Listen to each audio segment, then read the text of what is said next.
ನವದಂಪತಿಗಳ ಹೆಸರನ್ನು ನಮ್ಮ ಉಡುಪಿ ಮಾತ್ರವಲ್ಲ ರಾಜ್ಯದ ಪ್ರಸಿದ್ಧ ಕಲಾವಿದೆ, ಅದರ ಜೊತೆಗೆ ರಂಗಭೂಮಿ ಸಿನಿಮಾಗಳ ನಟಿ, ಒಳ್ಳೆಯ ಗಾಯಕಿ, ಲೇಖಕಿ ಎಲ್ಲವೂ ಮೇಳೈಸಿರುವಂಥ ನಮ್ಮ ನೆಚ್ಚಿನ ಪೂರ್ಣಿಮಾ ಸುರೇಶ್ ಅವರ ವಿವರವನ್ನು ಕೊಡ್ತಾರೆ.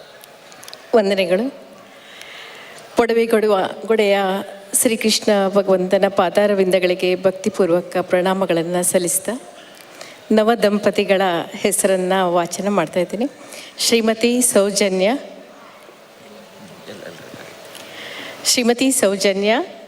ಶ್ರೀಮತಿ ಬೃಂದಾ, ಶ್ರೀಮತಿ ಮೈಥಿಲಿಯವರು ಹಿಂದೂಸ್ತಾನಿ ಸಂಗೀತದಲ್ಲಿ ಮಾಸ್ಟರ್ ಡಿಗ್ರಿಯನ್ನು ಮಾಡಿರುವಂತಹ ವಿಶಾರದೆ ಕೂಡ ಹೌದು.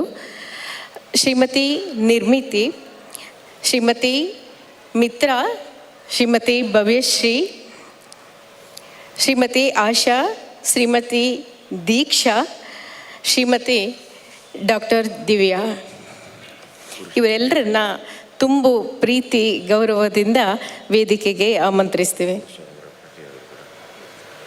ಜೊತೆಗೆ ಈ ನಾರಿ ಶಕ್ತಿಯ ಜೊತೆಯಲ್ಲಿ ಪ್ರಕೃತಿ ಪುರುಷ ಅವರ ಪತಿ ಕೂಡ ಎಲ್ಲರೂ ದಯವಿಟ್ಟು ವೇದಿಕೆಗೆ ಆಗಮಿಸಬೇಕಾಗಿ ತುಂಬು ಪ್ರೀತಿ ಗೌರವದಿಂದ ಅವರನ್ನು ನಾವು ಆಮಂತ್ರಿಸ್ತಾ ಇದ್ದೇವೆ. ಶ್ರೀಮತಿ ಭವ್ಯ ಅಭಿನ್ ಕಿದಿಯೂರು ಮತ್ತು ಡಾಕ್ಟರ್ ಅಭಿನ್ ದೇವದಾಸ್, ಶ್ರೀಮತಿ ಸೌಜನ್ಯ ಮತ್ತು ಶ್ರೀ ಗೋಪಾಲ್ ಕೃಷ್ಣ ಶರಣ ಅವರು, ಶ್ರೀಮತಿ ಬೃಂದಾ ಮತ್ತು ಡಾಕ್ಟರ್ ಐಜಿ ಭಟ್, ಶ್ರೀಮತಿ ಮೈಥಿಲಿ ಮತ್ತು ಬಿ ರಾಮಪ್ರಸಾದ್ ರಾವ್, ಶ್ರೀಮತಿ ನಿರ್ಮಿತಿ ಮತ್ತು ಶ್ರೀ ಪಟ್ಲ ಸತೀಶ್ ಶೆಟ್ಟಿಯವರು, ಶ್ರೀಮತಿ ಮಿತ್ರ ಮತ್ತು doctor A Srinivas Rao, Shrimati Bhavyashree Abhin Kidiyoor, doctor Abhin Devadas, Shrimati Asha ಮತ್ತು ಪ್ರೊಫೆಸರ್ ಪವನ್ ಕಿರಣ್ ಕೆರೆ,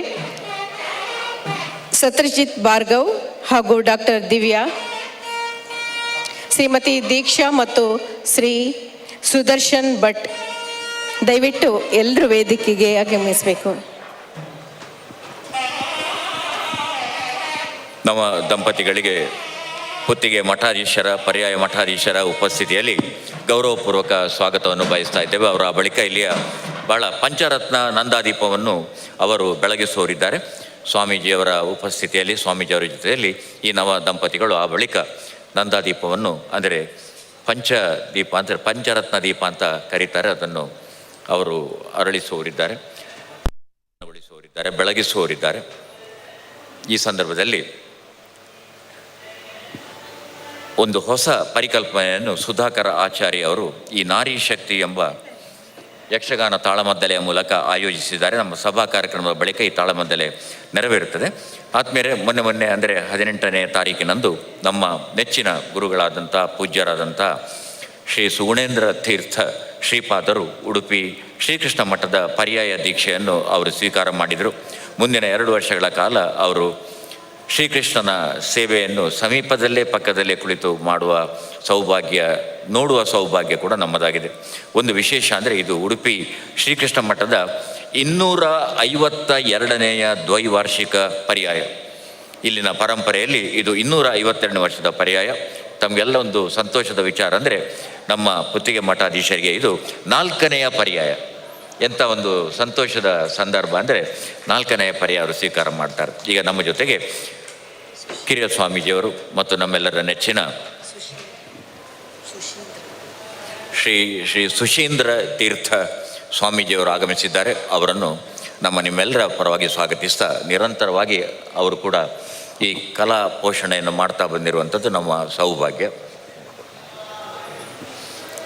ಆತ್ಮೀಯರೇ, ಸ್ವಾಮೀಜಿ ದ್ವಯರ ಉಪಸ್ಥಿತಿಯಲ್ಲಿ ನಮ್ಮ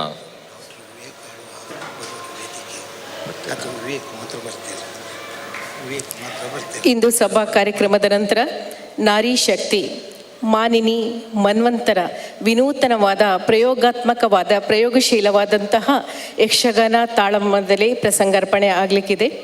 ಸುಶಾಸನ ಉಡುಪಿ ಇವರು ಸಮಾಜದಲ್ಲಿ ಯಾವಾಗಲೂ ಸತ್ವಪೂರ್ಣವಾದಂತಹ, ಸಮಾಜವನ್ನು ನೇರ್ಪುಗೊಳಿಸುವಂತಹ, ಸಂದೇಶವನ್ನು ನೀಡುವಂತಹ ಕಾರ್ಯಕ್ರಮಗಳನ್ನೇ ನಿರಂತರವಾಗಿ ನೀಡ್ತಾ ಬಂದಿದ್ದಾರೆ. ಆ ನಿಟ್ಟಿನಲ್ಲಿ ಒಂದು ಹೊಸ ಪ್ರಯೋಗ ನಾರಿ ಶಕ್ತಿ, ಈಗಾಗಲೇ ಹೇಳಿದ ಹಾಗೆ ನವಶಕ್ತಿ, ಹೊಸ ಶಕ್ತಿ, ನಾರಿ ಶಕ್ತಿಯ ಬಗ್ಗೆ ಹೇಳುವಂತಹ ವಿನೂತನ ಪ್ರಸಂಗ ಈ ಸಭಾ ಕಾರ್ಯಕ್ರಮದ ನಂತರ ಇಲ್ಲಿ ಪ್ರಸ್ತುತಿಗೊಳ್ಳಲಿಕ್ಕಿದೆ. ಆತ್ಮೀಯ, ನಮ್ಮ ಜೊತೆಗೆ ಮೂಡುಬಿದಿರೆಯಿಂದ ಗೌರವಾನ್ವಿತ ವಿವೇಕ ಆಳ್ವರು ಆಗಮಿಸಿದ್ದಾರೆ. ದಯವಿಟ್ಟು ಅವರು ವೇದಿಕೆಗೆ ಬರಬೇಕಂತ ಕೇಳ್ತೇನೆ. ವಿವೇಕ ಆಳ್ವರು ದಯವಿಟ್ಟು ವೇದಿಕೆಗೆ ಬರಬೇಕು. ಮೂಡುಬಿದಿರೆಯ ಆಳ್ವ ಶಿಕ್ಷಣ ಪ್ರತಿಷ್ಠಾನದ ಅವರು ಮೋಹನ್ ಆಳ್ವರ ಸುಪುತ್ರ ಆನಂದ್ ಆಳ್ವರ ಮೊಮ್ಮಗ ಅವರು ವೇದಿಕೆಗೆ ಆಗಮಿಸಿದ್ದಾರೆ. ಅವರನ್ನು ಪ್ರೀತಿಯಿಂದ ಸುಧಾಕರ ಆಚಾರ್ಯ ಮತ್ತು ಸುಶಾಸನ ಸಂಸ್ಥೆಯ ಪರವಾಗಿ ಗೌರವಪೂರ್ವಕವಾಗಿ ಸ್ವಾಗತಿಸ್ತಾ ಇದ್ದೇವೆ.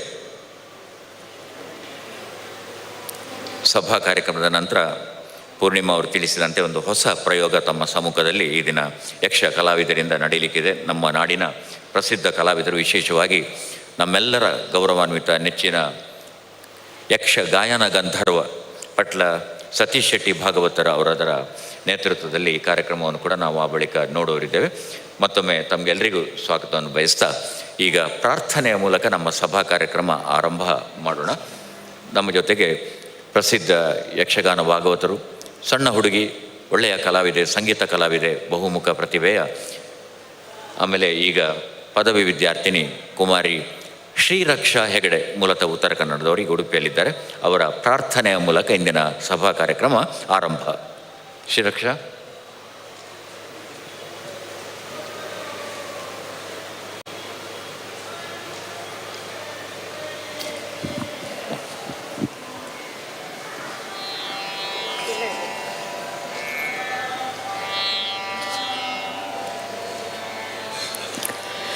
ಕೃಷ್ಣ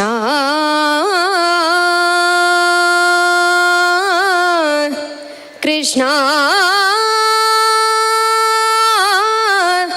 ಕೃಷ್ಣ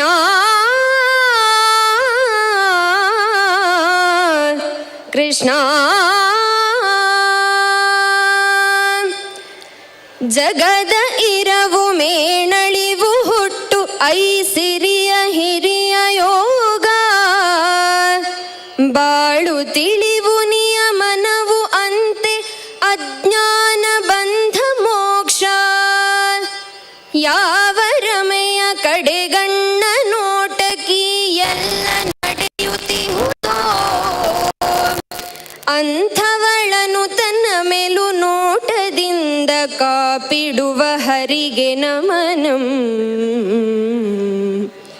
ಬ್ರಹ್ಮರುದ್ರ ದೇವೇಂದ್ರ ಸೂರ್ಯ ಯಮಧರ್ಮ ಚಂದ್ರರಾದಿ ಸುರರ ಗುಂಪು ಈ ಜಗದ ವಿಜಯವನ್ ತಿಳಿವಿಗೆಟುಕದಂಥ ಯಾವ ರಮೆಯ ಕಡೆಗಣ್ಣ ನೋಟದಾಶ್ರಯದಿ ನಡೆಸುತ್ತಿಹುದೋ ಅಂಥವಳನು ತನ್ನ ಮೇಲು ನೋಟದಿಂದ ಕಾಪಿಡುವ ಹರಿಗೆ ನಮನಂ ಧರ್ಮ ನಿರತ ಸಜ್ಜನರ ಪೂಜೆಯನ್ನು ಕೊಡುವ ದೇವತೆಗಳು ಸತ್ಯದರಿವು ಧರ್ಮಾರ್ಥ ಕಾಮ ಮುಂತಾದ ಮಂಗಲವನು ಯಾವ ರಮೆಯ ಕಡೆಗಣ್ಣ ನೋಟದಾಶ್ರಯದಿ ನೀಡುತ್ತಿಹರೋ ಅಂಥವಳನು ತನ್ನ ಮೇಲು ನೋಟದಿಂದ ಕಾಪಿಡುವ ಹರಿಗೆ ನಮನಂ ಅಂಥವಳನು ತನ್ನ ಮೇಲು ನೋಟದಿಂದ ಕಾಪಿಡುವ ಹರಿಗೆ ನಮನಂ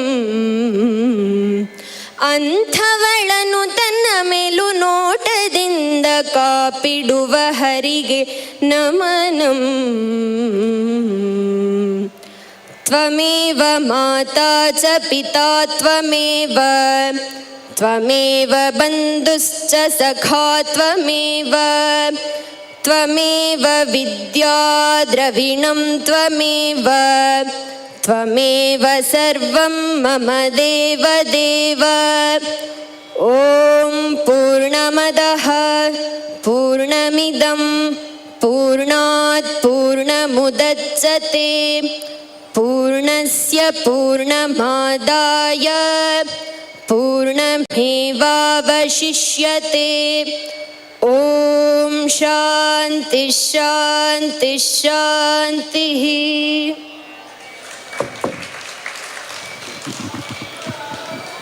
ಅಭಿನಂದನೆಗಳು ಶ್ರೀರಕ್ಷಾ ಹೆಗಡೆ ಅವರಿಗೆ ಭವಿಷ್ಯ ಉತ್ತಮ ಭವಿಷ್ಯವನ್ನು ತಮ್ಮೆಲ್ಲರ ಆಶೀರ್ವಾದ ನೀಡಲಿ ಅಂತ ಹಾರೈಸ್ತಾ ಶ್ರೀರಕ್ಷಾ ಹೆಗಡೆ ಅವರಿಗೆ ಅಭಿನಂದನೆಗಳು. ಆತ್ಮೀಯರೇ, ಉಡುಪಿಯ ಸುಧಾಕರ ಆಚಾರ್ಯ ಮತ್ತು ಅವರ ಕುಟುಂಬ ತಮ್ಮನ್ನು ತಾವೇ ಈ ಕಲೆಗೆ ಅರ್ಪಿಸಿಕೊಂಡಿದ್ದಾರೆ. ಸುಧಾಕರ ಆಚಾರ್ಯ ಅವರು ಸುಶಾಸನ ಎಂಬ ಒಂದು ಸಂಸ್ಥೆಯನ್ನು ಆರಂಭ ಮಾಡಿ ತಾನೇ ಎಲ್ಲವೂ ಅದರ ಚಟುವಟಿಕೆಗಳನ್ನು ಸಂಘಟನೆ ಮಾಡ್ತಾ ಕಳೆದ 33 ವರ್ಷಗಳಿಂದ ಯಕ್ಷಗಾನ ಸೇವೆಯನ್ನು ನಿರಂತರವಾಗಿ ಅವರು ಮಾಡಿಕೊಂಡು ಬಂದಿದ್ದಾರೆ. ಪ್ರತಿ ವರ್ಷ ಕಾರ್ಯಕ್ರಮ ನಡೀತದೆ. ಇದು ಈ ಬಾರಿ ಹೊಸ ಪರಿಕಲ್ಪನೆಯಲ್ಲಿ ಅವರು ಈ ದಿನ ಕಾರ್ಯಕ್ರಮ ಅಂದರೆ ಈ ಬಾರಿ ಹೊತ್ತಿಗೆ ಮಠಾಧೀಶರು ಪರ್ಯಾಯ ದೀಕ್ಷೆಯನ್ನು ತೆಗೆದುಕೊಂಡ ನಂತರ ಈ ಒಂದು ವಾರ ಬಗೆ ಬಗೆಯ ಸಾಂಸ್ಕೃತಿಕ ವೈಭವಗಳನ್ನು ಅವರು ಸಂಘಟಿಸಿ ನಮ್ಮೆಲ್ಲ ನಾಡಿನ ಕಲಾವಿದರಿಗೆ ಅವರು ತಮ್ಮ ಆಶೀರ್ವಚನವನ್ನು ಅವಕಾಶವನ್ನು ಈ ಮೂಲಕ ಒದಗಿಸಿಕೊಟ್ಟಿದ್ದಾರೆ. ಆದ್ದರಿಂದ ಸುಶಾಸನ ಸಂಸ್ಥೆಯ ಸುಧಾಕರ ಆಚಾರ್ಯ ಅವರು ಈ ಸಂದರ್ಭದಲ್ಲಿ ಸಪ್ತಾಹದ ಅಂಗವಾಗಿ ಈ ದಿನದ ಕಾರ್ಯಕ್ರಮವನ್ನು ಅವರು ಏರ್ಪಡಿಸಿದ್ದಾರೆ. ಇದು ಅವರ ಇತ್ತೀಚೆಗಿನ 9ನೇ ಕಾರ್ಯಕ್ರಮ. ವಿಶೇಷವಾಗಿ ಆಗಸ್ಟ್ 15ರಂದು ಸ್ವಾತಂತ್ರ್ಯ ವಿಜಯ, ಆ ಬಳಿಕ ಹೈದರಾಬಾದ್ ವಿಜಯ, ಮೊನ್ನೆ ಇಲ್ಲಿ ಪವನ್ ಇದ್ದಾರೆ ಕಿರಣಕೆರೆ, ಮೊನ್ನೆ ಕಾಶ್ಮೀರ ವಿಜಯ, ಹೀಗೆ ಇಂಥ ಹೊಸ ಪ್ರಸಂಗಗಳನ್ನು ಸಮಕಾಲೀನವಾಗಿ ಮಾಡ್ತಾ ನಮ್ಮ ಪೂರ್ವ ಸೂರಿಗಳ ಸ್ಮರಣೆಯನ್ನು ಈ ರೀತಿಯ ಕಲಾಭಿವ್ಯಕ್ತಿಯ ಮೂಲಕ ಮಾಡಬೇಕೆಂಬ ನಿಷ್ಠೆಯಿಂದ ಅವರು ಮಾಡಿಕೊಂಡು ಬಂದಿದ್ದಾರೆ. ಅವರ ಕುಟುಂಬ ನಿರಂತರವಾಗಿ ಅವರಿಗೆ ಸಹಕಾರವನ್ನು ಕೊಡ್ತಾ ಇದ್ದಾರೆ, ಪತ್ನಿ, ಮಕ್ಕಳು. ಆದ್ಮೇಲೆ ಇಂಥ ಒಂದು ಸಂದರ್ಭದಲ್ಲಿ ಈ ಸಂಸ್ಥೆ ಮತ್ತು ಕೆಲವು ಹೊಸತನಗಳನ್ನು ಮಾಡಿದೆ. ಈ ದಿನ 9 ಮಂದಿ ಹಿರಿಯರ ಸ್ಮರಣೆಯನ್ನು ಮಾಡ್ತಾ ಇದೆ. ಈ 9 ಮಂದಿಯಲ್ಲಿ 8 ಕುಟುಂಬದ 5 ತಲೆಮಾರಿನ 3 ಇಲ್ಲಿ ಉಪಸ್ಥಿತರಿದ್ದಾರೆ, 3 ಕುಟುಂಬ ಉಪಸ್ಥಿತರಿದ್ದಾರೆ. ಆ 9 ಹಿರಿಯರ ಸ್ಮರಣೆಯನ್ನು ಪೂರ್ಣಿಮೆ ಮಾಡಿ ಮತ್ತೆ ನಾವು ಕಾರ್ಯಕ್ರಮ ಮುಂದುವರಿಸೋಣ. 9 ಹಿರಿಯರ ಸ್ಮರಣೆಯನ್ನು ನಾವು ಭಕ್ತಿಪೂರ್ವಕವಾಗಿ ಮಾಡ್ತಾ ಇದ್ದೇವೆ.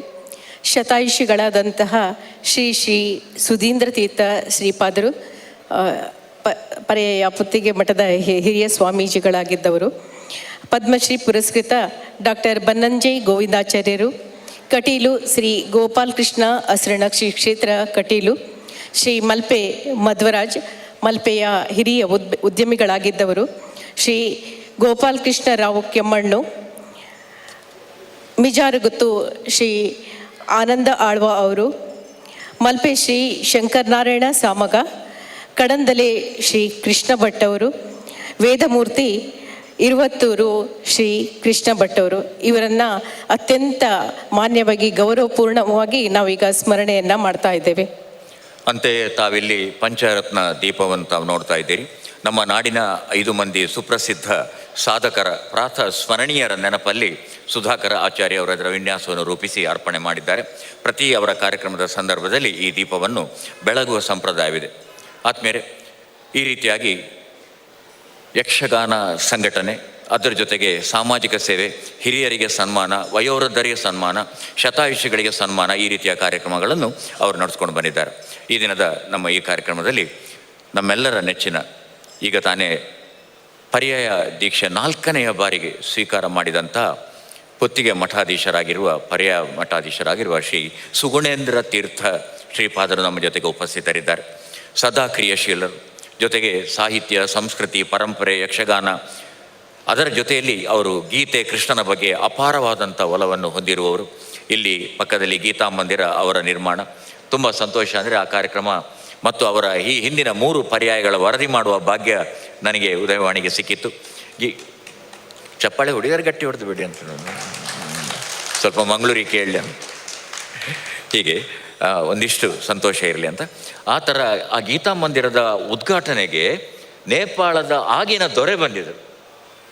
ಆಗಿನ ದೊರೆ, ನೇಪಾಳದ ದೊರೆ ವೀರೇಂದ್ರ ಶಾ. ಆನಂತರ ಕರ್ನಾಟಕದ ಮುಖ್ಯಮಂತ್ರಿ ಮೊಯ್ಲಿಯವರು ಬಂದಿದ್ದರು. ಆನಂತರ ಸುಗುಣೇಂದ್ರ ತೀರ್ಥ ಶ್ರೀಪಾದರ ಬಗ್ಗೆ ಹೇಳುವುದಿದ್ದರೆ, ಈಗ ಭಾರತೀಯ ಸನಾತನ ಧರ್ಮ ಪರಂಪರೆಯನ್ನು, ಶ್ರೀಕೃಷ್ಣನ ಆದರ್ಶಗಳನ್ನು, ಭಗವದ್ಗೀತೆಯ ಸಿದ್ಧಾಂತಗಳನ್ನು ಇಡೀ ಜಗತ್ತಿಗೆ ಪಸರಿಸುವ ಕೈಂಕರ್ಯವನ್ನು ಮಾಡಿಕೊಂಡು ಬಂದಿದ್ದಾರೆ ನಮ್ಮ ಸುಗುಣೇಂದ್ರ ತೀರ್ಥ ಶ್ರೀಪಾದರು. ನಾನು ಸುಮಾರು ಅವರ 25 ಕಾರ್ಯಕ್ರಮಗಳನ್ನು ವರದಿ ಮಾಡಿದ್ದೇನೆ. ಇತ್ತೀಚೆಗೆ ಮಂಗಳೂರಿನಲ್ಲಿ ಸಹಕಾರ ಸಂಸ್ಥೆಯ ಸಂದರ್ಭದಲ್ಲಿ ಕೂಡ ಅವರು ಬಂದು ಆಶೀರ್ವಚನ ಕೊಟ್ಟಿದ್ದಾರೆ. ಮಾತು ಭಾಳ ಹಿತಮಿತವಾದ ಮಾತು, ಜೊತೆಗೆ ಆಪ್ಯಾಯಮಾನವಾದ ಹೃದಯವನ್ನು ತಟ್ಟುವಂಥ ಮಾತು. ಆದ್ದರಿಂದ ಅವರ ಉಪಸ್ಥಿತಿಯೇ ನಮಗೊಂದು ದೊಡ್ಡ ಗೌರವ, ನಮಗೊಂದು ದೊಡ್ಡ ಆಶೀರ್ವಾದ.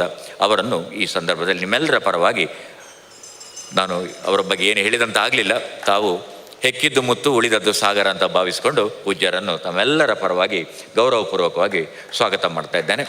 ಸುಧಾಕರ್ ಆಚಾರ್ಯ, ಅಮಿತಾ ಆಚಾರ್ಯ, ಹಾಗೆ ಅವರ ಪುತ್ರ ಸತ್ಯಾಜಿತ ಭಾರ್ಗವ ಮತ್ತು ಸೊಸೆ ಡಾಕ್ಟರ್ ದಿವ್ಯಾ ಅವರು ಪೂಜ್ಯ ಸ್ವಾಮೀಜಿಗಳಿಗೆ ಹಣ್ಣು ಹಂಪಲು ಮತ್ತು ಮಾಲೆಯನ್ನು ಇತ್ತು ಅವರು ಗೌರವಿಸಿ ಆಶೀರ್ವಚನವನ್ನು ಸ್ವೀಕಾರ ಮಾಡಬೇಕು ಅಂತ ಕೇಳಿಕೊಳ್ತಾ ಇದ್ದೇನೆ. ಅವರು ಈಗ ತಾನೇ ನಡೆಸಿಕೊಟ್ಟಿದ್ದಾರೆ. ಹಾಗೆ ನಮ್ಮ ಜೊತೆಗೆ ಸುಶೀಂದ್ರ ತೀರ್ಥ ಶ್ರೀಪಾದರು ಉಪಸ್ಥಿತರಿದ್ದಾರೆ. ತಮ್ಮ ಗುರುಗಳ ಪರಂಪರೆಯನ್ನು ಅವರು ಮುಂದುವರಿಸಿಕೊಂಡು ಬರ್ತಾರೆ ಅನ್ನೋದಕ್ಕೆ ಇವತ್ತು ಅವರ ಉಪಸ್ಥಿತಿಯೇ ಸಾಕ್ಷಿ. ಪ್ರಾಯ ಕಳೆದ ಅನೇಕ ತಿಂಗಳುಗಳಿಂದ ಈ ಕಾರ್ಯಕ್ರಮ ಅಂದರೆ ಪರ್ಯಾಯ ಕಾರ್ಯಕ್ರಮದ ಸಿದ್ಧತೆಯಲ್ಲಿ ಅವರು ನೆಲೆಸಿರುವವರು. ಈಗ ಸಂತೃಪ್ತ ಭಾವದಲ್ಲಿದ್ದಾರೆ. ಅವರನ್ನು ಪೂಜ್ಯರನ್ನು ನಿಮ್ಮೆಲ್ಲರ ಪರವಾಗಿ ಭಕ್ತಿಪೂರ್ವಕವಾಗಿ ಈ ಕಾರ್ಯಕ್ರಮಕ್ಕೆ ಸ್ವಾಗತಿಸ್ತಾ ಇದ್ದೇನೆ.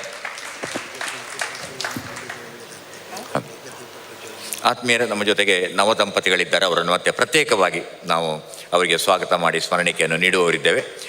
ಈಗ ಅವ್ರ ಬಗ್ಗೆ ಹೇಳ್ತಾರೆ, ಮತ್ತು ನಾವಿಬ್ಬರ ಜೊತೆಯಾಗಿ ಅವರ ಬಗ್ಗೆ ವಿವರಗಳನ್ನು ಕೊಡ್ತೇವೆ. ಇನ್ನೊಂದು ಸಂತೋಷದ ಮಾಹಿತಿ ಏನು ಅಂದರೆ, ವೇದಿಕೆಯಲ್ಲಿ ಇರುವ ಎಲ್ಲರೂ ಕೂಡ ಈ ದಂಪತಿ ಅಪೂರ್ವ ಸಾಧಕರು.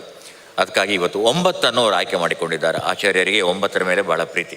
ನಮ್ಮ ಪರಂಪರೆಯಲ್ಲಿ ಕೂಡ ನೀವು ನೋಡಿರ್ಬೋದು, ನವಧಾನ್ಯ, ನವರತ್ನ, ಹಾಗೆ ನೀವು ನವ ಹುಡುಕೊಂಡೋದ್ರೆ 9 ಸಿಗ್ತದೆ, ಹೊಸತ್ತು ಸಿಗ್ತದೆ. ಆ ಥರದಲ್ಲಿ ಅವರು ಆಯ್ಕೆ ಮಾಡಿಕೊಂಡಿದ್ದಾರೆ. ಅವರೆಲ್ಲರೂ ಒಪ್ಪಿಕೊಂಡು ಇಲ್ಲಿ ಬಂದಿದ್ದಾರೆ.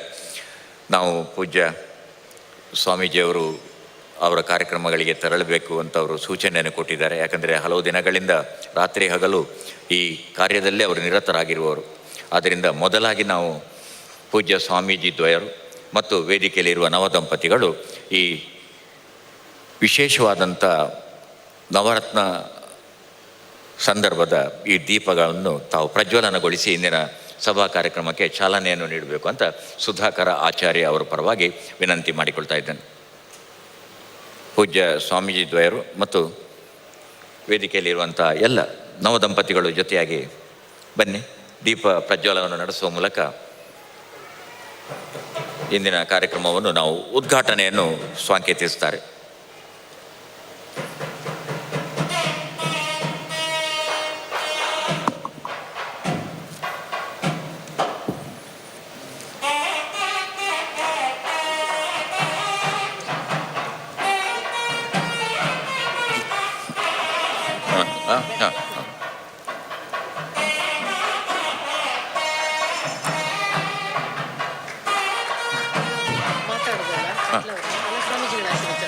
ಸ್ವಾಮೀಜಿ ಹೋಗ್ತಾರೆ.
ಎಂಥದ ಮಾಧವ ಹಾಗೆ ದಾಮೋದರ ಹಾಗೆ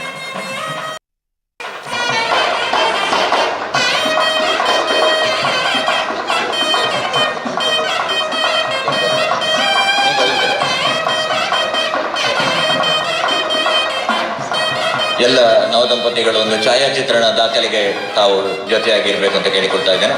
ಪೂಜ್ಯ ಸ್ವಾಮೀಜಿಯವರ ಜೊತೆಗೆ ಎಲ್ಲ ನವದಂಪತಿಗಳು, ಜೊತೆಗೆ ವಿವೇಕ್ ಆಳ್ವ ತಾವೆಲ್ಲ ವೇದಿಕೆಯಲ್ಲಿ ಒಂದು ಛಾಯಾಚಿತ್ರಕ್ಕಾಗಿ ತಾವು ಜೊತೆಯಾಗಬೇಕು ಅಂತ ಕೇಳಿಕೊಳ್ತಾ ಇದ್ದೇನೆ.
ಸೊಗಸಾಗಿ ಈ ಸ್ಯಾಕ್ಸೋಫೋನ್ ನಿರ್ವಹಣೆ ಮಾಡಿದವರು ಶ್ರೀಯುತ ದಾಮೋದರ್ ಅವರು ತಮಗೆ ಕೃತಜ್ಞತೆಗಳನ್ನು ಅರ್ಪಿಸ್ತಾ ಇದ್ದೇನೆ. ಅವರು ಈಗ ನುಡಿಸಿದ ಹಾಡು ಬನ್ನಂಜೆ ಗೋವಿಂದಾಚಾರ್ಯ ಅವರು ರಚಿಸಿದಂಥ ಉಡುಪಿಯ ಕಂಡೀರ, ಕೃಷ್ಣನ ಉಡುಪಿಯ ಕಂಡೀರ, ಪಡುಗಡಲ ತೀರದಿಂದೆದ್ದು ಬಾರ, ಕಡೆಗೋಲು ಕೈಲಿ ಹಿಡಿದು ಬಿಡುಗಡೆಯ ದಾರಿ ಭಕ್ತರಿಗೆ ತೋರಿ ನಮ್ಮ ಮೆದೆಯ ಬೆಣ್ಣೆ ಕಡಿದು ಅಂತ ಹಾಡಿನ ಸಾಲು ಅದ್ಭುತವಾದಂಥ ಕೃಷ್ಣನ ಕುರಿತಾದಂಥ ಗೀತೆ. ಈಗ ನಮ್ಮ ಪರ್ಯಾಯ ಹೊತ್ತಿಗೆ ಶ್ರೀ ಸುಗುಣೇಂದ್ರ ತೀರ್ಥ ಶ್ರೀಪಾದರು ಆಶೀರ್ವಚನ ನೀಡುವಂತೆ ಕೇಳಿಕೊಳ್ತಾ ಇದ್ದಾರೆ.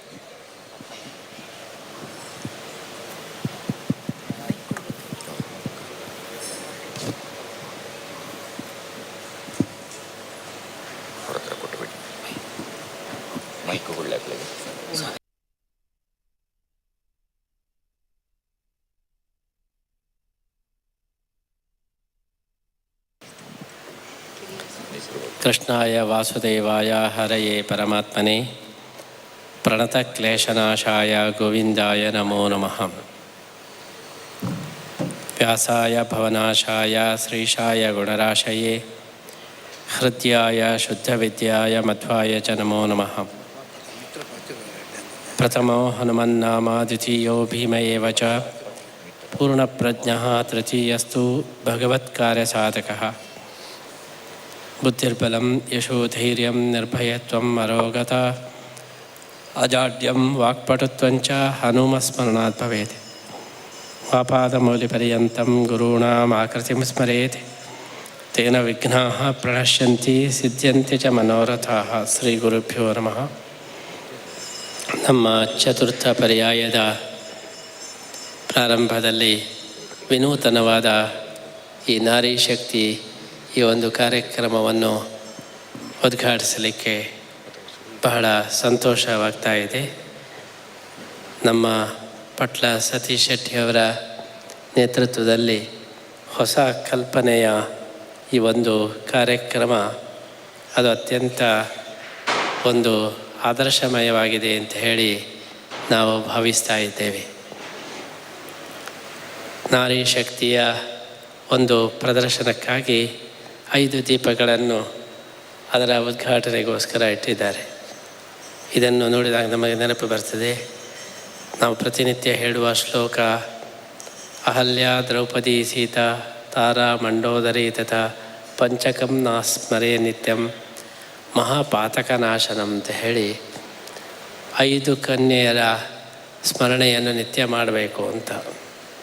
ಅಹಲ್ಯ ದ್ರೌಪದಿ ಸೀತಾ ತಾರಾ ಮಂಡೋದರಿ ತಥಾ ಪಂಚಕಂ ನಾಸ್ಮರೇ ನಿತ್ಯಂ ಮಹಾಪಾತಕನಾಶನಂ ಅಂತ ಹೇಳಿ ನಾರಿಯರ ಶಕ್ತಿಯನ್ನು ಜಗತ್ತಿಗೆ ತೋರಿಸಿಕೊಟ್ಟಂಥ ಅಹಲ್ಯೆ, ದ್ರೌಪದಿ, ಸೀತೆ, ತಾರೆ, ಮಂಡೋದರಿ ಈ ರೀತಿ 5 ನಾರಿಯರ ಪಟ್ಟಿಯನ್ನು ಮಾಡಿ ಪ್ರತಿನಿತ್ಯ ಬೆಳಿಗ್ಗೆ ಇದನ್ನು ಸ್ಮರಿಸಬೇಕು ಅಂಥೇಳಿ ಈ ಶ್ಲೋಕ ಹೇಳ್ತಾ ಇದೆ.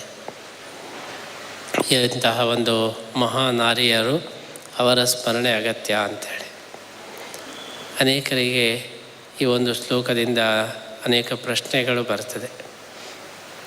ಇವರನ್ನು ಕನ್ಯೆಯರಂತ ಕರೀತಾರೆ, ಪಂಚಕನ್ಯಾ ಸ್ಮರಣೆ ನಿತ್ಯ ಅಂತ ಹೇಳಿ. ಇವರ ಕನ್ಯೆಯರು ಹೇಗೆ? ದ್ರೌಪದಿ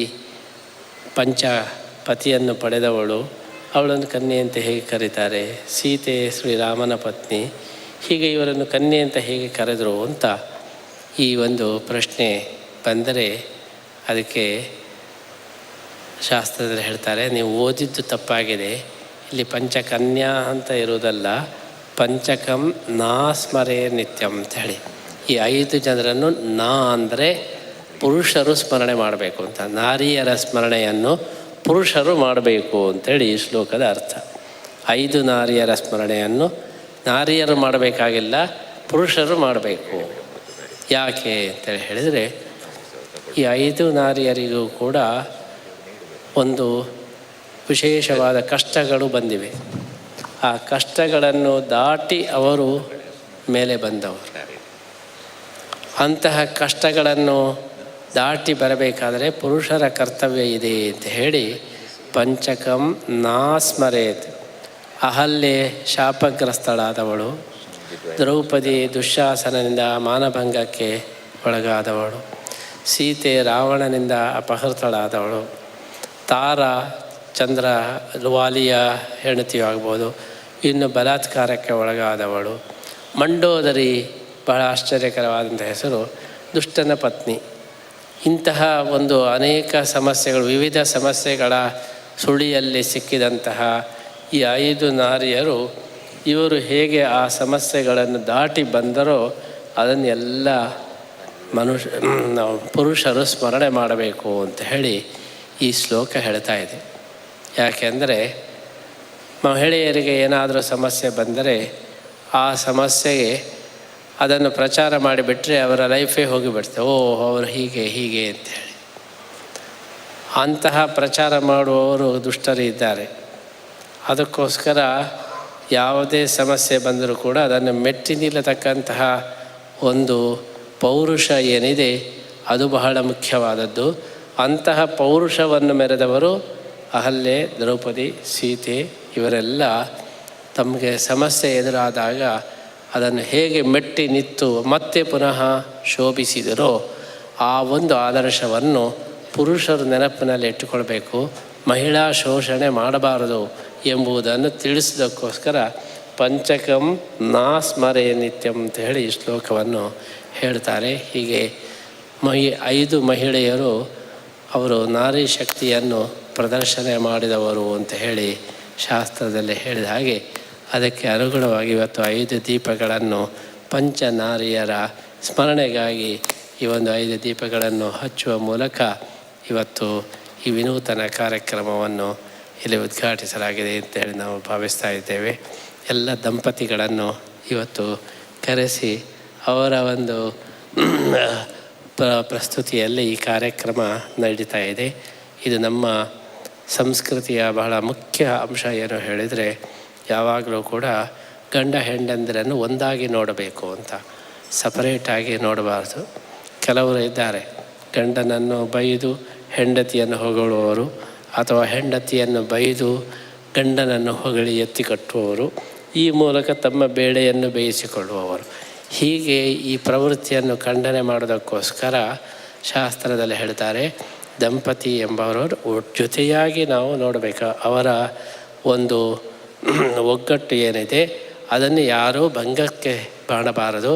ಅವರ ಒಂದು ಯುನಿಟಿಯನ್ನು, ಟುಗೆದರ್ನೆಸ್ ಏನಿದೆ ಅದನ್ನು ಯಾವಾಗಲೂ ಕೂಡ ರಕ್ಷಣೆ ಮಾಡಬೇಕು ಅಂಥೇಳಿ ಶಾಸ್ತ್ರದಲ್ಲಿ ಹೇಳ್ತಾರೆ. ಅದು ಕೌಟುಂಬಿಕ ಜೀವನದ ಸಾಮಾಜಿಕ ಸಾಮರಸ್ಯದ ಬಹಳ ಮುಖ್ಯವಾದಂತಹ ಅಂಶ. ಆದ್ದರಿಂದಲೇ ಲಕ್ಷ್ಮಿಯನ್ನು ಪೂಜೆ ಮಾಡುವಾಗಲೂ ಕೂಡ ಕೇವಲ ಲಕ್ಷ್ಮಿಯನ್ನು ಪೂಜೆ ಮಾಡಬಾರದು, ನಾರಾಯಣನ ಜೊತೆಗೆ ಪೂಜೆ ಮಾಡಬೇಕು. ನಾರಾಯಣನನ್ನು ಪೂಜೆ ಮಾಡುವಾಗಲೂ ಕೂಡ ಕೇವಲ ನಾರಾಯಣನನ್ನು ಪೂಜೆ ಮಾಡಬಾರದು, ಲಕ್ಷ್ಮಿಯ ಜೊತೆಗೆ ನಾರಾಯಣನ ಪೂಜೆ ಮಾಡಬೇಕು. ವಿಷ್ಣುನ ಸಹಿತಾಧ್ಯಾತ ಸಾಹಿ ತುಷ್ಟಿಂ ಪರಾಂಗತ. ಕೇವಲ ಲಕ್ಷ್ಮಿಯನ್ನು ಪೂಜೆ ಮಾಡಿದರೆ ಶಾಪ ಕೊಟ್ಟು ಬಿಡ್ತಾಳೆ, ನನ್ನ ಗಂಡನಿಗೆ ಅವಮಾನ ಮಾಡ್ತಾ ಇದ್ದಿ ಅಂತ. ಕೇವಲ ನಾರಾಯಣನನ್ನು ಪೂಜೆ ಮಾಡಿದರೆ ನಾರಾಯಣನಿಗೆ ಬೇಸರ ಆಗಿ ಅನುಗ್ರಹನೇ ಮಾಡೋದಿಲ್ಲ. ಇಬ್ಬರನ್ನು ಜೊತೆಯಾಗಿ ಪೂಜೆ ಮಾಡಿದರೆ ಮಾತ್ರ ಇಬ್ಬರ ಅನುಗ್ರಹವೂ ಆಗ್ತದೆ. ಆದ್ದರಿಂದ ಶಾಸ್ತ್ರದ ಸಂದೇಶ ಟುಗೆದರ್ನೆಸ್ ಏನಿದೆ, ಒಗ್ಗಟ್ಟು, ಅವರ ಒಗ್ಗಟ್ಟನ್ನು ರಕ್ಷಣೆ ಮಾಡುವುದು ಕೂಡ ಇನ್ನೊಬ್ಬರ ಕರ್ತವ್ಯ. ಅದನ್ನು ಬೇಜಾನೆ ಮಾಡುವುದಲ್ಲ, ಗಂಡ ಹೆಂಡಂದರಲ್ಲಿ ಒಡಕನ್ನು ಉಂಟು ಮಾಡಿ ಅವರು ಸರಿ ಇಲ್ಲ, ಅವರು ಹೀಗೆ, ಅವರು ಹಾಗೆ ಅಂತ ಹೇಳಿ ಒಬ್ಬರನ್ನು ಎತ್ತಿ ಕಟ್ಟಿ ಇನ್ನೊಬ್ಬರಿಂದ ಒಂದು ಪ್ರಯೋಜನವನ್ನು ಪಡೆಯುವುದಂತಹ ಈ ಪ್ರವೃತ್ತಿ ಸಲ್ಲದು ಅಂತ ಹೇಳಿ ಶಾಸ್ತ್ರ ಹೇಳ್ತದೆ. ಅಂತಹ ಒಂದು ಸಂದೇಶವನ್ನು ಸಾರುವುದಕ್ಕೋಸ್ಕರ ಇವತ್ತು ಎಲ್ಲ ದಂಪತಿಗಳನ್ನು ಕರೆಸಿ ನಾರಿ ಶಕ್ತಿಯ ಪ್ರದರ್ಶನವನ್ನು ಮಾಡೋದಕ್ಕೆ ನಾವು ವಿಶೇಷ ಅಭಿನಂದನೆ ನಾವು ಸಲ್ಲಿಸ್ತಾ ಇದ್ದೇವೆ. ನಾರಿ ಶಕ್ತಿಯ ಪ್ರದರ್ಶನದ ಬರದಲ್ಲಿ ಪುರುಷ ಶಕ್ತಿಯನ್ನು ನೆಗ್ಲೆಕ್ಟ್ ಮಾಡಬಾರ್ದು ಅಂತ ಹೇಳಿ ತಿಳಿಸೋದಕ್ಕೋಸ್ಕರ ದಂಪತಿಗಳನ್ನು ಇವತ್ತು ಕರೆಸಿದ್ದಾರೆ. ಅಂತ ಒಂದು ಹೊಸ ಒಂದು ಪ್ರಯೋಗ ನಾರಿ ಶಕ್ತಿಯ ಈ ಒಂದು ಯಕ್ಷಗಾನದ ಪ್ರಯೋಗ, ತಾಳಮದ್ದಲೆ ಪ್ರಯೋಗ ನಮ್ಮ ಪರ್ಯಾಯದ ಮೊದಲಿಗೆ ಒಂದು ಈ ಕಾರ್ಯಕ್ರಮ ನಡೀತಾ ಇರೋದು ನಮಗೆ ತುಂಬ ಸಂತೋಷ ಕೊಟ್ಟಿದ್ದು. ಈ ಕಾರ್ಯಕ್ರಮ ಅತ್ಯಂತ ಯಶಸ್ವಿಯಾಗಿ ನಡೆದು ಎಲ್ಲ ಕಡೆ ಇಂತಹ ಕಾರ್ಯಕ್ರಮಗಳ ಪ್ರಸಾರವಾಗಲಿ ಅಂತೇಳಿ ಈ ಸಂದರ್ಭದಲ್ಲಿ ನಾವು ಹಾರೈಸ್ತಾ ಇಂಥ ಒಂದು ವಿನೂತನ ಕಾರ್ಯಕ್ರಮವನ್ನು ಆಯೋಜಿಸಿದವರಿಗೆ ನಾವು ಶುಭವನ್ನು ಕೋರುತ್ತಾ ನಮ್ಮ ಮಾತನ್ನು ಮುಗಿಸ್ತಾ ಇದ್ದೀವಿ. ಪೂಜ್ಯ ಸ್ವಾಮೀಜಿಯವರಿಗೆ ಭಕ್ತಿಪೂರ್ವಕ ಪ್ರಣಾಮಗಳನ್ನು ಸುಧಾಕರ್ ಆಚಾರ್ಯ ಮತ್ತು ಸುಶಾಸನ ಮತ್ತು ನಮ್ಮ ನಿಮ್ಮೆಲ್ಲರ ಪರವಾಗಿ ಅರ್ಪಣೆ ಮಾಡ್ತಾ, ಈಗ ತಾವು ಈ ನವದಂಪತಿಗಳಿಗೆ ಆಶೀರ್ವಚನವನ್ನು ನೀಡಬೇಕು. ನವದಂಪತಿಗಳು ಅವರಿಂದ ಆ ಪ್ರಸಾದವನ್ನು ಸ್ವೀಕಾರ ಮಾಡಿಕೊಳ್ಬೇಕು ಅಂತ ಕೇಳಿಕೊಳ್ತೇನೆ. ಆಮೇಲೆ ಸ್ವಾಮೀಜಿಯವರು ಅವರು ಪೂಜೆಗೆ ತೆರಳ್ತಾರೆ. ಅದರ ಮೊದಲು ಈ ಪುಟ್ಟ ಆಶೀರ್ವಚನವನ್ನು ತಾವು ನೀಡಬೇಕು ಅಂತ ನವದಂಪತಿಗಳ ಹೆಸರನ್ನು ಪೂರ್ಣಿಮಾ ಹೇಳ್ತಾರೆ. ಪರಮ ಪೂಜ್ಯ ಸ್ವಾಮೀಜಿಯವರಿಂದ ನವದಂಪತಿಗಳು ಮಂತ್ರಾಕ್ಷತೆ ಪ್ರಸಾದವನ್ನು ಸ್ವೀಕರಿಸಬೇಕು. ಶ್ರೀಮತಿ ಸೌಜನ್ಯ ಮತ್ತು ಶ್ರೀ ಗೋಪಾಲಕೃಷ್ಣ ಅಸರಣ್ಣ, ಶ್ರೀಮತಿ ಬೃಂದಾ ಮತ್ತು ಡಾಕ್ಟರ್ ಅರ್ಜಿ ಭಟ್,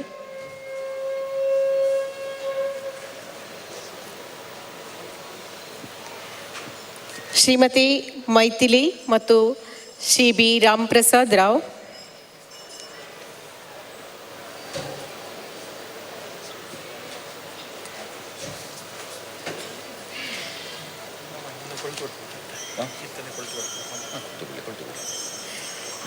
ಶ್ರೀಮತಿ ನಿರ್ಮಿತಿ ಮತ್ತು ಶ್ರೀ ಪಟ್ಲ ಸತೀಶ್ ಶೆಟ್ಟಿ,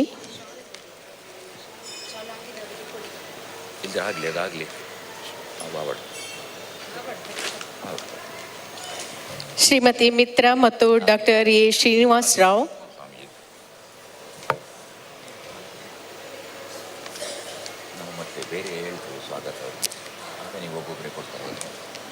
ಶ್ರೀಮತಿ ಭವ್ಯಶ್ರೀ ಅಬಿನ್ ಕಿದಿಯೂರು ಮತ್ತು ಡಾಕ್ಟರ್ ಅಬಿನ್ ದೇವದಾಸ್,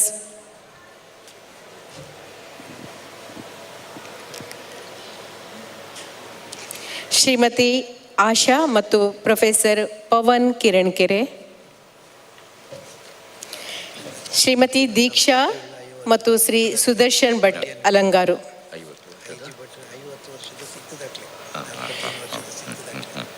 ಶ್ರೀಮತಿ ಡಾಕ್ಟರ್ ದಿವ್ಯಾ ಮತ್ತು ಸತ್ಯಜಿತ್ ಭಾರ್ಗವ್,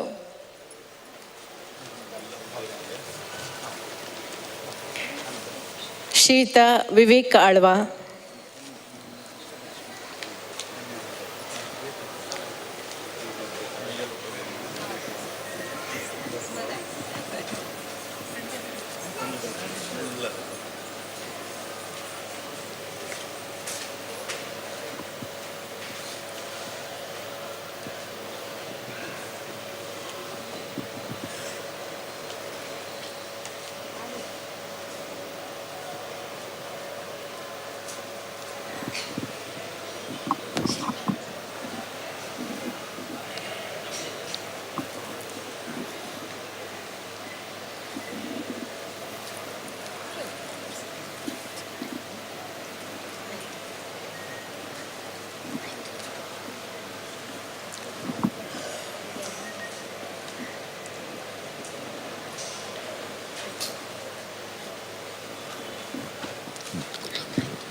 ಪೂಜ್ಯ ಸ್ವಾಮೀಜಿ ದ್ವಯರಿಗೆ ನಮ್ಮ ನಿಮ್ಮೆಲ್ಲರ ಅವರಿಗೆ ಮತ್ತೊಮ್ಮೆ ಭಕ್ತಿಪೂರ್ವಕ ಪ್ರಣಾಮಗಳನ್ನು ಅರ್ಪಣೆ ಮಾಡ್ತಾ ಇದ್ದೇವೆ.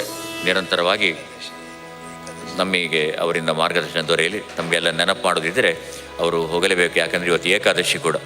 ಅವರಿಗೆ ಮತ್ತೊಮ್ಮೆ ಪ್ರಣಾಮಗಳನ್ನು ಅರ್ಪಣೆ ಮಾಡ್ತಾ ನಾವು ನಮ್ಮ ಸಭಾ ಕಾರ್ಯಕ್ರಮವನ್ನು ಮುಂದುವರಿಸ್ತೇವೆ.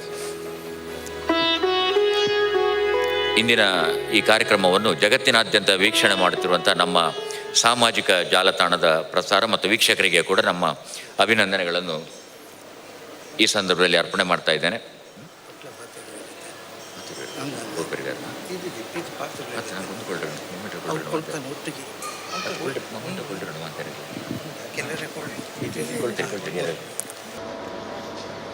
ಇದರ ಜೊತೆಗೆ ಇಂದಿನ ನಿರೂಪಣೆಯನ್ನು ಮಾಡ್ತಿರುವವರು ಶ್ರೀಯುತ ಮನೋಹರ್ ಪ್ರಸಾದ್ ಅವರು. ಇವರ ಪರಿಚಯವನ್ನು ಒಂದೆರಡೇ ಸಾರಲ್ಲಿ ಬೃಹತ್ ವಿರಾಟ್ ಪರಿಚಯವನ್ನು ಸಣ್ಣದಾಗಿ ಮಾಡಲಿಕ್ಕೆ ಇಷ್ಟಪಡ್ತೇನೆ. ಮನೋಹರ್ ಪ್ರಸಾದ್ ಅವರು ಹಿರಿಯ ಪತ್ರಕರ್ತರು. ನಮ್ಮ ಮಂಗಳೂರು ಅಂತ ಅವರು ಹಾಕಿಕೊಂಡ್ರು ಕೂಡ ಉದಯವಾಣಿಯಲ್ಲಿ ಅವರು ಪತ್ರಕರ್ತರಾಗಿ ಸುದೀರ್ಘ ಕಾಲ ಸೇವೆಯನ್ನು ಸಲ್ಲಿಸಿದ್ರಿಂದ ನಮ್ಮ ಊರಿನವರು, ಮಣಿಪಾಲದವರು ಅಂತ ಹೇಳಲಿಕ್ಕೆ ಹೆಚ್ಚು ಅಭಿಮಾನ ಪಡ್ತೇವೆ. ಜೊತೆಗೆ ಕವಿ ಕೂಡ ಹೌದು. ಅವರು ಒಳ್ಳೆಯ ವಿಮರ್ಶಕರು. ಜೊತೆಗೆ ಕನ್ನಡದ ಸಾಹಿತ್ಯದಲ್ಲಿ ಕಾಡುವ ಕಥೆಗಳನ್ನು ನೀಡಿದಂತಹ ಕಥೆಗಾರರವರು. ಅವರ ಕಥೆಗಳನ್ನು ನೀವು ಓದಿದರೆ ಬಹಳಷ್ಟು ಕಾಲ ಅವರ ಕಥೆಗಳ ಪಾತ್ರಗಳು ನಿಮ್ಮ ಮನೋಭಿತ್ತಿಯಲ್ಲಿ ಕೂತು ನಿಮ್ಮನ್ನು ಅಲುಗಾಡಿಸ್ತಾ ಇರ್ತದೆ ಮತ್ತು ಕಾಡ್ತಾ ಇರ್ತದೆ. ಅಂತಹ ಕನ್ನಡ ಸಾಹಿತ್ಯಕ್ಕೆ ಅತ್ಯುತ್ತಮವಾದ ಸುಂದರ ಅಮೋಘ ಕಥೆಗಳನ್ನು ನೀಡಿದ ಕಥೆಗಾರರು ಕೂಡ ಹೌದು. ಅವರು ನಮ್ಮ ಈ ಕಾರ್ಯಕ್ರಮದ ನಿರೂಪಕರಾಗಿ ಇವತ್ತು ಬಂದಿರೋದು ನಮ್ಮೆಲ್ಲರಿಗೂ ಬಹಳ ಸಂಭ್ರಮದ ವಿಷಯ. ಧನ್ಯವಾದಗಳು. ಈಗ ಮಾಡಲಾಗಿರುವ ಎಲ್ಲ ಆರೋಪಗಳಿಗೆ ಪೂರ್ಣಿಮಾ ಅವರೇ ಜವಾಬ್ದಾರಿ ಅಂತ ಹೇಳಿ ಸಂತೋಷದಿಂದ ಅದನ್ನು ಸ್ವೀಕರಿಸಿದ್ದೇನೆ. That's the beautiful allegations which I have enjoyed. ಆಯಿತಾ ಆದ್ಮೇಲೆ ಈಗ ನಮ್ಮ ವೇದಿಕೆಯಲ್ಲಿರುವಂತಹ ಅತಿಥಿಗಳ ಪುಟ್ಟ ಆಶಯವನ್ನು ತಮಗೆ ತಿಳಿಸ್ತೇನೆ. ವೇದಿಕೆಯಲ್ಲಿ ನಮ್ಮೆಲ್ಲರ ನೆಚ್ಚಿನ ನಾಡಿನ ಪ್ರಸಿದ್ಧ ನ್ಯೂರಾಲಜಿಸ್ಟ್, ನರರೋಗ ಚಿಕಿತ್ಸಾ ತಜ್ಞರಾಗಿರುವ ಡಾಕ್ಟರ್ ಐ ಜಿ ಭಟ್ ಅವರು ಅತ್ಯಂತ ಹಿರಿಯರು. ಉಳಿದವರೆಲ್ಲ 50 ವರ್ಷಕ್ಕಿಂತ ಕಿರಿಯರು ಅಂತ ಭಾಳ ಹೇಳಿ, ಇದು ಹಿರಿಯರ ಮಾರ್ಗದರ್ಶನದಲ್ಲಿ ಯುವ ಭಾರತವನ್ನು ಕಟ್ಟುವತ್ತ ನಾವು ಸಾಕ್ತಾ ಇದ್ದೇವೆ. ಹೊಸ ಚಿಗುರು ಹಳೆಬೇರು ಕೂಡಿರಲು ಮರಸೊಬಗುವಂತ ಈಗ ವೇದಿಕೆಯಲ್ಲಿ ಇರುವಂತಹ ನಮ್ಮ ಅತಿಥಿಗಳನ್ನು ತಮಗೆ ನಾವು ಸ್ವಾಮೀಜಿಯವರ ಕಾರ್ಯ ಒತ್ತಡದಿಂದ ಆಗ ನಮಗೆ ಮಾಡಲಿಕ್ಕಾಗಲಿಲ್ಲ. ನಾವು ವೇದಿಕೆಯಲ್ಲಿ ನೋಡಿ ಶ್ರೀಮತಿ ಸೌಜನ್ಯ ಮತ್ತು ಶ್ರೀ ಗೋಪಾಲಕೃಷ್ಣ ಆಸ್ರಣ್ಣ ದಂಪತಿಯವರು ಇಲ್ಲಿ ನಮ್ಮ ಜೊತೆಗೆ ಉಪಸ್ಥಿತರಿದ್ದಾರೆ. ದಯವಿಟ್ಟು ಒಮ್ಮೆ ತಾವು ಎದ್ದು ನಿಲ್ಲಬೇಕಂತ ಕೇಳಿಕೊಳ್ತಾ ಇದ್ದೇನೆ. ಸೌಜನ್ಯ ಅವರು ಗೃಹಿಣಿ, ಗೋಪಾಲಕೃಷ್ಣ ಆಸ್ರಣ್ಣ ಅವರು ತಮಗೆ ಗೊತ್ತಿದ್ದಂತೆ ಶ್ರೀ ಕ್ಷೇತ್ರ ಕಟೀಲ್ನಲ್ಲಿ ಅವರ ನಿರ್ವಹಣೆ ಇದೆ. ಅವರ ಕುಟುಂಬದಿಂದ ನಾವು ಈ ಹಿಂದೆ ಸ್ಮರಣೆ ಮಾಡಿದೆವು ಗೋಪಾಲಕೃಷ್ಣ ಆಸ್ರಣ್ಣ ಕೀರ್ತಿಶೇಷರು. ಅಂತೆಯೇ ನಮ್ಮ ಜೊತೆಗೆ ಇದನ್ನು ಉಪಸ್ಥಿತರಿದ್ದಾರೆ ಶ್ರೀಮತಿ ಬೃಂದಾ ಮತ್ತು ಡಾಕ್ಟರ್ ಐ ಜಿ ಭಟ್ ಮಂಗಳೂರವರು. ಶ್ರೀಮತಿ ಬೃಂದಾ ಅವರು ಡಾಕ್ಟರ್ ಐ ಜಿ ಭಟ್ ಅವರ ಎಲ್ಲ ಚಟುವಟಿಕೆಗಳ ಹಿನ್ನೆಲೆಯಿದೆ. ಡಾಕ್ಟರ್ ಐ ಜಿ ಭಟ್ ಅವರು ನಮ್ಮೆಲ್ಲರ ನೆಚ್ಚಿನ ನರರೋಗ ಚಿಕಿತ್ಸಾ ತಜ್ಞರು. ಅವರ ಅಪಾಯಿಂಟ್ಮೆಂಟ್ ಬೇಕಾದರೆ ತಿಂಗಳುಗಟ್ಟಲೆ ಕಾಯಬೇಕು ಎಲ್ಲರೂ. ಆದರೆ ಇವತ್ತು ಎಲ್ಲ ಬಿಟ್ಟು ಪ್ರೀತಿಯಿಂದ ಇಲ್ಲಿ ಆಗಮಿಸಿದ್ದಾರೆ.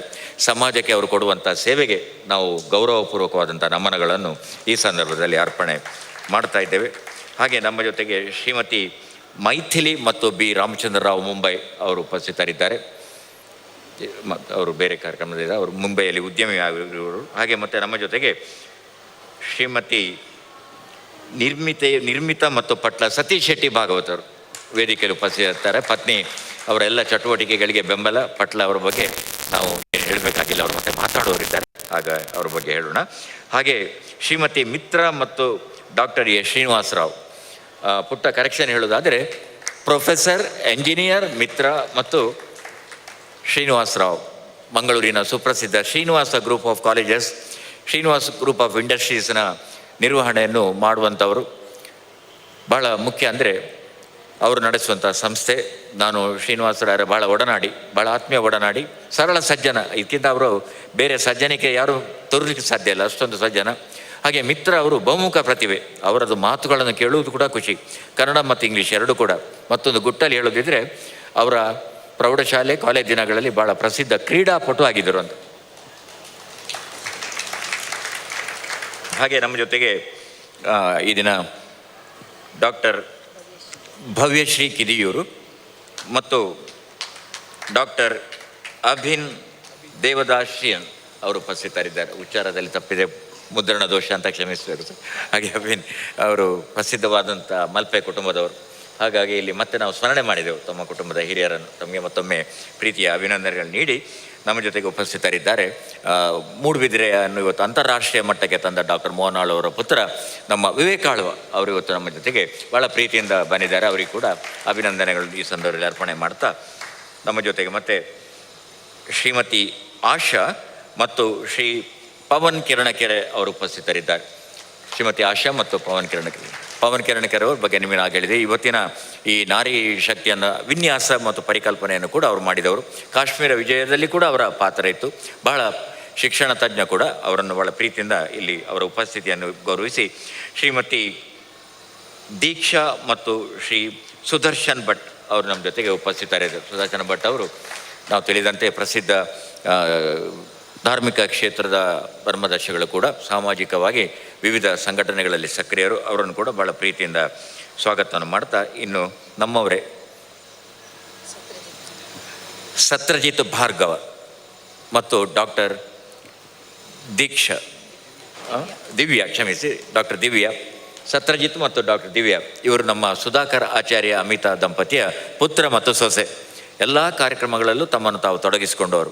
ಅವರನ್ನು ಕೂಡ ಅವರ ಉಪಸ್ಥಿತಿಯನ್ನು ಗೌರವಿಸಿ, ಆದಮೇಲೆ ಈಗ ವೇದಿಕೆಯಲ್ಲಿರುವ ಅತಿಥಿಗಳಲ್ಲಿ ಕೆಲವರು ತಮ್ಮ ಅಭಿಪ್ರಾಯಗಳನ್ನು ಕೇಳಬೇಕಂತ ಕೋರ್ತೇನೆ. ಮೊದಲಾಗಿ ನಾಡಿನ ಮಾತ್ರವಲ್ಲ, ಜಗತ್ತಿನಾದ್ಯಂತ ಇವತ್ತು ನೀವು ಯಾವ ಮನೆಗೆ ಹೋಗಿ ಅಲ್ಲಿ ಪಟ್ಲ ಸತೀಶ್ ಶೆಟ್ಟಿ ಭಾಗವತರ ಧ್ವನಿ ಕೇಳಿಯೇ ಕೇಳ್ತದೆ. ಇವತ್ತು ಭಾಗವತಿಗೆ ಒಂದು ಹೊಸ ವ್ಯಾಖ್ಯಾನವನ್ನು ಕೊಟ್ಟವರು. ಅವರು ಹಾಡಿದರೆಂದರೆ, ನಾನು ಅನೇಕ ಬಾರಿ ಹೇಳಿದ್ದೇನೆ, ಕುಮಾರವ್ಯಾಸನ ಹಾಡಿದರೆಂದರೆ ಕಲಿಯುಗ ದ್ವಾಪರ ಆಗುವುದೆಂಬ ಒಂದು ಮಾತಿತ್ತು. ಪಟ್ಲ ಸತೀಶ್ ಶೆಟ್ಟಿ ಭಾಗವತರ ಹಾಡಿದರೆಂದರೆ ಕಲಿಯುಗ ತ್ರೇತಾಯುಗ ಆಗುವುದು, ಕರತಾಯುಗ ಆಗುವುದು, ದ್ವಾಪರಯುಗ ಆಗುವುದು. ಒಂದು ಎಂಥ ಸಜ್ಜನ ಅಂದರೆ ಎಷ್ಟು ಎತ್ತರ. ಇವತ್ತು ಪತ್ನಿ ಉಪಸ್ಥಿತರಿದ್ದಾರೆ. ಈಗ ಮುಂದಿನ ಕಾರ್ಯಕ್ರಮದಲ್ಲಿ ಅವರ ಭಾಗವತಿಕೆ ಕೂಡ ನಡೀತದೆ. ಅದೇ ಹೆಚ್ಚು ಹೇಳದೆ ದಯವಿಟ್ಟು ತಾವು 2 ಮಾತುಗಳನ್ನು ಆಡಬೇಕು ಅಂತ ಗೌರವಾನ್ವಿತ ಪಟ್ಲ ಭಾಗವತರಲ್ಲಿ ಕೇಳಿಕೊಳ್ತೇನೆ.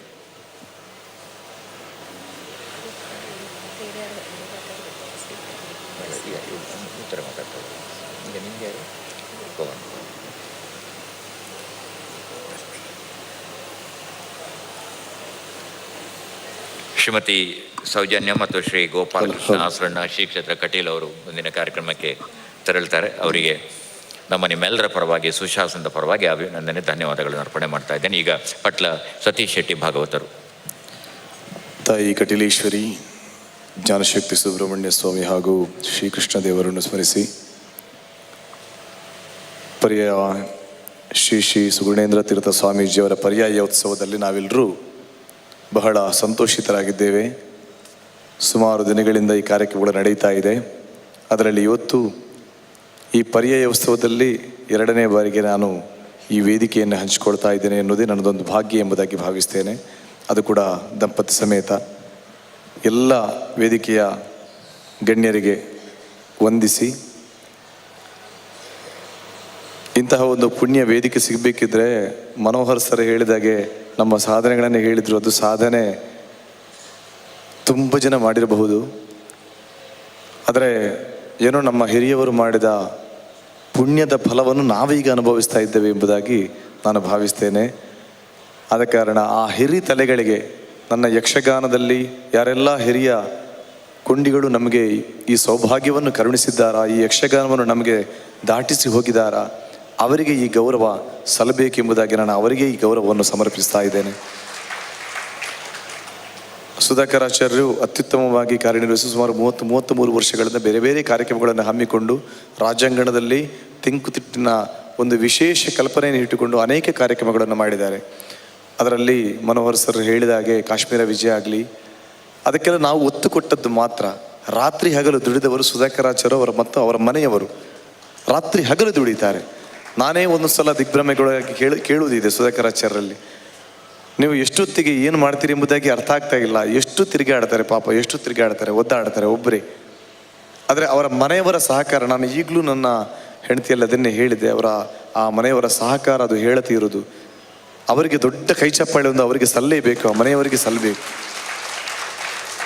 ಆದ ಕಾರಣ ಸುಧಾಕರಾಚಾರ್ಯ, ನಿಮ್ಮ ಇಷ್ಟಗಳನ್ನು ಕೈಗೂಡಿಸುವಲ್ಲಿ ನಾವೆಲ್ಲ ನಿಮಿತ್ತ ಮಾತ್ರಗಳು. ಪವನ್ ಕಿರಣಕೆರೆಯವರು ಪ್ರಸಂಗಗಳನ್ನು ರಚಿಸಿ ಅನೇಕ ಕೊಡುಗೆಗಳನ್ನು ಕೊಟ್ಟಿದ್ದಾರೆ. ಕಾಶ್ಮೀರ ವಿಜಯದಲ್ಲಿ ನನಗೂ ಒಂದು ತಾವು ಅವಕಾಶ ಕೊಟ್ರಿ ಎಂಬುದಾಗಿ ನಾನು ಹೇಳಲಿಕ್ಕೆ ಬಯಸ್ತೇನೆ.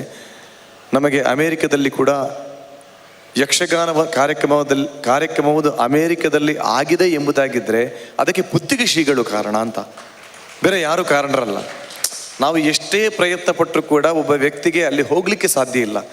ಅಂಥದ್ರಲ್ಲಿ ಅಲ್ಲಿ ಅನೇಕ ಮಠಗಳನ್ನು ನಿರ್ಮಿಸಿ ಶ್ರೀಕೃಷ್ಣನ ಪೂಜೆಯನ್ನು ಅಮೇರಿಕದಾದ್ಯಂತ ಭಾರತೀಯರಿಗೆ ಅಥವಾ ಅಮೇರಿಕದವರಿಗೆ ತೋರ್ಪಡಿಸಿ ಅಲ್ಲಿ ಅವರು ಪಾಲ್ಗೊಳ್ಳುವ ಹಾಗೆ ಮಾಡಿ ನಮ್ಮ ಕಲೆಗಳಿಗೆ ಕೂಡ ಪ್ರೋತ್ಸಾಹ ಕೊಟ್ಟಂತಹ ಒಂದು ಸಂಸ್ಥೆ ಅಂತ ಹೇಳಿದರೆ ಅದು ಪುತ್ತಿಗೆ ಮಠ. ನಾವು ಉದ್ಘೋಷವಾಗಿ ಹೇಳ್ಬೋದು ಅದನ್ನು. ಅಂತಹ ಪುತ್ತಿಗೆ ಶ್ರೀಗಳು ನಮಗೆ ಎಲ್ಲ ರೀತಿಯಲ್ಲೂ ಅನ್ನದಾತರು ಹೌದು, ಆಶ್ರಯದಾತರು ಹೌದು, ಕಲೆಗೆ ಪ್ರೇರಣೆ ಕಲಾದಾತರು ಕೂಡ ಹೌದು ಎಂಬುದಾಗಿ ನಾನು ಹೇಳಲಿಕ್ಕೆ ಬಯಸ್ತೇನೆ. ಅವರಿಗೆ ಯಾವ ರೀತಿ ನಾವು ಕಲಾವಿದರಾಗಿ ಯಾವ ರೀತಿಯ ಅಭಿನಂದನೆಯನ್ನು ಅವರಿಗೆ ಹೇಳಿದರೂ ಕಡಿಮೆನೇ. ಅವರ ಋಣವನ್ನು ನಮ್ಮಿಂದ ತೀರಿಸಲಿಕ್ಕೆ ಸಾಧ್ಯ ಇಲ್ಲ. ಪುತ್ತಿಗೆ ಶ್ರೀಗಳಿಗೆ ನಾವು ಯಾವತ್ತೂ ಜೀವಮಾನವಿಡೀ ಅವರಿಗೆ ಆಭಾರಿ ಅಂತ ಈ ಮೂಲಕ ಹೇಳ ಬಯಸುತ್ತಾ, ಸುಧಾಕರಾಚಾರ್ಯರ ಇಂತಹ ಅತ್ಯಂತ ಮೊಳಗಲಿ ಎಂಬುದಾಗಿ ಹಾರೈಸುತ್ತಾ ಎಲ್ಲ ಸೇರಿರುವ ದಂಪತಿಗಳಿಗೆ ಒಂದೇ ಮಾತಲ್ಲಿ ವಂದಿಸುತ್ತಾ 2 ಮಾತನ್ನು ಮುಗಿಸ್ತೇನೆ. ನಮಸ್ಕಾರ. ತುಂಬ ಸುಂದರವಾಗಿ ಶ್ರೀಯುತ ಪಟ್ಲ ಸತೀಶ್ ಅವರು ಮಾತಾಡಿದ್ದಾರೆ. ಯಾವಾಗ ಒಂದು ಮಾತಿದೆ, ತುಂಬಿದ ಕೊಡ ತುಳುಕುವುದಿಲ್ಲ ಅನ್ನೋದು. ಅವರ ಮಾತಿನಲ್ಲೇ ಈ ಅಂಶ ನಮಗೆ ಮನದಟ್ಟಾಗ್ತದೆ. ಅವರು ಮುಂದಿನ ಪ್ರಸಂಗದ ತಯಾರಿಗಾಗಿ ಈಗ ನಿರ್ಗಮಿಸಲಿಕ್ಕಿದ್ದಾರೆ. ಇದೀಗ ನಮ್ಮನ್ನು ಉದ್ದೇಶಿಸಿ ನವ ದಂಪತಿಗಳಲ್ಲಿ ಇನ್ನೋರ್ವರು ಮಾತಾಡಲಿಕ್ಕಿದ್ದಾರೆ. ಪವನ್ ಕಿರಣ್ ಕೆರೆ ಅವರು. ಇವರು ಯಕ್ಷಗಾನ ಪ್ರಸಂಗಕರ್ತರು, ವಿನ್ಯಾಸಗಾರರು. ನಾವು ಈಗಾಗಲೇ ತಿಳ್ಕೊಂಡಂತೆ ಕಾಶ್ಮೀರ ವಿಜಯದಂತಹ ವಿನೂತನವಾದಂಥ ರಾಷ್ಟ್ರೀಯತೆಯನ್ನು ಬಿಂಬಿಸುವಂತಹ ಉತ್ತಮ ಕೃತಿಗಳನ್ನು ವಿನ್ಯಾಸ ಮಾಡಿ, ಪರಿಕಲ್ಪನೆ, ವಿನ್ಯಾಸ, ಸಾಹಿತ್ಯ ಎಲ್ಲವನ್ನ ಮಾಡಿ ಅಂತಹ ಪ್ರಸಂಗವನ್ನು ನೀಡಿದಂತಹ ಪ್ರಸಂಗಕರ್ತರು ಕೂಡ ಹೌದು. ಇಂದಿನ ನಾರಿ ಶಕ್ತಿಯ ಪ್ರಸಂಗವನ್ನು ಅದರ ಪರಿಕಲ್ಪನೆ ಕೂಡ ಪವನ್ ಕಿರಣ್ ಕೆರೆಯವರದಾಗಿದೆ. ಅವರೀಗ ನಮ್ಮನ್ನು ಉದ್ದೇಶಿಸಿ ಮಾತಾಡಲಿಕ್ಕಿದ್ದಾರೆ.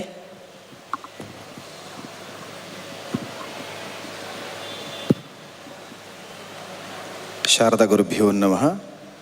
ಪೊಡವಿಗೊಡೆಯ ಶ್ರೀಕೃಷ್ಣನ ಪದ್ಮಪಾದಗಳಿಗೆ ಪೊಡಮಡುತ್ತಾ ಉಭಯ ಶ್ರೀಪಾದರನ್ನು ಮನಸ್ಸಲ್ಲಿ ಸಂಸ್ತುತಿಸಿ ವೇದಿಕೆಯಲ್ಲಿರುವಂಥ ಎಲ್ಲ ದಂಪತಿಗಳನ್ನು, ಗಣ್ಯರನ್ನು ಅಭಿವಂದಿಸ್ತಾ ಸೇರಿದ ಸಜ್ಜನ ಸಹೃದಯಿ ಸದಭಿಮಾನಿಗಳಿಗೆ ಪೊಡಮಡುತ್ತಾ 2 ನಿಮಿಷಗಳ ಮಾತಾಡುವ ಅಪ್ಪಣೆ ವೀಕ್ಷೆಯನ್ನು, ಸಮಯ ವೀಕ್ಷೆಯನ್ನು ಯಾಚಿಸ್ತಾ ಇದ್ದೇನೆ. ಸುಶಾಸನ ಉಡುಪಿ ಹೆಸರಿನಿಂದ ಸುಧಾಕರಾಚಾರ್ಯರು ಹಿರಿಯ ಸಂಘಟಕರು. 30-35 ವರ್ಷಗಳಿಂದ ಸುದೀರ್ಘವಾಗಿ ಬೇರೆ ಬೇರೆ ರೀತಿಯ ಯಕ್ಷಗಾನೇತರ ಕಾರ್ಯಕ್ರಮವನ್ನು ಸಂಘಟಿಸಿದ ಉಡುಪಿಯ ಯಶಸ್ವಿ ಸಂಘಟಕ. ಅದರಲ್ಲಿ ವಿಶೇಷ ಏನು ಅಂತ ಹೇಳಿದರೆ, ರಾಷ್ಟ್ರಪ್ರಜ್ಞೆಯನ್ನು, ಈ ಮಣ್ಣಿನ ಅಸ್ಮಿತೆಯನ್ನು ಉಳಿಸಬೇಕು, ಈ ಮಣ್ಣಿನ ಅಸ್ಮಿತೆಯನ್ನು ಮುಂದಿನ ತಲೆಮಾರಿಗೆ ಕೈದಾಟಿಸಬೇಕು ಅನ್ನುವ ನಿಟ್ಟಿನಲ್ಲಿ ಒಂದು ರಾಷ್ಟ್ರಪ್ರಜ್ಞೆ ಇರುವಂತಹ ಪ್ರಸಂಗಗಳನ್ನು ಆಯ್ದು ಅದನ್ನು ಪ್ರದರ್ಶನಗಳಿಗೆ ಮುಂದಾಗುವ ಒಂದು ಸಾಹಸಿ ಸಂಘಟಕ ಸುಧಾಕರಾಚಾರ್ಯರು. ಅದರಲ್ಲಿ ತುಂಬ ಸಾಹಸ ಉಂಟು. ಯಾಕಂದರೆ ಸುಲಭವಾದ ಮಾತಲ್ಲ. ಯಕ್ಷಗಾನ ತನ್ನ ಆವರಣವನ್ನು ಬಿಡದೆ ಬೇರೆ ಬೇರೆ ಪ್ರಯೋಗಶೀಲತೆಗೆ ನಿರಂತರವಾಗಿ ತನ್ನನ್ನು ಒಡ್ಡಿಕೊಂಡು ವ್ಯಾಪ್ತಿ ವಿಸ್ತಾರಗಳಿಂದ ಬೆಳೆದು ಬಂದಂತಹ ಒಂದು ಕಲೆ. ಯಕ್ಷಗಾನದ ವ್ಯಾಪ್ತಿ ವಿಸ್ತಾರ ಇವತ್ತು ಜಾಗತಿಕವಾಗಿ ಬೆಳೆದು ನಿಲ್ಲುವಲ್ಲಿ ಅದು ಜನಸಾಮಾನ್ಯರನ್ನು ಮುಟ್ಟಿದ್ದೇ ಪ್ರಧಾನ ಕಾರಣ. ಆ ಮುಟ್ಟಬೇಕು ಅಂತಾದರೆ ಆಯಾಯ ಕಾಲಘಟ್ಟದಲ್ಲಿ ಔಚಿತ್ಯಪೂರ್ಣವಾಗಿ ಯಾವುದು ಸಕಾಲಿಕವೋ ಯಾವುದು ಸಾರ್ವಕಾಲಿಕವೋ ಅದನ್ನು ಮುಟ್ಟಿಸಬೇಕಾದ ಅನಿವಾರ್ಯತೆ ಯಕ್ಷಗಾನಕ್ಕುಂಟು. ಆ ನಿಟ್ಟಿನಲ್ಲಿ ಸುಧಾಕರಾಚಾರ್ಯರು ತುಂಬ ಅಭಿನಂದನೀಯರು ಅಂತ ನಾನು ಭಾವಿಸ್ತೇನೆ. ಸ್ವರಾಜ್ಯ ವಿಜಯ, ಹೈದರಾಬಾದ್ ವಿಜಯ, ಅದಾಗಿ 3ನೇ ವಿಜಯ ದಿಗ್ವಿಜಯವಾಗಿ ಕಾಶ್ಮೀರ ವಿಜಯವನ್ನು ಆರ್ಟಿಕಲ್ 370 ಮತ್ತು ಇದನ್ನು ರದ್ದು ಮಾಡಿದಂತಹ ಹೊತ್ತಿನಲ್ಲಿ ಕಾಶ್ಮೀರಕ್ಕಿಂತ ಪ್ರತ್ಯೇಕ ಸ್ವಾಯತ್ತೆಯನ್ನು ತೆಗೆದು ಕಾಶ್ಮೀರಕ್ಕೆ ವಿಜಯ ನಿರ್ಮಾಣವಾದದ್ದನ್ನು ಕೋರ್ಟ್ನಲ್ಲಿ ಮೊನ್ನೆ ನಿಜವಾದ ಕಾಶ್ಮೀರ ವಿಜಯ ಹುಟ್ಟುವ ಮೊದಲೇ ಕಾಶ್ಮೀರ ವಿಜಯವನ್ನು ಹುಟ್ಟಿಸಿ ಇಡೀ ರಾಜ್ಯಾದ್ಯಂತ ಅದನ್ನು ಪ್ರದರ್ಶನ ಮಾಡಿದಂತಹ ಕೀರ್ತಿ ಸುಧಾಕರಾಚಾರ್ಯರಿಗೂ ಸುಶಾಸನಕ್ಕೆ ಲಭ್ಯವಾಗುತ್ತದೆ.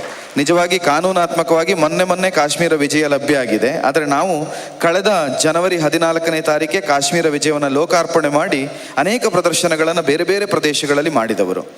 ಯಾಕಿದನ್ನು ಒತ್ತಿ ಹೇಳ್ತಾ ಇದ್ದೇನೆ ಅಂದರೆ, ಸಾಮಾಜಿಕವಾಗಿ ನಾವು ಸಮಾಜಕ್ಕೆ ನಮ್ಮನ್ನು ತೆತ್ತುಕೊಂಡ ಕಾಲದಲ್ಲಿ ಸಮಾಜಕ್ಕೆ ಕೊಡಬೇಕಾದ ಕೆಲವಷ್ಟನ್ನು ಕೊಡದೇ ಹೋದರೆ ಆ ಬದ್ಧತೆಯಿಂದ ನಾವು ಹಕ್ಕು ಮತ್ತು ಕರ್ತವ್ಯ, ನಾವು ಹಕ್ಕಿನ ಬಗ್ಗೆ ತುಂಬ ಮಾತಾಡ್ತೇವೆ, ಕರ್ತವ್ಯದಿಂದ ನುಣುಚಿಕೊಳ್ತೇವೆ. ಆದರೆ ಅಪರೂಪವಾಗಿ ಇಲ್ಲಿರುವ ತುಂಬ ಮಂದಿ ಗಣ್ಯರು ಈಗ ವೇದಿಕೆಯಲ್ಲಿರೋರು ಅಂಥವರೇ, ಹಕ್ಕಿನ ಬಗ್ಗೆ ಮಾತಾಡೋರಲ್ಲ, ಕರ್ತವ್ಯದ ಬಗ್ಗೆ ಮಾತಾಡೋರು. ಸತೀಶ್ ಅಣ್ಣ ಇರ್ಬೋದು, ವಿವೇಕ್ ಆಳ್ವರಂಥವ್ರು ಇರ್ಬೋದು, ಇಲ್ಲಿರುವಂಥ ಐ ಜಿ ಭಟ್ರು ಇರ್ಬೋದು, ಶ್ರೀನಿವಾಸ್ ಗ್ರೂಪ್ ಅವ್ರು ಇರ್ಬೋದು, ಪ್ರತಿಯೊಬ್ಬರು ಕೂಡ ಡಾಕ್ಟರ್ ದಂಪತಿಗಳಿರ್ಬೋದು, ಎಲ್ಲರೂ ಕೂಡ ಇವತ್ತಿನವರೆಗೆ ಹಕ್ಕಿನ ಬಗ್ಗೆ ಮಾತಾಡಿದವರಲ್ಲ, ಕರ್ತವ್ಯದ ಬಗ್ಗೆ ಮಾತಾಡಿದವರು. ಸಮಾಜ ತನಗೇನು ಕೊಟ್ಟಿದೆ ಅಂತ ಪ್ರಶ್ನಿಸಲಿಲ್ಲ, ಸಮಾಜಕ್ಕೆ ತಾನೇನು ಕೊಡಬೇಕು ಅಂತ ತನ್ನನ್ನೇ ಸಮಾಜಕ್ಕೆ ತೆತ್ತುಕೊಂಡಂಥ ಗಣ್ಯರಿದ್ದಾರೆ. ಹಾಗಾಗಿ ಆ ಸಾಲಿನಲ್ಲಿ ಸುಧಾಕರ್ ಆಚಾರ್ಯ ಇರ್ಬೋದು, ಅವರ ಕುಟುಂಬ ಇರ್ಬೋದು. ನಿಜಾರ್ಥದಲ್ಲಿ ಅವರು ವೃತ್ತಿಯಲ್ಲಿ ಟೈಲರ್, ಸುಧಾಕರ್ ಆಚಾರ್ಯ ಶ್ರೀಮತಿ ವೃತ್ತಿಯಲ್ಲಿ ಟೈಲರ್ನ ದೊಡ್ಡ ಕೆಲಸ ಏನು ಅಂದರೆ ಸ್ಟಿಚ್ ಮಾಡೋದು, ಸೇರಿಸೋದು. ಸುಧಾಕರ್ ಆಚಾರ್ಯ ಎಲ್ಲ ಕನಸುಗಳನ್ನು ಸ್ಟಿಚ್ ಮಾಡಿ ಅದಕ್ಕೊಂದು ಆಕಾರ ಕೊಟ್ಟದ್ದು ಅವರ ಹೆಂಡತಿ. ಅದಕ್ಕೆ ಎರಡು ಮಾತೇ ಇಲ್ಲ. ಎಲ್ಲಿಯವರೆಗೆ ಅಂದರೆ ಒಂದು ಸಣ್ಣ ಉದಾಹರಣೆ ಕೊಡ್ತೇನೆ. ಇವತ್ತು ನಾವು ನಾರಿ ಶಕ್ತಿ ಪ್ರದರ್ಶನಕ್ಕಾಗುವಾಗ ಹಿಮ್ಮೇಳ ಮತ್ತು ಮುಮ್ಮೇಳದವರು ಒಂದು ಯೂನಿಫಾರ್ಮ್ನಲ್ಲಿ ನಿಮ್ಮ ಮುಂದೆ ಕಾಣಿಸಿಕೊಳ್ತೇವೆ. ಆ ಯೂನಿಫಾರ್ಮ್ನ ಕಲ್ಲರು, ಯೂನಿಫಾರ್ಮ್ನ ಬಟ್ಟೆಯ ಕ್ವಾಲಿಟಿಯಿಂದ ಹಿಡಿದು ಎಲ್ಲ ಚೆಕ್ ಮಾಡಿ ಕ್ವಾಲಿಟಿ ಪಾಸ್ ಮಾಡಿ ನಮಗೆ ಕೊಟ್ಟದ್ದು ಅವರು ಸುಧಾಕರಾಚಾರ್ಯ ಶ್ರೀಮತಿ. ಅಂದರೆ ನಾರಿ ಶಕ್ತಿ ಹಿನ್ನೆಲೆಯಲ್ಲಿ ಇರುತ್ತದೆ. ಸತೀಶ್ ಅಣ್ಣ ಒಂದು ಒಳ್ಳೆಯ ಮಾತಾಡಿದರು, ಸುಶಾಸನ ತೊಡಗಿಸಿಕೊಂಡ ಬಗೆ ಹಾಗೆ ಸಮಾಜಮುಖಿಯಾಗಿ ತನ್ನನ್ನು ಸೇರಿಸಿಕೊಳ್ಳುವುದು ಅಂತ. ಕಲೆ, ಸಂಸ್ಕೃತಿ, ಶೈಕ್ಷಣಿಕ ಇತ್ಯಾದಿ ಅನೇಕ ಆಲೋಚನೆಗಳು ಸುಧಾಕರಾಚಾರ್ಯರ ತಲೆಯಲ್ಲಿದೆ. ನಾನು ಪಡವಿಗೊಡೆ ಕೃಷ್ಣನ ಸನ್ನಿಧಾನದಲ್ಲಿ ಪ್ರಾರ್ಥಿಸುವುದಷ್ಟೇ, ಸುಧಾಕರಾಚಾರ್ಯರ ತಲೆಯಲ್ಲಿರುವಂಥ ಎಲ್ಲ ಕನಸುಗಳು ಮೂರ್ತ ಸ್ವರೂಪ ಆಗುವ ಶಕ್ತಿಯನ್ನು ಆ ಚೇತನಾತ್ಮಕನಾದಂಥ ಭಗವಂತ ಅವರಿಗೆ ಕೊಡಲಿ. ಆ ಮೂಲಕ ಸಮಾಜಕ್ಕೆ ಪರಿಪೂರ್ಣವಾಗಿ ಸುಶಾಸನ ತನ್ನನ್ನು ಕೊಡುವ ಹಾಗಾಗಲಿ. ಕೊನೆಯದಾಗಿ ಸತೀಶ್ ಅಣ್ಣ ಹೇಳಿದ ಮಾತನ್ನು ಪುನರುಚ್ಚರಿಸಿ ನಾನು ನನ್ನ ಮಾತನ್ನು ಮುಗಿಸ್ತೇನೆ. ನಾವು ಯಕ್ಷಗಾನ ನಮ್ಮನ್ನು ಇಷ್ಟು ಎತ್ತರಕ್ಕೆ ಬೆಳೆಸಿದೆ, ಒಂದಷ್ಟು ಮಂದಿ ನಮ್ಮನ್ನು ಗುರುತಿಸುವಾಗೆ ಯಕ್ಷಗಾನ ಮಾಡಿದೆ. ನಾವೇನು ಅಂತ ಕೇಳಿದರೆ ನಾವು ದೊಡ್ಡ ಸೊನ್ನೆ. ಪೂರ್ಣಮದಂ ಪೂರ್ಣಮಿದಂ ಪೂರ್ಣಾತ್ ಪೂರ್ಣಮುದಚ್ಯತೆ ಪೂರ್ಣಸ್ಯ ಪೂರ್ಣಮಾದಾಯ ಪೂರ್ಣಮೇವಾವಶಿಷ್ಯತೆ. ಪೂರ್ಣತ್ವವನ್ನು ಕಲ್ಪಿಸಿದ್ದು ಯಕ್ಷಗಾನ. ನಿಜಾರ್ಥದಲ್ಲಿ ನಾರಿ ಶಕ್ತಿ, ಇಲ್ಲಿರುವಂಥ ಎಲ್ಲ ನವನಾರಿಯರು ನಾರಿ ಶಕ್ತಿ, ಸೇರಿದವರು ನಾರಿ ಶಕ್ತಿ. ಅದರೊಟ್ಟಿಗೆ ನಿಜವಾದ ನಾರಿ ಶಕ್ತಿ ಯಾವುದು ಅಂದರೆ ಇಂತಹ ಕಾರ್ಯಕ್ರಮಗಳು, ಪರ್ಯಾಯ ಇರ್ಬೋದು, ಧಾರ್ಮಿಕ ಕಾರ್ಯಕ್ರಮ ಇರ್ಬೋದು, ಸಾಂಸ್ಕೃತಿಕ ಕಾರ್ಯಕ್ರಮ ಇರ್ಬೋದು, ಜಾಗತಿಕವಾಗಿ ಭಾರತದಲ್ಲಿ ನಡೆದಷ್ಟು ಮತ್ತೆ ಎಲ್ಲಿಯೂ ನಡೆಯುವುದಿಲ್ಲ. ಇದು ಸಾರ್ವಕಾಲಿಕ ಸತ್ಯ. ಪರ್ಯಾಯ ಶ್ರೀಪಾದರ ಈ ಸಾಂಸ್ಕೃತಿಕ ವೈಭವದಲ್ಲಿ ಅನೇಕ ಕಾರ್ಯಕ್ರಮಗಳು ನಡೆದಿದೆ. ಒಂದು ಹೆಮ್ಮೆ ನನಗೂ ಸತೀಶ್ ಅಣ್ಣಾಗಿದೆ. ನಾ 2ನೇ ಕಾರ್ಯಕ್ರಮವನ್ನು ಹಂಚಿಕೊಳ್ತಾ ಇರೋದು ಒಂದು ಸಂತೋಷ. ಯಾಕೆಂದರೆ ಪೂರ್ವ ಪುಣ್ಯದಿಂದ ಪರ್ಯಾಯದ ಸಭೆಯಲ್ಲಿ ಕಾಣಿಸಿಕೊಳ್ಳಿಕ್ಕೆ ಸಾಧ್ಯ ಆಗುತ್ತದೆ. ಆದರೆ ಪರ್ಯಾಯದಂತಹ ಸಾಂಸ್ಕೃತಿಕ ಚಿಂತನೆ, ಧಾರ್ಮಿಕ ಚಿಂತನೆ, ರಾಷ್ಟ್ರಪ್ರಜ್ಞೆ ಇರುವಂಥ ಕಾರ್ಯಕ್ರಮಗಳು ನಡೀಬೇಕು ಅಂತಾದರೆ ನಿಜವಾಗಿ ಅದು ನಾರಿ ಶಕ್ತಿ. ಯಾವ ನಾರಿ ಶಕ್ತಿ ಅಂತ ಕೇಳಿದರೆ ಭಾರತ ನಾರಿ ಶಕ್ತಿ.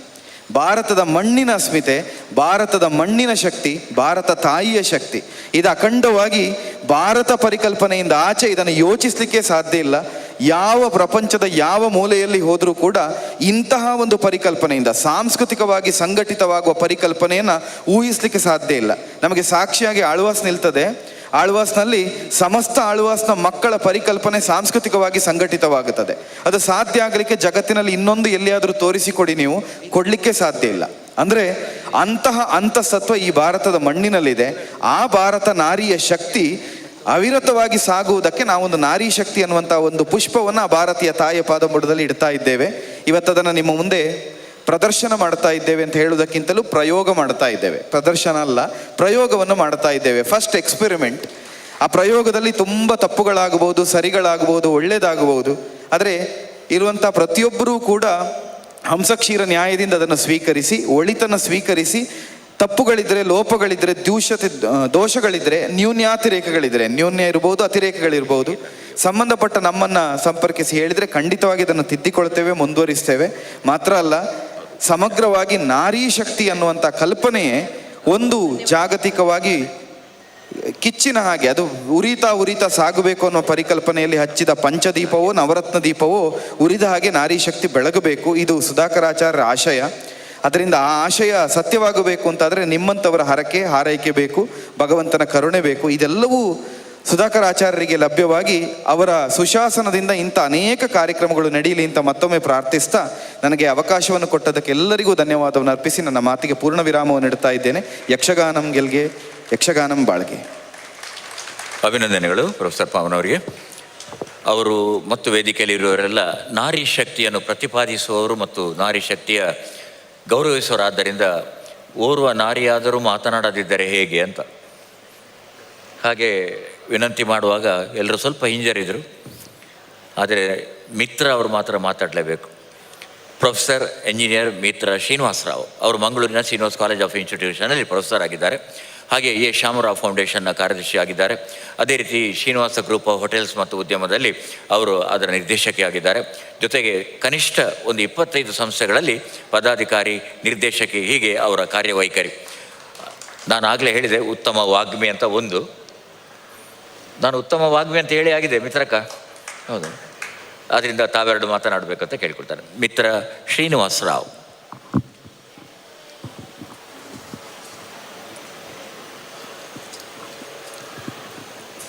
ಎಲ್ಲರಿಗೂ ನಮಸ್ಕಾರ. ಈ ರವಿವಾರದಿಂದು ನೀವೆಲ್ಲ ಬಂದು ಕೂಡಿ ನನ್ನದು ಈ ಮಾತನ್ನು ಸಹ ಕೇಳಬೇಕಂತ ಕೂತ್ಕೊಂಡಿದ್ದೀರಲ್ಲ, ಅದಕ್ಕೆ ನನಗೆ ಬಹಳ ಒಂದು ದೊಡ್ಡ ರೆಸ್ಪಾನ್ಸಿಬಿಲಿಟಿ ಬಂದಿದೆ. ಈಗ ನನ್ನ ಮುಂಚೆ ಮಾತಾಡಿದವರೆಲ್ಲ ತುಂಬ ಚಂದ ಮಾತಾಡಿದರು ಕನ್ನಡದಲ್ಲಿ. ನನಗೆ ಬಾಯಿ ತೆಗೆದವಳು ಮುಚ್ಚಲಿಕ್ಕೂ ಮರ್ತು ಹೋಯ್ತು ನನಗೆ. ಈಗ ನನ್ನ ಮಾತು ಕೇಳಿ ನನಗೀಗ ಧೈರ್ಯ ಹೋಗ್ಬಿಡ್ತೀಗ ಏನು ಮಾತಾಡಬೇಕಂತ. ಬಟ್ ಎಲ್ಲರೂ ಹೇಳೋದ್ರಿಂದ ನನ್ನ ಮನಸ್ಸಲ್ಲಿ ಏನು ಬರ್ತದೆ ನಾನು ನಿಮಗೆ ಹೇಳ್ತೀನಿ. ಈ ದಿನ ನಾನು ನಿಮಗೆ ಭಾಷಣ ಮಾಡೋದಿಲ್ಲ, ಒಂದು ನಾರಿಯಾಗಿ ನಾನು ನಿಮ್ಗೆ ಏನು ಹೇಳಬೇಕು ಅದನ್ನು ನಿಮ್ಮೊಟ್ಟಿಗೆ ಹಂಚ್ಕೊಳ್ತೀನಿ. ಸ್ವಲ್ಪ ತಪ್ಪಾದರೆ ಅಥವಾ ಏನಾದರೂ ತಪ್ಪಾದರೆ ಕ್ಷಮಿಸಬೇಕು. ಈ ದಿನ ನನಗೆ ಬಹಳ ಸಂತೋಷ ಆಗ್ತಾ ಉಂಟು. ಯಾಕಂತ ಹೇಳಿದ್ರೆ ನಮ್ಮ ಕೃಷ್ಣ ಮಠದಲ್ಲಿ ನಿಂತ್ಕೊಂಡು ಈ ವೇದಿಕೆಯಲ್ಲಿ ಇದೊಂದು ದೊಡ್ಡ ಪುಣ್ಯ ಸ್ಥಳ. ಪ್ರತಿ 2 ವರ್ಷಕ್ಕೊಂದ್ಸಲಿ ಪರ್ಯಾಯ ಆಗಿಕೊಂಡು ಇಲ್ಲಿ ಸ್ವಾಮಿಗಳೆಲ್ಲ ಸೇರಿ ಇದೊಂದು ಬಹಳ ಪವಿತ್ರವಾದ ಜಾಗವಾಗಿದೆ. ಇನ್ನು ನಾಳೆ ಸೋಮವಾರ ದಿನ ನಮ್ಮ ರಾಮ ಜನ್ಮಭೂಮಿಯಲ್ಲಿ ದೇವಸ್ಥಾನ ನಿರ್ಮಾಣವಾಗ್ತಾ ಇದೆ, ಪ್ರಾಣ ಪ್ರತಿಷ್ಠಾಪನೆ ಆಗ್ತಾ ಉಂಟು. ಈ ಒಂದು ಬಹಳ ಈ ಎಂಟೈರ್ ಈ ಒಂದು ವಾರದಲ್ಲಿ ಏನೋ ಒಂದು ಥರ ಉತ್ಸಾಹ ಮನಸ್ಸಲ್ಲಿ, ಏನೋ ಒಂಥರ ಸಂತೋಷ. ಈ ದಿನ ನನಗೆ ತುಂಬ ನಮ್ಮ ಸುಧಾಕರ್ ಆಚಾರ್ಯ ಅವರ ದಂಪತಿಗಳಿಗೆ ನಾನು ತುಂಬ ಕೃತಜ್ಞತೆ ಕೊಡ್ತೀನಿ. ಯಾಕಂತ ಹೇಳಿದರೆ ಯಾವ ರೀತಿಲಿ ನನ್ನನ್ನು ಸೆಲೆಕ್ಟ್ ಮಾಡಿದ್ರು ಈ ನಾರಿ ಶಕ್ತಿ ಒಂದು ದೀಪ ಪ್ರಜ್ವಲಿಸೋದಕ್ಕೆ ಅಂತ ನಂಗೆ ಅರ್ಥ ಆಗೋದಿಲ್ಲ. ಯಾಕಂದರೆ ನೋಡಿ, ಮಾತಾಡೋದು ಈ ರೀತಿ ಮಾತಾಡ್ತೀನಿ, ತಡವಿ ಮಾತಾಡ್ತಾ ಇದ್ದೀನಿ. ಮತ್ತು ಈಗ ನನ್ನ ಕಾಂಟ್ರಿಬ್ಯೂಷನ್ ಏನುಂಟು, ಏನಿಲ್ಲ, ಎಲ್ಲ ನಮ್ಮದು ಶ್ರೀನಿವಾಸ್ ಯೂನಿವರ್ಸಿಟಿ ಆ ಬೆಳಕಿನಲ್ಲಿ ನಾನು ನಿಂತಿದ್ದೀನಿ ಅಷ್ಟೇ. ಹಾಗೆ ನಿಮಗೆಲ್ಲ ನಾನು ತೋರ್ತಾ ಇದ್ದೀನಿ. ನನ್ನ ತಂದೆ ಪುತ್ತಿಗೆ ಸ್ವಾಮಿ ಮಠದ ಬಹಳ ಆತ್ಮೀಯರಾದ ಶಿಷ್ಯರು. ಅವರಿಗೆ ಈ ದಿನ ಅವ್ರು ಬದುಕಿರ್ತಿದ್ರೆ ಅವರಿಗೆ ಅಷ್ಟೂ ಸಂತೋಷ ಆಗ್ತಾ ಇತ್ತು ಅಂತ ಹೇಳಿದ್ರೆ, ಅವರ ಗುರು ಮಠದಲ್ಲಿ ಮಗಳು ಬಂದು ಹೀಗೆ 1-2 ಮಾತಾಡ್ತಾ ಇದ್ದಾಳೆ ಅಂತ ಹೇಳೋದಕ್ಕೆ ಅಷ್ಟು ಸಂತೋಷ ಆಯಿತು. ಈ ದಿನ ನನ್ನ ಅಮ್ಮ ಸಹ ಕೂತ್ಕೊಂಡಿದ್ದಾರೆ ಇದನ್ನು ವೀಕ್ಷಿಸಲು. ಹಾಗೆ ಈ ದಿನ ನಾರಿ ಶಕ್ತಿ ಬಗ್ಗೆ ಏನು ಮಾತಾಡಬೇಕು ಅಂತ ಹೇಳಿದರೆ ನಾನು ಹೇಳ್ತೀನಿ. ಈ ಪುರಾತನ ಕಾಲದಲ್ಲಿ ನಾವು ಹೊಸತ್ರಲ್ಲಿ ಏನು ಹೇಳ್ತೀವಿ ಅಂತ ಹೇಳಿದ್ರೆ, ಹೆಣ್ಮಕ್ಳಿಗೆ ಈಕ್ವಾಲಿಟಿ ಕೊಡಬೇಕು, ಒಂದೇ ರೀತಿ ನೋಡಬೇಕು, ಅವ್ರಿಗೂ ರೈಟ್ಸ್ ಇರಬೇಕು, ಹಾಗೀಗೆಲ್ಲ ಹೇಳ್ತಾರೆ. ಮುಂಚೆ ಇರಲಿಲ್ವಾ? ಮುಂಚೆ ಇತ್ತು. ಮುಂಚೆ ಇದಕ್ಕಿಂತ ಹೆಚ್ಚಿತ್ತು. ರಾಣಿಯರು ಯುದ್ಧಕ್ಕೆ ಹೋಗ್ತಿದ್ರು, ಅವರ ರಾಜನೊಟ್ಟಿಗೆ ಈಕ್ವಲ್ ಆಗಿ ಫೈಟ್ ಮಾಡ್ತಾಯಿದ್ರು ವಾರನ್ನು. ಅವ್ರಿಗೆ ಎಜುಕೇಷನ್ ಇತ್ತು, ಅವರಿಗೆ ಎಲ್ಲ ರೀತಿಯಲ್ಲಿ ಟ್ರೈನಿಂಗ್ ಆಗ್ತಾಯಿತ್ತು. ಯಾವ ರೀತಿಯಲ್ಲೂ ಕಡಿಮೆ ಆಗ್ತಿರ್ಲಿಲ್ಲ. ಯಾವ ಲೆಕ್ಕದಲ್ಲಿ ಅಂತ ಹೇಳಿದರೆ, ಈ ಬ್ರಹ್ಮ, ವಿಷ್ಣು, ಮಹೇಶ್ವರ ತ್ರಿದೇವತೆಗಳಿಗೆ ರಾಕ್ಷಸನ ಕೊಲ್ಲಿಕ್ಕಾಗದಿರುವಾಗ ಎಲ್ಲರೂ ಸೇರಿ ಅವರ ಶಕ್ತಿಯನ್ನು ಸೇರಿಸಿ ದುರ್ಗಾದೇವಿಯ ಸೃಷ್ಟಿ ಮಾಡಿದ್ರು. ದುರ್ಗಾದೇವಿ ಆ ರಾಕ್ಷಸನ್ನು ಕೊಂದ್ಲು. ಸೊ ಆ ಒಂದು ಮಟ್ಟಕ್ಕೆ ನಮ್ಮ ಒಂದು ಸ್ತ್ರೀ ಶಕ್ತಿಯನ್ನು ತೋರಿಸಿದ್ದಾರೆ ಪುರಾಣದಲ್ಲಿ. ಈಗ ಯಾಕೆ ತೋರಿಸ್ತಾ ಇಲ್ಲ? ಈಗ ಯಾಕೆ ನಮಗೆ ಈಕ್ವಾಲಿಟಿ ಬೇಕು? ನಮಗೆ ಅದರ ಹಕ್ಕಿಲ್ವಾ? ನಮಗೆ ಹೇಗೆ ನಮ್ಮ ಗಂಡಸರಿಗೆ ಎಷ್ಟೊಂದು ಹಕ್ಕು ಉಂಟು, ಅದೇ ರೀತಿ ಸಮತೋಲನವಾಗಿ ನಾವು ನಡ್ಕೊಂಡು ಹೋಗಬೇಕು. ನಾವೀಗ ನಮ್ಮ ಹೊರಗೆ ಸೊಸೈಟಿಲಿ ನಾವು ನೋಡ್ತೀವಿ, ರಿಯಲ್ ಪಿಕ್ಚರ್ ಏನಂತ ಹೇಳಿದ್ರೆ, ಎಷ್ಟೇ ನಾವು ಎಜುಕೇಟೆಡ್ ಇರಲಿ, ಎಷ್ಟೇ ನಾವು ಮುಂದುವರೆದಿರಲಿ, ಹೆಣ್ಮಕ್ಳಿಗೆ ಮನೇಲಿ ಹೇಳ್ತಾರೆ ಸಾಯಂಕಾಲ ನಂತರ ಹೊರಗೆ ತುಂಬೋತಿರಬೇಡ, ಮನೆಗೆ ಬಾ, ಹೆಚ್ಚಾಗಿ ಜನರೊಟ್ಟಿಗೆ ಗಂಡಸರೊಟ್ಟಿಗೆ ಮಿಂಗಲ್ ಆಗಬೇಡ. ಏನು ಹೇಳ್ತಾರೆ, ಕರೆಕ್ಟ್ ವಯಸ್ಸಲ್ಲಿ ಮದುವೆ ಆಗು, ಆಮೇಲೆ ನಿನ್ನ ಕೆಲಸ ನೋಡ್ಕೊ, ಮದುವೆ ಆದಮೇಲೆ ಗಂಡನ ಮನೆಯವ್ರು ಬಿಟ್ಟರೆ ಕೆಲಸ ಮಾಡು. ಸೊ ಈ ಒಂದು ಡೈಲಾಗು ಎಷ್ಟೇ ನಾವು ಅಡ್ವಾನ್ಸ್ ಆಗಲಿ ಅದು ಒಂದು ಮುಗ್ದಿಲ್ಲ. ಸೊ ನಮ್ಮ ನಾರಿ ಶಕ್ತಿ ಹೇಗೆ ಅಂತ ಹೇಳಿದ್ರೆ, ಫಸ್ಟ್ ನಾವು ನಮ್ಮನ್ನು ನಾವು ಪ್ರೀತಿ ಮಾಡಬೇಕು. ನಾವು ಬೇರೆಯವ್ರಿಗೋಸ್ಕರ ನಾವು ಹುಟ್ಟಿದಲ್ಲ, ಬದುಕ್ತಾ ಸಹ ಇಲ್ಲ. ಆದರೆ ನಮ್ಮ ನೆರಳಲ್ಲಿ ಯಾರ್ಯಾರು ಬರ್ತಾರೆ, ನಮ್ಮ ಕುಟುಂಬದಲ್ಲಿ ಯಾರಿದ್ದಾರೆ, ಅವರನ್ನು ನಾವು ಬಹಳ ಪ್ರೀತಿಯಿಂದ ಆರೈಕೆಯಿಂದ ನಾವು ನೋಡ್ಕೋಬೇಕು. ಸೊ ಈ ನಮ್ಮ ನಾವು ಹೇಳೋದು ಫಸ್ಟ್ ಪ್ರಯಾರಿಟಿ ನಮ್ಮ ಲೈಫಲ್ಲಿ ಏನಂತ ಹೇಳಿದ್ರೆ, ಒಂದು ಹೆಂಗಸಾದವಳಿಗೆ ನಮ್ಮನ್ನು ನಾವು ಫಸ್ಟ್ ಪ್ರೀತಿ ಮಾಡಬೇಕು, ನಮಗೆ ನಾವು ಪ್ರಯಾರಿಟಿ ಫಸ್ಟ್ ಕೊಡಬೇಕು. ಆಮೇಲೆ ನಮ್ಮ ಲೈಫಲ್ಲಿ ಒಂದು ಬ್ಯಾಲೆನ್ಸ್ ಬರ್ತದೆ, ನಮ್ಮ ಹೆಲ್ತ್ ಸಹ ಒಳ್ಳೆಯದಾಗ್ತದೆ. ಎಲ್ಲ ರೀತಿಯಲ್ಲಿ ನಾವು ತಿಳ್ಕೊಬೇಕು, ನಮಗೆ ಎಲ್ಲದಕ್ಕೂ ಅಧಿಕಾರ ಉಂಟು, ಎಲ್ಲದಕ್ಕೂ ನಮಗೆ ಹಕ್ಕು ಉಂಟು. ಹೀಗೆ ಈ 2 ಮಾತನ್ನು ಹೇಳ್ತಾ, ನಾರಿ ಶಕ್ತಿ ಅಂತ ಹೇಳಿ ಒಂದು ಫಂಕ್ಷನ್ ಮಾಡಿ ನಮಗೆ ಆನರ್ ಮಾಡಿದ್ದೀರಿ. ಅದು ಒಂದು ದಿನಕ್ಕೆ ಮಾತ್ರ ಸೀಮಿತವಲ್ಲ. ಇದನ್ನು ನಾವು ನಮ್ಮ ಜೀವನ ಉದ್ದಕ್ಕೂ ನಮ್ಮ ಶಕ್ತಿಗೆ ನಾವು ಏನು ಮಾಡ್ಬೇಕಂತ ಹೇಳಿದ್ರೆ, ಈಗ ಮಂಗಳೂರಿನಲ್ಲಿ ಪರವಾಗಿಲ್ಲ, ಸೌತ್ ಕೆನರಾದಲ್ಲಿ ಪರವಾಗಿಲ್ಲ, ಹೆಂಗಸರಿಗೆ ನಾವು ತುಂಬ ಗೌರವ ಕೊಡ್ತೀವಿ. ಅದೇ ಸ್ವಲ್ಪ ಆಚೀಚೆ ನಾರ್ತ್ ಕರ್ನಾಟಕ ಇರಲಿ, ಆಚೆ ನಾರ್ತ್ ಸೈಡ್ ಹೋಗ್ತಾ ಇರುವಾಗ ಹೆಂಗಸನ್ನು ತುಂಬ ಸಸಾರ ಮಾಡ್ತಾರೆ, ಅವಳನ್ನು ಒಂದು ಥರ ತುಚ್ಛವಾಗಿ ನೋಡಲಿಕ್ಕೂ ಸಹ ಶುರು ಮಾಡ್ತಾರೆ. ಈಗ ನಾವು ನ್ಯೂಸ್ ಪೇಪರ್ ತೆಗೆದು ಓದಿದ್ರೆ ಗೊತ್ತಾಗ್ತದೆ ಎಷ್ಟು ಒಂದು ಅನ್ಯಾಯ ಆಗ್ತದೆ ಒಂದು ಹೆಂಗಸಿಗೆ. ಸೊ ನಾವು ನಮ್ಮ ಶಕ್ತಿ, ನಾವು ನಾರಿಯರೆಲ್ಲ ಸೇರಿ ಒಟ್ಟುಗೂಡಿ ಎಲ್ಲಿಯೋ ಒಂದು ಅನ್ಯಾಯ ಆದರೆ ನಾವೆಲ್ಲ ಸೇರಿ ಒಂದು ಅವರ ಹೋರಾಟ ನಡೆಸಿ ಆ ಹೆಣ್ಣಿಗೆ ನಾವು ಒಂದು ನ್ಯಾಯ ತಂದುಕೊಡ್ಬೇಕು. ಯಾಕಂದರೆ ರೀಸೆಂಟ್ಲಿ ನನಗೊಂದು ಎಕ್ಸ್ಪೀರಿಯನ್ಸ್ ಆಯ್ತು ಲೈಫಲ್ಲಿ. ಏನಂತ ಹೇಳಿದರೆ, ಒಬ್ಬ ಕೆಟ್ಟ ಮನುಷ್ಯ ಏನೋ ಒಂದು ಕೆಟ್ಟ ನಡತೆ ತಪ್ಪಿ ಒಂದು ಬಿಹೇವ್ ಮಾಡಿದ. ಆವಾಗ ಯಾರೂ ಸಹ ಬರಲಿಲ್ಲ ಹೆಲ್ಪಿಗೆ, ಯಾರೂ ಬರಲಿಲ್ಲ. ಬಟ್ ಇನ್ಫ್ಲೂಯೆನ್ಸ್ ಯೂಸ್ ಮಾಡಿ ಪೊಲೀಸ್ ಕಂಪ್ಲೇಂಟ್ ಮಾಡಿ ಎಲ್ಲ ನಾವು ಒಂದು ಸಿಸ್ಟಮಿಗೆ ತಂದ್ವಿ, ಅವನಿಗೆ ಬುದ್ಧಿ ಕಲಿಸಿದ್ವಿ. ಬಟ್ ನಾನು ಯೋಚಿಸ್ತೀನಿ, ಇದು ಸಾಮಾನ್ಯ ದೇವರಿಗೆ ಆಗ್ತದೆ ಇಂಥ ವಿಷಯ. ಆ ಒಂದು ಹೆಂಗಸಿಗೆ ಏನಾದರೂ ಒಂದು ಅನ್ಯಾಯ ಆದರೆ ಅವಳಿಗೆ ಧೈರ್ಯ ಬರ್ತದೆ, ಮನೆಯವರು ಸಹ ಸಪೋರ್ಟ್ ಕೊಡಬೇಕು, ಸಮಾಜದಲ್ಲಿ ಸಪೋರ್ಟ್ ಕೊಡಬೇಕು. ಆವಾಗ ಆ ಒಂದು ಹೆಂಗಸಿಗೆ ಒಂದು ಸೆಲ್ಫ್ ಕಾನ್ಫಿಡೆನ್ಸ್ ಬರ್ತದೆ, ಆತ್ಮವಿಶ್ವಾಸ ಬರ್ತದೆ. ಹೀಗೆ ನಮ್ಮ ಶಕ್ತಿ, ನಾರಿ ಶಕ್ತಿ ಯಾವಾಗ ನಾವು ಒಂದು ಕಂಪ್ಲೀಟ್ ಒಂದು ಪೊಟೆನ್ಷಿಯಲ್ವರೆಗೆ ನಾವು ಅದನ್ನು ಡಿಸ್ಪ್ಲೇ ಮಾಡ್ತೀವೋ, ಆವಾಗ ನಮ್ಮ ಇಂಡಿಯಾ ಉಂಟಲ್ಲ, ಅದು ಪ್ರೋಗ್ರೆಸ್ ಆಗೋದನ್ನು ಯಾವತ್ತೂ ಸಹ ತಪ್ಪಿಸ್ಲಿಕ್ಕೆ ಸಾಧ್ಯ ಇಲ್ಲ. ಸೊ ಈ ದಿನ ಒಂದು ಆಪರ್ಚುನಿಟಿ ಕೊಟ್ಟಿದ್ದೀರಿ, ಇಂಗ್ಲೀಷ್ ಕನ್ನಡ ಎಲ್ಲ ಎರಡು ಮಿಕ್ಸ್ ಮಾಡಿ ಒಂದು ಭಾಷಣ ಮಾಡಿದ್ದೀನಿ. ನನಗೆ ತುಂಬ ಥ್ಯಾಂಕ್ಸ್ ನೀವೊಂದು ಆಪರ್ಚುನಿಟಿ ಕೊಟ್ಟದಕ್ಕೆ. ಯಾ ದೇವಿ ಸರ್ವಭೂತೇಷು ಶಕ್ತಿರೂಪೇಣ ಸಂಸ್ಥಿತ ನಮಸ್ತಸ್ಸೆ ನಮಸ್ತಸ್ಸೆ ನಮಸ್ತಸ್ಸೆ ನಮ. ನಾರಿ ಶಕ್ತಿಯ ಬಗ್ಗೆ ಒಂದು ಪುಟ್ಟ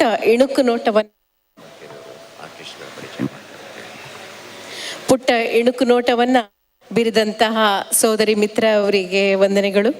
ಇದೀಗ ಪವನ್ ಕಿರಣ್ ಕೆರೆಯವರು ಕಲಾವಿದರ ಪರಿಚಯವನ್ನು ಮಾಡಿಕೊಡ್ಲಿಕ್ಕಿದ್ದಾರೆ.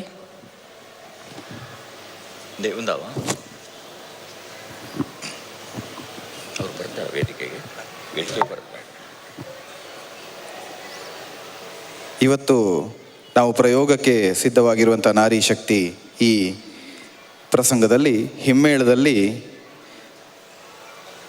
ಜಾಗತಿಕವಾಗಿ ಯಕ್ಷಗಾನವನ್ನು ಕೊಂಡೊಯ್ದು ಯಕ್ಷಗಾನಕ್ಕೊಂದು ಜಾಗತಿಕ ಸ್ಥಾನಮಾನವನ್ನು ಕಲ್ಪಿಸಿಕೊಟ್ಟಂಥ ಯಕ್ಷಧ್ರುವ ಶ್ರೀ ಪಟ್ಲ ಸತೀಶ್ ಶೆಟ್ಟಿಯವರು ಹಾಗೂ ಡಾಕ್ಟರ್ ಪ್ರಖ್ಯಾತ್ ಶೆಟ್ಟಿಯವರು ಕಾಣಿಸಿಕೊಳ್ಳಿಕ್ಕಿದ್ದಾರೆ. ಹಾಗೆಯೇ ಚೈತನ್ಯ ಪದ್ಯಾಣ ಕೃಷ್ಣ ಇವರು ಹಿಮ್ಮೇಳದಲ್ಲಿ ನಮಗೆ ಕಾಣಿಸಿಕೊಳ್ಳಿಕ್ಕಿದ್ದಾರೆ. ಹಾಗೆಯೇ ಪದ್ಮನಾಭ ಉಪಾಧ್ಯಾಯರು ಇಬ್ಬರು ಚಂಡೆಮದ್ದಲೆಯಲ್ಲಿ ಕಾಣಿಸಿಕೊಳ್ಳಿಕ್ಕಿದ್ದಾರೆ.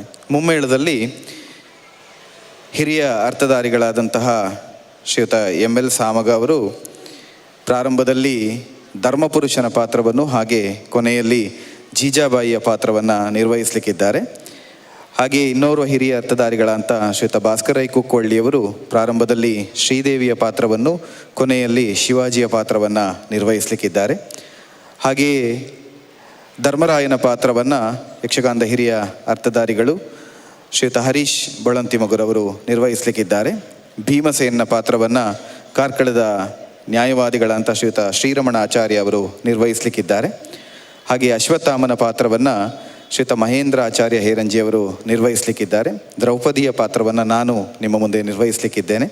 ಸುಮಾರು 2.5 ತಾಸಿನಲ್ಲಿ ಮುಗಿಸುವಂಥ ಈ ತಾಳಮದ್ದಲೆಯನ್ನು ತಾವು ಪೂರ್ಣ ಪ್ರಮಾಣದಲ್ಲಿ ನಮ್ಮೊಟ್ಟಿಗೆ ಸಾಕ್ಷಿಯಾಗಿದ್ದು ಹರಸಬೇಕು ಅಂತ ಕೇಳಿಕೊಳ್ಳುತ್ತಾ, ಹಾಗೆ ಈ ಸಂದರ್ಭದಲ್ಲಿ ನಿರೂಪಣೆಯಲ್ಲಿ ತುಂಬ ಸುಂದರವಾಗಿ ನಿರೂಪಣೆಯನ್ನು ನಡೆಸಿಕೊಟ್ಟಂತಹ ಮಂಗಳೂರಿನ ಮನೋಹರ್ ಪ್ರಸಾದ್ ಅವರಿಗೂ ಹಾಗೂ ಶ್ರೀಮತಿ ಪೂರ್ಣಿಮಾ ಅವರಿಗೂ ಕೂಡ ಸುಶಾಸನದ ಪರವಾಗಿ ಹಾಗೂ ಕಲಾವಿದರ ಪರವಾಗಿ ಅತ್ಯಂತ ಪ್ರೀತಿಯ ಧನ್ಯವಾದವನ್ನು ಅರ್ಪಿಸ್ತಾ ಇದ್ದೇವೆ ಅಂತ ಹೇಳುತ್ತಾ ವೇದಿಕೆಯನ್ನು ಅವರಿಗೆ ತೆರವು ಮಾಡಿಕೊಡ್ತಾ ಇದ್ದೇನೆ. ವಂದನೆಗಳು ಪವನ್ ಕಿರಣಕೆರೆ ಅವರಿಗೆ.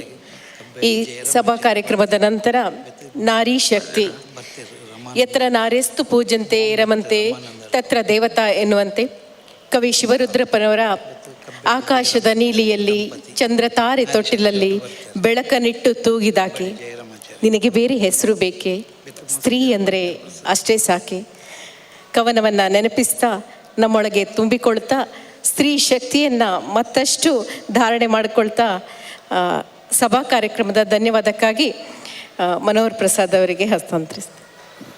ಆತ್ಮೀಯರೇ, ಈ ದಿನ ಕಾರ್ಯಕ್ರಮದಲ್ಲಿ ಸುಶಾಸನ ಸಂಸ್ಥೆಯ ಇಲ್ಲಿನ 9ನೇ ಮತ್ತು ಅವರ 33 ವರ್ಷಗಳ ಈ ಸಾಧನೆಯಲ್ಲಿ ರೂವಾರಿ ಸುಧಾಕರ ಆಚಾರ್ಯ, ಪತ್ನಿ ಅಮಿತಾ ಆಚಾರ್ಯ, ಪುತ್ರ ಸತ್ರಾಜಿತ ಭಾರ್ಗವ, ಸೊಸೆ ಡಾಕ್ಟರ್ ದಿವ್ಯಾ ಮತ್ತು ಅವರ ಕುಟುಂಬದವರೆಲ್ಲರ ಪರವಾಗಿ ಈ ದಿನ ನಮ್ಮ ಜೊತೆಗೆ ಭಾಗವಹಿಸಿ ಆಶೀರ್ವಚನ ನೀಡಿದ ಸ್ವಾಮೀಜಿ ದ್ವಯರಿಗೆ ನಿಮ್ಮೆಲ್ಲರ ಪರವಾಗಿ ಪ್ರಣಾಮಗಳನ್ನು ಅರ್ಪಣೆ ಮಾಡ್ತೇನೆ. ಆದಮೇಲೆ ವೇದಿಕೆಯಲ್ಲಿ ಉಪಸ್ಥಿತರಿದ್ದು ನಮ್ಮ ಜೊತೆಗೆ ಇಷ್ಟು ವೇಳೆ ತಮ್ಮ ಸಮಯವನ್ನು ವಿನಿಯೋಗಿಸಿದ್ದು ಮಾತ್ರವಲ್ಲ, ಪ್ರೀತಿಪೂರ್ವಕವಾಗಿ ಭಾಗವಹಿಸಿದ, ಮತ್ತೆ ಹೆಸರು ಹೇಳೋದಿಲ್ಲ, 9 ದಂಪತಿಗಳಿಗೆ ಅಂದರೆ ನವದಂಪತಿಗಳಿಗೆ ನಮ್ಮ ಎಲ್ಲ ಸಂಸ್ಥೆಗಳ ಪರವಾಗಿ ಒಂದೇ ವಾಕ್ಯದಲ್ಲಿ ತಮ್ಮೆಲ್ಲರಿಗೂ ಧನ್ಯವಾದಗಳನ್ನು ಅರ್ಪಣೆ ಮಾಡ್ತೇನೆ. ಅಂತೆಯೇ ಈ ದಿನ ಕಾರ್ಯಕ್ರಮಕ್ಕೆ ಸಹಕಾರ ಕೊಟ್ಟಂತಹ ನಮ್ಮ ಶ್ರೀಯುತ ಹಿರಿಯರಾದ ಶ್ರೀ ಟಿ ಶಂಭು ಶೆಟ್ಟಿ ಅವರಿಗೊಂದು ವಿಶೇಷವಾದ ಕೃತಜ್ಞತೆ. ಅವರ ಉಪಸ್ಥಿತಿಯೇ ಭಾಳ ಗೌರವಪೂರ್ವಕ. ಹಾಗೆ ಅವರ ಉಪಸ್ಥಿತಿಯನ್ನು ನೆನಪಿಸಿಕೊಂಡು, ಹಾಗೆ ನಮ್ಮ ಜೊತೆ ಭುವನ ಪ್ರಸಾದ ಹೆಗ್ಡೆಯವರು, ಹಾಗೆ ಕಬಿಯಾಡಿ ಜಯರಾಮ ಆಚಾರ್ಯ ಅವರು, ಹಾಗೆ ಡಾಕ್ಟರ್ ಹರೀಶ್ ಜೋಶಿ ಅವರು, ತ್ರಿಲೋಚನ ಆಚಾರ್ಯ ಅವರು, ತ್ರಿಲೋಚನ ಶಾಸ್ತ್ರಿ, ರಮಾನಂದರಾವ್, ಇನ್ನೂ ಅನೇಕ ಮಂದಿ ಸಹಕಾರವನ್ನು ಕೊಟ್ಟಿದ್ದಾರೆ. ಅವರೆಲ್ಲರಿಗೂ ನಾವು ಸುಧಾಕರ್ ಆಚಾರ್ಯರ ಪರವಾಗಿ ಕೃತಜ್ಞತೆಗಳನ್ನು ಅರ್ಪಿಸ್ತೇವೆ. ಹಾಗೆ ಈ ದಿನ ನಮ್ಮ ತಾಳಮದ್ದಲೆಯಲ್ಲಿ ಭಾಗವಹಿಸುವಂಥ ಎಲ್ಲ ಕಲಾವಿದರಿಗೂ ಧನ್ಯವಾದಗಳು.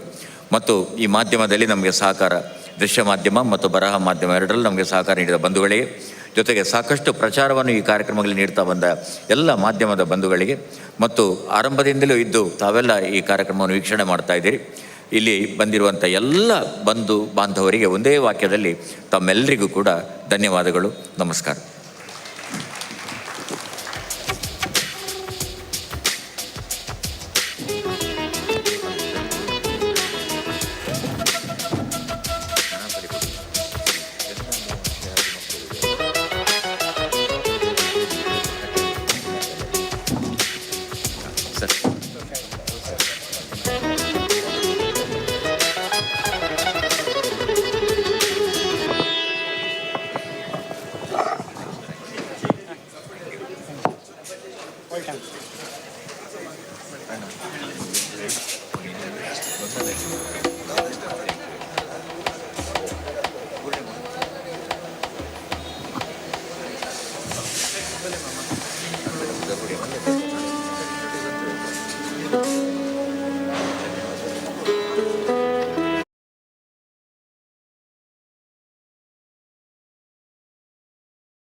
ವಿನಾಯಕ ಶರಣು ವಿದ್ಯೆ ಪ್ರದಾಯಕ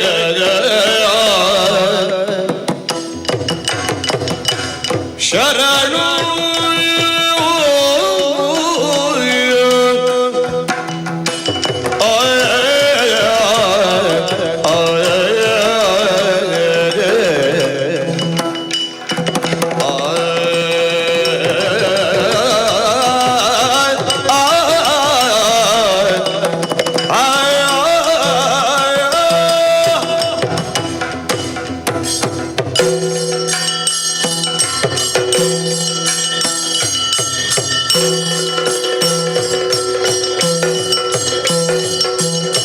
ಶರಣು ಸಿದ್ಧಿ ವಿನಾಯಕ ಶರಣು ವಿದ್ಯೆ ಪ್ರದಾಯಕ ಶರಣು ಪಾರ್ವತಿ ತನಯ ಗಜಮುಖ ಶರಣು ಮೂಷಿಕ ವಾಹನ ಶರಣು ಪಾರ್ವತಿ ತನಯ ಗಜಮುಖ ಶರಣು ಮೂಷಿಕ ವಾಹನ ಶರಣು ಶರಣು ಪಾರ್ವತಿ ತನಯ ಗಜಮುಖ ಶರಣು ಮೂಷಿಕ ವಾಹನ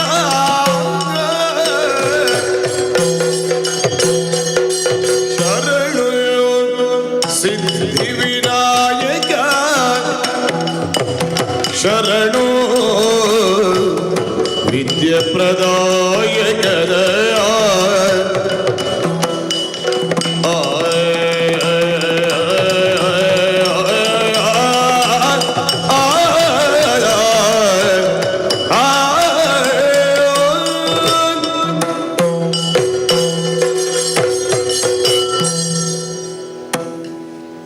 ಆದಿ ಪೂಜೆಯ ಗುಂಬ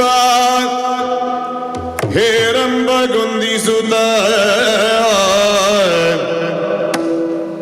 ಆದರದಿ ಶಾರದೆಯ ಸಂಸ್ತುತಿಸಿ ಗಣಪತಿಯ ಸೋದರರು ಕಾರ್ತಿಕೇಯನ ಭಜಿಸಿ ಪೂರ್ವ ಕವಿಗಳ ಗುರು ಪರಂಪರೆಯ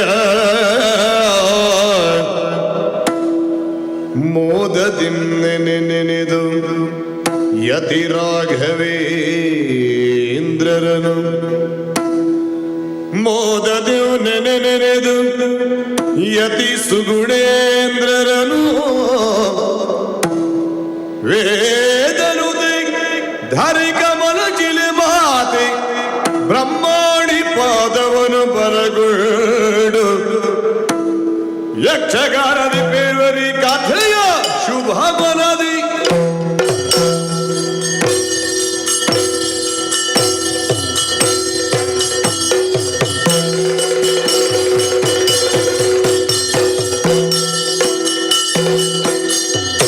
ಶೀಲನಿದೆ ಶ್ರೀಚಕ್ರ ಸಂಸ್ಥಿತೆ ವ್ಯಾಳಭೂಷಣ ಪ್ರಿಯಕ ಪರ್ದಿನಿ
ವಿಶಾಲವಾಗಿನಿ ಪಾಲಿಸು ಪಾಲಿಸು ಪಾಲಿಸು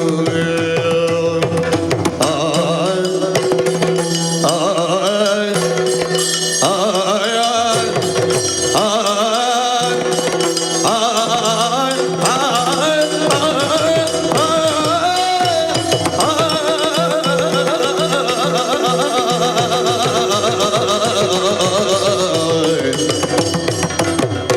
ಶೂಲಧಾರಿಣಿ ಲೋಕಪಾಲಿನಿ ಮೂಲ ಕೊಂದ ವಿಚಾರವಾಗಿನಿ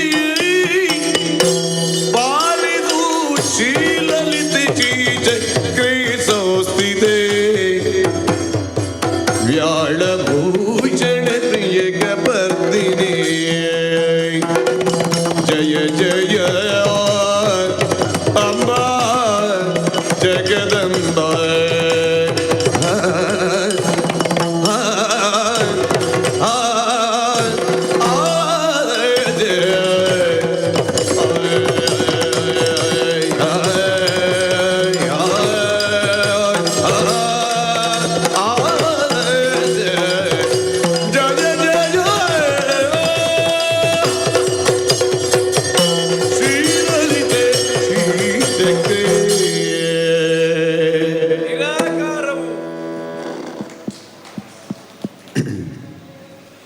ನಿರಾಕಾರವು ಅಮೂರ್ತವಾಗಿದ್ದಂಥ ಕಾಲದಲ್ಲಿ ಸಂವೇದನೆ ಇಲ್ಲ.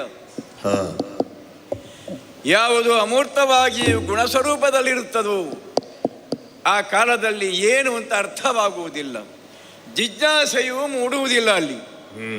ಆದರೆ ಅಮೂರ್ತವಾದುದು ಮೂರ್ತವಾದವಾಗ, ನಿರಾಕಾರವಾದುದು ಸಾಕಾರವಾದವಾಗ ಸಂದೇಹಗಳು ಮೂಡುತ್ತವೆ. ಜಿಜ್ಞಾಸೆ ತನ್ನಿಂದ ತಾನೇ ಅಲ್ಲಿ ಮೊಳಗುತ್ತದೆ. ಈ ಧರ್ಮ ಪುರುಷನಿಗೂ ಆಗುತ್ತಿರುವ ಅನುಭವ ಸದ್ಯಕ್ಕೆ ಅದೇ ಆಗಿದೆ.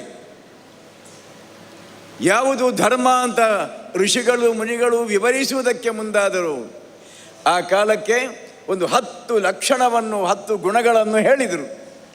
ಧೃತಿ, ಕ್ಷಮ, ದಮ, ಅಸ್ತೇಯ, ಶೌಚಂ, ಇಂದ್ರಿಯ ನಿಗ್ರಹ, ಧೀರಿ ವಿದ್ಯಾ, ಸತ್ಯಂ, ಅಕ್ರೋಧೋ, ದಶಕಂ, ಧರ್ಮಲಕ್ಷಣಂ ಎಂದು ಅಮೂರ್ತವಾಗಿರತಕ್ಕಂಥ ಕಣ್ಣಿಗೆ ಕಾಣದಿರುವಂಥ ಗುಣಗಳನ್ನೆಲ್ಲ ಸೂಚಿಸಿದರು. ಸಮುಚ್ಚಯದಲ್ಲಿ ಅದು ಧರ್ಮ. ಆದರೆ ಆ ಅಮೂರ್ತವು ಈಗ ಮೂರ್ತ ರೂಪವನ್ನು ತಾಳಿ ಈಗ ನಿಂತಿರುವಾಗ ನನಗೆ ನನ್ನೊಳಗೆ ಭವಿಷ್ಯದ ಬಗ್ಗೆ, ಯುಗದ ಬಗ್ಗೆ, ಕಾಲದ ಬಗ್ಗೆ ಜಿಜ್ಞಾಸೆ ಮೂಡುವಂತಾಗಿದೆಯಲ್ಲ. ಆದ್ದರಿಂದ ಇರಬೇಕು. ತಿಳಿದಂಥ ಋಷಿಗಳು ಮುನಿಗಳು ಹೇಳಿದ್ದು ಧರ್ಮ ಎನ್ನುವಂಥದ್ದು ಜಿಜ್ಞಾಸಾ ಶಾಸ್ತ್ರ ಅಂತ ಹೇಳಿಕೊಂಡು, ಈಗ ನನ್ನಲ್ಲೇ ಮೂಡುವಂಥ ಜಿಜ್ಞಾಸೆಗೆ ನಾನು ಪರಿಹಾರವನ್ನು ಕಂಡುಕೊಳ್ಳಬೇಕಿದ್ದರೆ ಯಾರ ಮೊರೆ ಹೋಗಬೇಕು? ಮತ್ತಾರನ್ನು ಅಲ್ಲ. ಹಿಂದೊಂದು ಕಾಲದಲ್ಲಿ ಸೃಷ್ಟಿಯೇ ಕಾಣದಿರುವಂಥ ಒಂದು ಪರಿಸ್ಥಿತಿಯಲ್ಲಿ 3 ಮೂರ್ತಿಗಳನ್ನು ಪ್ರಪಂಚಕ್ಕೆ ಕಾಣಿಸಿ ಆ ಮೂಲಕವಾಗಿ ಸೃಷ್ಟಿಕ್ರಿಯೆಗೆ ಚಾಲನೆಯನ್ನು ಕೊಟ್ಟಂಥ ಆ ಆದಿಮಾಯೆ, ಆ ಭಗವತಿ ಶ್ರೀಲಲಿತೆ, ಅವಳನ್ನೇ ಧ್ಯಾನಿಸಬೇಕಾಗಿದೆ. ಈಗ ಅವಳಿಂದಲೇ ಪರಿಹಾರವನ್ನು ನಾನು ಕಂಡುಕೊಳ್ಳಬೇಕಾಗಿದೆ.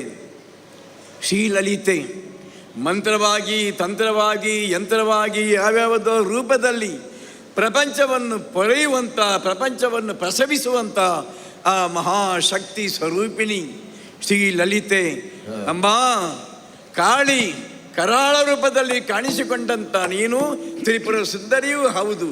ಎಲ್ಲಿದ್ದಿ, ಹೇಗಿದ್ದಿ, ಯಾವ ರೂಪದಲ್ಲಿದ್ದಿ ಎನ್ನುವುದನ್ನು ಖಚಿತವಾಗಿ ಹೇಳುವುದಕ್ಕೆ ಅಸಾಧ್ಯವಾದಂಥ ರೂಪ ವೈವಿಧ್ಯವನ್ನು, ಕ್ರಿಯಾ ವೈವಿಧ್ಯಗಳನ್ನು ಪ್ರಪಂಚದಲ್ಲಿ ತೋರಿಸಿರುವಂಥ ಓ ಮಹಾಮಾತೆ ಅಮ್ಮ, ಪ್ರತ್ಯಕ್ಷಳಾಗಿ ಈ ಧರ್ಮ ಪುರುಷನ ಸಮಸ್ಯೆಗೆ ಉತ್ತರ ಕೊಡುವಳಾಗಮ್ಮ, ಉತ್ತರ ಕೊಡುವಳಾಗು.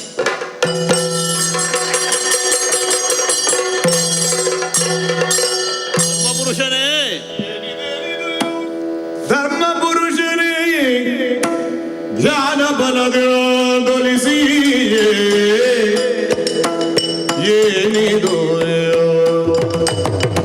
ಧರ್ಮ ಪುರುಷ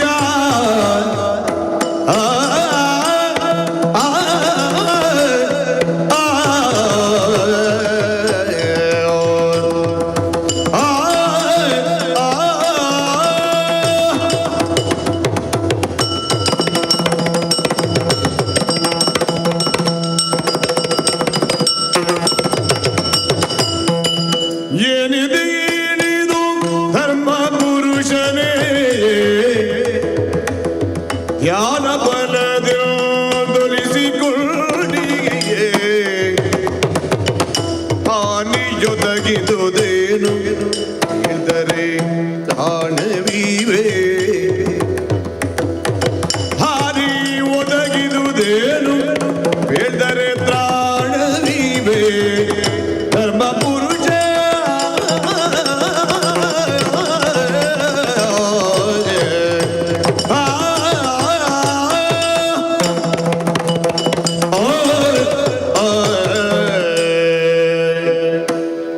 ಧರ್ಮಪುರುಷನೇ, ಜಗಜ್ಜನನಿ, ದೈನ್ಯತಾಭಾವದಿಂದ ಉತ್ಕಂಠಿತನಾಗಿ ನನ್ನನ್ನು ಸ್ತುತಿಸಿದೆ ನೀನು.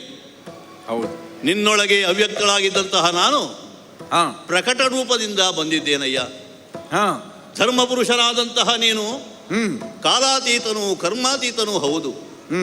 ಕೇವಲ ವ್ಯಕ್ತಿತ್ವದಿಂದ ಮಾತ್ರವಲ್ಲ, ಹಾ ತಾತ್ವಿಕವಾದಂತಹ ಗುಣಾದಿಗಳಿಂದಲೂ ಕೂಡ ನೀವು ವ್ಯಾಪ್ತನೇ ಇದ್ದೀಯ. ಹಾ ಒಂದು ಮಾತುಂಟಲ್ಲ, ಧರ್ಮೋ ಹಿ ಪರಮೋಲೋಕೆ ಧರ್ಮೇ ಸತ್ಯಂ ಪ್ರತಿಷ್ಠಿತ.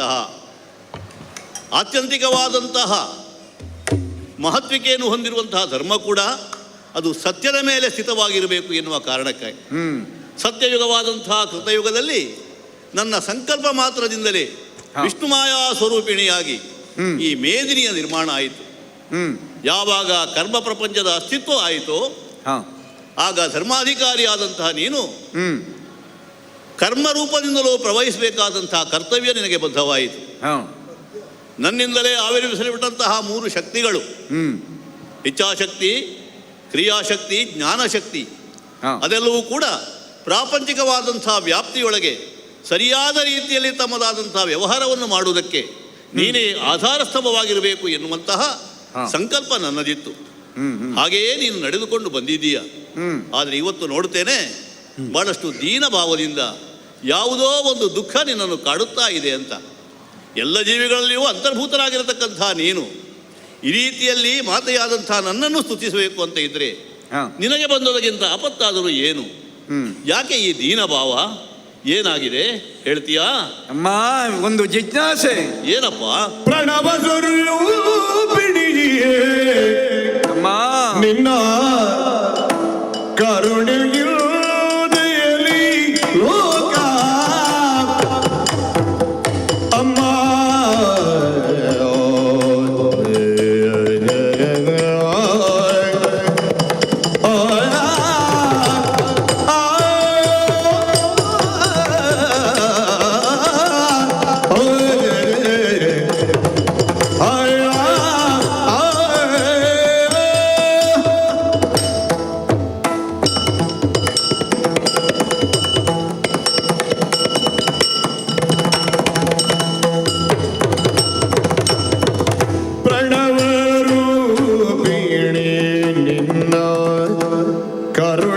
ಕರುಣೆಯುದಯಲಿ ಲೋಕ ಲೋಕದ ವ್ಯನಿಸಿದ ಧರ್ಮ ಸ್ಥಿರವಾದುದು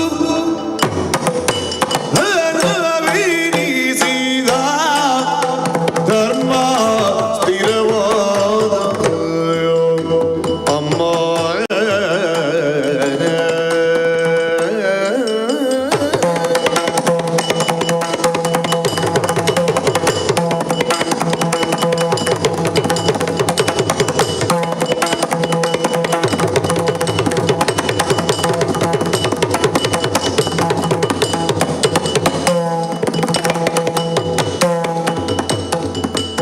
ಪ್ರಣವರೂಪಿಣಿ ನಿನ್ನ ಕರುಣೆಯಿಂದಲೇ ಲೋಕ ಧರ್ಮ ಸ್ಥಿರವಾದುದು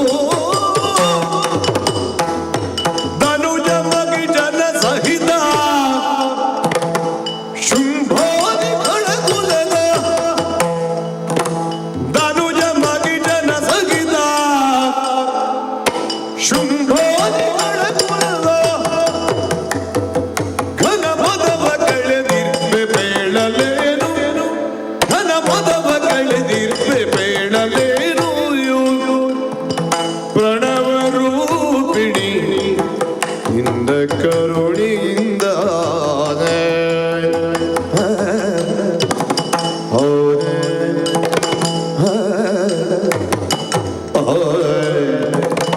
ಆಯೇ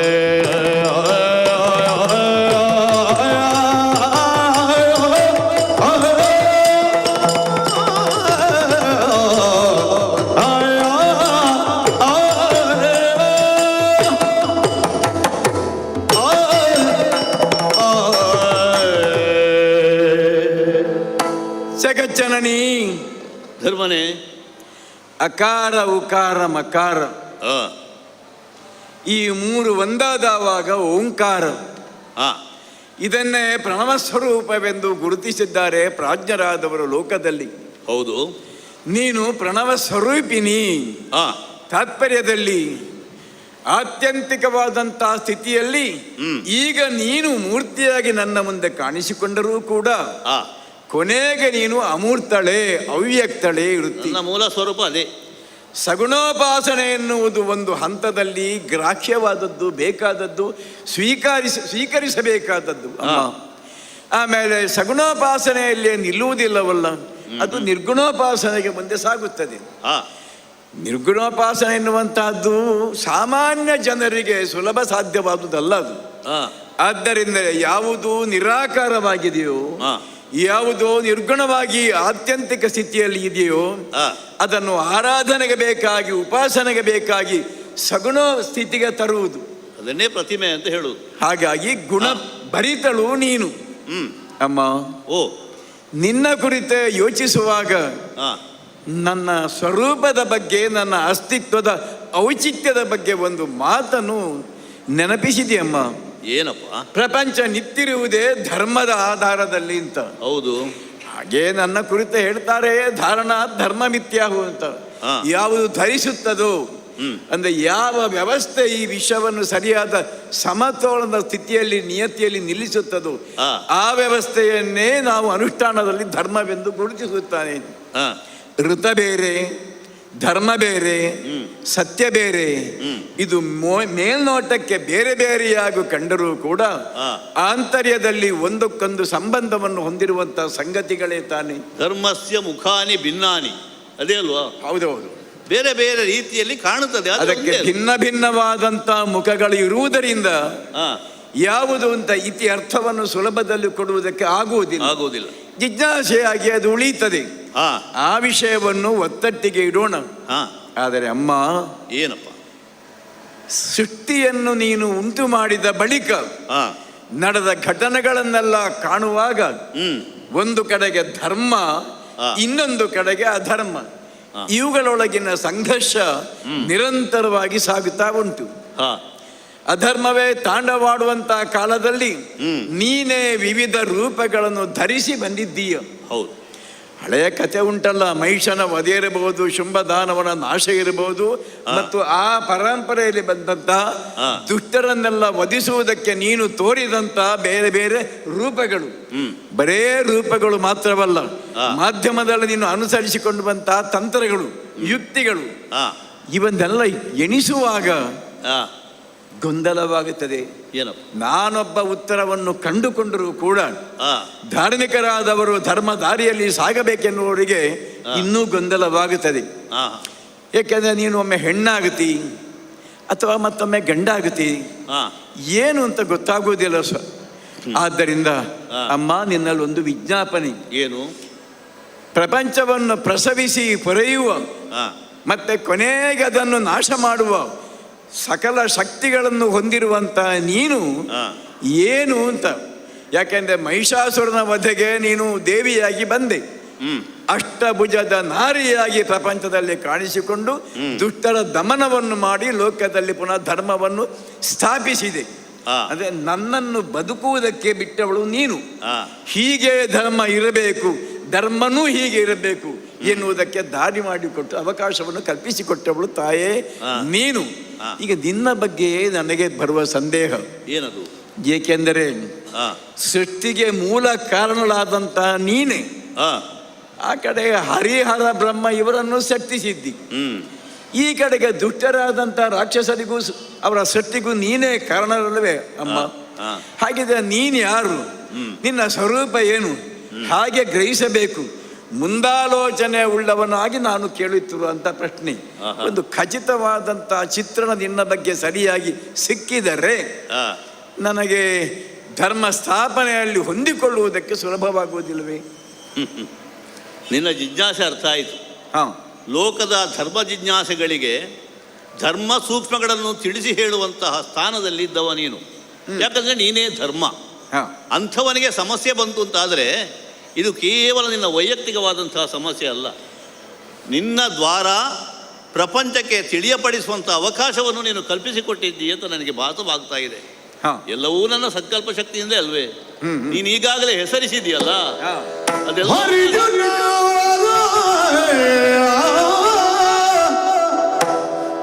ಹರಿಯುನ ಪರಮೇಷ್ಠಿ ನನಗೆ ಗಿರಿಜೆಯ ರಸನು ನಾನೇ ಲಾಲಿಸು ಧರ್ಮ ಪುರುಷ ಹರಿಯುನ ಪರಮೇಷ್ಠಿ ನನಗೆ ಗಿರಿಜೆಯ ರಸನು ನಾನೇ ಲಾಲಿಸು ಸುರರು ಸಾಧ್ಯರು ಮರುತ ಭಾರತಿ ನಾರದಾದಿಗಳು ಸುರರು ಸಾಧ್ಯರು ಮರುತ ಭಾರತಿ ನಾರದಾದಿಗಳು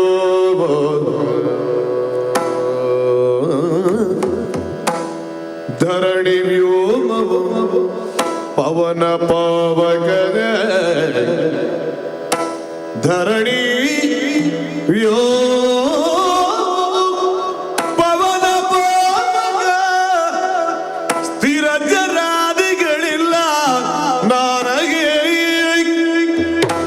ಅರಿತು ಬಾಳಲು ಕಷ್ಟವೇನೆ ಧರ್ಮ ನರುಗಿದರು ಇದನ್ನರಿತು ಬಾಳಲು ಕಷ್ಟವೇನೆ ಧರ್ಮವರುಗಿದನು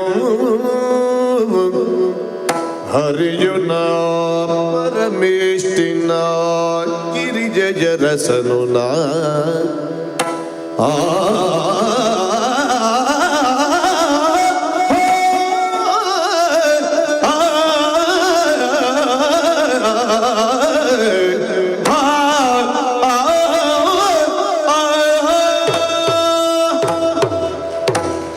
ಧರ್ಮಪುರುಷ, ಅಮ್ಮ, ಯಾವುದು ಸನಾತನವಾದದ್ದು, ಯಾವುದು ಪರಾತ್ಪರವಾದದ್ದು, ಅದೆಲ್ಲವೂ ಪರಬ್ರಹ್ಮ ಸ್ವರೂಪ ಅಂತ ತಿಳಿದವರು ಹೇಳ್ತಾರೆ. ಹಾಗಂತ ಏಕ ಅನೇಕ ಆಗುವುದು, ಅನೇಕವು ಏಕೀಭವಿಸಿ ಮತ್ತೆ ಒಂದೇ ಆಗುವಂಥದ್ದು ಇದು ನಿಸರ್ಗದ ನಿಯಮ. ಆ ಶಕ್ತಿಯ ಸ್ರೋತವಾಗಿ ಅಲ್ಲಿ ಹರಿಯುವುದು ಏನು ಎನ್ನುವುದರ ಬಗ್ಗೆ ಜಿಜ್ಞಾಸೆ ಉಂಟಾದಾಗ ಅದಕ್ಕೆ ಸಮಾಧಾನವನ್ನು ಹೇಳಬೇಕಾದಂಥ ಅನಿವಾರ್ಯತೆ ಬರುತ್ತದೆ. ಪ್ರಾಪಂಚಿಕವಾದಂತಹ ವ್ಯವಹಾರದಲ್ಲಿ ಅದೆಲ್ಲವೂ ಈಗಲೀಗ ಗೋಚರಿಸುವಂತಹ ಸತ್ಯಗಳು. ಆದರೆ ಯಾವುದೇ ಇಲ್ಲದೆ ಇದ್ದಂತಹ ಅಯೋಮಯವಾದಂತಹ ಒಂದು ಸಂದರ್ಭದಲ್ಲಿ ಕೇವಲ ನೀನು ಆಗ ಉಚ್ಚರಿಸಿದಂತಹ ಓಂಕಾರ ಹೌದು, ಅಷ್ಟು ಮಾತ್ರ ಕೇಳ್ತಾ ಇದ್ದದ್ದು. ಆ ಓಂಕಾರ ಎನ್ನುವಂತಹ ಸ್ವರೂಪ ಯಾವುದು ಅಂತ ಕೇಳಿದರೆ ನಿನ್ನಂತಹ ಜ್ಞಾನಿಗಳು ಗುರುತಿಸೋಕ್ಕಾಗ್ತದೆ. ಅದೇ ಶಕ್ತಿ ಸ್ವರೂಪವಾದದ್ದು, ಅದು ಪರಾತ್ಪರ ಶಕ್ತಿ. ಆ ಶಕ್ತಿಗೆ ಬೇರೆ ಬೇರೆ ರೂಪಗಳನ್ನು ಕೊಡುವಂತಹ ಸಂಕಲ್ಪ ಕೂಡ ಅದರಲ್ಲೇ ಇರುವಂಥದ್ದು ಅಲ್ವಾ? ನದಿಯಲ್ಲಿ ಹರಿಯುವಂತಹ ನೀರನ್ನು ಬೇರೆ ಬೇರೆ ಪಾತ್ರೆಗಳಿಗೆ ಹಾಕಿದಾಗ ಅದರ ಆಕಾರ ವ್ಯತ್ಯಾಸ ಆಗುವ ರೀತಿಯಲ್ಲಿ ಮೂಲ ಶಕ್ತಿ ಒಂದೇ ಇದ್ದರೂ ಕೂಡ ಬೇರೆ ಬೇರೆ ಕಡೆ ಅದು ಪ್ರವಹಿಸುವಂತಹ ಸಂದರ್ಭದಲ್ಲಿ ಬೇರೆ ಬೇರೆ ರೂಪಗಳಿಂದ ಪರಿಣಾಮವನ್ನು ಹೊಂದುತ್ತದೆ. ಮೂರು ಮೂರ್ತಿಗಳ ಸೃಷ್ಟಿಯ ಬಗ್ಗೆ ನಿನಗೆ ಗೊತ್ತಿದೆ. ಯಾಕಂದರೆ ಯಾವತ್ತೂ ನನ್ನಲ್ಲಿ ಅವ್ಯಕ್ತನಾಗಿಯೇ ಇದ್ದವ ನೀನು, ನಿನ್ನಲ್ಲಿ ಅವ್ಯಕ್ತಳಾಗಿದ್ದವಳು ನಾನು. ಹಾಗಿದೆ ಪ್ರಾಪಂಚಿಕದ ವ್ಯವಹಾರವನ್ನು ಕೇವಲ ನಾರೀ ಶಕ್ತಿಯಾಗಿ ನಾನೇ ಬಂದು ಆಳುವುದಲ್ಲ, ನನ್ನ ಶಕ್ತಿಯ ಮೂಲಕವಾಗಿ ಬೇರೆ ಬೇರೆ ರೀತಿಯಲ್ಲಿ ಅದು ಪ್ರವಹಿಸಬೇಕು ಎನ್ನುವುದು ನನ್ನ ಸಂಕಲ್ಪ ಆಗಿತ್ತು. ಹೆಣ್ಣಾದಂತಹ ನಾನು ಮಾಯೆಯೂ ಹೌದು, ಮಾತೃ ಸ್ವರೂಪಳು ಹೌದು. ಈ ಮಾತೃ ಅಂದರೆ ಏನು, ಹೆಣ್ಣು ಅಂದರೆ ಏನು?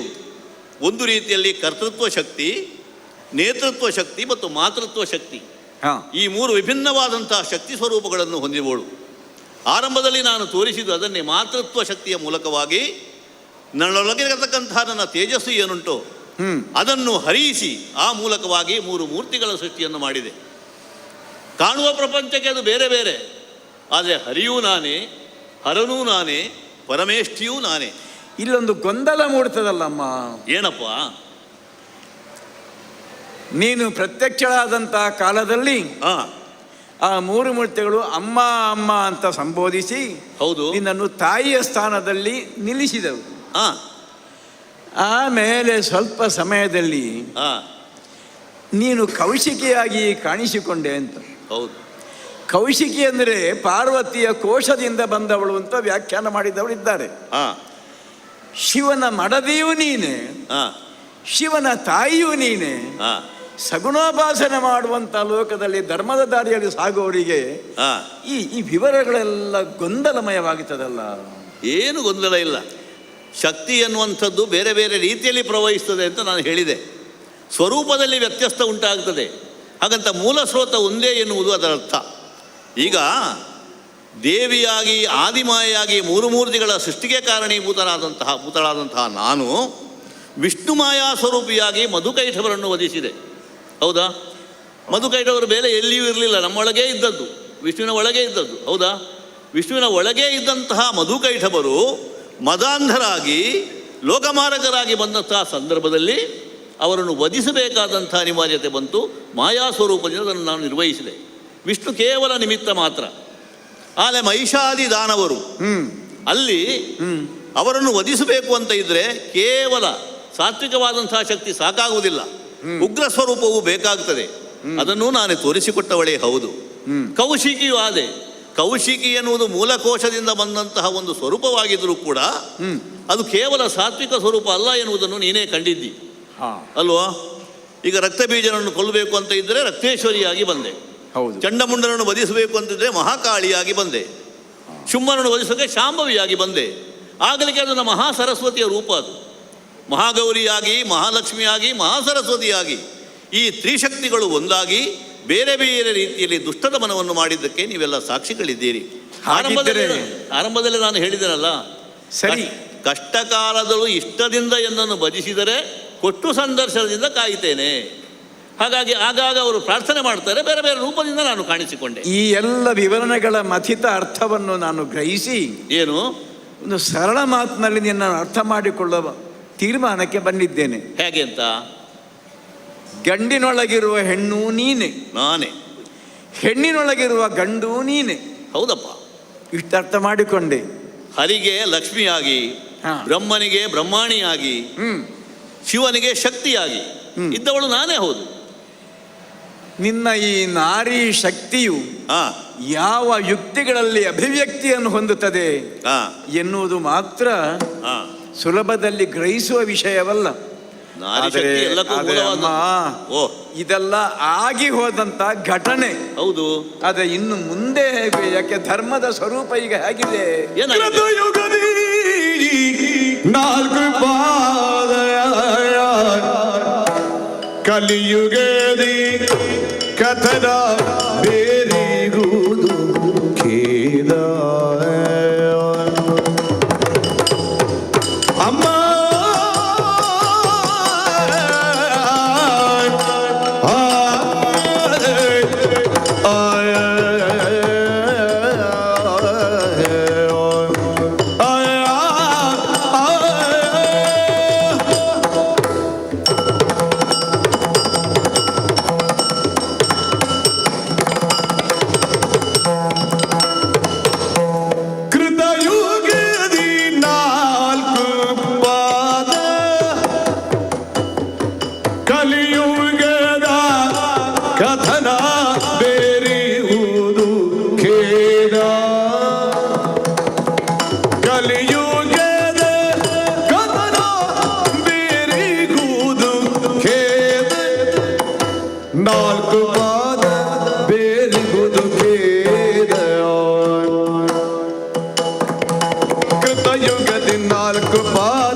ಶಿಥಿಲವಾಗಲು ಸತ್ತವು ಉದ್ಧರಿಪ ಪದವೇನು ಪದವೇನು ಉದ್ಧರಿಪ ಪಥವೇನು ಧರ್ಮದುಲವು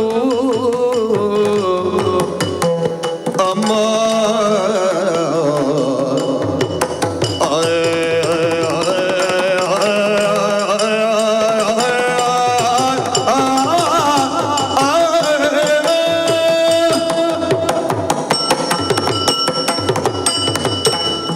ಅಮ್ಮ, ಹಾ, ಇನ್ನೊಂದು ಸಂದೇಹ.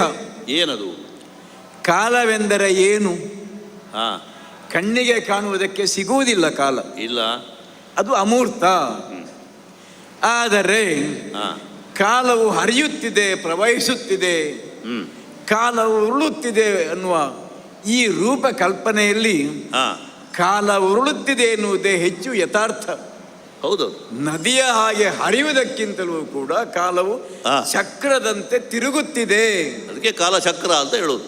ಹೌದು. ಹಾ, ಆದ್ದರಿಂದಲೇ ನಿರಂತರವಾಗಿರುವಂತಹ ಈ ಕಾಲ ಹಾ, ತನ್ನ ಉರುಳುವಿಕೆಯಲ್ಲಿ ಹಾ. ಮೇಲಿದ್ದದ್ದು ಕೆಳಗೆ ಬರ್ತದೆ, ಕೆಳಗಿದ್ದದ್ದು ಮೇಲೆ ಬರ್ತದೆ ಎಂಬ ನ್ಯಾಯದಂತೆ ಹಾ, ಸತ್ಯಯುಗ, ಹೌದು. ತ್ರೇತಾಯುಗ, ಹಾ, ದ್ವಾಪರ ಮತ್ತು ಕಲಿ, ಹೀಗೆ ಸತ್ಯಯುಗ ಅಥವಾ ಕೃತಯುಗ, ಯುಗ ಚಕ್ರಗಳದು. 4 ಯುಗಗಳು ಚಕ್ರರೂಪದಲ್ಲಿ ಸಾಗುತ್ತವೆ, ಹಾ. ಒಂದಾದ ಮೇಲೆ ಒಂದು. ಹ್ಮ್, ಕೃತಯುಗದಲ್ಲಿ ಧರ್ಮ ಹೇಗಿರುತ್ತದೆ? ಹಾ, ಧರ್ಮವನ್ನು ಕಲ್ಪಿಸಿಕೊಳ್ಳುವುದಕ್ಕೆ ವಿವಿಧ ಕಲ್ಪನಾ ಶಕ್ತಿಯ ಹ್ಮ್, ಪ್ರಾಜ್ಞರೆಲ್ಲ ಪ್ರಯತ್ನ ಪಟ್ಟಿದ್ದಾರೆ. ಹಾ, ಧರ್ಮ ವೃಷಭ ರೂಪದಲ್ಲಿದೆ, ಹೌದು. ಧರ್ಮವು ಗೋವಿನ ರೂಪದಲ್ಲಿದೆ. ಹ್ಮ್, ಧರ್ಮಕ್ಕೆ 4 ಪಾದಗಳು. ಹಾ, ಪಾದಗಳಂದ್ರೆ ಕಾಲುಗಳು ಅಂತೂ ಕಲ್ಪಿಸಿಕೊಳ್ಳಬಹುದು. ಹೌದು. ಯಾಕೆಂದ್ರೆ ಮಾನುಷ ಕಲ್ಪನೆಗೆ ಧರ್ಮವನ್ನು ತಂದುಕೊಳ್ಳಬೇಕಾದವಾಗ, ಹಾ, ನಿರಾಕಾರವಾದುದನ್ನು ಸಾಕಾರಗೊಳಿಸುವಾಗ ಅದಕ್ಕೊಂದು ವೃಷಭ ರೂಪವೋ ಗೋವಿನ ರೂಪವನ್ನು ಕೊಟ್ಟವಾಗ 4 ಕಾಲಲ್ಲವೇ ಸ್ವಾಮಿ? ಹೌದು. ಅಮ್ಮ, ಹಾ, 4 ಕಾಲುಗಳ ಧರ್ಮ, ಹಾ. 4 ಪಾದಗಳ ಧರ್ಮ ಹಾ. ಹೃದಯದಲ್ಲಿ, ಅಂದ್ರೆ ಎಲ್ಲವೂ ಒಂದಿಷ್ಟು ದೋಷ ಇಲ್ಲದೆ ಸತ್ಯಯುಗ. ಅದು ದುಷ್ಟರಿಲ್ಲ. ಹಾ, ಧರ್ಮದ 10 ಲಕ್ಷಣಗಳು ಅಲ್ಲಿ ಜೀವಂತವಾಗಿ ಜನರಿಂದ ಪರಿಪಾಲಿಸಲ್ಪಡುತ್ತವೆ. ಹ್ಮ್, ಕೃತಯುಗದಲ್ಲಿ 4 ಪಾದಗಳಲ್ಲಿ 4 ಅಂಶಗಳಿದ್ದಂತಹ ಆ ಸಮಪಾದಗಳು. ಧರ್ಮ ಸಮಾನ ರೂಪದಲ್ಲಿ. ಸಮಾನ ರೂಪದಲ್ಲಿ ಇದೆ. ಹೌದು. ತ್ರೇತೆಗೆ ಬರುವಾಗ 3 ಪಾದ, ಹ್ಮ್, ಅಂದ್ರೆ ಒಂದು ಅಂಶ, 4ರಲ್ಲಿ ಒಂದು ಅಂಶ ಅಲ್ಲಿ ಖಿಲವಾಯಿತು. ವಾಹ್. ಒಂದು ಅಂಶ ಅಧರ್ಮ, 3 ಅಂಶ ಧರ್ಮ ಅಂತ ಆಯಿತು. ಹಾ, ಕೃತ ಕಳೆಯಿತು, ತ್ರೇತೆ ಕಳೆಯಿತು. ಹಾ, ದ್ವಾಪರಕ್ಕೆ ಬರುವಾಗ ಹಾ. ದ್ವಾಪರ ಶಬ್ದವೇ ಧ್ವನಿಸುವ ರೀತಿಯಲ್ಲಿ ಹ್ಮ್, 2 ಪಾದಗಳಲ್ಲಿ ಧರ್ಮ, ಅಂದ್ರೆ 4 ಅಂಶಗಳ ಧರ್ಮದಲ್ಲಿ ಹಾ. 2 ಅಂಶ ಧರ್ಮ, ಇನ್ನೆರಡು ಅಂಶ ಅಧರ್ಮ. ಹಾ, ಆದರೂ ಒಂದು ಸಮತೋಲನದಲ್ಲಿ ಕಾಣಬಹುದು. ಸಂದೇಹ ಸದಾ ಇರ್ತದೆ. ಆದ್ದರಿಂದಲೇ ದ್ವಾಪರ ಯುಗಕ್ಕೆ ಸಂದೇಹ ಎಂಬಂತ ಪರ್ಯಾಯಾರ್ಥವನ್ನು ಕಲ್ಪಿಸಿದ್ದಾರೆ ತಿಳಿದವರು. ಹೌದು. ನನಗೆ ಆತಂಕ ಅದಲ್ಲ. ಏನದು? ಆ ಬಳಿಕ ಬರುವ ಯುಗ ಚಕ್ರಗಳಲ್ಲಿ, ಹಾ, ಆ ಬಳಿಕ ಬರುವಂತಹ ಕಲಿಯುಗದಲ್ಲಿ ಹಾ, 1 ಪಾದ ಮಾತ್ರ ಧರ್ಮ, ಅಂದ್ರೆ 4ರಲ್ಲಿ 1 ಅಂಶ ಮಾತ್ರ ಧರ್ಮ, 3 ಅಂಶ ಅಧರ್ಮ. ಹ್ಮ್, ಈಗ 2 ನಿತ್ತೀತು. ಹ್ಮ್, ಈಗ 3 ಅಂಶ ಅಧರ್ಮ ಆಗಿ ಹಾ, ಕೇವಲ 1 ಪಾದ. ಹಾ, ಪಾದ ಅಂದ್ರೆ ಅಂಶ ಅಲ್ವ? ಹೌದಪ್ಪ. ಅದು ಧರ್ಮ ಅಂತ ಅದೇ. ಹಾ, ಆ ಕಾಲ ಹಾಗೆ ನಿತ್ತೀತು. ಹಾ, ನಾನು ಹೇಗೆ ಅಸ್ತಿತ್ವದಲ್ಲಿ ಇರುವುದು, ಹ್ಮ್. ಯಾಕೆಂದ್ರೆ ಈ ಧರ್ಮ ಪುರುಷನಿಗೆ ಹಾ. ಅವನ ಅಸ್ತಿತ್ವಕ್ಕೆ ಹಾ. ಭಂಗ ಬಂದವಾಗ ಲೋಕದಲ್ಲಿ ಪ್ರಾರ್ಥನೆ ಮಾಡ್ತಾರೆ, ಕೊನೆಗೆ ನೀನು ಕಾಣಿಸಿಕೊಳ್ತಿ. ಹೌದು. ಈ ಹಿಂದಿನ ಮಹಿಷವಧೆ ಶುಂಭವಧೆಯಲ್ಲೆಲ್ಲ ಹಾ. ಇದನ್ನು ಕಂಡಿದ್ದೆ. ಹಾ, ಆದರೆ ಮುಂದೆ ಬರುವಂತಹ ಕಲಿಯುಗದಲ್ಲಿ ನೀನು ಬರ್ತೀಯೋ, ಆವಾಗ 1000 ಭುಜವೋ ಅಷ್ಟಭುಜವೋ ಹಾಗೆಲ್ಲ ಧರಿಸಿ ಬಂದಿದ್ದಿ ನೀನು. ಹೌದು. ಕಾಳಿಯೋ ಕರಾಳಿಯೋ ಚಂಡಿಯೋ ಚಾಮುಂಡಿಯೋ ಏನೋನಾಗಿ ಕಾಣಿಸಿಕೊಂಡವಳು, ಧರ್ಮ ಸ್ಥಾಪನೆ ಮಾಡಿದ್ದಿ. ನನ್ನ ಅಸ್ತಿತ್ವಕ್ಕೆ ನೀನು ಪೋಷಣೆ ಸಹಕಾರ ಕೊಟ್ಟಿದ್ದಿ. ಹಾ, ಈಗ ನನಗೆ ಬರುವ ಸಂದೇಹ, ಇನ್ನು ಮುಂದೆ ಬರುವಂತಹ ಕಲಿಯುಗದಲ್ಲಿ ಹಾ, ನಿನ್ನ ಈ ನಾರಿ ಶಕ್ತಿ, ನಿನ್ನ ಈ ಸ್ತ್ರೀ ಶಕ್ತಿ ಹಾ, ಅದು ಹೇಗೆ ಅಭಿವ್ಯಕ್ತಿಯನ್ನು ಹೊಂದುತ್ತದೆ, ಹಾ, ಯಾರಲ್ಲಿ ಕಾಣುವುದು? ನೀನು ಎಲ್ಲರಿದ್ದಿ ಅಂತ ಹೇಳಿದೆ. ಹರಿಯಲ್ಲಿಯೂ ನಾನೇ, ಹರನಲ್ಲಿಯೂ ನಾನೇ, ಬ್ರಹ್ಮನಲ್ಲಿಯೂ ನಾನೇ, ಅದರಲ್ಲಿ ನಾನೇ, ಇದರಲ್ಲಿಯೂ ನಾನೇ ಅಂತ ಹೇಳಿದ್ರಿ. ಹಾ, ಈಗ ನಾಳೆ ಎಲ್ಲಾದರೂ ಕಲಿಯುಗದಲ್ಲಿ ದುಷ್ಟರಲ್ಲಿಯೂ ನಿನ್ನನ್ನು ಕಾಣಬೇಕಾದೀತು, ಓ, ಅರ್ಥ ಆಗುವುದಿಲ್ಲ. ಹಾ, ಆದ್ದರಿಂದ ಅಲ್ಲ, ನಿನಗೊಂದು ಮಾನ ಉಂಟು, ಹ್ಮ್, ಅಳತೆ ಉಂಟು. ಆದ್ದರಿಂದಲೇ ನೀನು ಮಾನಿನಿ. ಈ ಮಾನಿನಿಯ ಒಂದು ಮನ್ವಂತರ ಹೌದು, ಆ ಕಾಲದಲ್ಲಿ ಹೇಗೆ ಪ್ರಕಟವಾದೀತು, ಹಾಗಾಗಿ ನಿನ್ನ ಪ್ರಕಟವಾಗುವಿಕೆಯ ಬಗ್ಗೆ ನನಗೊಂದು ಸಂದೇಹ. ಈ ನಾರಿ ಶಕ್ತಿಯ ಅಭಿವ್ಯಕ್ತಿ ಕೃತಯುಗದಲ್ಲಿ, ತ್ರೇತೆಯಲ್ಲಿ, ದ್ವಾಪರದಲ್ಲಿ ಆದದ್ದು ಕಂಡಿದೆ. ಇನ್ನು ಕಲಿಯುಗದಲ್ಲಿ ಹೇಗಾದೀತು? ಯಾಕಂದ್ರೆ ನಾನು ಹೊಂದಿಕೊಳ್ಳಬೇಕಲ್ಲ, ಈಗ ನಾನು ಬದುಕಬೇಕಲ್ಲ.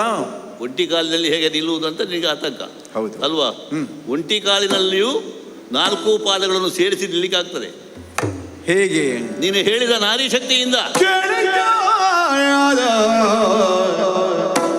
ಧರ್ಮ ಕೇಳಯ್ಯ, ಧರ್ಮ ಕೇಳಯ್ಯ, ಕೇಳಯ್ಯ.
ಶಕ್ತಿವಾಗಿನಿಯ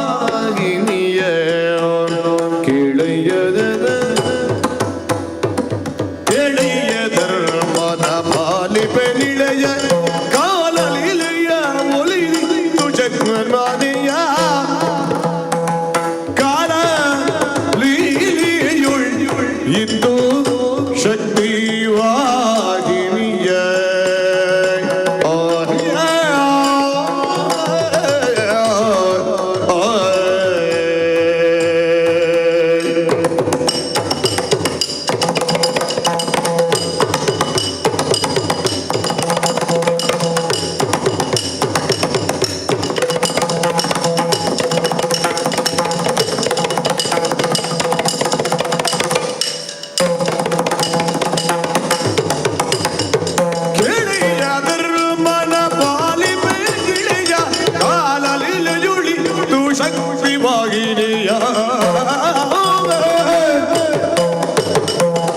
ಕೃತತ್ರೇತ ದ್ವಾಪರ ಕಲಿಯುಗದಲ್ಲಿ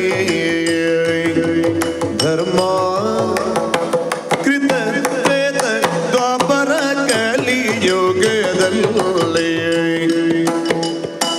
ಪ್ರಥುಳ ಮದಾದ ಮಾಯ ಚೆಲ್ಲಿ ಪ್ರಥುಳ ಮಾದಾದರ್ಗಿ ಮಾಯ ಚೆಲ್ಲಿ ಕಲಿಯುಗದಲ್ಲಿ ಮಾಯ ಚೆಲ್ಲಿ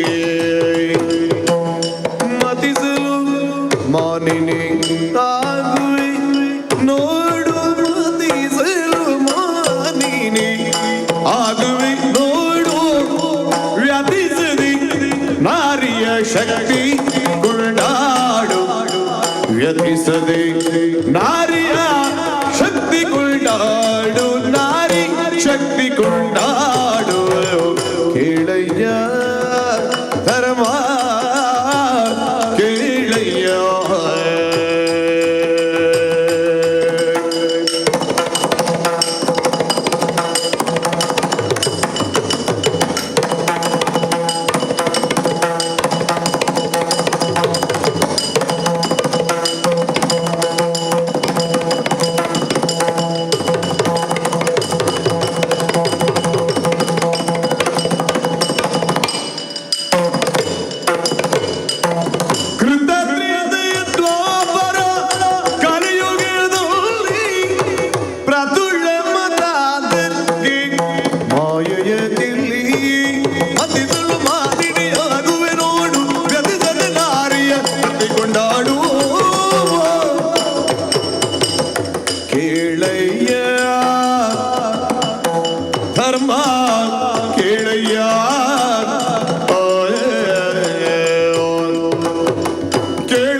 ಧರ್ಮಪುರುಷ.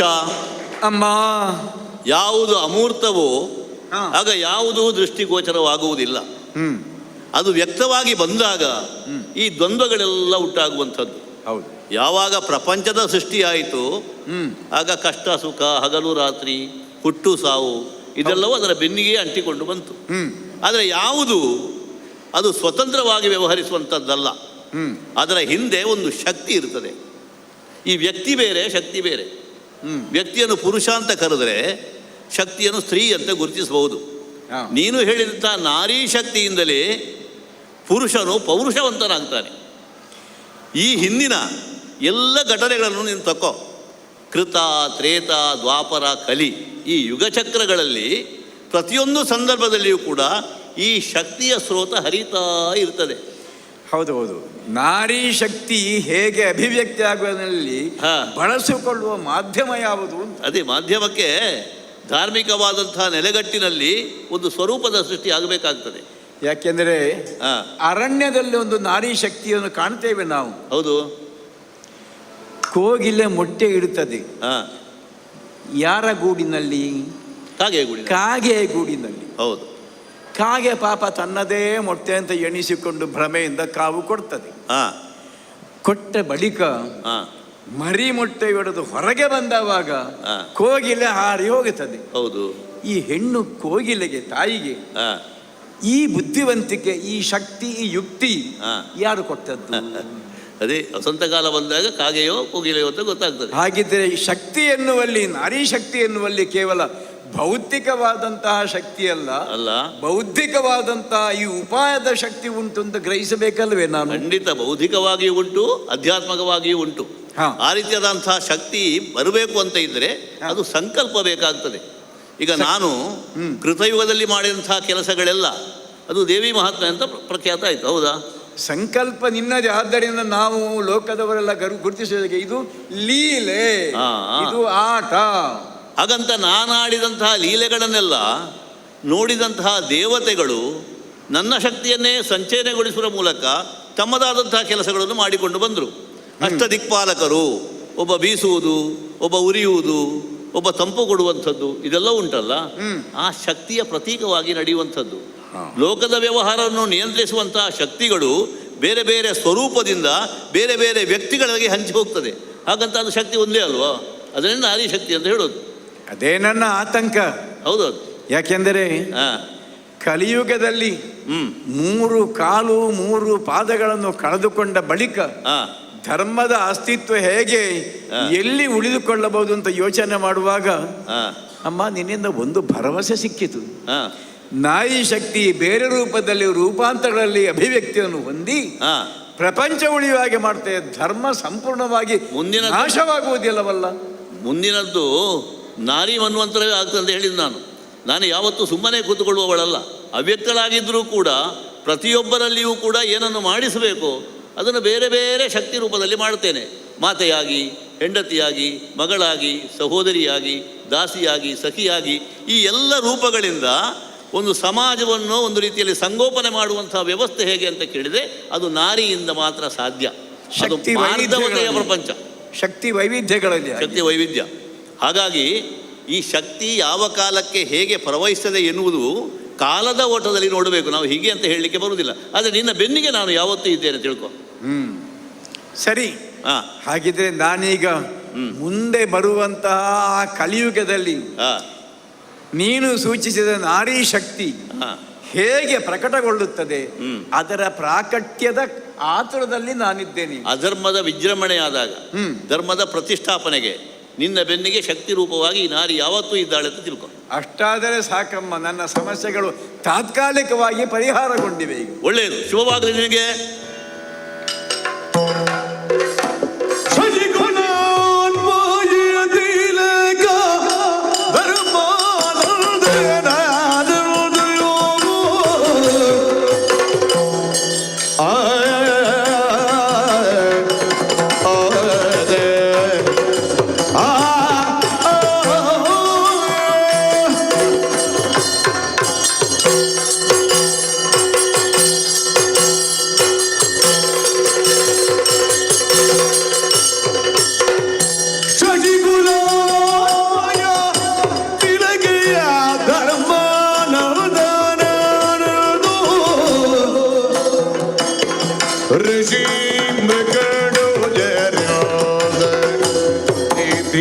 ಸುದೆಯರಿತು ರುಚಿ ಬ್ರಿಗೇಡು ಜರಿದ ವಿಧಿ ಸುದೆಯರಿತು ಎಸವ ಕಾರಣ ದ್ವೈತದೊಳಗಿದ್ದ ನನು ದಿನದಿಯೇ ಎಸವ ಕಾರಣ ದ್ವೈತದೊಳಗಿದ್ದ ನನು ದಿನದಿಯೇ ಬಿಸಜಲೋಚನ ಕೃಷ್ಣ ಕೃಷ್ಣ ಕೃಷ್ಣ ನೀನೇ ಗತಿಗಿರುತ್ತ ಬಿಸಜಲೋಚನ ಕೃಷ್ಣ ನೀನೆ ಗತಿಯೇನುತ್ತ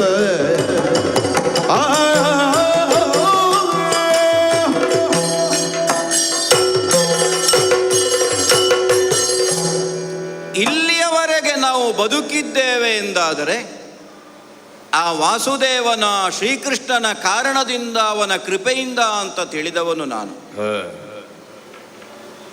ಜೀವನ ಅನ್ನುವುದು ಕೇವಲ ಪುರುಷ ಪ್ರಯತ್ನವ ಅಲ್ಲ, ಜೀವನ ಅನ್ನುವುದು ಕೇವಲ ದೈವದ ಬಲದಿಂದ ದೇವರ ಅನುಗ್ರಹದಿಂದಲೇ ನಡೀತಾ ಇದೆ ಅಂತ ಕೇಳಿದರೆ ಜ್ಞಾನಿಗಳಾದವರು ಆಡಿದರು.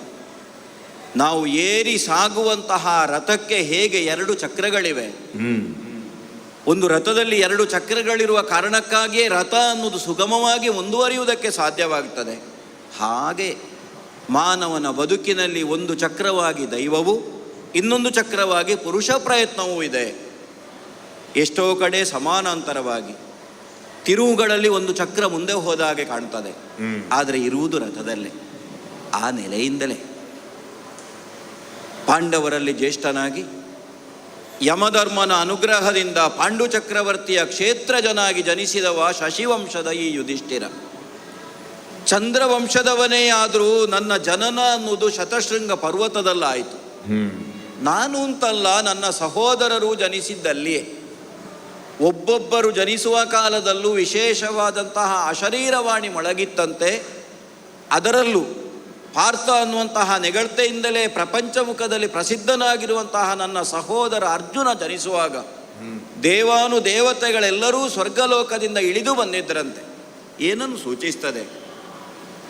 ಮುಂದೆ ಯಾವುದನ್ನೋ ನಾವು ಸಾಧಿಸುವುದಕ್ಕಿದ್ದೇವೆ. ಶತಶೃಂಗದಲ್ಲಿ ಜನಿಸಿದೆವು. ಕಿಂದಮ ಮಹರ್ಷಿಗಳ ಶಾಪದ ಕಾರಣದಿಂದ ಪಾಂಡು ಚಕ್ರವರ್ತಿ ನಮ್ಮ ತಂದೆಯನ್ನು ಕಳ್ಕೊಂಡೆವು. ಹಸ್ತಿನಾವತಿಗೆ ಬಂದೆವು. ಅರ್ಧ ರಾಜ್ಯವನ್ನು ಪಡ್ಕೊಂಡೆವು. ಪಾಂಚಾಲದ ಅರಸನಾದಂತಹ ದೃಪದನ ಪುತ್ರಿಯಾದ ದ್ರೌಪದಿಯ ಸ್ವಯಂವರವನ್ನು ಮಾಡಿಕೊಂಡು ಬಂದೆವು. ರಾಜಸೂಯವೇ ಮೊದಲಾದಂತಹ ಯಾಗವನ್ನು ಮಾಡಿ ನಾನು ಸಮ್ರಾಟ್ ಪದವಿಯನ್ನೂ ಪಡೆದೆ. ಏನು ಮಾಡೋಣ? ಪೌರುಷ ಅನ್ನುವಂತಹ ಚಕ್ರಕ್ಕಿಂತಲೂ ವಿಧಿ ಅನ್ನುವಂತಹ ಚಕ್ರವೇ ಕೆಲವು ವರ್ಷ ಮುಂದೆ ಸಾಗಿಬಿಟ್ಟಿತು. ರಾಜಸೂಯಾಧ್ವರದ ನಂತರ ನಮ್ಮವನೇ ಆದಂತಹ ಸುಯೋಧನ ದ್ಯೂತಕ್ಕಾಗಿ ಕರೆದಾಗ ಇಲ್ಲ ಒಲ್ಲೆ ಅನ್ನುವಂತಹ ಮಾತನ್ನೇ ಆಡದೆ, ನನ್ನ ಬಂಧುಗಳು ಯಾವುದನ್ನು ಹೇಳಿದರೂ ಅದನ್ನು ಈಡೇರಿಸ್ತೇನೆ ಅಂತ ವ್ಯಾಸರ ಮುಂದೆ ನಾನು ಮಾಡಿದ ಮಾತಿನಂತೆ ತೋರಣ ಸ್ಫಟಿಕ ಅನ್ನುವಂತಹ ಸಭಾಭವನಕ್ಕೆ ಬರಬೇಕಾಗಿ ಬಂತು. ದ್ಯೂತದಲ್ಲಿ ಎಲ್ಲವನ್ನೂ ಕಳ್ಕೊಳ್ಬೇಕಾಗಿ ಬಂತು. ದ್ವೈತ ಕಾನನದ ಕಡೆಗೆ ಬಂದವರಿದ್ದೇವೆ. ಸಹಸ್ರ ಸಂಖ್ಯೆಯ ಬ್ರಾಹ್ಮಣರು ನಮ್ಮ ಜೊತೆಯಾಗಿ ಬಂದಿದ್ದಾರೆ. ಮಾತ್ರವಲ್ಲ, ಜ್ಞಾನಿಗಳೆಲ್ಲ ಪಾಂಡವರು ಕಾನನವಾಸಿಗಳಾಗಿದ್ದಾರೆ ಅನ್ನುವುದಕ್ಕಾಗಿ ಕಣ್ಣೀರು ಸುರಿಸ್ತಾ ಇದ್ದಾರೆ. ಇದು ನಮಗೊಂದು ಸಾರ್ಥಕತೆ ತಾನೆ. 10,000 ಸಂಖ್ಯೆಯ ಬ್ರಾಹ್ಮಣರು ನಮ್ಮ ಜೊತೆಯಾಗಿ ಬಂದಾಗ ಮುಂದೆ ಏನು? ಅಕ್ಷಯ ಪಾತ್ರೆಯು ಸೂರ್ಯನ ಅನುಗ್ರಹದಿಂದಲಾಗಿ ಲಭಿಸಿದೆ. ಮಾತ್ರವಲ್ಲ, ಈಗ ತಾನೇ ಬಂದಂತಹ ಮೃಕಂಡು ಮಹರ್ಷಿಗಳ ಪುತ್ರ, ಪ್ರಪಂಚದಲ್ಲಿ ಚಿರಂಜೀವಿ ಅಂತಲೇ ಪ್ರಖ್ಯಾತರಾದಂತಹ ಮಾರ್ಕಂಡೇಯರು ಒಂದು ಮಾತು ಹೇಳಿದರು. ನೇಷೇ ಬಲಸ್ಯೇತಿ ಚರೇದ್ ಅಧರ್ಮಂ. ಕ್ಷತ್ರಿಯನೇ ಆದರೂ ಬಲವಂತನಿದ್ದಿ ಅನ್ನುವ ಕಾರಣಕ್ಕಾಗಿ ಅಧರ್ಮಾಚರಣೆಯನ್ನು ಮಾಡಬಾರದು. ಪರಾಕ್ರಮಿಗಳಿಗೆ ಎಲ್ಲರಿಗೂ ಅದು ಸೂತ್ರವಾಕ್ಯ ಅಂತ ನಾನು ತಿಳಿಯುತ್ತೇನೆ. ಆ ನೆಲೆಯಿಂದಲೇ ರಾಮ ವನವಾಸ ಮಾಡಿದ ಪ್ರಕರಣವನ್ನು ಅಲ್ಲ, ಬೇರೆ ಹಲವು ಮಂದಿ ತಮ್ಮ ಜೀವನದಲ್ಲಿ ಅಳವಡಿಸಿಕೊಂಡಂತಹ ಕಟುವಾದಂತಹ ಕಠಿಣವಾದಂತಹ ವ್ರತಗಳನ್ನು ಉಪದೇಶ ರೂಪವಾಗಿ ನನ್ನಲ್ಲಿ ಮಾರ್ಕಂಡೇಯರು ಆಡಿ ಅವರು ಮುಂದೆ ಸಾಗಿದರು. ಅವರೇನೋ ಸಾಗಿದ್ರು, ಹಾಗೆಂತ ನಾವು ದ್ವೈತದಲ್ಲೇ ಇರಬೇಕಲ್ಲ. ದ್ವೈತ ಅಂದರೆ ಎರಡು ಅಂತ ಅರ್ಥ ಉಂಟು. ನಾನು ಆಗ ಆಡಿದಂತೆ ಒಂದು ವಿಧಿ, ಒಂದು ವಿವೇಕ, ಒಂದು ಕಷ್ಟ, ಒಂದು ಸುಖ, ಎಲ್ಲವನ್ನು ಸಮಾನವಾಗಿಯೇ ಕಾಣ್ತಾ ದ್ವೈತೀ ಭಾವದಿಂದಲೇ ಅಥವಾ ದ್ವೈತ ಭಾವದಿಂದಲೇ ಸಹೋದರರನ್ನು ಕೂಡಿಕೊಂಡು ಜೊತೆಯಾಗಿ ನಮ್ಮ ನೆರಳಿನಂತೆ ಅನುಸರಿಸಿ ಬಂದಂತಹ ಮಡದಿಯಾದ ದ್ರೌಪದಿಯನ್ನು ಒಡಗೂಡಿಕೊಂಡು ಈ ಕಾನನದಲ್ಲೇ ಋಷಿಗಳ ಜೊತೆಯಾಗಿ ವೇದಾಂತಗಳ ಕುರಿತಾದಂತಹ ಜಿಜ್ಞಾಸೆಯನ್ನು ಮಾಡ್ತಾ ಇರ್ತೇನಂತೆ. ನೋಡೋಣ. ಮನುಮುನೀಷಿಗಳಿದ ನೀತಿಯನೆದು ಕಾಲನ ತನಯ ತಾನಿರೇ ವನಿತೆ ದ್ರೌಪದಿಯರೀತು ಪೇರ್ದಳು ತನ್ನ ಮನದಿರವ ರಮಣ ರಮಣ ರಮಣ ನಿಲ್ಲ ನಡೆಯದೇನು ಬಲು ವಿಚಿತ್ರವು ರಮಣ ನಿಲ್ಲ ನಡೆಯಿ ಏನು ಬಲು ವಿಚಿತ್ರವು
ರಮಣ ನಿನ್ನ ನಡೆಯಿದೇನು ಬಲವೇ ಚಿತ್ರವು ಮಮತೆಗೆ ದುಷ್ಟರುಡನೆ ಕ್ಷಮೆಯ ದೋಷವು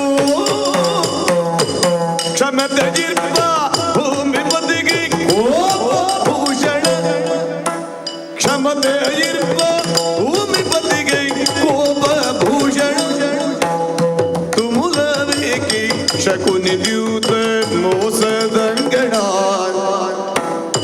ತುಮುಲವೇಕಿ ಶಕುನಿ ದ್ಯೂತ ಮೋಸದಂಗಡ ತುಮುಲವೇಕೆ ಶಕುನಿ ದ್ಯೂತ ಮೋಸದಂಗಡ ರಮಣ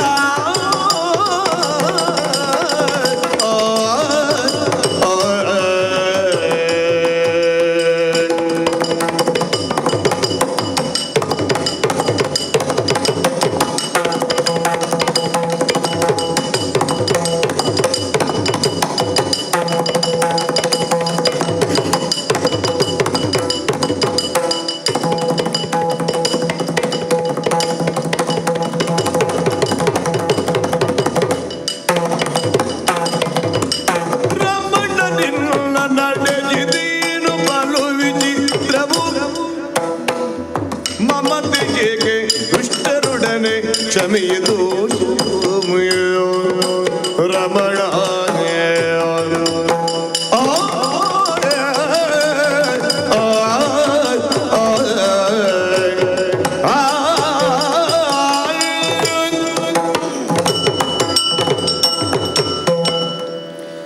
ಪ್ರಾಣೇಶ್ವರ, ಪಾಂಚಾಲೆ, ಮೊದಲಾಗಿ ನಿಮಗೆ ನಮಿಸ್ತಾ ಇದ್ದೇನೆ. ಒಳ್ಳೆಯದಾಗಲಿ. ಸ್ವಲ್ಪ ವ್ಯವಧಾನದಿಂದ ನನ್ನ ಮಾತನ್ನು ಆಲಿಸಬೇಕು ಅಂತ ಒಂದು ಭಿನ್ನವನ್ನು ಮುಂದಿಡ್ತಾ ಇದ್ದೇನೆ. ನೇರವಾಗಿ ಬಂದು ಸಂಭಾಷಣೆಗೆ ತೊಡಗಿದ್ದಿ. ಯಾಕೆಂದ್ರೆ ಅರಮನೆಯಲ್ಲಿ ನಾವಿದ್ದ ಕಾಲದಲ್ಲಿ ಆದರೆ ಹೀಗಲ್ಲ. ನಿಮ್ಮಲ್ಲಿ ನಾನು ಆಡುವುದೋ ನನ್ನನ್ನೇ ಕರೆದು ತಾವು ಸಂಭಾಷಣೆಗೆ ತೊಡಗಿಕೊಳ್ಳುವುದೋ ಸಹಜವೋ ಎಂಬ ಹಾಗಿತ್ತು. ಹೌದು. ಕಾಂತಾರವನ್ನು ಸೇರಿದ ಮೇಲೆ ತಮ್ಮ ನಡವಳಿಕೆಯಲ್ಲಿ ಅನೇಕ ಬದಲಾವಣೆಗಳನ್ನು ಗುರುತಿಸ್ತಾ ಇದ್ದೇನೆ. ನಮ್ಮೊಂದಿಗೆ ಮಾತಾಡುವ ವ್ಯವಧಾನವೂ ತಮಗಿಲ್ಲ. ಮಾತ್ರ ಅಲ್ಲ, ನಾವಾಗಿ ಮಾತಾಡುವುದಕ್ಕಾಗಿ ಮುಂದೊತ್ತಿ ಬಂದರು ಅನೇಕ ಮನುಮನೀಷಿಗಳನ್ನು ಮುಂದಿಟ್ಟುಕೊಂಡು ಅವರೊಟ್ಟಿಗೆ ಸಂಭಾಷಣೆಯನ್ನು ಆಡುತ್ತಾ ನಮಗೂ ಒಂದಷ್ಟು ನೀತಿ ಬೋಧೆಯನ್ನೇ ಮಾಡಿಬಿಡ್ತೀರಿ. ಅಲ್ಲ, ನನಗೆ ಅನ್ನಿಸುವುದು ನನ್ನ ಸಹಜ ಸ್ವಭಾವ ಇದು ಅಂತ. ಸ್ವಭಾವ ಎಂಬುದಕ್ಕೆ ಧರ್ಮ ಅಂತಲೂ ಅರ್ಥ ಉಂಟು. ಹೌದು, ಧರ್ಮನಿಧಿ ಅಂತಲೇ ತಮಗೊಂದು ಹೆಸರೂ ಉಂಟು. ಆ ಕುರಿತಾಗಿಯೇ ನಾನು ಯೋಚಿಸ್ತಾ ಇರುವುದು. ನಾವು ಕಾಂತಾರ ಪ್ರವೇಶ ಮಾಡುವಲ್ಲಿಯವರೆಗೆ ಇದ್ದಂತಹ ಯುಧಿಷ್ಠಿರನ ಸ್ವಭಾವವೇ ನಿಜವಾದದ್ದು ಅಲ್ಲ. ಕಾಂತಾರ ಪ್ರವೇಶ ಮಾಡಿದ ಮೇಲೆ ಕಾಣಿಸ್ತಾ ಇರುವ ಯುಧಿಷ್ಠಿರನೇ ನಿಜವಾದ ಯುಧಿಷ್ಠಿರನು. ಎರಡನೆಯದ್ದೇ ನಿಜವಾದ ಯುಧಿಷ್ಠಿರ ಅಂತ ಆದರೆ ಸಹಿಸಿಕೊಳ್ಳುವುದಕ್ಕೆ ಕಷ್ಟ ಆಗುತ್ತದೆ ಸ್ವಾಮಿ. ಹೌದೇ? ಆ ಕಾರಣದಿಂದಲೇ ನಿಮ್ಮಲ್ಲಿ ಆಡಬೇಕು ಅಂತ ಬಂದು ತಡೆಯಾಗಿ ನಿಂತದ್ದು. ಪ್ರಭೋ, ಏನು ಆಡಿದ್ರಲ್ಲ ಸ್ವಭಾವ ಅಂತ. ಸ್ವಭಾವಕ್ಕೆ ಧರ್ಮ ಅಂತ ಹೆಸರಿದೆ ಅಂತ ನಾನು ಆಡಿದೆ. ಸರಿ. ಹರಿಯುವ ನೀರಿನಲ್ಲಿ ಸಾಗಿ ಹೋಗುತ್ತಾ ಇರುವ ಪ್ರವಾಹದಲ್ಲಿ ಸಿಲುಕಿದ ಚೇಳೊಂದನ್ನು ಮನುಷ್ಯನೊಬ್ಬ ಕೈ ಇಟ್ಟು ಅದನ್ನು ಮೇಲೆತ್ತಬೇಕು, ರಕ್ಷಿಸಬೇಕು ಅಂತ ಕರವನ್ನು ಕೊಟ್ರೆ ಪ್ರಾಣೋತ್ಕ್ರಮಣ ಸ್ಥಿತಿಯಲ್ಲಿದ್ದಂತಹ ವೃಶ್ಚಿಕ ಕರವನ್ನು ಏರುವ ಪೂರ್ವದಲ್ಲಿ ಕರವನ್ನು ಧ್ವಂಸನ ಮಾಡುತ್ತದೆ, ಕಚ್ಚುತ್ತದೆ. ಸರಿ. ವೃಶ್ಚಿಕಕ್ಕೆ ಕಚ್ಚುವುದು ಸ್ವಭಾವ. ಹೌದು. ವೃಶ್ಚಿಕ ಧರ್ಮ ಅದು. ಅದನ್ನು ಅತಿಕ್ರಮಿಸುವುದಕ್ಕೆ ವೃಶ್ಚಿಕಕ್ಕೆ ಸಾಧ್ಯ ಇಲ್ಲ. ಹಾಗಾದ್ರೆ ಸಾಯುವ ಸ್ಥಿತಿಯಲ್ಲಿಯೂ ಬಿಡದೇ ಇದ್ದಂತಹ ಗುಣವನ್ನು, ಸ್ವಭಾವವನ್ನು ಧರ್ಮ ಅಂತ ನಾವು ಅಂಗೀಕರಿಸ್ತೇವೆ. ಆ ನೆಲೆಯಿಂದಲೇ ಧರ್ಮಕ್ಕೆ ಗುಣ, ಧರ್ಮ ಎಂಬುದನ್ನು ಸೇರಿಸಿ ಆಡುತ್ತಾ ಇರುವುದು. ನಿಮಗೆ ತಿಳಿಯದನ್ನು ಬೋಧಿಸುವುದಕ್ಕೆ ಬಂದವಳು ಹೆಂಡತಿ ಅಂತ ಭಾವಿಸಬೇಡಿ. ಗೊತ್ತಾಯ್ತು. ಪ್ರಭು ಶ್ರೀರಾಮಚಂದ್ರನ ಅಂತಃಪುರಕ್ಕೆ ಬಂದು ಆಡುವ ಕಾಲದಲ್ಲಿ ಸೀತಾಮಾತೆಯೇ ಆಡಿದ ಮಾತಂತೆ, ಸ್ಮಾರಯೇನತು ಶಿಕ್ಷಯೇತ್. ನೆನಪಿಸುವುದು ಅಂತ. ಶಿಕ್ಷಣವನ್ನು ಮಾಡುವುದಲ್ಲ, ತಾವು ಮರೆತಿರಬಹುದಾದ್ದನ್ನು ನೆನಪಿಸುವುದು ಅಂತ. ಜ್ಯೇಷ್ಠಪತಿಯಾದಂತಹ ನಿಮಗೆ ನೆನಪಿಸುವ ಯತ್ನವನ್ನು ಮಾಡುತ್ತಾ ಇದ್ದೇನೆ. ಸತ್ಯ ವಚನವನ್ನು ಪಾಲಿಸಬೇಕು, ಧರ್ಮದಲ್ಲಿ ನಡೆಯಬೇಕು ಅಂತ ನಾವು ವರ್ತಿಸ್ತೇವೆ, ಆರಾಧಿಸ್ತೇವೆ. ಯಾವುದು ಸತ್ಯ, ಯಾವುದು ಧರ್ಮ ಎಂಬುದನ್ನು ತಿಳಿಯಬೇಡವೇ ಸ್ವಾಮಿ? ಬೇಕು. ವಚನಬದ್ಧತೆಯಿಂದ ಕಾಡಾಡಿಗಳಾಗಿ ನಾವು ಅಂಡಲಿಯುತ್ತಾ ಇದ್ದೇವೆ. ನಿನ್ನೆಯೋ ಮೊನ್ನೆಯೋ ಎಂಬ ಹಾಗೆ ಇಂದಿನವರೆಗೆ ಪ್ರತಿನಿತ್ಯವೂ ಒಬ್ಬೊಬ್ಬರು ಋಷಿಗಳು ಬರ್ತಾರೆ. ಅವರೊಟ್ಟಿಗೆ ಸಂಭಾಷಣೆಯನ್ನು ಮಾಡುತ್ತಾ ನೀವು ಪ್ರಪಂಚವನ್ನು ಮರೆಯುತ್ತೀರಿ, ಪಾರಲೌಕಿಕದನ್ನು ಆಡುತ್ತೀರಿ. ಮಾತ್ರವಲ್ಲ, ನಾನು ನೋಡುವುದಲ್ಲಿಗೆ ಇನ್ಯಾರು ಬರ್ತಾರೆ ಉಪದೇಶ ಮಾಡುವುದಕ್ಕೆ? ನಿಮ್ಮ ಲಕ್ಷ್ಯ ಇರುವುದು ಅತ್ತ ಅಂತ ಆಯಿತು.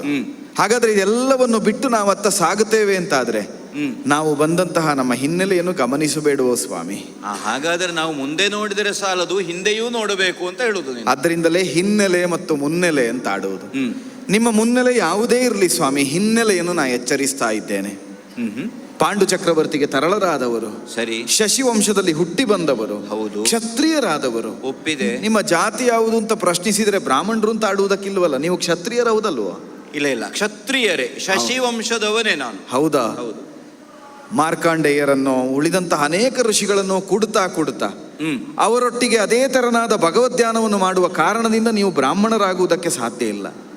ಜ್ಞಾನದಿಂದ ಬ್ರಾಹ್ಮಣರಾಗಬಹುದು, ವೇದವನ್ನು ಆರ್ಜಿಸಬಹುದು. ಜಾತಿಯಿಂದ ಕ್ಷತ್ರಿಯರಾಗಿಯೇ ಉಳಿಯುತ್ತೀರಿ. ಕರ್ತವ್ಯದಿಂದ ಕ್ಷತ್ರಿಯರೇ ಕ್ಷಾತ್ರವನ್ನೇ ಉಳಿಸಿಕೊಳ್ಳಬೇಕಾಗುತ್ತದೆ. ಕಲಿಸಿದ ಕಾರಣಕ್ಕೆ ಗಿಣಿಯೊಂದು ಮನುಷ್ಯ ಭಾಷೆಯಲ್ಲಿ ಮಾತಾಡಿದ ಮಾತ್ರಕ್ಕೆ ಗಿಣಿಯನ್ನು ಮನುಷ್ಯ ಅಂತ ಹೇಳುದಿಲ್ಲ. ನೋಡಿ, ಇಷ್ಟು ಒಳ್ಳೆಯದನ್ನು ಹೇಳುತ್ತೀರಿ, ಗಿಣಿಯಾಗುವುದಕ್ಕೆ ಹೊರಟ ನೀವು ಮನುಷ್ಯ ಅಂತ ಆಡಿಕೊಳ್ಳುವ ಪ್ರಯತ್ನವನ್ನು ಮಾಡ್ತಾ ಇದ್ದೀರಿ. ಕ್ಷತ್ರಿಯನೇ, ಆದ್ರೆ ಅವರಲ್ಲಿ ಕೇಳಿಕೊಳ್ಳುವುದು ಅಂತ ಅಷ್ಟೇ. ನನಗೆ ಆಶ್ಚರ್ಯ ಅದೇ ಆಗುವುದು. ಬಾಹುಜರ ಮೇಳದಲ್ಲಿ ರಂಜಿಸಬೇಕಾದ ಕ್ಷತ್ರಿಯ ಮುನಿಮನೀಷಿಗಳ ಮೇಳದೊಳು ರಂಜಿಸ್ತಾ ಕುಳಿತಿದ್ದೀರಿ. ನಿಮಗೆ ಮೇಳ ಬೇಕೋ? ಮೇಳ ಅಲ್ಲ, ಇಲ್ಲಿಯವರೆಗೆ ಬೇಡ ಅಂತ ಇತ್ತು, ಈಗ ತೊಡಗಿ ಆಗಿದೆ. ತೊಡಗಿದ ಮೇಲಾದರೂ ಕೆಲವರನ್ನು ನೋಡುವಾಗ ಬೇಡ ಅಂತ ಆಗ್ತದೆ. ನನಗೂ ಅದೇ ಕಾಣ್ತಾ ಇರುವುದು ಸ್ವಾಮಿ. ಈ ಮೇಳ ನಿಮಗೆ ಬೇಡ ಅಂತ. ಮನಿಮುನೀಷಿಗಳ ಮೇಳ ನಿಮಗೆ ಬೇಡ. ಅವರೊಂದಿಗೆ ನೀವು ಸಂಭಾಷಣೆಯನ್ನು ನಡೆತಾ ಸಾಗಿದ್ರಿ ಅಂತ ಆದ್ರೆ ಕ್ಷಾತ್ರ ಉಳಿಸಿಕೊಳ್ಳುವುದಕ್ಕೆ ಸಾಧ್ಯ ಇಲ್ಲ. ವನವಾಸ, ನಮಗೆ ಅಜ್ಞಾತವಾಸ, ಇದೆಲ್ಲ ನಾವು ನಡೆಸಬೇಕಾದ ಮಾತೇ ಅಲ್ಲ. ಯಾಕೆ? ಸತ್ಯವೇ ಅಲ್ಲ ಅದು. ಶಕುನಿ ಆಡಿದಂತಹ ಕಪಟ ದ್ಯೂತ, ಮೋಸ ಮಾಡಿ ಆಡಿದ ಮಾತು, ಆ ಮೋಸವನ್ನು ಸರಿ ಅಂತ ಒಪ್ಪಿದ್ರೆ, ಧರ್ಮರಾಯ ಒಪ್ಪಿದ್ರಿಂದ ಮೋಸ ಸರಿ ಅಂತ ಆಗುವುದಿಲ್ವ? ಶಕುನಿಯ ಮಾತನ್ನು ಸತ್ಯವಾಗಿಸಬೇಕಾದಿಲ್ಲ. ನಿಮಗೆ ಸತ್ಯವೇ ಆಗಿಸಬೇಕು ಅಂತಾದ್ರೆ ಎಷ್ಟೋ ಶಾಸ್ತ್ರವನ್ನು ಮನುಮನೀಷಿಗಳಿಂದ ಕೇಳಿದ್ದೀರಲ್ಲ. ಸರಿ. ಯಾವುದಾದ್ರೂ ಒಂದು ಋಷಿಯ ಉಕ್ತಿಯನ್ನು, ಸೂಕ್ತವನ್ನು ತೆಗೀರಿ. 12 ಮತ್ತು 1 ಅಂತ ಇರುವುದಲ್ವ? 12 ವರ್ಷದ ವನವಾಸ, 1 ವರ್ಷದ ಅಜ್ಞಾತ. ಅದಕ್ಕೆ ಯಾವುದಾದ್ರೂ ಒಂದು ಪ್ರತ್ಯಾಮ್ನಾಯವನ್ನು ತನ್ನಿ. 12 ವರ್ಷವನ್ನು 12 ಪಕ್ಷ ಅಂತ ಮಾಡುವ, 12 ಮಾಸ ಅಂತ ಮಾಡುವ. ಪಕ್ಷೋ ವೈ ಮಾಸಃ, ಮಾಸೋ ವೈ ವತ್ಸರಃ. ಹೇಗಾದ್ರೂ ಯಾವ ಶಾಸ್ತ್ರ ಯಾವುದಾದ್ರೂ ಮಾಡಿ. ಅಲ್ಲ, ನನ್ನ ಒಬ್ಬ ತಮ್ಮ ಹಾಗೆ ಮಾಡಿದ್ದುಂಟು ಮೊದಲು, ಅಲ್ವಾ? ನಾವೇ ಮಾಡಿಕೊಂಡ ಒಪ್ಪಂದದಂತೆ ನಡೆದ ಪ್ರಕರಣ. ತೀರ್ಥಯಾತ್ರೆಯನ್ನು ಸಾಗುವಾಗ ನೀವು ಒಪ್ಪಿದ್ದು ಅದನ್ನು ಇಲ್ಲಿಗೆ ತರುವ. ತಂದು 12 ಮುಗಿದಿದೆ 13 ಆಗಿದೆ ಅಂತ ತಿಳಿದು ನೀನು ಹಿಂದೆ ನೋಡಬೇಕು ಅಂತ ಹೇಳಿದ್ದು ಇದಕ್ಕೆ. ಅದನ್ನೇ ನಾವು 12 ಮುಗಿಸಿ ಆಗಿದೆ 13 ಕಳೆದಿದೆ ಅಂತ ಒಪ್ಪಿ ಅಲ್ಲಿರುವಂತಹ ಕೌರವಾದಿಗಳ 14 ಮಾಡಬೇಕು. ಅಷ್ಟಾಗಬೇಕು ಅಂತಾದ್ರೆ ನೀವು ಈ ಕ್ಷಣದಲ್ಲಿ ಹೊರಡಬೇಕು, ಎಲ್ಲವನ್ನು ಬಿಡಬೇಕು. ಕಾಡನ್ನು ಬಿಟ್ಟು ಕೈಯಲ್ಲಿರುವಂತಹ ನೀವು ಯಾವುದೋ ಗ್ರಂಥವನ್ನು ಮತ್ತೊಂದನ್ನು ಬೇಡ, ಆಯುಧ ಪಾಣಿಯಾಗಿ ನಾವು ಕಾಡನ್ನು ತೊರೆದು ನಾಡಿನಲ್ಲಿರುವಂತಹ ದುಷ್ಟರನ್ನು ಕಡಿದು ಚೆಲ್ಲಬೇಕು. ಕ್ಷತ್ರಿಯರಿಗೆ ಸಹಜ ಭೂಷಣ ಕ್ರೋಧ, ಕೋಪ, ಸಿಟ್ಟು ಬರಬೇಕು. ನಿಮಗೆ ಸಿಟ್ಟಲ್ಲ, ಶಾಂತ ಮೂರ್ತಿ ಹೀಗೆ ಕುಳಿತಿದ್ದೀರಿ. ನಮಗೆ ನಿಮ್ಮನ್ನು ನೋಡುವಾಗ ಒಬ್ಬರ ನೆನಪಾಗ್ತದೆ. ಯಾರದು? ಜನಕ ಮಹರ್ಷಿ ಒಬ್ಬ ಇದ್ದ. ಯಜ್ಞಕ್ಕೆ ಕುಳಿತ ಕಾಲಕ್ಕೆ ಬಂದು ಹೇಳಿದ್ರಂತೆ ಯಾರೋ ಮುನಿಗಳು, ಅಯ್ಯೋ ಸಮಸ್ತ ಮಿಥಿಲೆಗೆ ಬೆಂಕಿ ಬಿತ್ತು ಅಂತ. ಹೋಗ್ಲಿ ನನ್ನದಲ್ವಲ್ಲ ಅಂತ ಹೇಳಿದ್ರ. ಹೌದು, ಮಮ ಕಿಂಚಿನ್ನ ದಯೇತಂತ, ನನ್ನದ್ದು ಹೋಗ್ಲಿಕ್ಕೆ ಏನುಂಟು ಅಂತ. ನೀವು ಆ ಜಾತಿಗೆ ಸೇರಿದವರು, ರಾಜರ್ಷಿ ಆಗುವುದಕ್ಕಿದ್ದವರಲ್ಲ, ನೀವು ರಾಜನಾಗಬೇಕಾದವರು. ಆದ್ದರಿಂದ ರಾಜರ್ಷಿಯಂತೆ ವರ್ತಿಸಬೇಡಿ, ಮಹಾರಾಜನಾಗಿ ಇದೆಲ್ಲವನ್ನು ಬಿಟ್ಟು ಈ ಕ್ಷಣದಲ್ಲಿ ನೋಡಿ, ಪ್ರತೀಕ್ಷೆಯಲ್ಲಿರುವ ಭೀಮಸೇನನೋ ಪ್ರತೀಕ್ಷೆಯಲ್ಲಿರುವಂಥ ಯಮಳರೋ ಇದ್ದಾರೆ, ಅವರೆಲ್ಲರಿಗೂ ಒಂದು ನೀತಿಯ ಪಾಠವನ್ನಾಡಬೇಕು. ನೀವು ಈ ಕ್ಷಣದಲ್ಲಿ ಆಯುಧ ಪಾಣಿಗಳಾಗಿ ದೃಪದಜ ಹೇಳಿದಂತೆ ಮರಳಿ ಹಸ್ತಿನಾವತಿಯನ್ನು ಸೇರಿ ದುಷ್ಟ ದಮನವನ್ನು ಮಾಡೋಣ ಏಳಿ ಅಂತ ಒಂದು ಮಾತು ಹೇಳು. ಜನಕರಾಜನಲ್ಲಿ ಏನು ಅಂತ ಹೇಳಿದ್ದು ಬೆಂಕಿ ಬಿತ್ತು ಅಂತ. ಹೌದೌದೌದು. ಬೆಂಕಿಯ ಮಗಳೇ, ಅನಲ ಕುಮಾರಿ ಬರಿಗೆ ಸಂಯಮ ವಿನಯ ವಿಭೂಷಣವು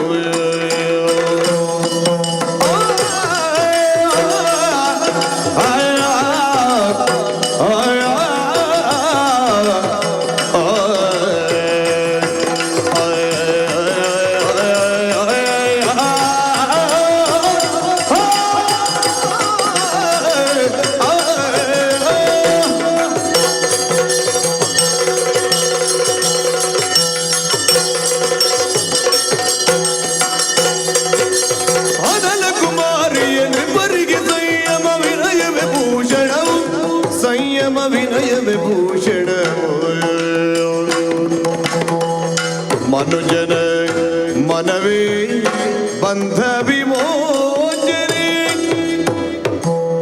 ಮನುಜನ ಮನವೇ ಬಂಧ ವಿಮೋಚನೆ, ಗುಣವಿದೆ ಸುಖಬಹುದು.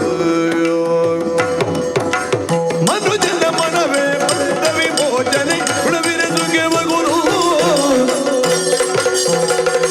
ಅನಲ ಕುಮಾರಿ ಬರಿಗೆ ಸಂಯಮ ವಿನಯವೇ ಭೂಷಣವೋ.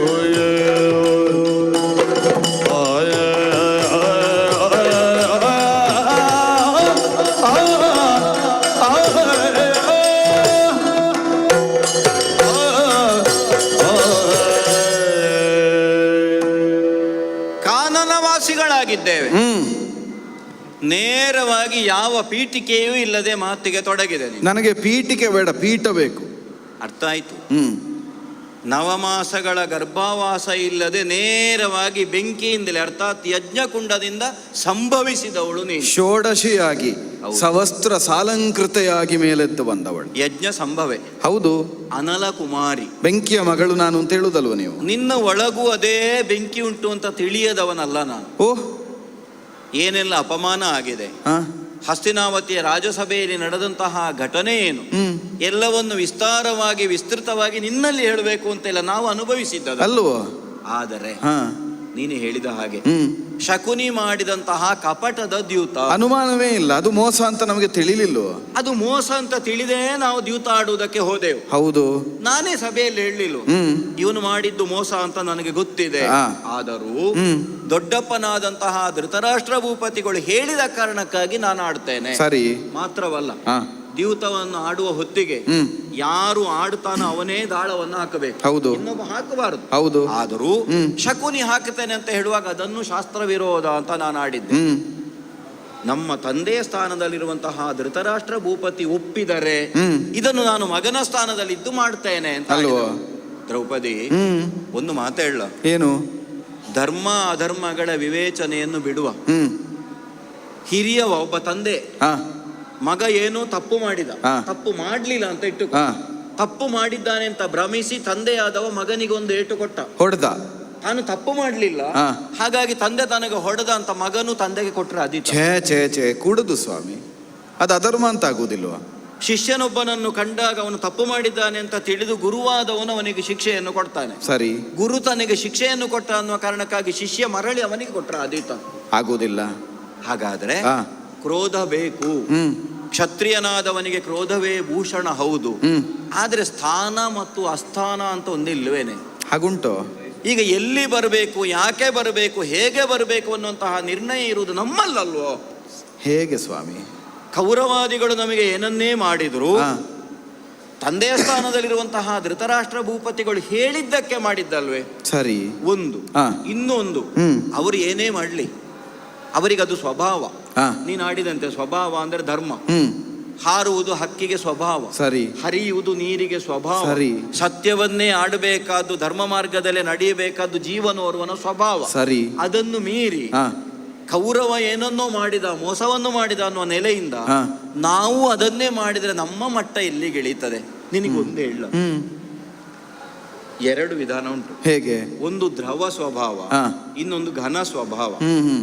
ಈ ಆಭರಣ ಅಥವಾ ಬೇರೆ ಯಾವುದೇ ಲೋಹದ್ದು ನೀನು ಮಾಡು, ಅದನ್ನು ಇಡಬೇಕಾದ, ಅದಕ್ಕೆ ಬೇಕಾದ ರೀತಿಯ ಪೆಟ್ಟಿಗೆ ಮಾಡಬೇಕಾಗ್ತದೆ. ಹೌದು. ನಮ್ಮ ಹತ್ರ ಇರುವ ಪೆಟ್ಟಿಗೆಯಲ್ಲಿ ಅದನ್ನು ಇಡುವುದಕ್ಕಾಗುವುದಿಲ್ಲ. ಅದೇ ನೀರನ್ನು ನೋಡು, ನೀರನ್ನು ನೋಡು, ನೀನು ಯಾವ ಪಾತ್ರೆಗೆ ಹಾಕು, ಆ ಪಾತ್ರೆಯ ಆಕಾರಕ್ಕೆ ಹೊಂದಿಕೊಂಡು ನೀರಿರ್ತದೆ. ಆದ್ರೆ ಒಂದುಂಟು, ಏನು? ಪಾತ್ರೆ ಇದ್ದಷ್ಟೇ ತುಂಬುತ್ತದೆ, ನಮ್ಮಲ್ಲಿ ಇದ್ದ ನೀರಷ್ಟನ್ನು ತುಂಬಿಸುವುದಕ್ಕಾಗುವುದಿಲ್ಲ. ಆದ್ರೆ ಅದು ತುಂಬಿಸಬೇಕಾದ್ರೆ ಪಾತ್ರೆ ಬೇರೆ ಮಾಡಬೇಕಾಗ್ತದೆ. ಪಾತ್ರೆ ಹೌದಲ್ಲ, ಇರುವ ನೀರನ್ನು ಪಾತ್ರೆಗೆ ಬೇಕಾದ ಹಾಗೆ ತುಂಬಿಸಿ ಇಡುವುದಕ್ಕಾಗ್ತದೆ. ನಾನು ಇದನ್ನು ಯಾಕೆ ಆಡಿದೆ? ಯಾಕೆ? ಮನಯೇವ ಕಾರಣಂ. ಕಾಡು ನಮಗೆ ಸುಖ ಅಂತ ನಾವು ಭ್ರಮಿಸಿದರೆ, ನಾವು ಒಪ್ಪಿಕೊಂಡ್ರೆ ನಮಗೆ ಕಾಡೇ ಸುಖ. ನಾಡು ನಮಗೆ ಸುಖ ಅಂತ ನಾವು ಅದನ್ನೇ ಕನಸಿನಲ್ಲೂ ಮನಸ್ಸನ್ನು ಆಲೋಚನೆ ಮಾಡಿದ್ರೆ ನಮಗೆ ನಾಡೇ ಸುಖ. ಹಾಗಾಗಿ ಇಲ್ಲಿ 13 ವರ್ಷ ಅಂದ್ರೆ 12 ವರ್ಷ ವನವಾಸ, 1 ವರ್ಷ ಅಜ್ಞಾತವಾಸಕ್ಕಾಗಿ ನಾವು ಇಲ್ಲಿರಬೇಕಾದ ಧರ್ಮ ಅಂತ ನಾವು ನಿರ್ಣಯ ಮಾಡಿ ಇದ್ರೆ ನಮಗೆ ಇದುವೇ ಸುಖವಾಗುತ್ತದೆ. ನಿನಗೆ ಮಾತಾಡ್ಲಿಕ್ಕೆ ಜನ ಇಲ್ವಾ? ಯಾಕೆ? ಅಲ್ಲ, ಕೇಳಿದ್ದು ನಾನು ಏನು, ಜನ ಯಾರು ಮಾತಾಡುವುದಕ್ಕೆ ನನಗೆ ಹೊತ್ತು ಕಳೆಯುವುದಕ್ಕೆ ಸಿಕ್ಕದೆ ನಿಮ್ಮಲ್ಲಿ ಬಂದಿದ್ದೇನೆ ಅಂತ ಮಾಡಿದ್ದ ನೀವು. ಈಗ ನಾನು ಕಾಡಿಗೆ ಬಂದ ಮೇಲೆ ನೋಡ್ತೇನೆ, ಸೂರ್ಯ ಉದಯಿಸುವುದು, ಸೂರ್ಯ ಅಸ್ತಮಿಸುವುದು ಎರಡೇ ಗೊತ್ತಾಗುದು ನನಗೆ, ಹೊತ್ತು ಹೊದ್ದೇ ಗೊತ್ತಾಗುವುದಿಲ್ಲ. 12 ವರ್ಷ ಅನ್ನುವುದು 12 ದಿನದ ಹಾಗೆ ಕಳೆದು ಹೋಗ್ತದೆ ಅಂತ. ನನಗೆ ಸೂರ್ಯ ಮೂಡಿದ್ದೂ ಗೊತ್ತಾಗುವುದಿಲ್ಲ, ಮುಳುಗಿದ್ದೂ ಗೊತ್ತಾಗುವುದಿಲ್ಲ. ಕಾರಣ ಏನು ಗೊತ್ತಾ? ಒಂದು ಅಡುಗೆ ಮಾಡಿ ಅಟ್ಟು ಬೇಯಿಸುವ ಅಂತ ಹೇಳಿದ್ರೆ ಭಾಸ್ಕರ ದತ್ತವಾದ ಅಕ್ಷಯ ಪಾತ್ರೆ ಉಂಟು, ಅಡುಗೆ ಮಾಡುವ ಕೆಲಸವೂ ನನಗಿಲ್ಲ. ಅದಿಲ್ಲ. ನನಗೆ ಬೇಯಿಸಬೇಕು ಅಂತ ಕಾಣುವುದು ಊರಲ್ಲಿದ್ದವರನ್ನು, ಹಸ್ತಿನಾವತಿಯಲ್ಲಿ ಇದ್ದವರನ್ನು ಬೇಯಿಸಬೇಕು ಅಂತ ಕಾಣುವುದು.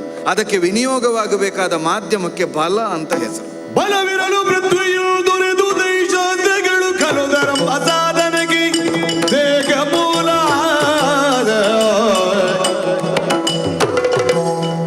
ಕಡರ ಶಿರವರಿದು ಧರೆ ಭಾರವನು ನೀಗುವರೆಯೇ ಛಲವಿಲ್ಲದರ ತುಲ್ಗೆ ಬಗುದೆ ಬೆಲೆಯೂ.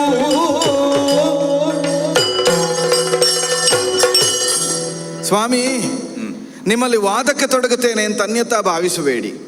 ಆದರೆ ನೀವು ಎಷ್ಟೇ ಶಾಸ್ತ್ರವನ್ನು ಉಳಿದವರಿಗೆ ಬೋಧಿಸಬಹುದು, ಬಂದ ಮುನಿಗಳು ನಿಮ್ಮನ್ನು ಮೆಚ್ಚಿ ನಮಗಿಂತ ಹೆಚ್ಚು ಶಾಸ್ತ್ರ ತಿಳಿದವ ನೀನು ಯುಧಿಷ್ಠಿರ, ನಮಗೆ ಹೇಳಿಕೊಡು ಅಂತ ಕೇಳಬಹುದು. ನಾನಾಗೆ ಅಂತ ತಿಳಿಯಬೇಡಿ. ಶಾಸ್ತ್ರ ತಿಳಿಯದೇ ಇದ್ದವಳಲ್ಲ, ನಿಮ್ಮಲ್ಲಿ ಮಾತಾಡುವಷ್ಟು ಶಾಸ್ತ್ರವನ್ನು ಸಂಪಾದಿಸದೇ ಇದ್ದವಳು ಅಲ್ಲ. ಯಾಕೆ? ಹೇಳು. ಹಠ ಹಿಡಿದ್ರೆ ಬೆಂಕಿಯ ಮಗಳು ಅಂತ ಆಡಿದ್ರಲ್ಲ, ಬೆಂಕಿಯ ಮಗಳೇ, ಅನಲ ಸಂಭವೆ. ಅನಲ ಸಂಭವೆ. ಒಂದು ಮಾತು ಹೇಳಿದ್ರಿ, ಏನು, ಬೆಂಕಿಯ ಹೊಟ್ಟೆಯಿಂದ ಮೇಲೆದ್ದು ಬಂದವಳು ಹೊಟ್ಟೆಯಲ್ಲಿ ಬೆಂಕಿ ತುಂಬಿದೆ ಅಂತ. ಹೌದು. ಆಡು ಭಾಷೆಯಲ್ಲಿ ಹೇಳಿದ್ರೆ ಅದಕ್ಕೆ ಹೊಟ್ಟೆ ಕಿಚ್ಚು ಅಂತ ಹೆಸರು. ಅಲ್ಲ, ಆಡು ಭಾಷೆಯಲ್ಲಿ ಹೌದು. ಈಗ ನಿಮ್ಮ ಹೆಂಡತಿಗೆ ಹೊಟ್ಟೆ ಕಿಚ್ಚು ಅಂತ ಹೇಳುವುದಾ ನೀವು? ಅಲ್ವೇ ಅಲ್ಲ, ನಾನು ಅದನ್ನು ದ್ವೇಷ ಅಗ್ನಿ ಅಂತ ಹೇಳುದು. ನಾನು ಹೇಳ, ಕಿಚ್ಚಿಟ್ಟವರ ಹೆಂಡತಿ ನಾನು. ಕಿಚ್ಚಿಡ್ಲಿಲ್ವಾ? ಭೀಮಸೇನ ಅರಗಿನಾಲಯಕ್ಕೆ ಕಿಚ್ಚಿಡ್ಲಿಲ್ವಾ? ಹೌದಪ್ಪ. ಹಾಗಾದ್ರೆ ಕಿಚ್ಚಿಟ್ಟವನ ಹೆಂಡತಿ, ಕಿಚ್ಚಿ ಇರಲೇಬೇಕಾದವಳು ನಾನು. ಯಾಕೆ? ಎಲ್ಲಕ್ಕಿಂತ ಅತಿ ಕಷ್ಟವನ್ನು ಅನುಭವಿಸಿದವಳು ನಾನು. ಒಂದುಂಟು, ಕಿಚ್ಚಿಗಿಂತ ಹೆಚ್ಚು ಕೆಚ್ಚು ಉಂಟು ನಿನ್ನ. ಉಂಟೇ ಉಂಟು. ಅದು ತೋರಿಸುವುದಕ್ಕಾಗಿ ಈಗ ಹೊರಟು ನಿಂತದ್ದು. ನೀವೊಂದು ಮಾತು ಹೇಳಿದ್ರಲ್ಲ, ಮನಯೇವ ಕಾರಣಂ ಮನುಷ್ಯನಿಗೆ ಬಂದ ಮೋಕ್ಷ. ಮೋಕ್ಷಯೋ. ಮನ ಒಂದಿದ್ರೆ ಸಾಕಾಗುತ್ತದ? ಸಾಕಾಗೋದಿಲ್ಲ. ಮನ ಯಾವುದನ್ನು ಅವಲಂಬಿಸಿ ನಿಲ್ಲುತ್ತದೆ? ದೇಹವನ್ನು ಅವಲಂಬಿಸಿ ನಿಲ್ಲುತ್ತದೆ. ಹೌದು.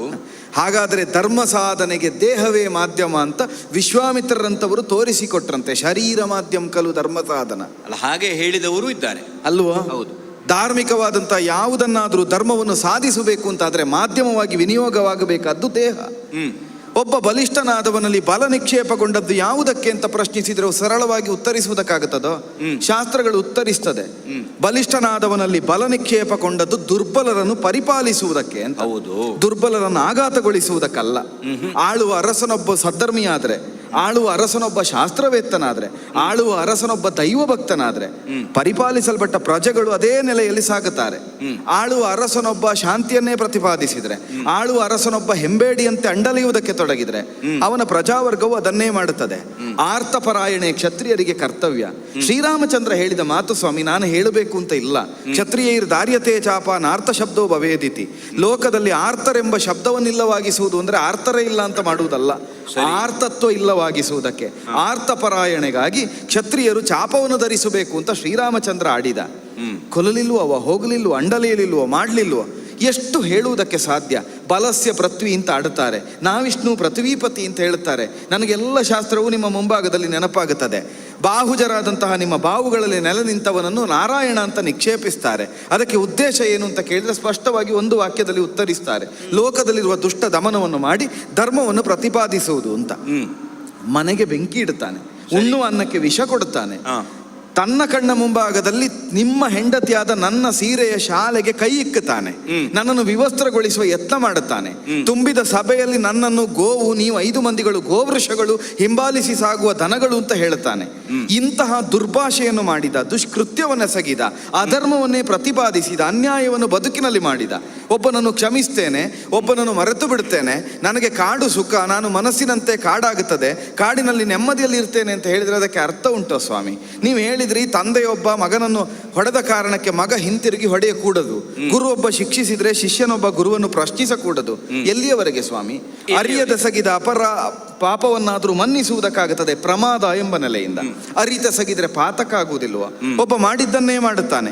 ತಂದೆಯಾದವ 4 ಮಂದಿ ಮಕ್ಕಳಲ್ಲಿ 1 ಮಗು ಯಾರೇ ತಪ್ಪು ಮಾಡಿದ್ರು ಆ ಮಗುವಿಗೆ ಹೊಡೆಯುವುದು. ಎಲ್ಲಿಯವರೆಗೆ ಅಂತ ಸಹಿಸಿಯಾನು ಮಗುವಾದವ? 4 ಮಕ್ಕಳಿರುವುದು, 3 ಮಕ್ಕಳು ಮಾಡಿದ ಅಪರಾಧಕ್ಕೂ 4ನೇವನಿಗೆ ಪೆಟ್ಟು. ಯಾರು ಏನೇ ಮಾಡಲಿ ಪೆಟ್ಟು ತಿನ್ನುವುದಕ್ಕೆ ಅವ ಅಂತಾದ್ರೆ 1 ದಿವಸಕ್ಕಾದ್ರೂ ಅವನಿಗೆ ಉಸಿರುಂಟು ಅಂತಾದ್ರೆ ಪ್ರಶ್ನಿಸ್ಲಿಕ್ಕಿಲ್ವ? ಉಳಿದ 3 ಮಂದಿಗಳ ಕೈ ಎತ್ತದೆ, ನನ್ನ ಮೇಲೆ ಕೈ ಎತ್ತಿದೆಯಲ್ಲ ಅಪ್ಪ, ನಾನು ಕೈ ಎತ್ತಿದ್ರೆ ನೀ ಬದುಕುತ್ತೀಯೋ ಅಂತಾದ್ರೂ ಕೇಳುವುದಿಲ್ವ? ಕೈ ಎತ್ತದೇ ಇದ್ರಷ್ಟನ್ನಾದ್ರೂ ಕೇಳುತ್ತಾನೆ. ನೀವೀಗ ಯುದ್ಧ ಮಾಡಬೇಕು ಅಂತಿಲ್ಲ, ಕೌರವಾದಿಗಳನ್ನು ಶಿಕ್ಷಿಸಬೇಕು ಅಂತಿಲ್ಲ, ಶಿಕ್ಷಿಸ್ತೇನೆಂಬ ಒಂದು ಮಾತನ್ನಾದ್ರೂ ಆಡಿ ನನ್ನ ಸಮಾಧಾನಕ್ಕೆ ಬೇಕಾಗಿ ಕೌರವಾದಿಗಳ ತಲೆ ಕಡಿಯುತ್ತೇನೆ, ಮರಳಿ ಮೇದಿಯನ್ನು ಆಳುತ್ತೇನೆ, ಪಾಂಡವ ಪ್ರತಿಷ್ಠಾಪನೆಯನ್ನು ಮಾಡಿ ನಿನ್ನ ಮನದಾಸೆಯನ್ನು ಈಡೇರಿಸ್ತೇನೆ ದೃಪದಜೆ, ನೀ ಆಡಿದ್ದು ಸತ್ಯ ಅಂತಾದ್ರೂ ಒಂದು ಮಾತಾಡಿ. ಕ್ಷಮೆ ಕ್ಷಮೆ ಕ್ಷಮೆ ಅಂತ ಆಡ್ತಾ ಇರುವುದು, ಅವರನ್ನು ಮನ್ನಿಸ್ತೇನೆ ಅಂತ ಹೇಳುವುದು, ಕಾಡು ಸುಖ ಅಂತ ಹೇಳುವುದು, ನನಗೆ ಯಾರು ಮಾತಾಡುವುದಕ್ಕೆ ಸಿಕ್ಕದೆ ನಿಮ್ಮಲ್ಲಿ ಬಂದು ಮಾತಾಡ್ತಾ ಇದ್ದೇನೆ, ನೀನು ಮುನಿಗಳೊಟ್ಟಿಗೆ ಮಾತಾಡು ಅಂತ ಹೇಳುವುದು, ಇದೆಲ್ಲ ಸರಿಯಾಗುವುದಿಲ್ಲ ಸ್ವಾಮಿ. ನಿಮಗೆ ಕೋಪವೇ ಬರುವುದಿಲ್ಲವೋ? ನೀವು ಸಿಟ್ಟೆ ಮಾಡುವುದಿಲ್ವೋ ಹೇಳಿ? ಜಿತಕ್ರೋಧ ಅಂತ ಒಂದು ಶಬ್ದ ಉಂಟಲ್ಲ, ಅದು ತಪಸ್ವಿಗಳಿಗಿರುವುದು. ನೀವು ಏನೇನು ಹೇಳಿಸಬೇಡಿ ನನ್ನ ಬಾಯಲ್ಲಿ. ಏನನ್ನು ಆಡಿದ್ದು ನೀನು? ಆರ್ತರಾದವರನ್ನು ಸಂರಕ್ಷಿಸಬೇಕು. ಪಾಂಚಾಲೆ ಬಂಧು ಜನರನ್ನು ಕೊಲ್ಲುವುದು ಅನುಚಿತ, ವರ್ಧ್ಯವಾದುವುದು ಶಾಂತಿಯು.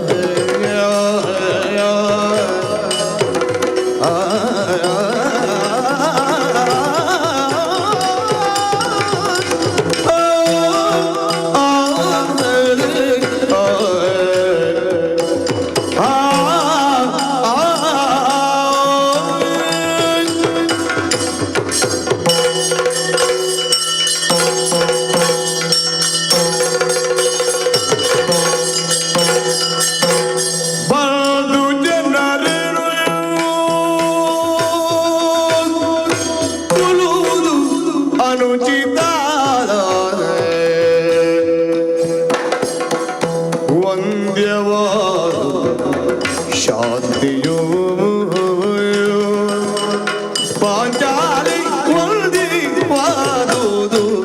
ಶಾಂತಿಯು ನಾದ ನಾದ ನಾದ ಅಂಬರ ಹೃದಯಕ್ಕೆ ಅಕ್ಷಯವಾದುದು ನಾದ ನಾದ ನಾದ ಅಂಬರ ಹಿಂದೆ ಆದುದು ಪಾಂಚಲೆ ವಂದ್ಯವಾದುದು ಶಾಂತಿಯು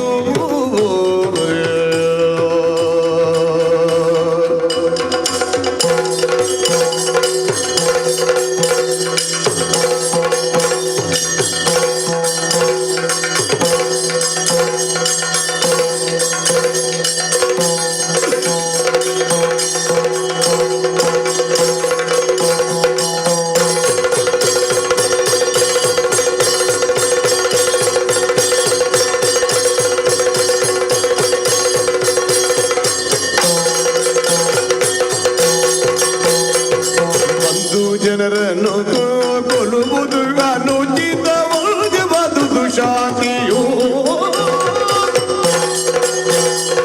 ಕ್ಷಮೆಯೇ ವೇದವು ಕ್ಷಮೆಯೇ ಶಾಸ್ತ್ರವು ಕ್ಷಮೆಯೇ ವೇದವು ಕ್ಷಮೆಯೇ ಶಾಸ್ತ್ರವು ಕ್ಷಮೆಯೇ ಬ್ರಹ್ಮ ಕ್ಷಮೆ ಬ್ರಹ್ಮ ಸತ್ಯವು ಪಾಂಚಾಲೆ ವಂದ್ಯವಾದುದು ಶಾಂತಿಯು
ಕ್ಷಮೆಯನಾಗಿ ಬ್ರಹ್ಮಲೋ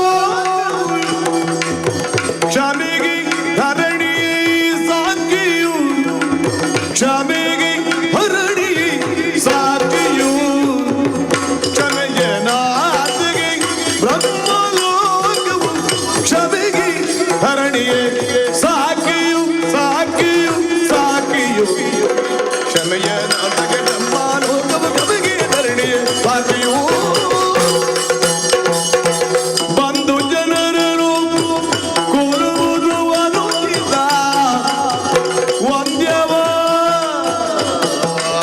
ವಂದ್ಯವಾದುದು ಶಾಂತಿಯೋ ನಂದನ ಅಂಬರ ಹಿಂದಕ್ಕೆ ಕ್ಷಯವಾದುದು ನಂದನಂದನ ನಿಂದನ ಅಂಬರ ಹಿಂದಕ್ಕೆ ಕ್ಷಯವಾದುದು ಅಕ್ಷಯವಾದುದು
ಹೇಳಿದ. ದೌಷ್ಟ್ಯವನ್ನು ಪ್ರಕಟಿಸಿದ ಕೌರವಾದಿಗಳ ಹನನವನ್ನು ಮಾಡಿ ಶಿಕ್ಷೆ ನೀವು ಕೊಡಬೇಕು ಅಂತ ಇಲ್ಲ, ಒಂದು ವಾಕ್ಯ ನೀವು ಹೇಳಿದ್ರೆ ಸಾಕು, ಉಳಿದದ್ದನ್ನು ನಾವೇ ಮಾಡುತ್ತೇವೆ. ದ್ರೌಪದಿ, ನಿನ್ನ ಒಳಗಿರುವಂತಹ ಅಗ್ನಿ ಹೀಗೆ ಹೇಳುವಂತೆ ನಿನ್ನನ್ನು ಪ್ರಚೋದಿಸಿದರೆ ಅದು ಅಪರಾಧ ಅಂತ ನಾನು ಆಡೋದಿಲ್ಲ.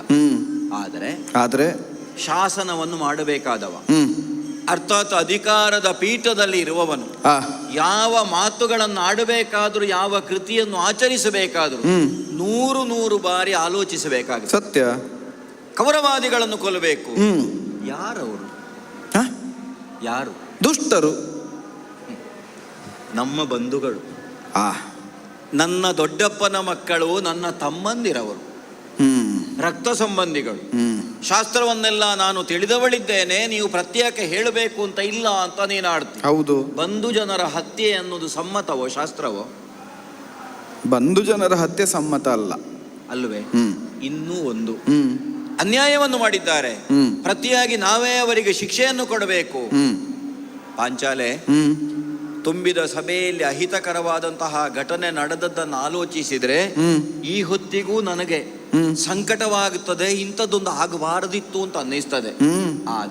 ಆದ್ರೆ ಪಾಂಡವರಾದ ನಾವು 5 ಇಲ್ಲದೆಯೂ ಅವನಿದ್ದಾನಲ್ಲ. ಯಾರು? ಎಲ್ಲಿಂದ ನಾನು ತೊಡಗಿದ್ದೇನೋ ಅವನು, ನಂದನಂದನ ಕೃಷ್ಣ.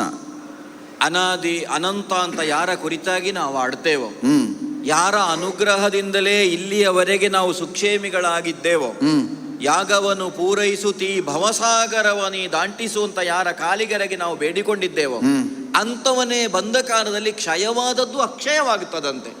ಮಾತ್ರವಲ್ಲ, ನೀನೇ ಈಗ ಒಂದು ಮಾತು ಹೇಳಿದೆ, ಇಲ್ಲಿ ನಾನು ಅಡುಗೆಯನ್ನು ಮಾಡಬೇಕಾದ ಕೆಲಸವು ನಮಗಿಲ್ಲ, ನಾವು ಅಧರ್ಮಿಗಳು, ನಾವು ಕೆಟ್ಟವರು ಅಂತಾದ್ರೆ ಸೂರ್ಯದೇವ ನಮಗೆ ಅಕ್ಷಯ ಪಾತ್ರೆಯನ್ನು ಒಲಿದು ಕೊಡುವುದಕ್ಕಿಲ್ಲ.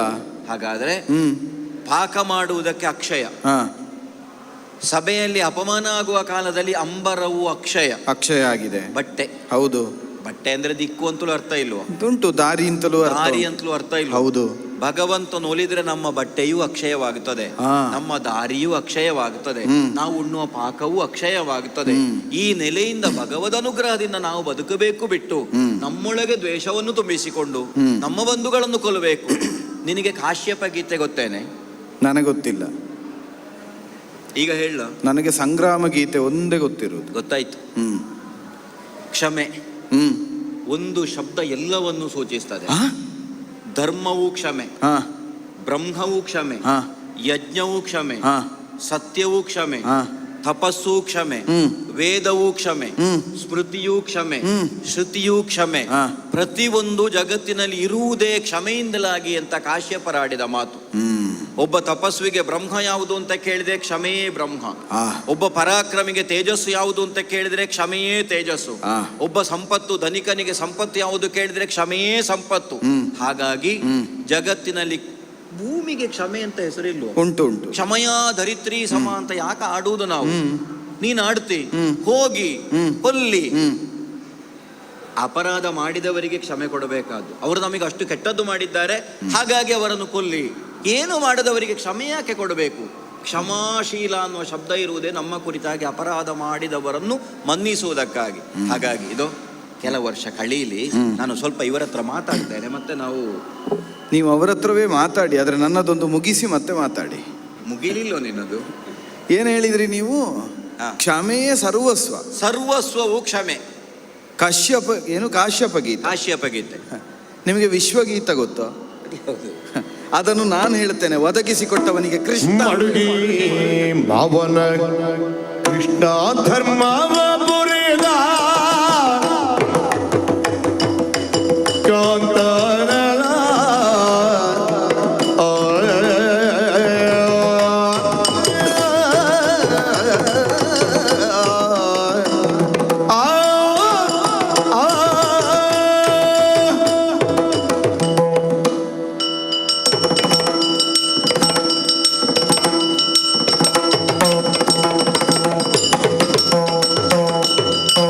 ಮಡುಗಿ ಮಾವನ ಕೃಷ್ಣ ಧರ್ಮವ ಪುರಿದ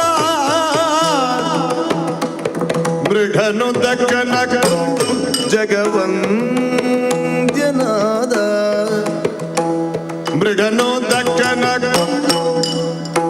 ಜಗವಂದ್ಯನಾದ ನಡೆನುಡಿ ಸದ್ಗುಣ ಬಂದು ಬಾಂಧವರು ಹಳೆಯ ದೈವದ ಹರಯತ್ನವೇ ಬೇರು ಕಾಂತ ಮಡುಕಿ ಮವನ ಕೃಷ್ಣ ಧರ್ಮವ ಪೊರೆದ ದೃಢನು ದಕ್ಷಿಣ ಕುಂದು ಜಗವಂದ್ಯನಾದ ಜಗವಂದ್ಯನಾದ ಧರ್ಮವ ಪೊರೆದ ಜಗವಂದ್ಯನಾದ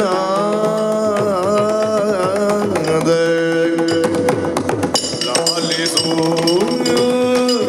ಗಾತ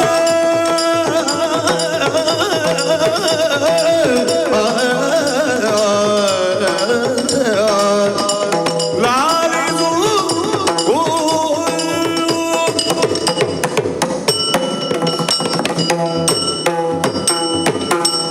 ಪ್ರಭು, ದ್ರೌಪದಿ, ನೀವು ಆಡಿದ ಕ್ಷಮೆಯನ್ನು ನಾನು ಅಲ್ಲ ಒಲ್ಲೆ ಅಂತ ಆಡುವುದಿಲ್ಲ. ಹೌದಲ್ಲ?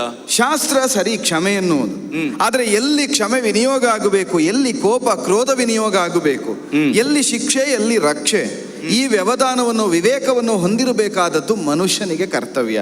ಆಳುವ ಅರಸನಿಗದು ಪ್ರಧಾನವಾಗಿ ಇರಬೇಕಾಗುತ್ತದೆ.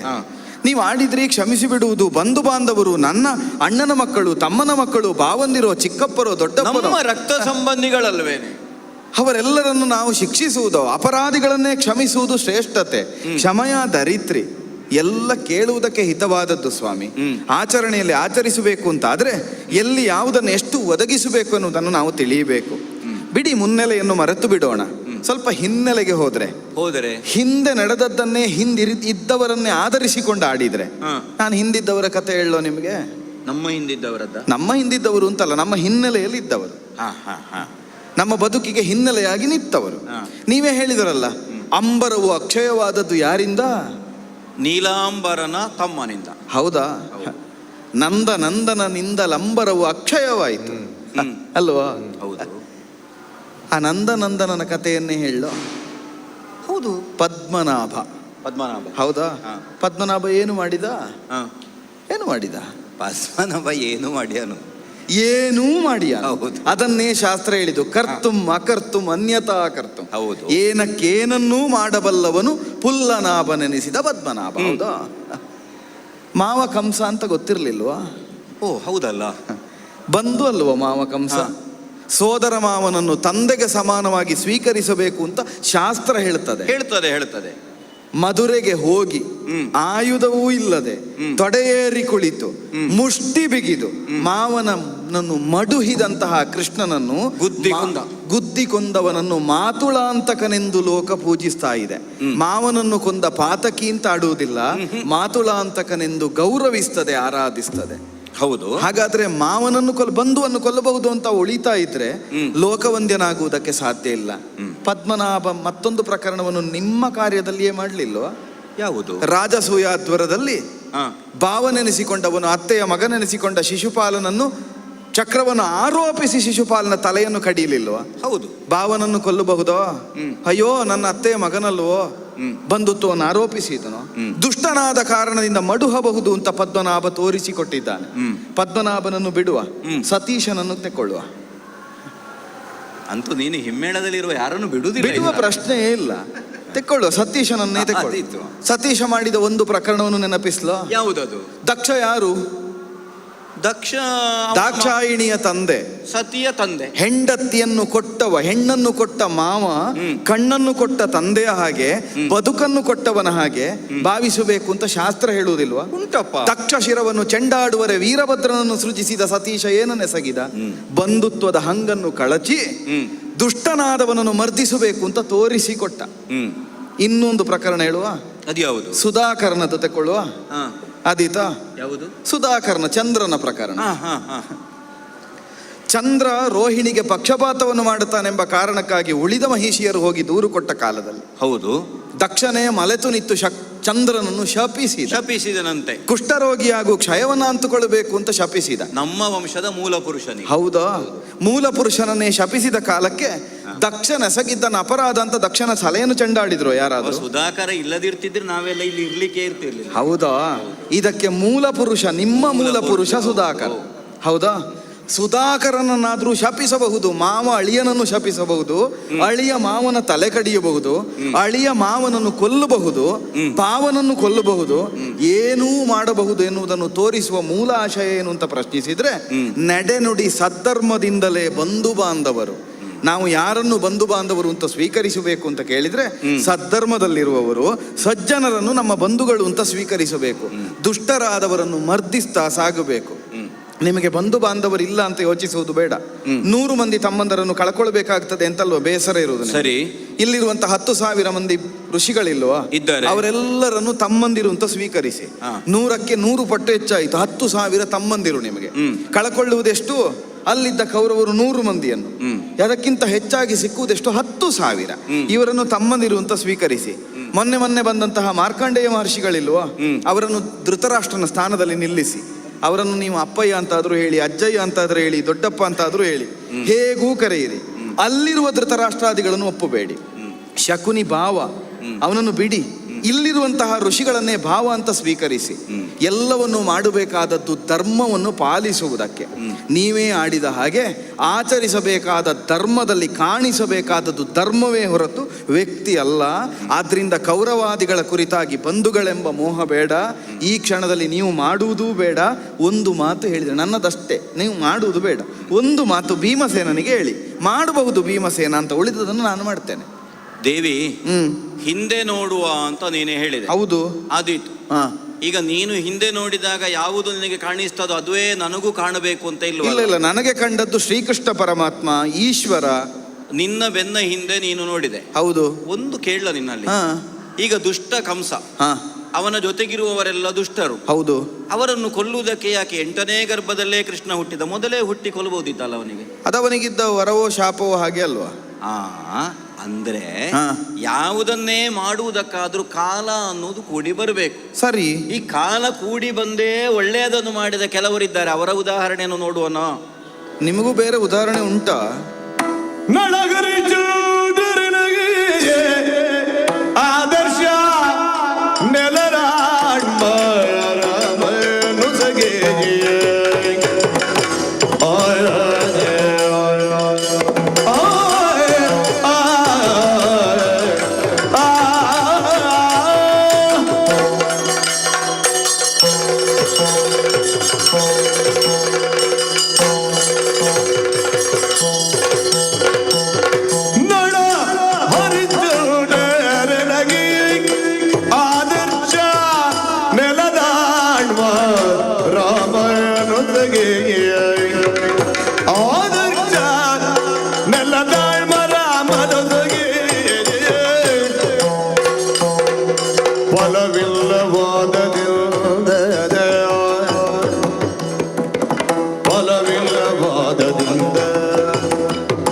ವನವಾಸ ಕಳೆದ ಮೇಲುಳಿದುದೆಂದ, ವನವಾಸ ಕಳೆದುದು ಮೇಲೆ ಉಳಿದು ಎಂದ.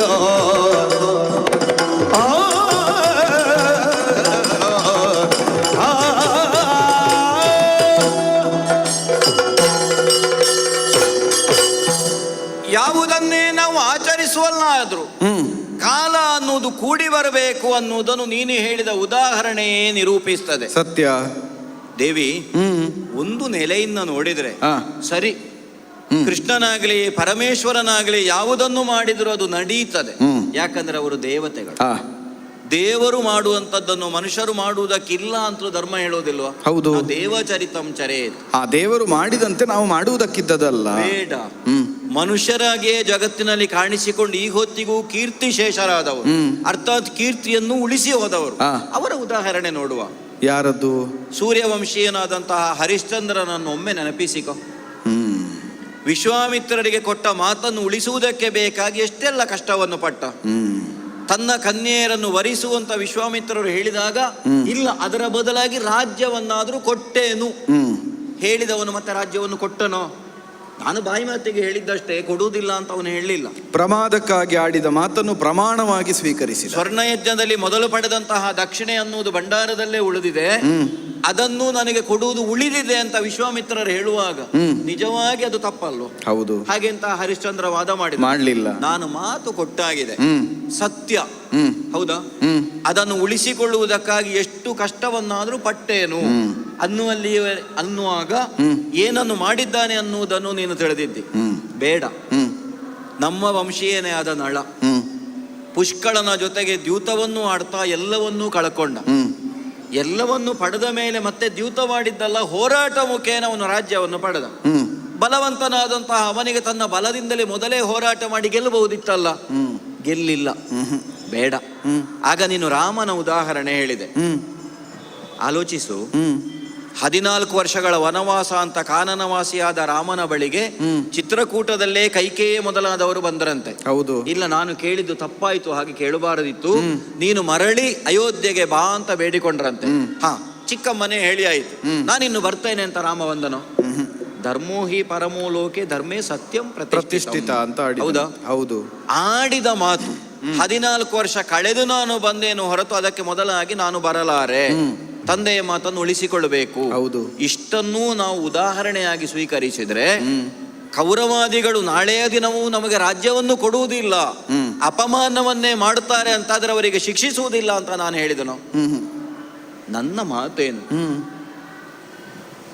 12 ವರ್ಷ ವನವಾಸ, 1 ವರ್ಷದ ಅಜ್ಞಾತವಾಸ, ಹೌದಾ? ಆಮೇಲೆ ರಾಜ್ಯವನ್ನು ಹೊಂದುವುದು ಈ ನೆಲೆಯಿಂದ ಅಷ್ಟು ವರ್ಷ ನೋಡ್ತೇನೆ. ಅಷ್ಟು ವರ್ಷ ಕಳೆದ ಮೇಲೂ ಮತ್ತೆ ರಾಜ್ಯವನ್ನು ಕೊಡುವುದಿಲ್ಲ ಅಂತ ಅವನು ಆಡಿದ್ರೆ ಮುಂದೆ ಏನು? ಆಗ ನೀನು ಬಂದು ನನ್ನಲ್ಲಿ ಮಾತಾಡು. ಅಲ್ಲಿಯವರೆಗೆ ಎಷ್ಟು ಹೇಳಿದ್ರು ನೀವು ಕೇಳುವುದಿಲ್ಲ. 13 ಅದು ವ್ಯತ್ಯಾಸ ಆಗ್ಲಿಕ್ಕಿಲ್ಲ. 12 ವನವಾಸ, 1 ವರ್ಷ ಅಜ್ಞಾತವಾಸ. ಅದು ಮುಗಿದ ಮೇಲೆ ಅವನು ಮಾಡಿದ್ದು ಸರಿಯೋ ತಪ್ಪ ಅಂತ ವಿಮರ್ಶೆ ಮಾಡಿ ಬೇಕಾದ ಶಿಕ್ಷೆಯನ್ನು ಕೊಡಲಾಗುವುದು. ಬೇಕಾದರೆ ಕೊಡಲಾಗುವುದು. ಬೇಕಾದರೆ ಕೊಡಲು ಅಂದ್ರೆ ಅವನು ಕೊಟ್ಟರೆ ಮತ್ತೆ ಶಿಕ್ಷೆ ನಿರ್ಣಯ ಇಲ್ಲ. ಒಂದು ವೇಳೆ ರಾಜ್ಯವನ್ನು ಕೊಟ್ಟ ತಾನು ಮಾಡಿದ್ದು ತಪ್ಪಾಯಿತು ಅಂತ ಒಪ್ಪಿಕೊಂಡ್ರೆ ಮತ್ತೆ ಯಾಕೆ ಶಿಕ್ಷೆ ಕೊಡಬೇಕು? ಬೇಡ, ಏನು ಬೇಡ. ನೀವು ನನ್ನಲ್ಲಿ ಮಾತಾಡುವುದು ಬೇಡ. ಇನ್ನು ಇವರಲ್ಲಿ ಮಾತಾಡಲ್ಲ ನಾನು. ಅಲ್ಲ, ನೀವು ಅವರಲ್ಲಿಯೇ ಮಾತಾಡಿ, ನನ್ನಲ್ಲಿ ಮಾತಾಡುವುದು ಬೇಡ. ಮಧ್ಯಾಹ್ನದ ಊಟಕ್ಕಾಗುವಾಗ ಹೇಳು, ನಾನು ಬರ್ತೇನೆ. ಅದು ಉಳಿದವರಲ್ಲಿ ಹೇಳಿ ಕಳುಹಿಸ್ತೇನೆ, ಬಂದು ಊಟ ಮಾಡಿ. ಆದೀತು. ಬಂದರೆ ಊಟ ಕೊಡಲಾಗುವುದು. ಆದೀತು. ಇಲ್ಲ, ಇವರಲ್ಲಿ ಮಾತಾಡಿ ಪ್ರಯೋಜನ ಇಲ್ಲ. ಅನಿಲ ಸಂಭವ ಎಂದಳೆನ್ನಯ ವನದ ವಾಸವು ತಪಸ್ವರೂಪವು ಧನುಜ ಕೌರವರಂಚ ಸಾಧಿಪ ಶಕ್ತಿ ಸಂಚಯವು ಅನಿಲ ಭವ ನರ ಮಾತೃನಂದನರ ದಿನ ದಿನದೊಳ್ ಎಚ್ಚರಿಸಿ ಕ್ಷಾತ್ರವು ತಣಿಯದಂದದಿ ಪೊರೆವೇನೇನು ತಲಿ ಮಾಡಿ ನಿಶ್ಚಯವ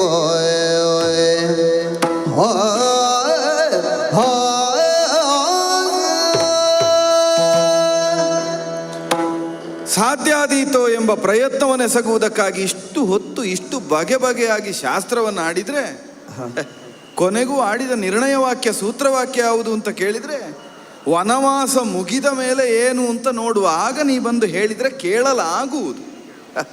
ಅದನ್ನು ಮಾಡುತ್ತೇನೆ ಅಂತ ನಿರ್ಣಯ ಅಲ್ಲ, ಯೋಚಿಸಿ ಮಾಡಲಾಗುವುದು. ಹೋಗಲಿ, ಪ್ರಪಂಚದಲ್ಲಿ ಉಳಿದ ಹೆಣ್ಮಕ್ಕಳಿಗಾದ್ರೆ ಒಬ್ಬ ಪತಿ ಕೈ ಬಿಟ್ಟ ಅಂತಾದ್ರೆ ಮತ್ತೆ ಗತಿ ಇಲ್ಲ ಅಂತ ಅರ್ಥ. ನಾನು ಪಾಂಚಾಲೆ ಪಂಚವಲ್ಲವೇ, ನಮ್ಮಲ್ಲಿ ಪಂಚರತ್ನ ದೀಪ ಇರುವುದು, 5 ದೀಪಗಳು ಉರಿತಾ ಇರ್ತದೆ. ಉರಿಯುವ 5 ದೀಪದಲ್ಲಿ ಪ್ರಧಾನ ದೀಪಕ್ಕೆ ಎಷ್ಟು ತೈಲವನ್ನು ಎರೆದ್ರೂ ಅದು ಉರಿಯುವುದಿಲ್ಲ. ನೋಡಿದ್ರಲ್ಲ, ಈಗ ಉರಿಯುವುದೇ ಇಲ್ಲ ಅಂತ ಸಂಕಲ್ಪ ಮಾಡಿ ಆಗಿದೆ.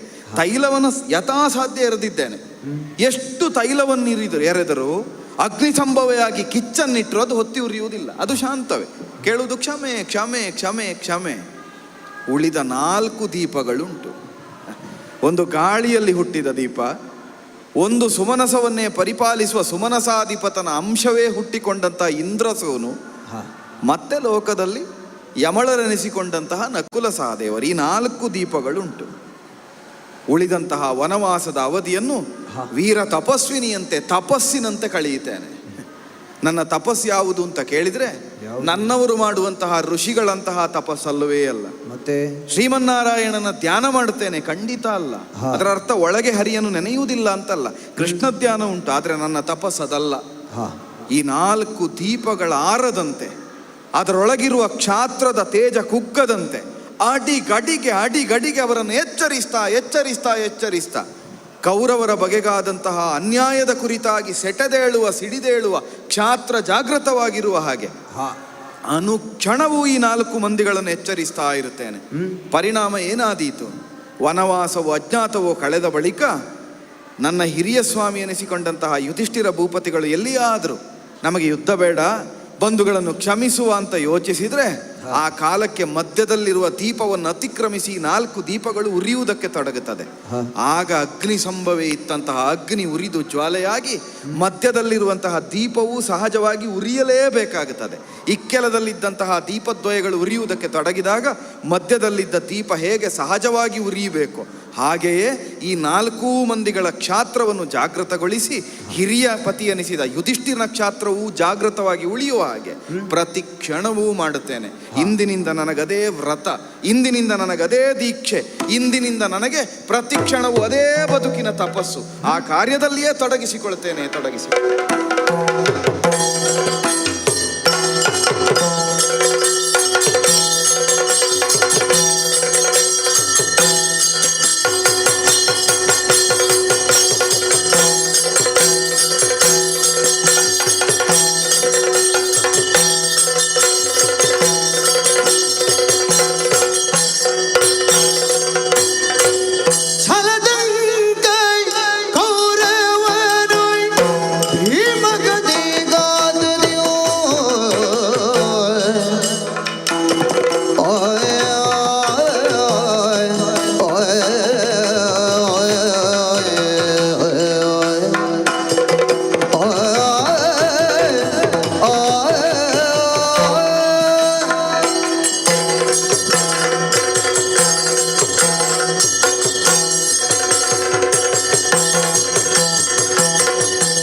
ರವಿ ಮೂಡುವ ಪೂರ್ವದಲ್ಲಿ ಪಾಂಡವರಾಯ, ಹೊಳೆವ ರವಿ ಮೂಡುವ ಪೂರ್ವದಲ್ಲಿ ಪಾಂಡವರಾಯ, ತಲೆ ಕಂಡಿದ್ದು ದೊರೆ ರೆಂಡವ ಕಳೆವೆನೆಂದೆನು ತಾಯ, ಅವರ ತಲೆ ಕಂಡಿದ್ದು ದೊರೆ ರೆಂಡವ ಕಳೆವೆನೆಂದೆನು ತಾಯ, ಗುರು ಜಾತ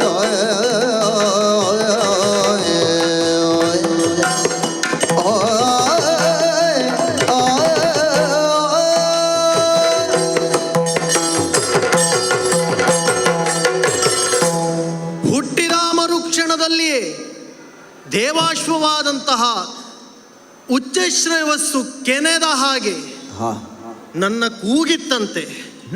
ಹಾಗಾಗಿಯೇ ದೇವತೆಗಳೇ ಹೆಸರಿಸಿದ್ದು ಅಶ್ವತ್ಥಾಮ.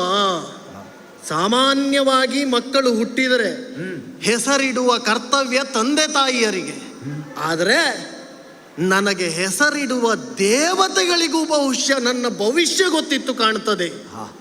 ಸದಾಕಾಲ ಓಟವನ್ನೇ ಕಾಣಿಸುವಂತಹ ತುರಗದ ಹಾಗೆ ಅಶ್ವತ್ಥಾಮನ ಬದುಕಾಗಿ ಹೋಗುತ್ತದೆ.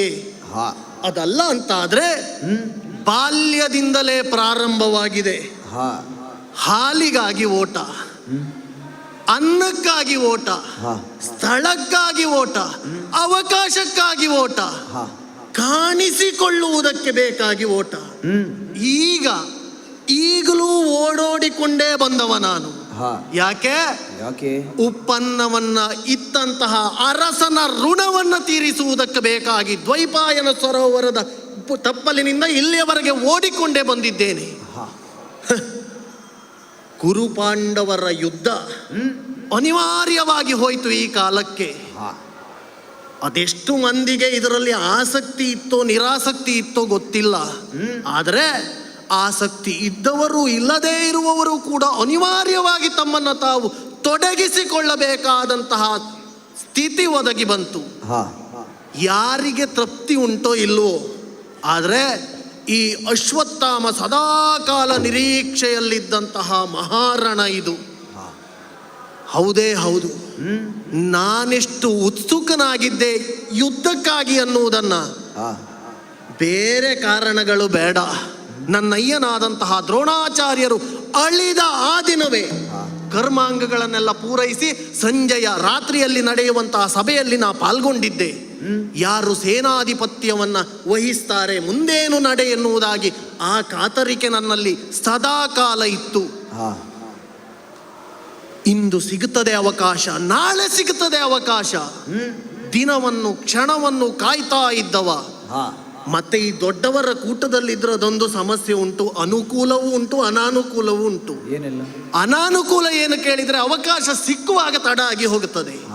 ಅನುಕೂಲ ಏನು ಕೇಳಿದ್ರೆ ಸಿಕ್ಕಿದ ಅವಕಾಶವನ್ನ ಬಳಸಿಕೊಳ್ಳುವುದಕ್ಕೆ ನಾವು ಪರಿಪಕ್ವವಾಗಿರುತ್ತೇವೆ. ಹಾಗಂತ ಒಂದಲ್ಲ ಎರಡಲ್ಲ 18 ದಿನಗಳೇ ಕಳೆದು ಹೋಗಿದೆ. ಎಷ್ಟು ಮಂದಿ ಸೇನಾಧಿಪತಿಗಳು ಬಂದು ಹೋದರು, ಅದೆಷ್ಟು ಮಂದಿ ವೀರರೆಲ್ಲ ತಮ್ಮ ಪೌರುಷ ಪ್ರದರ್ಶನವನ್ನ ರಣಕ್ಷೇತ್ರದಲ್ಲಿ ಮಾಡಿದರು. ಒಬ್ಬರಿಗಾದರೂ ನಮ್ಮೊಡೆಯನಾದಂತಹ ಸುಯೋಧನನಿಗೆ ನೆಮ್ಮದಿಯನ್ನ ಕರುಣಿಸುವುದಕ್ಕೆ ಸಾಧ್ಯವಾಯಿತು ಕೇಳ್ತೇನೆ? ಇಲ್ಲವೇ ಇಲ್ಲ. ಹಾಗಂತ ಈಗ ಈ ಅಶ್ವತ್ಥಾಮನಿಗೆ ಅವಕಾಶ. ಪಾಂಡವರು ಎಣಿಸಿಕೊಂಡದ್ದೇನು ಯುದ್ಧ ಪರಿಸಮಾಪ್ತಿಯಾಗಿದೆ ಅಂತ. ಇಲ್ಲ ಇಲ್ಲ, ಯುದ್ಧ ಇನ್ನೂ ಉಳಿದಿದೆ ಅನ್ನುವುದನ್ನು ಕಾಣಿಸುವುದಕ್ಕೆ ಬೇಕಾಗಿ, ಒಡೆಯನನ್ನ ಸಂತೃಪ್ತಿಪಡಿಸುವುದಕ್ಕೆ ಬೇಕಾಗಿ ಪ್ರತಿಜ್ಞೆಯನ್ನು ಮಾಡಿ ಬಂದವ. ಹರಿಹರ ಬ್ರಹ್ಮಾದಿ ದೇವರುಗಳೇ ಎರಸಿಕಾಯಲಿ ರಿಪು ಶಿರವ ತರಿಯದ ವಿನಃ ಮರಳಿನ ಬರಲಾರೆ. ಒಂದು ವೇಳೆ ಈ ಪ್ರತಿಜ್ಞೆಯನ್ನು ಪೂರೈಸುವುದಕ್ಕೆ ಅಸಾಧ್ಯ ಆಯಿತು ಅಂತಾದರೆ ದ್ರೋಣ ಪುತ್ರನೇ ನಾನಲ್ಲ ಎನ್ನುವುದಾಗಿ ಪ್ರತಿಜ್ಞಾ ವಾಕ್ಯಗಳನ್ನ ಆಡಿದ್ದೇನೆ. ತಡ ಮಾಡುವುದಲ್ಲ. ಅವಕಾಶ ತಡವಾಗಿ ಸಿಕ್ಕಿದೆ ಅನ್ನುವುದಕ್ಕೆ ಬೇಸರ ಇಲ್ಲ. ಸಿಕ್ಕಿದ ಅವಕಾಶವನ್ನ ಎಷ್ಟು ಪರಿಪೂರ್ಣವಾಗಿ ನಾ ಉಪಯೋಗಿಸಿಕೊಳ್ತೇನೆ ಎನ್ನುವುದನ್ನು ಕಾಣಿಸುವುದಕ್ಕೆ ಬೇಕಾಗಿ ಇನ್ನು ನನ್ನ ಕಾರ್ಯ ಇಲ್ಲಲ್ಲ. ನಡೀತೇನೆ ನಡೀತೇನೆ, ಪಾಂಡವರ ಬಿಡದಿಯತ್ತ ನಡೀತೇನೆ. ಪಾಂಡವರ ಬಿಡದಿಯ ಭಕ್ತನು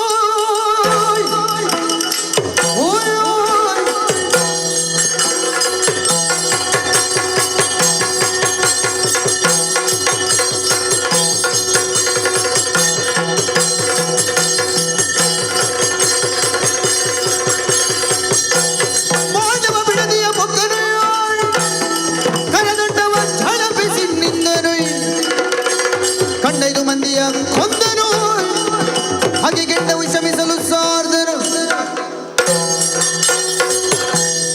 ಸುಯೋಧನನಲ್ಲಿ ಕಾಡಿ ಬೇಡಿ ಸೇನಾಧಿಪತ್ಯವನ್ನೇನೋ ವಹಿಸಿ ನಡೆತಂದದ್ದು ಪಾಂಡವರ ಶಿಬಿರದತ್ತ. ಪ್ರತಿಜ್ಞಾ ವಾಕ್ಯಗಳನ್ನೆಲ್ಲ ಆಡಿದ್ದೇನೋ ಸರಿ, ಆದರೆ ಇದನ್ನ ಕಾರ್ಯರೂಪಕ್ಕೆ ತರುವ ಬಗೆ ಹೇಗೆ? ಬಂದು ಮುಟ್ಟಿದ ಕಾಲಕ್ಕೆ ಆಲೋಚನೆಗೆ ಬಂದದ್ದು, ಏನು ಮಾಡುವ ಏನು ಮಾಡುವ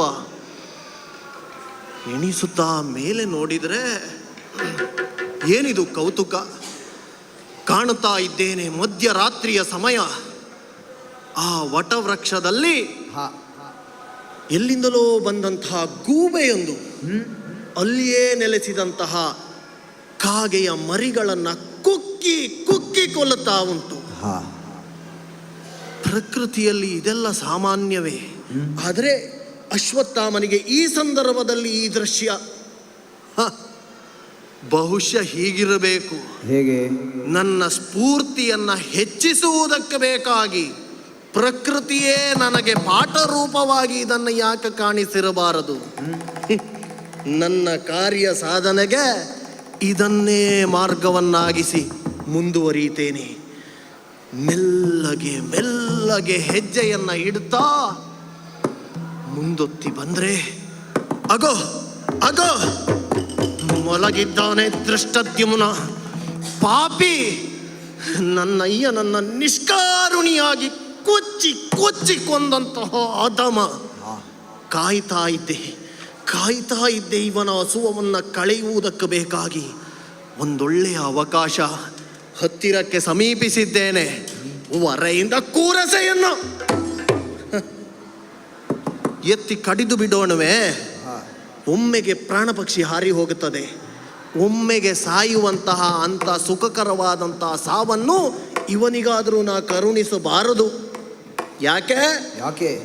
ವಿದ್ಯೆ ಕಲಿಸಿದಂತಹ ಗುರುಗಳನ್ನೇ ಕೊಚ್ಚಿಕೊಳ್ಳುವಂತಹ ಪಾಪಿ. ಇಂಥವನನ್ನು ಕೊಲ್ಲುವುದಕ್ಕೆ ಕೂರಸೆಯಲ್ಲ, ಬಿಲ್ಲಿನ ನಾರಿಯನ್ನ ಅವನ ಕೊರಳಿಗೆ ಬಿಗಿದಿದ್ದೇನೆ. ಮುಷ್ಟಿ ಬಿಗಿದು ಎಳೆದು ತುಂಡರಿಸಿದ್ದೇನೆ ಅವನ ರುಂಡವನ್ನ.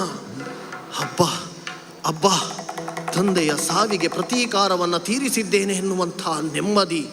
ಹೊರಗೆ ಬಂದು ನೋಡಿದ್ರೆ ಶಿಖಂಡಿ ಎದುರಾಗ ಅವನ ಶಿರವನ್ನು ಕೊಚ್ಚಿ ಕಡಿದಿದ್ದೇನೆ. ಮುಂದೆ ಬಂದಾಗ ಸಿಕ್ಕಿದಂಥವರನ್ನೆಲ್ಲ ಕಡಿದು ಕಡಿದು ಕಡಿದು ಮುಂದೆ ಬರ್ತಾ ಇದ್ದೇನೆ. ಮನಸ್ಸಿನಲ್ಲಿಯೂ ಭುಗಿಲೆದ್ದಂತಹ ಆಕ್ರೋಶ ತಣಿಯುತ್ತಲೇ ಇಲ್ಲವಲ್ಲ. ಯಾಕೆ ಹೀಗೆ? ಹೌದು, ಇವರೆಲ್ಲರ ಸಾವನ್ನ ನಾ ಬಯಸಿದ್ದನು. ಅದೆಲ್ಲಕ್ಕಿಂತಲೂ ಹೆಚ್ಚಾಗಿ ನಿಷ್ಪಾಂಡವ ಪೃಥ್ವಿ, ಪಾಂಡವರೈವರ ತಲೆಯನ್ನು ಕತ್ತರಿಸಬೇಕು. ಆಗಲೇ ನನ್ನ ಹೃದಯದಲ್ಲಿ ಭುಗಿಲೆದ್ದಂತಹ ಜ್ವಾಲೆ ತಣಿಯುವುದಕ್ಕೆ ಸಾಧ್ಯ. ಎಲ್ಲಿದ್ದಾರೆ?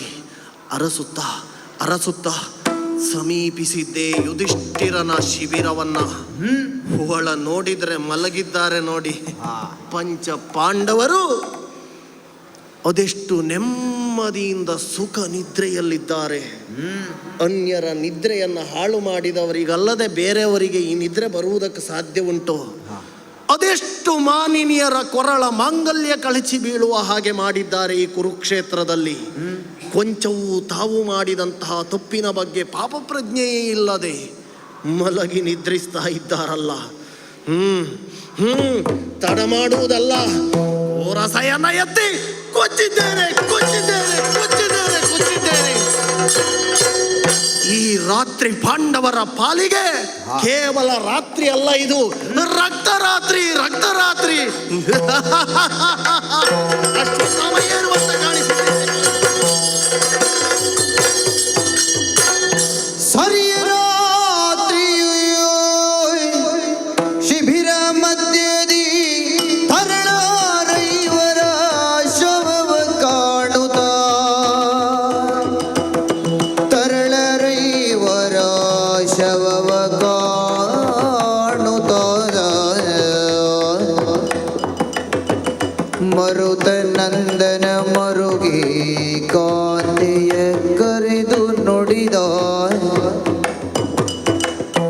ಮರುತ ನಂದನ ಮರುಗಿ ಕಾಂತೆಯ ಕರೆದು ನುಡಿದ, ಕಾಂತೆಯ ಕರೆದು ನುಡಿದ. ಮರುತ ನಂದನ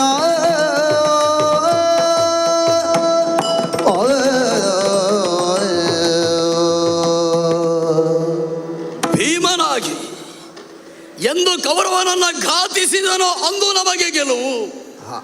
ಹೀಗೆಂದು ನಿಶ್ಚಿಂತೆಯಿಂದ ಶಿಬಿರವನ್ನು ಸೇರಿದರೆ ರಾತ್ರಿಯಲ್ಲಿ ಕೋಲಾಹಲ.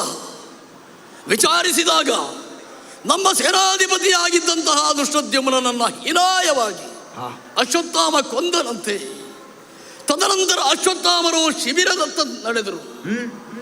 ಈ ಕಾರಣಕ್ಕೆ ಇರಬೇಕು, ಆ ಶಿಬಿರದಲ್ಲಿ ವಿಶ್ರಾಂತಿಯನ್ನು ಮಾಡದಿರಿ ಎನ್ನುವುದಾಗಿ ಕೃಷ್ಣ ನಮಗೆ ನಿರ್ದೇಶನವನ್ನಿತ್ತಿತ್ತು. ಶಿಬಿರದಲ್ಲಿ ಏನೋ ಆಗಿರಬೇಕು ಎನ್ನುವಂತಹ ತವಕದಿಂದಲೇ ಬಂದು ಯುಧಿಷ್ಠಿರ ಯಾವಾಗಲೂ ಇರುತ್ತಿದ್ದಂತಹ ಶಿಬಿರಕ್ಕೆ ಬಂದು ನೋಡಿದರೆ ಏನಿದು ಪಾಂಡವ ಪುತ್ರರು ಉಪಪಾಂಡವರು ಮಲಗಿ ನಿದ್ರಿಸುತ್ತಿದ್ದಂತಹ ಪಾಂಡವರ ಮಕ್ಕಳು, ಅಂದರೆ ನಮ್ಮ ಮಕ್ಕಳು, ದ್ರೌಪದಿಯ ಮಕ್ಕಳು ತಲೆಯೇ ಇಲ್ಲದಂತಹ ಸ್ಥಿತಿಯಲ್ಲಿದ್ದಾರೆ. ಹಾಗಿದ್ದರೆ ತಲೆ ಕಡಿಯಲಾಗಿದೆ. ಎಷ್ಟೋ ಜನರ ತಲೆಯ ಉರುಳಾಟವನ್ನು ನೋಡಿದವನು ನಾನು. ಎಷ್ಟೋ ರಕ್ತವನ್ನು ಕುರುಕ್ಷೇತ್ರದಲ್ಲಿ ನೋಡಿದ ಭೀಮ ನಾನು. ಆದರೂ 100 ಆನೆಯ ಬಲವುಳ್ಳ ಭೀಮನಿಗೂ ಈ ದೃಶ್ಯವನ್ನು ಕಾಣಲಿಕ್ಕಾಗುವುದಿಲ್ಲ, ಸಹಿಸಲಿಕ್ಕಾಗುವುದಿಲ್ಲ. ತೋಳಿನಲ್ಲಿ ತ್ರಾಣವಿದ್ದರೆ ಸಾಕಾಗುವುದಿಲ್ಲ, ಹೃದಯದಲ್ಲಿ ಭಾವನೆಗಳನ್ನು ಹೊರುವ ತ್ರಾಣ ಬೇಕಲ್ಲ. ಮಕ್ಕಳ ತಲೆ ಕಡಿದ ಈ ದೃಶ್ಯವನ್ನು ಯಾವ ತಂದೆ ಆದರೆ ನೋಡ್ತಾನೆ? ಪ್ರಪಂಚ ಮುಖಕ್ಕೆ ಭೀಮನಾಗಿ ಕಾಣಿಸಿಕೊಂಡವನಿಗೂ ಭಾವನೆಯನ್ನು ತಡೆದುಕೊಳ್ಳಿಕ್ಕಾಗುವುದಿಲ್ಲ. ಅಯ್ಯೋ ಅಯ್ಯೋ, ಕಣ್ಣೀರು ತನ್ನಿಂದ ತಾನೇ ಭೀಮನ ಕಣ್ಣಿನಲ್ಲಿ ಒಸರುತ್ತಾ ಇದೆ. ನಾನಲ್ಲ, ಈ ಕ್ಷಣದವರೆಗೆ ಸೈರಣೆಯನ್ನೇ ತೋರಿಸುತ್ತಾ ಬಂದಂತಹ ಪತ್ನಿ ದ್ರೌಪದಿ ಅದು ಹೇಗೆ ಸಹಿಸಿಕೊಳ್ಳುತ್ತಾಳೋ? ಮಕ್ಕಳ ಮರಣವನ್ನು ಕಾಡುತ್ತಾ ಇದ್ದೇನೆ, ಅನಿವಾರ್ಯ. ಇದು ನಮ್ಮ ಗೆಲುವು, ಇದು ಸೋಲು. ಕೌರವನ ಪತನದಲ್ಲಿ ಗೆಲುವು ಅಂತ ಎಣಿಸಿದರೆ ಮಕ್ಕಳ ತಲೆ ಮುಂಡದಿಂದ ಬೇರ್ಪಟ್ಟ ಕಾಲಕ್ಕೆ ಇದೊಂದು ಗೆಲುವು. ರುಂಡವಿಲ್ಲದ ಮುಂಡದಂತೆ ನಮಗೊದಗಿದ ಗೆಲುವು. ಹೇಳಬೇಕಲ್ಲ. ದ್ರೌಪದಿಯನ್ನು ಕರೆದು ಅನಿವಾರ್ಯವಾಗಿ ಈ ಸ್ಥಿತಿಯನ್ನು ಅರ್ಹತೆ ಇರಲಿಕ್ಕಾಗುತ್ತದೆ. ಆ ಕಾರಣಕ್ಕಾಗಿ ಇಲ್ಲದ ಧೈರ್ಯವನ್ನು ನಾನೇ ತಂದುಕೊಂಡಿದ್ದೇನೆ.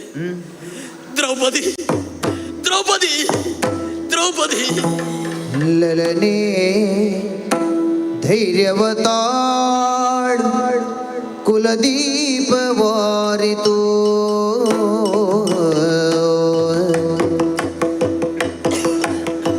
ಕಳಚಿತೆಮ್ಮಯ ಬಾಳ ಕಳಶ ಧೈರ್ಯವತಾಳ್ ಕುಲದೀಪವಾರಿತು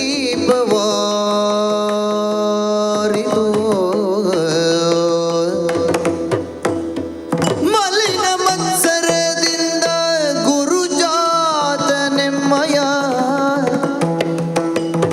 ಮಲಿನ ಮತ್ಸರದಿಂದ ಗುರುಜಾತನೆಮ್ಮಯ ಚೆಲುವ ಕುಂದರ ಗೋಣ ತರಿದ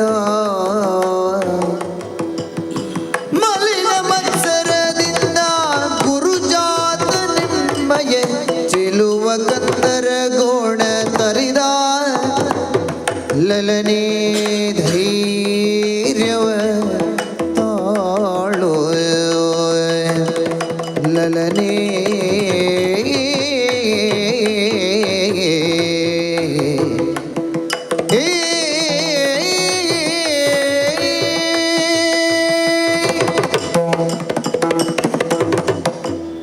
ದ್ರೌಪದಿ, ಪ್ರಭು, ಯಾವ ವಿಷಯವೇ ಆಗಲಿ, ಸಂತೋಷವೋ ದುಃಖವೋ, ಅದನ್ನು ಒಪ್ಪಿಕೊಳ್ಳಬೇಕಾದ್ದು ಹೃದಯ.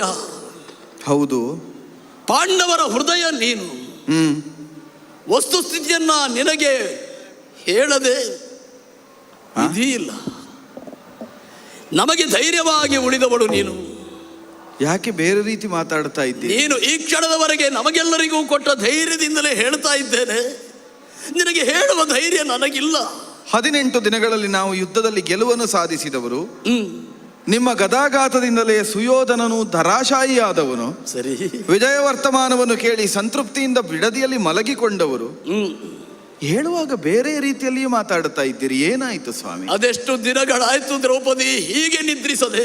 ಕೆಟ್ಟ ಕನಸನ್ನು ಕಂಡಿರೋ ಹೇಗೆ? ಕೆಟ್ಟ ಕನಸಾದರೂ ಅಡ್ಡಿ ಇರಲಿಲ್ಲ, ಇಂತಹ ವಾಸ್ತವತೆಯ ಅನಿವಾರ್ಯತೆ ಇರಲಿಲ್ಲ ದ್ರೌಪದಿ. ಏನಾಯಿತು ಸ್ವಾಮಿ? ನಾವು ಯುದ್ಧವನ್ನು ಗೆದ್ದೆವು ಅಂತಲೇ ತಿಳಿದುಕೊಂಡೆವು, ಕೌರವನಿಗೆ ಘಾತಿಯನ್ನು ಮಾಡುವುದರ ಮೂಲಕವಾಗಿ. ಹೌದು. ಆದರೂ ಮತ್ಸರಿಗಳಾದವರು ಇನ್ನೂ ಇದ್ದಾರಲ್ಲ ಅಲ್ಲಿ. ಕೃಪಾಚಾರ್ಯ, ಅಶ್ವತ್ಥಾಮ, ಸರಿ, ಅನ್ಯಾಯ ಮಾಡಿಬಿಟ್ಟ ದ್ರೌಪದಿ. ಅನ್ಯಾಯ ಮಾಡಿದವ ಬೇರೆ ಯಾರು ಅಲ್ಲ, ನಮ್ಮನ್ನೆಲ್ಲ ಆಶೀರ್ವದಿಸಿದಂತಹ ಕೈಗಳುಳ್ಳಂತಹ ಗುರು ದ್ರೋಣರ ಮಗ. ಜಂಜಾವಾತವೇ ಬಂದರೂ ಕೂಡ ಉಭಯ ಕರಗಳಿಂದ ಯಾವುದನ್ನು ರಕ್ಷಿಸಬೇಕು ಎನ್ನುವುದಾಗಿ ದೀಪವಾಗಿ ಉಭಯ ಕರಗಳಿಂದ ದೀಪವನ್ನು ರಕ್ಷಿಸಿದಂತೆ ರಕ್ಷಿಸಿಕೊಂಡು ಬರ್ತಿದ್ದೆವು. ಪಾಂಡವರ ಭವಿಷ್ಯವಾಗಿ ತಿಳಿದಿದ್ದೆವು. ಅಂತಹ ಭವಿಷ್ಯವನ್ನೇ ಮಸುಕಾಗಿಸಿ ಬಿಟ್ಟ. ಒಗಟಾಗಿ ಮಾತಾಡುತ್ತಾ ಇದ್ದೀರಿ ಸ್ವಾಮಿ, ಅರ್ಥ ಆಗುತ್ತಾ ಇಲ್ಲ. ಇಂದಿನ ಯುದ್ಧದಲ್ಲಿ ಜಯಿಸುವಂತಹ ವಿಜಯವನ್ನ ಸಂಭ್ರಮಿಸುವುದಕ್ಕಾಗಿ ನಾಳಿನ ನಮ್ಮ ಜೀವನದ ಹೊನ್ನ ಕಲಶವಾಗಿ ಯಾವುದನ್ನ ನಾವು ಆಶ್ರಯಿಸಿದ್ದವೋ ಆ ಹೊನ್ನ ಕಲಶವನ್ನೇ ಕಿತ್ತು ಬಿಟ್ಟ ದ್ರೌಪದಿ, ಕಿತ್ತು ಬಿಟ್ಟ. ಅಂದ್ರೆ ಅರ್ಥ ಆಗ್ಲಿಲ್ಲ ಸ್ವಾಮಿ. ಧೈರ್ಯ ಮಾಡಿಕೋ, ಧೈರ್ಯಗೊಳ್ಳು. ಗುರುಸುತ ಅಶ್ವತ್ಥಾಮ ಮಾಡಿದ ಅನ್ಯಾಯ ಯಾವುದು ಗೊತ್ತೇ? ಏನು ಸ್ವಾಮಿ? ಕೃಷ್ಣ ನಿರ್ದೇಶನದಂತೆ ನಾವು ಯಾವ ಶಿಬಿರದಲ್ಲಿ ಇರಲಿಲ್ಲವೋ ಹೌದು, ಅಲ್ಲಿ ಯಾವುದೇ ಅಪಾಯವಿಲ್ಲ ಎನ್ನುವುದಾಗಿ ತಿಳಿದು ಯುಧಿಷ್ಠಿರನ ಶಿಬಿರದಲ್ಲಿ ಮಲಗಿದ್ದಂತಹ ನಮ್ಮ 5 ನಮ್ಮ ಮಕ್ಕಳು ಹೌದು, ಮಕ್ಕಳ ತಲೆಯನ್ನ ಕಡಿದ ತಲೆಯನ್ನು ಕೊಂಡೊಯ್ದು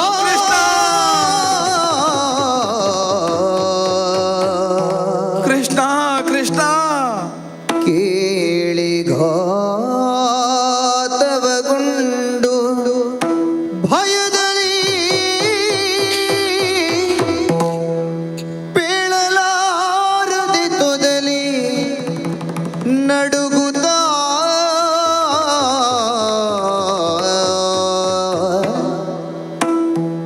ತಾಳ ವೃಕ್ಷದ ತೆರದಿ ನಿಂದಳು ಮರವಡು ತೆರೆ ನಿಮಿಷ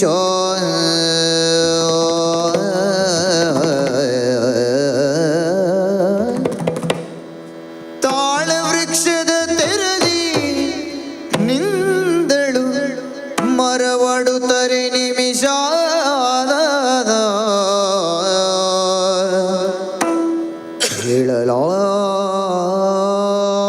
ಹೇಳಲಾರದೆ ತೊದಲಿ ನಡುಗುತ್ತ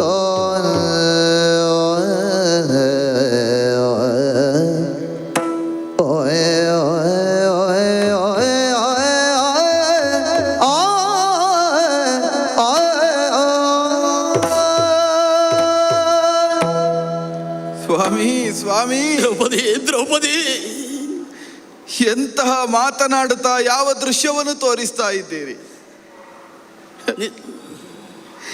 ವಿಜಯ ವಾರ್ತೆಯನ್ನು ಕೇಳಿ ಪುಳಕಿತಲಾದಂತಹ ದೃಪದಜಯ ಬಾಳ ಭವಿತವ್ಯವನ್ನೇ ಕೆಡಿಸಿ ಬಿಟ್ರಲ್ಲ ಸ್ವಾಮಿ. ನಿನ್ನ ಕಣ್ಣೀರನ್ನು ಒರೆಸಬಹುದು, ಹೃದಯದ ಭಾವನೆಯನ್ನು ಒರೆಸಲಿಕ್ಕೆ ಆಗುವುದಿಲ್ಲಮ್ಮ. ಬಹಳ ಸದನಕ್ಕೆ ಕಿಚ್ಚಿಟ್ರಿ ಪ್ರಭು.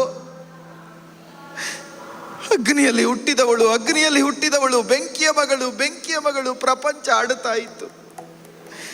ಬೆಂಕಿಯ ಮಗಳಾದವಳ ಬದುಕೆ ಬೆಂಕಿಯಲ್ಲಿ ಬೇಯಬೇಕೋ ಹೇಳಿ? ಯಾವ ಅಪರಾಧವನ್ನು ಎಸಗಿದ್ದಕ್ಕಾಗಿ ಶಿಕ್ಷೆ ಸ್ವಾಮಿ? ಮತ್ಸ್ಯಲಾಂಛನವನ್ನು ಭೇದಿಸುವ ಮುಖೇನವಾಗಿ ಗೆದ್ದಾತನಿಗೆ ನನ್ನ ಮಗಳನ್ನು ಕೊಡುತ್ತೇನೆ ಪಣವನ್ನಿರಿಸಿದ್ದಲ್ವೋ? ಹುಟ್ಟೋ ಪ್ರಪಂಚದಲ್ಲಿ ಎಲ್ಲಿಯಾದರೂ ಅಂಥದ್ದೊಂದು ಕುದಿಯುತ್ತಾ ಇರುವಂತಹ ಎಣ್ಣೆಯಲ್ಲಿ ಕಾಣಬಹುದಾದಂತಹ ಮತ್ಸ್ಯಯಂತ್ರದ ಪ್ರತಿಬಿಂಬವನ್ನು ಕಂಡು ಬಾಣವನ್ನು ಪ್ರಯೋಗಿಸಬೇಕು. ಮತ್ಸ್ಯನಯನೆಯಾದಂತಹ ದೃಪದಜಯ ಬದುಕು ತಪ್ತ ತೈಲದಲ್ಲಿ ಬೇಯುವುದಕ್ಕುಂಟು ಅಂತ ವಿಧಿ ಭಾಷ್ಯವನ್ನು ಬರೆದದ್ರ ಸೂಚನೆಯೋ ಸ್ವಾಮಿ ಅದು? ಅದಲ್ಲದೆ ಹೋದ್ರೆ ಯಾವ ತಪ್ಪಿಗೆ ಈ ಶಿಕ್ಷೆ? 5 ಮಂದಿ ಮಕ್ಕಳನ್ನು ಕಳಕೊಂಡು ಬಾಳ ಸದನಕ್ಕೆ ಕಿಚ್ಚಿಟ್ಟ ಗುರುಜಾತ ತಾವು ಆಡುತ್ತಾ ಇದ್ದೀರಿ. ಕೊಂದವರು ಯಾರು ಅಂತ ಪ್ರಶ್ನಿಸಿದ್ರೆ ಆಚಾರ್ಯ ದ್ರೋಣ ಸುಕುಮಾರ ನೆಲೆಸಿದ ಅಶ್ವತ್ಥಾಮ. ಪ್ರಭು, ಬೆಳಕಿಲ್ಲದ ದಾರಿಯಲ್ಲಿ ಸರಾಗವಾಗಿ ಸಾಗುವುದಕ್ಕೆ ಜೀವಿಯೊಬ್ಬನಿಗೆ ಅನುಭವವೇ ಪಾಠವಾಗುತ್ತದೆ, ಸಾಧ್ಯವಾಗುತ್ತದೆ. ಆದರೆ ಕನಸಿಲ್ಲದ ದಾರಿಯಲ್ಲಿ ಸಾಗುವುದಕ್ಕೆ ಸಾಧ್ಯ ಉಂಟು? ನಾಳೆ ಏನು ಎಂಬ ಪ್ರಶ್ನೆಗೆ ಉತ್ತರವೇ ಇಲ್ಲದವ ಬದುಕುವುದು ಯಾವ ಕಾರಣಕ್ಕಾಗಿ ಸ್ವಾಮಿ? ಕಣ್ಣಿಲ್ಲದ ಕುರುಡನಾದ್ರೂ ಬದುಕುತ್ತಾನೆ. ಯಾಕೆ? ಅವ ಕಣ್ಣಿಲ್ಲದಿದ್ರು ಅವನಿಗೆ ಕನಸುಗಳಿರ್ತದೆ. ಕಣ್ಣೆರಡು ಸರಿ ಇದ್ದು ಕನಸುಗಳೆನಿಸಿದ 5 ಮಕ್ಕಳನ್ನು ಕಳಕೊಂಡ ಮೇಲೆ ಯಾವ ಸೌಭಾಗ್ಯಕ್ಕಾಗಿ ನಾವು ಬದುಕಬೇಕು? ಯಾರಿಗಾಗಿ ಬದುಕಬೇಕು ಪ್ರಭು? ಯಾಕಾಗಿ ಬದುಕಬೇಕು? ದ್ರೌಪದಿ, ಪ್ರಾಣವಲ್ಲವೇ ಮರುಗಲೇದಗೆ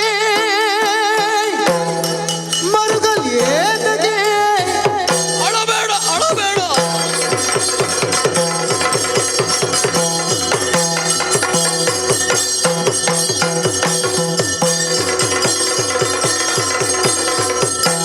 ಪ್ರಾಣವಲ್ಲವೇ ಮರುಗಲೇದಗೆ ತಾಣಿ ಯಾಗಿ ಗಂಗನು ನಾಡಿರೆ ಮಾನಿಗಳ ಮೇಲೆ ಎಲ್ಕೆ ನಿನಗಾನ್ ಏನ ಕೊಡಲಿ? ಪ್ರಾಣವಲ್ಲವೇ ದ್ರೌಪದಿ? ಕಳಕೊಂಡೆ ಪ್ರಭು, ಸರ್ವಸ್ವವನ್ನು ಕಳಕೊಂಡೆ. ಈ ಕ್ಷಣದವರೆಗೆ ದ್ರೌಪದಿ ಉಂಡಂತಹ ನೋವುಗಳೆಷ್ಟು ಬಲ್ಲೆ ನಾನು.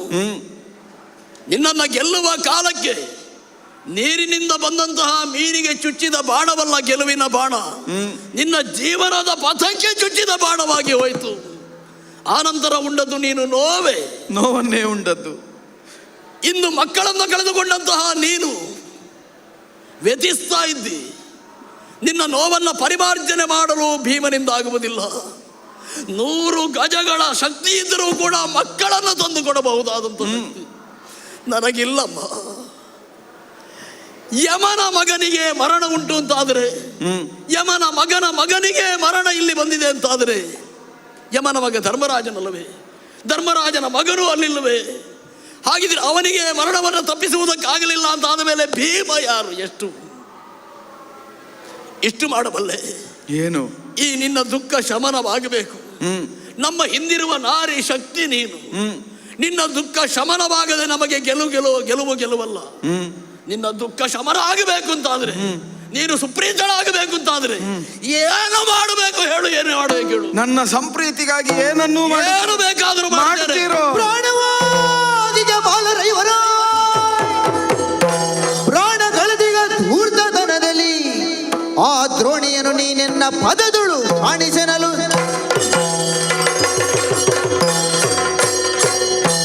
ಪ್ರಭು, ದ್ರೌಪದಿ ಕ್ಷತ್ರಿಯಾಣಿಯಾಗಿ ಜನ್ಮವನ್ನ ಅಂತವಳು, ಕ್ಷಾತ್ರ ಕುಲದೀಪಗಳಾಗಿ ನಿಮ್ಮ ವಂಶವನ್ನು ಬೆಳಗುವುದಕ್ಕಾಗಿ ಶಶಿವಂಶವನ್ನು ಸೇರಿದವಳು, 5 ಮಂದಿ ಪಾಂಡವರ ಬದುಕಿಗೆ ದಿಗ್ದರ್ಶನವನ್ನು ಮಾಡಿಸಿದ ಪಾಂಚಾಲಿ ನಾನು. ಅಂತಹ ನನ್ನಲ್ಲಿ ನೀವು ಪ್ರಶ್ನಿಸ್ತಾ ಇರುವುದು, ಮಡಿದಂತ 5 ಮಂದಿ ಮಕ್ಕಳನ್ನು ತಂದೊಪ್ಪಿಸುವುದಕ್ಕೆ ಯಮನಂದನಿಗೆ ಸಾಧ್ಯ, ನನಗೆ ಸಾಧ್ಯವೋ ಅಂತ ಪ್ರಶ್ನಿಸ್ತಾ ಇದ್ದೀರಿ. ಸತ್ತ ಮಕ್ಕಳನ್ನು ಕಳಕೊಂಡಂತಹ ದುಃಖ ಶಮನವಾಗಬೇಕು ಅಂತಾದ್ರೆ ಪ್ರಾಣದ ಬೆಲೆ ಏನು ಅಂತ ಪ್ರಾಣವನ್ನು ತೆಗೆದಂತಹ ದುಷ್ಟನಿಗರಿವಾಗಬೇಕು. ಕೊಲ್ಲುವವನನ್ನು ಪ್ರಪಂಚ ದೇವರು ಅಂತ ಮಾನಿಸುವುದಿಲ್ಲ, ಕಾಯುವವನನ್ನು ದೇವರು ಅಂತ ಅಂಗೀಕರಿಸ್ತದೆ. ಪ್ರಾಣವನ್ನು ತೆಗೆಯುವವನು ಭೀತಿಕಾರಕನಾದ್ರೆ ಪ್ರಾಣವನ್ನಿತ್ತು ಪರಿಪಾಲಿಸುವವನನ್ನು ಭಗವಂತ ಅಂತ ಆರಾಧಿಸ್ತದೆ. ದೇವ ಕೊಟ್ಟಂತಹ ಪ್ರಾಣವನ್ನು ಒಂದು ಕ್ಷಣವೂ ಯೋಚಿಸದೆ ಹಸುಳೆಗಳೆಂಬ ಭೇದವಿಲ್ಲದೆ ಕಡಿದು ಚೆಲ್ಲಿದವನು ಗುರು ಸುತನಾದರೇನು, ಗುರುವಾದರೇನು, ಬಂಧುವಾದರೇನು, ಹಡೆದ ಪಿತನಾದರೇನು, ಪಡೆದವರಾದರೇನು, ಲೋಕಲೋಕವನ್ನೇ ಪಾಲಿಸುವ ಮೃಡನಾದರೇನು, ಆರಿಗೂ ಅಂಜುವವಳಲ್ಲ ಅಗ್ನಿ ಸಂಭವೆ, ಅನಲ ಸಂಭವೆಯಾದವಳು ನಾನು. ನನ್ನ ಕಣ್ಣಿನಲ್ಲಿ ಸೂಸುತ್ತಾ ಇರುವ ಅಗ್ನಿ ಅಳಿಯಬೇಕು ಅಂತಾದ್ರೆ, ಉರಿಯುತ್ತಾ ಇರುವಂತಹ ಅಗ್ನಿಯ ಜೊತೆಯಲ್ಲಿ ಇಳಿಯುತ್ತಾ ಇರುವಂತಹ ಕಂಬನಿಗಳು ಕಳಿಯಬೇಕು ಅಂತಾದ್ರೆ, ಪ್ರಾಣ ಸ್ವರೂಪವಾದಂತಹ ಪಂಚ ಪ್ರಾಣಗಳೆನಿಸಿದ ನನ್ನ 5 ಮಂದಿ ಮಕ್ಕಳ ತಲೆಯನ್ನು ಕಡಿದ ದ್ರೋಣಿಯನ್ನು ನನ್ನ ಪಾದ ಮೂಲದಲ್ಲಿ ಕೆಡಹಬೇಕು. ಅವನನ್ನು ಹೆಡಮುಡಿ ಕಟ್ಟಿ ತಂದು ನನ್ನ ಕಾಲಬುಡದಲ್ಲಿ ಚೆಲ್ಲಬೇಕು. ಅಗ್ನಿಯ ಪ್ರತಿನಿಧಿ ನೀನು. ಅದು ಇನ್ನಷ್ಟು ಉರಿಯಬೇಕು ಅಂತಾದ್ರೆ, ಪ್ರಜ್ವಲಿಸಬೇಕು ಅಂತಾದ್ರೆ ಗಾಳಿಯೂ ಸಹಾಯ ಬೀಸಬೇಕು. ಗಾಳಿಯ ಮಗ ನಾನು. ಹೌದು. ನಿನ್ನ ತೃಪ್ತಿಗಾಗಿ ನೀನು ಎಣಿಸಿದಂತೆ, ನಿನ್ನ ಸಂಕಲ್ಪದಂತೆ ಅಶ್ವತ್ಥಾಮನದಲ್ಲವೇ ಈಗ ಕರೆದು ತರ್ತೇನೆ. ಈಗ ಕರೆದು ಅದೇ ನಿರೀಕ್ಷೆಯಲ್ಲಿ ಇರ್ತೇನೆ. ಈಗ ತರ್ತೇನೆ.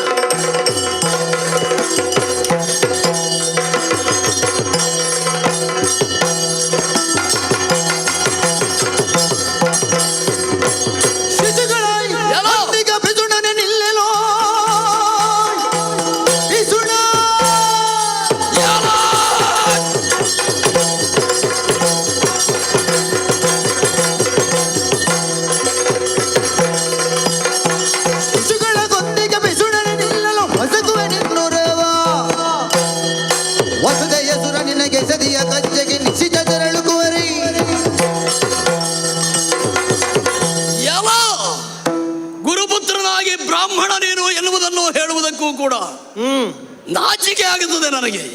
ಯಾಕೆ? ಶಿಬಿರದಲ್ಲಿದ್ದಂತಹ 5 ಮಕ್ಕಳನ್ನ ಕೊಂದೆಯ, ತಲೆ ಕಡಿದೆಯಾ? ನಿನ್ನ ಹೃದಯದಲ್ಲಿ ಮಡುಗಟ್ಟಿರುವಂತಹ ಕ್ರೌರ್ಯ ಎಷ್ಟರದ್ದು ಎನ್ನುವುದು ನಿನ್ನ ಈ ವರ್ತನೆಯಿಂದಲೇ ಗೊತ್ತಾಗುತ್ತದೆ. ಹಸುಳೆಯರ ತಲೆಯನ್ನು ಕಡಿದದ್ದು ಮಾತ್ರ ಅಲ್ಲ, 5 ಮಕ್ಕಳಲ್ಲಿ ಯಾರೆಲ್ಲ ಮಕ್ಕಳು ಅಂತ ಗುರುತಿಸಬೇಕು ಅಂತಾದ್ರೆ ಮುಖ ಇಲ್ಲ, ಆ ತಲೆಯನ್ನೇ ಕೊಂಡೊಯ್ದಿದ್ದಿ. ಹಾಗಿದ್ರೆ ಯಾವುದರಿಂದ ಗುರುತಿಸಬೇಕು? 5 ಮಕ್ಕಳನ್ನು ಕೂಡ ಮುಂಡದಿಂದ ಗುರುತಿಸಬೇಕು, ರುಂಡವನ್ನು ಬೇರ್ಪಡಿಸಿದ್ದಿ. ಕ್ರೌರ್ಯವೆಷ್ಟೋ ಎನ್ನುವುದನ್ನು ತೋರಿಸಿದ್ದಿ ನೀನು. ರಾಕ್ಷಸರ ವ್ಯವಹಾರದಲ್ಲಿಯೂ ಕೂಡ ವ್ಯವಹರಿಸುವಾಗ ಶಿಶುಗಳ ಕುರಿತಾಗಿ ಅವರ ವರ್ತನೆ ಹೇಗಿರ್ತದೆ? ಪ್ರೀತಿ ಮಮತೆಯಿಂದ ತುಂಬಿರ್ತದೆ. ಕಟುಕನು ಕೂಡ ತನ್ನ ಕೈಯಲ್ಲಿರುವ ಕರವಾಡದ ತುದಿಯನ್ನು ಪ್ರೀತಿಯಿಂದ ನೇವರಿಸ್ತಾನೆ. ಆ ರಾಕ್ಷಸರಿಗಿರಬಹುದಾದಂತಹ ಭಾವನೆಯೂ ಇಲ್ಲದೆ ಗುರುಪುತ್ರನಾದಂತಹ ನೀನು ಗುರುಗಳ ಮಗನಾಗಿ ಬ್ರಾಹ್ಮಣ ಎನ್ನುವುದನ್ನು ಮರೆತು ಕಟುಕನಾಗಿ ವರ್ತಿಸಿದೆಯ. ಅದೆಷ್ಟೋ ರಾಕ್ಷಸರನ್ನು ಕೊಂದಿರಬಹುದಾದ ಭೀಮನ ಗದೆಗೆ ಆಹುತಿ ಆಗುತ್ತೆ. ಪೀಸೋಣ. ಆಕ್ರೋಶ ನಿನಗೆ. ಯಾಕೆ ಹೀಗೆ ಮಾಡಿದೆ ಬ್ರಾಹ್ಮಣನಾಗಿ ಅಂತ ಕಾರಣ ಉಂಟಯ್ಯ. ಅನ್ನವನ ಇತ್ತಿಗೆ ದೊರೆರುಣ ತೀರಿಸೆ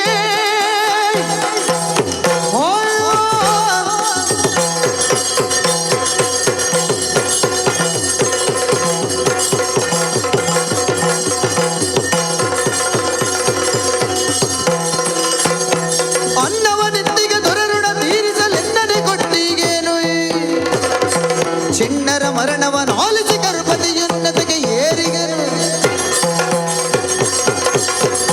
ಭೀಮಸೇನ ಕ್ರೋಧಾಗ್ನಿ ಭೂಯಿಷ್ಠನಾಗಿ ಬಂದಿದ್ದಿ. ಕೆಂಪು ಕೆಂಪಾಗಿ ಕೆಂಡದಂತೆ ಉರಿಯುತ್ತಿರುವಂತಹ ನಿನ್ನ ಕಣ್ಣುಗಳನ್ನೇ ಕಾಣುವಾಗಲೇ ನನಗೆ ಅರ್ಥ ಆಗುತ್ತಾ ಉಂಟು ಅದೆಂತಹ ಆಕ್ರೋಶ ನಿನ್ನನ್ನು ಆವರಿಸಿದೆ ಎನ್ನುವುದಾಗಿ. ಇಲ್ಲಿಗೆ ಬಂದವನೇ ನೀತಿಯ ಪಾಠಗಳನ್ನು ಆಡುವುದಕ್ಕೆ ಪ್ರಾರಂಭಿಸಿದೆಯೋ? ನಾ ಮಾಡಿದ್ದು ನಿನಗೆ ತಪ್ಪಾಗಿ ಕಂಡೀತಲ್ವೋ? ಶಿಶು ಹತ್ಯೆ ಪಾಪ ಅಂತ ನನಗೂ ಗೊತ್ತುಂಟು. ಗೊತ್ತುಂಟ ನಿನಗೆ? ಗೊತ್ತಿದ್ದು ಮಾಡಿದ್ದೇನೆ. ಗೊತ್ತಿದ್ದು ಮಾಡಿದ್ರೆ ಅದು ಮಹಾಪಾಪ. ಯಾಕೆ ಬಲ್ಲಯ್ಯ? ಧರ್ಮಕ್ಷೇತ್ರ ಕುರುಕ್ಷೇತ್ರ ಅಂತ ಆಡಿದ್ರು. ಆದರೆ ಇಲ್ಲಿ ಎಷ್ಟು ಅಧರ್ಮಗಳು ನಡೆದಿದೆ ಎನ್ನುವುದನ್ನು ಕಣ್ಣಾರೆ ಕಂಡವ ಈ ಅಶ್ವತ್ಥಾಮನಿದ್ದಾನೆ. ಯಾರು ಜೀವನ ಪೂರ್ತಿ ಧರ್ಮವನ್ನು ಆಶ್ರಯಿಸಲಿಲ್ಲವೋ ಅವರಿಗೆ ಪರಿಪರಿಯಾಗಿ ಸೋಲು ಅವಸಾನಿಸುವ ಕಾಲಕ್ಕೆ ಧರ್ಮ ಇಲ್ಲ ಅಂತ ಹೇಳುವುದಲ್ವೇ? ಹಾಗಲ್ವೇ ಅಲ್ಲ. ನಿಶಯ ಕಾಲದಲ್ಲಿ ನಿನ್ನ ಮಕ್ಕಳ ಶಿರಚ್ಛೇದನವನ್ನ ಮಾಡಿದೆ. ಯಥಾರ್ಥವಾಗಿ ಹೇಳಬೇಕು ಅಂತ ಆದ್ರೆ ನಿನ್ನ ಮಕ್ಕಳ ಶಿರವನ್ನ ಛೇದಿಸುವುದು ನನ್ನ ನಿರ್ಧಾರವೇ ಆಗಿರಲಿಲ್ಲ. ನಿಮ್ಮ ಇವರ ತಲೆಯನ್ನ ಕತ್ತರಿಸುವುದಕ್ಕಾಗಿಯೇ ಬಂದಿದ್ದವ ನಾನು.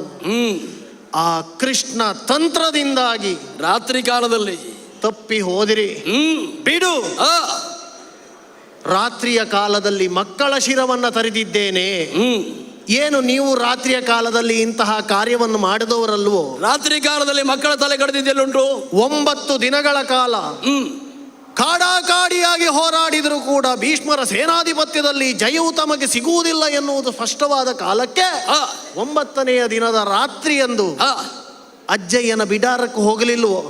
ಯಾವುದೇ ಕಷ್ಟಕಾಲದಲ್ಲಿ ಹಿರಿಯರ ಕಾಲನ್ನು ಹಿಡಿಯುವುದು ತಪ್ಪು ಅಂತಾಗ್ತದೋ, ಮಕ್ಕಳ ತಲೆ ಕಡಿಯುವುದು ತಪ್ಪು ಅಂತಾಗ್ತದೆ. ಅಲ್ಲಿಯವರೆಗೆ ಇಲ್ಲದೆ ಇರುವಂತಹ ವಾತ್ಸಲ್ಯ ಒಂದೇ ಕಂಡಿತು ನಿಮಗೆ, ಅದು ಆಶ್ಚರ್ಯ. ಆಶೀರ್ವಾದ ಅನುಗ್ರಹಕ್ಕಾಗಿ ರಾತ್ರಿಯನ್ನು ಆಶ್ರಯಿಸಿದರೆ ತಪ್ಪಲ್ಲ. ರಾತ್ರಿಯನ್ನು ಆಶ್ರಯಿಸಿ ಮಕ್ಕಳ ತಲೆ ಕಡಿದು ಗೆಲುವನ್ನು ಸಂಪಾದಿಸುವುದು. ಹೋದವರು ನೀವು ಅಜ್ಜಯ್ಯನ ತಲೆಯನ್ನು ನೇರವಾಗಿ ಅಲ್ಲಿ ಕಡಿಲಿಲ್ಲ, ಶಿರ ಬಾಗಿಸಿದ್ದೇವೆ, ಶಿರ ಕಡಿಲಿಲ್ಲ ಅಂತ. ಆದ್ರೆ ಶಿರ ಬಾಗಿಸಿದ್ದು ಯಾಕೆ? ಮರುದಿನ ಅಜ್ಜಯ್ಯನ ಶಿರವನ್ನ ತೆಗೆಯುವುದಕ್ಕೆ ಬೇಕಾಗಿ ಹಗಲಿನಲ್ಲಿ ಮಾಡುವ ವ್ಯವಹಾರದಲ್ಲಿ ಇರುವಂತಹ ಧರ್ಮವನ್ನು ಕಾಣಿಸಿದ್ದೇವೆ. ಸುಮ್ಮನಿರು. ಅಸತ್ಯವನ್ನೇ ಆಡದಂತಹ ಧರ್ಮರಾಯನ ಬಾಯಲ್ಲಿ ಅಸತ್ಯ ಬಂದದ್ದನ್ನ ನೋಡಿದ್ದೇವೆ. ಅದಕ್ಕೆ ನನ್ನ ಅಯ್ಯನ ಮರಣವೇ ಸಾಕ್ಷಿ. ಆಗತ್ತದೆ ಅಂತ ತಿಳ್ಕೊಳ್ಳುವ ಮೌಢ್ಯ ನಿನ್ನ ತಂದೆಯಲ್ಲಿದ್ರೆ ನಾನೇನು ಮಾಡುವುದಕ್ಕೆ? ರಥವಿಹೀನನಾಗಿ ಸಾರಥಿ ವಿಹೀನನಾಗಿ ಅಲ್ಲ ಧನುಷರಗಳಿಲ್ಲದೆ ಇದ್ದಂತಹ ಆ ಕರ್ಣನನ್ನ, ನಿರಾಯುಧನಾದಂತಹ ಕರ್ಣನನ್ನ ಕೊಂದಿದ್ದೀರಿ ರಣಕ್ಷೇತ್ರದಲ್ಲಿ. ಇಲ್ಲದಿದ್ರೆ ಚಿರಂಜೀವಿ ಆದವ ಅಶ್ವತ್ಥಾಮ ಸಾಯ್ತಾನೆ ಅಂತ ನಿನ್ನ ತಂದೆ ಗ್ರಹಿಸ್ತಾನೆ ಅಂತ ಆದ್ರೆ ತಪ್ಪೆಲ್ಲಿರುವುದು? ತಂದೆಯಲ್ಲಿರುವುದು. ಆ ಕ್ಷಣಕ್ಕೆ ಅಂತಹ ಮೌಢ್ಯವನ್ನ ಆವರಿಸುವ ಹಾಗೆ ಮಾಡಿದ್ದು ಕಪಟಿಗಳಾದಂತಹ ನೀವು. ಗೆಲುವಿಗೆ ಬೇಕಾದ ಮಾಧ್ಯಮವನ್ನು ಅನುಸರಿಸಿದರೆ ತಪ್ಪಲ್ಲ, ಮಾಧ್ಯಮದಲ್ಲಿ ಅಧರ್ಮವನ್ನು ಅನುಸರಿಸಿದರೆ ತಪ್ಪು. ಹೌದು, ಇದೇ ಮಾತನ್ನ ಹಿಡಿದುಕೊಳ್ತೇನೆ. ಗೆಲ್ಲಬೇಕೆನ್ನುವಂತ ಹಂಬಲ ಈ ಅಶ್ವತ್ಥಾಮನಿಗೂ ಇತ್ತಯ್ಯ. ಯಾಕೆ ಬೇಕಾಗಿ? ಒಡೆಯನ ಉಪ್ಪನ್ನವನ್ನ ತಿಂದಿದ್ದೇನೆ, ಆ ರಣವನ್ನ ತೀರಿಸುವುದಕ್ಕೆ ಬೇಕಾಗಿ. ಅಷ್ಟು ಮಾತ್ರ ಅಲ್ಲ, ಹಾಲಿಲ್ಲದವನಿಗೆ ಹಾಲು ಕೊಟ್ಟ ಪೀಠ ಇದು, ನೆಲ ಇಲ್ಲದವನಿಗೆ ನೆಲೆಯನ್ನು ಕೊಟ್ಟ ಪೀಠ ಇದು, ಅವಕಾಶ ಇಲ್ಲದವನಿಗೆ ಅವಕಾಶವನ್ನ ಕೊಟ್ಟ ಪೀಠ ಇದು. ಎಲ್ಲವನ್ನು ಕೊಟ್ಟ ಪೀಠಕ್ಕೆ ನಾ ಋಣಿಯಾಗಿ ಯಾವ ಕಾರ್ಯವನ್ನ ಮಾಡುವುದಕ್ಕೆ ಬೇಕಾದರೂ ಹೇಸುವವ ಅಲ್ಲವೇ ಅಲ್ಲ. ಅದಕ್ಕಿಂತಲೂ ತೃಪ್ತಿ ಏನು ಬಲ್ಲಯ್ಯ? 5 ಶಿರಗಳನ್ನ ತೆಗೆದುಕೊಂಡು ಹೋಗಿ ಸುಯೋಧನನಿಗೆ ತೋರಿಸಿದ ಕಾಲಕ್ಕೆ ತೃಪ್ತಿಯಿಂದ ಪ್ರಾಣತ್ಯಾಗವನ್ನ ಮಾಡಿದ. ಇದಕ್ಕಿಂತ ಸಾರ್ಥಕತೆ ಅಶ್ವತ್ಥಾಮನಿಗೆ ಇನ್ನೇನುಂಟು ಹೇಳು. ವಿಶಾಲ ದೃಷ್ಟಿಕೋನದಿಂದ ನೋಡು. ಹಸ್ತಿನಾವತಿಯ ಉತ್ಪನ್ನವನ್ನು ತಿಂದ ಮಾತ್ರಕ್ಕೆ ಏನನ್ನಾದರೂ ಮಾಡಬಹುದು. ಯಾರ ಮುಖದಲ್ಲಿ ಸಂತೃಪ್ತಿಯ ಭಾವವನ್ನು ಕಾಣುವುದಕ್ಕಾಗಿ ಯಾವ ಅಧರ್ಮವನ್ನಾದರೂ ಅನುಸರಿಸಬಹುದು ಅಂತ ತಿಳಿದಿದ್ದಿ. ಅದೇ ಹಸ್ತಿನಾವತಿಯ ಉತ್ತರಾಧಿಕಾರಿಗಳಾಗಬಹುದಾದಂತಹ ಐವರ ತಲೆ ಕಡಿದು ಹಸ್ತಿನಾವತಿಯ ಆ ಧರ್ಮ ಸಿಂಹಾಸನವೇ ಕಣ್ಣೀರಿಳಿಸುವಂತೆ ಮಾಡಿದೆ. ನಾಚಿಕೆ ಆಗುವುದಿಲ್ಲವೇನೋ ನಿನಗೆ? ಶಾಸ್ತ್ರಗಳನ್ನು ಬೋಧಿಸಿದಂತಹ ಗುರು ದ್ರೋಣಾಚಾರ್ಯರು ಅವರ ಕುರಿತಾಗಿ ಅವರು ಹೇಳಿದಂತಹ ಶಾಸ್ತ್ರವನ್ನ ಅನುಸರಿಸದೆ ನಾನು ಹೇಳಿದ್ದೇ ಶಾಸ್ತ್ರ, ಯಾವುದೋ ಸಂತೃಪ್ತಿಯ ಭಾವಕ್ಕಾಗಿ ಅಧರ್ಮವನ್ನ ಮಾಡುತ್ತೇನೆ ಅಂತ ಹೇಳುವ ನಿನಗೆ ನಾಚಿಕೆ ಆಗುವುದಿಲ್ವೋ? ಬಂಡನಾದ ಮಗನನ್ನ ಪಡೆದದಕ್ಕೆ ಮೊನ್ನೆ ಸತ್ತದಕ್ಕೆ ಒಳ್ಳೆದಾಯ್ತು ದ್ರೋಣಾಚಾರ್ಯರು. ಇವತ್ತು ಇರುತ್ತಿದ್ರೆ ಈ ಬಂಡ ಮಗನ ಮಾತನ್ನ ಕೇಳಿ ಕಣ್ಣೀರಿಳಿಸ್ತಿದ್ರು. ನಿನ್ನಂತವನ ಬಾಯಿಯಿಂದಲೇ ಇಂಥ ವಾಕ್ಯಗಳು ಬರಬೇಕು. ಅದಲ್ಲ ಅಂತ ಆದ್ರೆ ಅರಗಿನ ಅರಮನೆಯಲ್ಲಿ ಬೆಂಕಿ ಕೊಟ್ಟು ಮುನ್ನಡೆದವ ಯಾರು? ನೀನಲ್ವೋ? ಯಾವುದನ್ನ? ಅರಗಿನ ಆಲಯಕ್ಕೆ ಬೆಂಕಿಯನ್ನ ಇತ್ತವ ನೀನೆ. ಆ ಕಾಲದಲ್ಲಿ ಒಂದು ಹೆಂಗಸಿನ ಸಮೇತವಾಗಿ 5 ಮಂದಿ ಮಕ್ಕಳು ಸತ್ತಿದ್ದಾರೆ. ಕೇವಲ ಶಿಶು ಹತ್ಯೆ ಅಲ್ಲ, ಸ್ತ್ರೀ ಹತ್ಯೆಯನ್ನು ನೀ ಮಾಡಿದ್ದಿ. ಅರಗಿನ ಆಲಯವನ್ನೇ ಕಟ್ಟಿದ್ದು ಬೆಂಕಿ ಕೊಡುವುದಕ್ಕೆ ಅಂತ. ಬೆಂಕಿ ಕೊಡುವಾಗ ಇರಬೇಕು ಅಂತ ಅವರು ಭ್ರಮಿಸಿದ್ದೇ ನಾವಿರಬೇಕು ಅಂತ. ಹಾಗಿದ್ರೆ ಕ್ಷತ್ರಿಯ ಪಂಥದಕ್ಕೂ ಬ್ರಾಹ್ಮಣ ಪಂಥಕ್ಕೂ ಸಮಾನವಾಗುವುದಿಲ್ಲ. ಕ್ಷತ್ರಿಯ ಪಂಥದಲ್ಲೇನು? ಕ್ಷತ್ರಿಯ ಪಂಥದಲ್ಲಿ ಯಾರಿದ್ದಾರೋ ಅವರು ಉಳಿಯುವ ಮೂಲಕವಾಗಿ ಲಕ್ಷಾಂತರ ಜನರನ್ನು ಉಳಿಸುವಂತಹ ಕಾರಣ ಆಗಿರ್ತದೆ. ಈ ಕಾರಣಕ್ಕಾಗಿ ನೃಪತಿಯೊಬ್ಬ ಮುಂದೆ ಹೋಗ್ತಾ ಇರುವ ಕಾಲಕ್ಕೆ ಅವನನ್ನು ರಕ್ಷಿಸುವ ಭಟನೊಬ್ಬ ಮುಂದೆ ನಿಂತು ನನ್ನ ಜೀವವನ್ನು ತ್ಯಾಗ ಮಾಡಿ ಅರಸರನ್ನು ಉಳಿಸ್ತೇನೆ ಅಂತ ಹೇಳಿದ್ರೆ ಅರಸರ ಜೀವವು ಸೈನಿಕನ ಜೀವವು ಒಂದೇ ಅಂತ ಎನಿಸ್ಲಿಕ್ಕಾಗುವುದಿಲ್ಲ. ಒಂದು ಜೀವವನ್ನು ತೆತ್ತಾದರೂ ರಕ್ಷಿಸುವವನ ಜೀವ ಉಳಿಸಬೇಕಾಗುತ್ತದೆ. ಆ ಕಾರಣಕ್ಕಾಗಿ ನೀವು ಸುಡಬೇಕು ಅಂತ ಹೇಳಿದ್ರಲ್ಲಿ ನಾವು ಸುಟ್ಟಿದ್ದೇವೆ, ನಾವು ಗೆದ್ದಿದ್ದೇವೆ. ದ್ರೋಣಾಚಾರ್ಯರು ಈಗ ಇದ್ದಿದ್ರೆ ಏನಾಗುತ್ತಿತ್ತು ಹೇಳಿದೆ? ಮಗ ಮಾಡಿದಂತಹ ಕಾರ್ಯವನ್ನ ನೋಡಿ ಹೆಮ್ಮೆ ಪಡ್ತಾ ಇದ್ರು. ಯಾಕೆ? ನನ್ನೊಡೆಯನ ಆಸೆಯೇ ಅದು ನಿಷ್ಪಾಂಡವ ಪೃಥ್ವಿ. ಅದನ್ನ ಸಾಧಿಸುವುದಕ್ಕಾಗಿ ಮುನ್ನುಗ್ಗಿದವ ನಾನು. ನಿಮ್ಮ ತಲೆ ಹೋಗುವ ಜಾಗದಲ್ಲಿ ನಿಮ್ಮ ಮಕ್ಕಳ ತಲೆ ಹೋಯಿತು. ಏನು ಚಿಂತೆ ಹೇಳು? ನಿಮ್ಮ ಪಾಂಡವ ಸಂತತಿ ಇದರಿಂದ ನಾಶ ಆಗುತ್ತದೆ ಎನ್ನುವುದು ಕಾಣಿಸುವುದಕ್ಕೆ ಬೇಕಾಗಿ ಇಷ್ಟನ್ನ ಮಾಡಿದ್ದೇನೆ. ಅಷ್ಟು ಮಾತ್ರ ಅಲ್ಲ, ಇಷ್ಟನ್ನೆಲ್ಲ ಆಡುವ ನೀನು ಎಷ್ಟರ ಸಾಧನೆ ಮಾಡಿದವ ಅಂತ ನನಗೆ ಗೊತ್ತಿಲ್ವೋ? ಏನು? ಹೆಂಡತಿಯ ಗಂಡ ದೊಡ್ಡ ದೊಡ್ಡ ಮಾತುಗಳನ್ನ ಆಡ್ತಿ. ಮಾಡಿದ ಕೆಲಸ ಏನು? ಏನು? ಕೇಳಿದ್ರೆ 1000 ಆನೆಯ ಬಲವುಳ್ಳವ. ಅಂಥದ್ದನ್ನು ಮಾಡಿದ್ದೇನೆ, ಇಂಥದ್ದನ್ನು ಮಾಡಿದ್ದೇನೆ. ಮಾಡಿದ್ದು ವಲಲನಾಗಿ ಅಡುಗೆಯ ಕೆಲಸವನ್ನಲ್ವ, ಒಲೆಯ ಮೂಲೆಯಲ್ಲಿ ಕುಳಿತು. ಬಿಡು, ನೀ ಅಂತ ಅವಿವೇಕಿ ಅಂತ ನಿನ್ನ ಅಣ್ಣನೇ ಹೇಳಿದ್ದಾನೆ. ಅಜ್ಞಾತವಾಸದಲ್ಲಿರುವಂತಹ ಕಾಲಕ್ಕೆ ಶಮಿ ವೃಕ್ಷಕ್ಕೆ ಆಯುಧಗಳನ್ನ ಕಟ್ಟುವ ಸಂದರ್ಭದಲ್ಲಿ ಯಾವುದೇ ಕಾರಣಕ್ಕೂ ಭೀಮ ಕೇಳಿದ್ರೆ ಈ ಆಯುಧಗಳನ್ನ ಕೊಡಬಾರದು, ಅರ್ಜುನ ಕೇಳಿದ್ರೆ ಮಾತ್ರ ಸಿಗಲಿ ಅಂತ ಆಡಿದ್ದಾನೆ. ಅಂದ್ರೆ ನೀ ಎಷ್ಟು ದೊಡ್ಡ ಅವಿವೇಕಿ ಅಂತ ನಿನ್ನ ಅಣ್ಣನಿಗಾದ್ರೂ ಗೊತ್ತಿಲ್ಲ ಅಂತ. ಅವಿವೇಕಿಯಾದ ಭೀಮನಿಗೆ ಸಿಕ್ಕಬಾರದು ಅಂತ ಅಣ್ಣ ಹೇಳಿದ್ರು. ಹಾಗೆ ಹೇಳಲಿಲ್ಲ. ಯಾರ ಕೈಯಲ್ಲಿ ಆಯುಧವಿದ್ರೆ ಪರಿಣಾಮ ಏನು ಎನ್ನುವುದನ್ನು ಪರಿಗ್ರಹಿಸಿ ಆಡಿದ್ದಾನೆ ಬಿಟ್ಟರೆ ಅವಿವೇಕಿ ಅಂತ ಹೇಳಲಿಲ್ಲ. ಬಿಡ, ನಿಮಗೆ ಅನುಕೂಲ ಆಗಿದೆ ಅಂತ ಹಾಗೆ ಭ್ರಮಿಸಿದ್ದೀರಿ ನೀವು. ಹೆಂಡತಿ ಒಂದು ಹೂವನ್ನ ಕೇಳಿದ್ಲಂತೆ. ಹೆಣ್ಣು ಮಕ್ಕಳು ಹೆಂಡತಿಯರು ಗಂಡನಲ್ಲಿ ಹೂವನ್ನ ಕೇಳುವುದು ದೊಡ್ಡ ವಿಷಯವೇ ಅಲ್ಲ. ಒಂದು ಹೂವಿನ ಪ್ರಕರಣವನ್ನು ಒಂದು ದೊಡ್ಡ ಪ್ರಸಂಗ ಮಾಡಿದೆಯಲ್ಲ ಪುಣ್ಯಾತ್ಮ.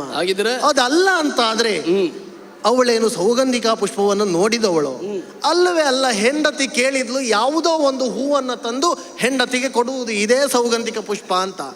ಅದನ್ನ ಮಾಡುವುದನ್ನು ಬಿಟ್ಟೆ ಸೌಗಂಧಿಕ ಪುಷ್ಪವನ್ನೇ ತರುವುದಕ್ಕಾಗಿ ಉಜ್ಜುಗಿಸಿ ಮುನ್ನಡೆದೆ. ಮಾರ್ಗದಲ್ಲಿ ಏನೇನೆಲ್ಲ ಆಯ್ತು. ಅಣ್ಣನಾದಂತಹ ಆಂಜನೇಯನಿಂದ ನಿನ್ನ ಗರ್ವಭಂಗ ಆಯಿತು. ಈ ಯಕ್ಷ ರಾಕ್ಷಸರನ್ನೆಲ್ಲ ಬಡಿದು ಹಾಕಿದೆ. ಕುಬೇರನಲ್ಲಿ ಘನಘೋರವಾದಂತಹ ಯುದ್ಧವೇ ಸಂಘಟಿಸಿ ಹೋಯಿತು.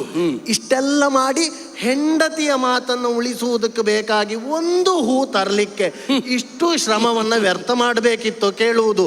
ನಿಜವಾಗಿ ಹೇಳುತ್ತೇನೆ, ನಿನಗೆ ಭೀಮಸೇನ ಅಂತಲ್ಲ, ನಿನಗೆ ಹೆಸರು ಯಾವ್ದಿರಬೇಕಿತ್ತು ಗೊತ್ತೋ? ನಿನ್ನ ಒಡೆಯ ಶ್ರೀರಮಣ. ನೀನು ಸ್ತ್ರೀಗೆ ದಾಸನಾದ ಶ್ರೀರಮಣ. ವಿನೋದಕ್ಕೆ ಅಂತ ಭ್ರಮಿಸಬೇಡ. ಚಿರಂಜೀವಿಯಾದ ಅಶ್ವತ್ಥಾಮ ನಿನಗೆ ಮದುವೆ ಆಗಿದೆಯಾ? ಮದುವೆ ಆಗ್ಲಿಲ್ಲ. ನಿನಗೆ ಹೆಂಡತಿ ಇದ್ರೆ ಹೆಂಡತಿ ಕೇಳುವ ಹೂವಿನ ಬೆಲೆ ಎಷ್ಟು ಅಂತ ಗೊತ್ತಾಗುತ್ತಿತ್ತು. ಸಾಮಾನ್ಯ ಹೆಣ್ಣು ಕೇಳಿದ್ದಲ್ವೋ, ನನ್ನ ದ್ರೌಪದಿ ಕೇಳಿದ ಹೂವನ್ನು ತರುವುದಕ್ಕಾಗಿ ತಂದವ. ನಿನ್ನ ದ್ರೌಪದಿ ಅಂತ ಹೇಳಿದ್ರೆ ಅವಳಲ್ಲಿ ದ್ರೌಪದಿಯ ಶ್ರೇಷ್ಠತ್ವ ನಿನಗೆ ಗೊತ್ತಿಲ್ಲ, ನಾರಿ ಶಕ್ತಿಯ ಕುರಿತಾಗಿ ನಿನಗೆ ಗೊತ್ತಿಲ್ಲ. ಕೇಳು ಅರಸಿ. ದ್ರುಪದ ನಂದನೆಯೋ ಮೂಲೋಕ ಮನ್ನಿಪ ಗರತಿಯಾಗಿಗಳರಿಯದಾಡುವೆಯೋ, ಮೂಲೋಕ ಮನ್ನಿಪ ಗರತಿಯಾಗಿಗಳರಿಯದಾಡುವೆಯೋ. ಅಯ್ಯೋ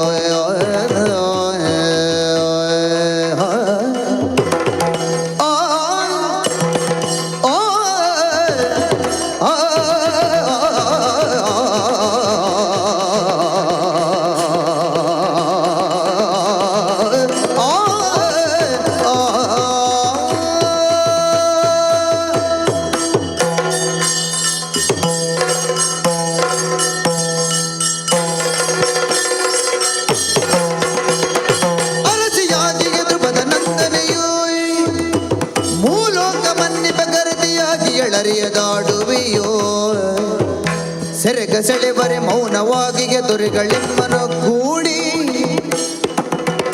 ಸೆರೆಗ ಸೆಳೆವರೆ ಮೌನವಾಗಿಗೆ ದೊರೆಗಳೆಮ್ಮನ ಕೂಡಿ, ವನದಲ್ಲಿ ಚರಿಸಿ ಕಷ್ಟವನ್ನುಂಡ ಮಾನಿನಿ ಪರಮ ಪಾವನೆ ನಾರಿ ಕಣ್ಮಣಿ, ನಾರಿ ಕಣ್ಮಣಿ. ಅರಸಿಯಾಗಿಗೆ ದ್ರುಪದ ನಂದನೆಯು ಮೂಲೋಕ ಮನ್ನಿಪ ಗರತಿಯಾಗಿಗಳರಿಯದಾಡುವೆಯೋ. ಅಯ್ಯೋ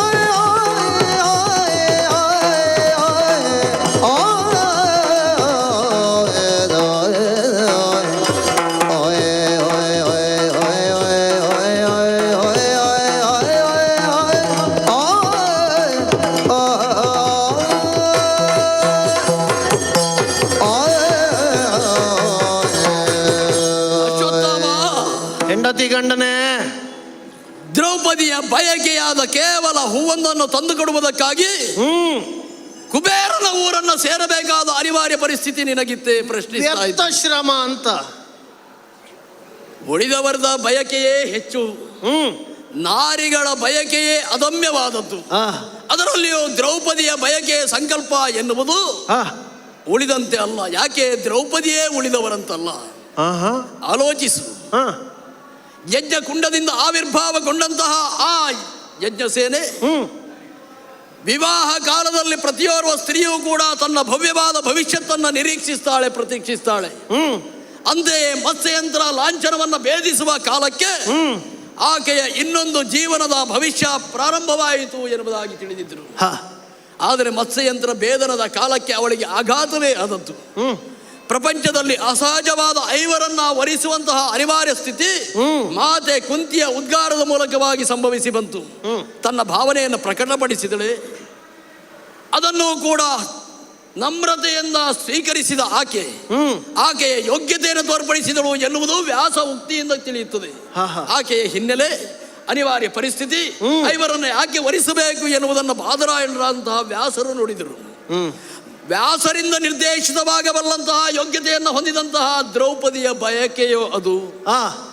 ಮಾತ್ರವಲ್ಲ, ಹಸ್ತಿನಾವತಿಗೆ ಅರಸಿಯಾಗಿ ಮೆರೆಯಬಹುದಾದಂತಹ ಆಕೆ ಐವರು ಪ್ರತಾಪಶಾಲಿಗಳಾದಂತಹ ಗಂಡಂದಿರು ಅನಿವಾರ್ಯ ಪರಿಸ್ಥಿತಿಯಲ್ಲಿ ನಿರ್ವೀರ್ಯರಾಗಿ ಕುಳಿತಿರಬೇಕಾದ ಸನ್ನಿವೇಶದಲ್ಲಿ ಸೆರಗಿಗೆ ಕೈ ಹಾಕುವ ಕಾಲಕ್ಕೂ ಆಕೆ ಕೇಳಿದ ಪ್ರಶ್ನೆಗೆ ಸಭೆಯಲ್ಲಿ ಉತ್ತರವಿಲ್ಲ. ತನ್ನನ್ನು ತಾನು ಸೋತಂತಹ ಧರ್ಮಜ ದ್ರೌಪದಿಯನ್ನ ಒತ್ತೆಯಾಳಾಗಿ ಇಡಬಹುದೇ ಪಗಡೆಯಲ್ಲಿ ಕೇಳಿದ ಪ್ರಶ್ನೆಗೆ ಇಂದಿಗೂ ಉತ್ತರವಿಲ್ಲ. ಅಂತಹ ನಿರುತ್ತರವಾದ ಪ್ರಶ್ನೆಯನ್ನ ಕೇಳಿಯೂ ಕೂಡ ತನ್ನ ಜೀವನವನ್ನೇ ಉತ್ತರವನ್ನಾಗಿಸಿ ಮುಂದೆ ಸೋತಂತಹ ಎಲ್ಲ ಅರಸುಕುವರನ್ನ, ಪಾಂಡವರನ್ನ, ಧೃತರಾಷ್ಟ್ರನ ಅಭಯವಾಕ್ಯ ಯಾವಾಗ ಬಂತು, ವರವನ್ನ ಕೇಳು ಮಗಳೇ ಅಂತ ಹೇಳಿದ ಕಾಲಕ್ಕೆ ಎಷ್ಟು ವರ ಬೇಕಾದರೂ ಕೇಳಬಹುದಾದ ಸ್ವಾತಂತ್ರ್ಯವಿದ್ದರೂ ಧರ್ಮ ಪ್ರಜ್ಞೆಯಿಂದ ನಡವಳಿಕೆಯನ್ನು ತೋರಿಸಿಕೊಟ್ಟವಳವಳು. ಕ್ಷತ್ರಿಯರಿಗೆ 3 ವರ, ಕ್ಷತ್ರಿಯಾಣಿಗೆ 2 ವರ. ಆ 2 ವರಗಳಲ್ಲಿ ಮೊದಲಾಗಿ ಧರ್ಮಜನನ್ನು, ಎರಡನೆಯದಾಗಿ ಉಳಿದವರನ್ನು ಕೂಡ ವರರೂಪವಾಗಿ ಪ್ರತಿಗ್ರಹಿಸಿದಳು, ವಿಮೋಚನೆಗೊಳಿಸಿದಳು. ಮತ್ತೇನು ಹೇಳಿದಳು? ಧರ್ಮಯುತವಾಗಿ 2 ವರವನ್ನು ಕೇಳುತ್ತೇನೆ, ಅವರ ಶಸ್ತ್ರಗಳನ್ನು ಅವರಿಗೆ ಕೊಡಿ. ಮುಂದೆ ಧರ್ಮಯುತವಾಗಿ ಪತಿಯವರು ನಡೆಯುವ ಮೂಲಕವಾಗಿ ಸಮಸ್ತವನ್ನು ಅವರೇ ಪ್ರಾಪ್ತಿಸಿಕೊಳ್ಳಿ ಅಂತ ಹೇಳಿದಂತಹ ನಾರಿಮಣಿ. ಮುಂದೆ ಎಲ್ಲರಿಗೂ ಅನ್ನ ಕೊಡಬಹುದಾದ ಕೈ, ಕಾಡಿನಲ್ಲಿ ಅನ್ನವೇ ಇಲ್ಲದೆ ಧರ್ಮರಾಯನ ಧರ್ಮ ಕಾರ್ಯದಲ್ಲಿ ಸಹಕರಿಸುವುದೆಂತು ಹೀಗೆಂದು ಖಿನ್ನಳಾದ ಕಾಲಕ್ಕೂ ತನ್ನದ ಮನದ ಉದ್ವೇಗವನ್ನು ಹೇಳಿಕೊಂಡವಳಲ್ಲ. ಅದನ್ನು ಗ್ರಹಿಸಿದಂತಹ ಸೂರ್ಯನೇ ಅಕ್ಷಯ ಪಾತ್ರೆಯನ್ನು ಒದಗಿಸುವ ಸ್ಥಿತಿಯನ್ನು ಕೊಟ್ಟಂತಹ ನಾರಿ ಶಕ್ತಿ ಮಾತ್ರವಲ್ಲ, ಪರಿಪರಿಯಾಗಿ ಬಂದಂತಹ ಸಕಲ ಕಷ್ಟಗಳನ್ನು ಕೂಡ ಕೇವಲ ಯುಧಿಷ್ಠಿರನ ಮಾತೆನ್ನುವಂತಹ ಧರ್ಮವನ್ನ ಅನುಸರಿಸುವುದಕ್ಕಾಗಿ ನಡೆದು ಅಂತಹ ದ್ರೌಪದಿ ಕೇವಲ ಹಸ್ತಿನಾವತಿಯ ವಾತಾವರಣದಲ್ಲಿರುವುದಲ್ಲ, ಎಲ್ಲಿಂದಲೋ ಬಂದಂತಹ ಕುಬೇರನ ಆಸ್ಥಾನದ ಆ ಸುಗಂಧವನ್ನ ಅಗ್ರಾಣಿಸಿ ಇಲ್ಲಿದ್ದಲ್ಲ ಅಲ್ಲಿದ್ದನ್ನು ತರಬೇಕು ಅಂತ ಹೇಳಿದ್ರೆ ಬಿಡು.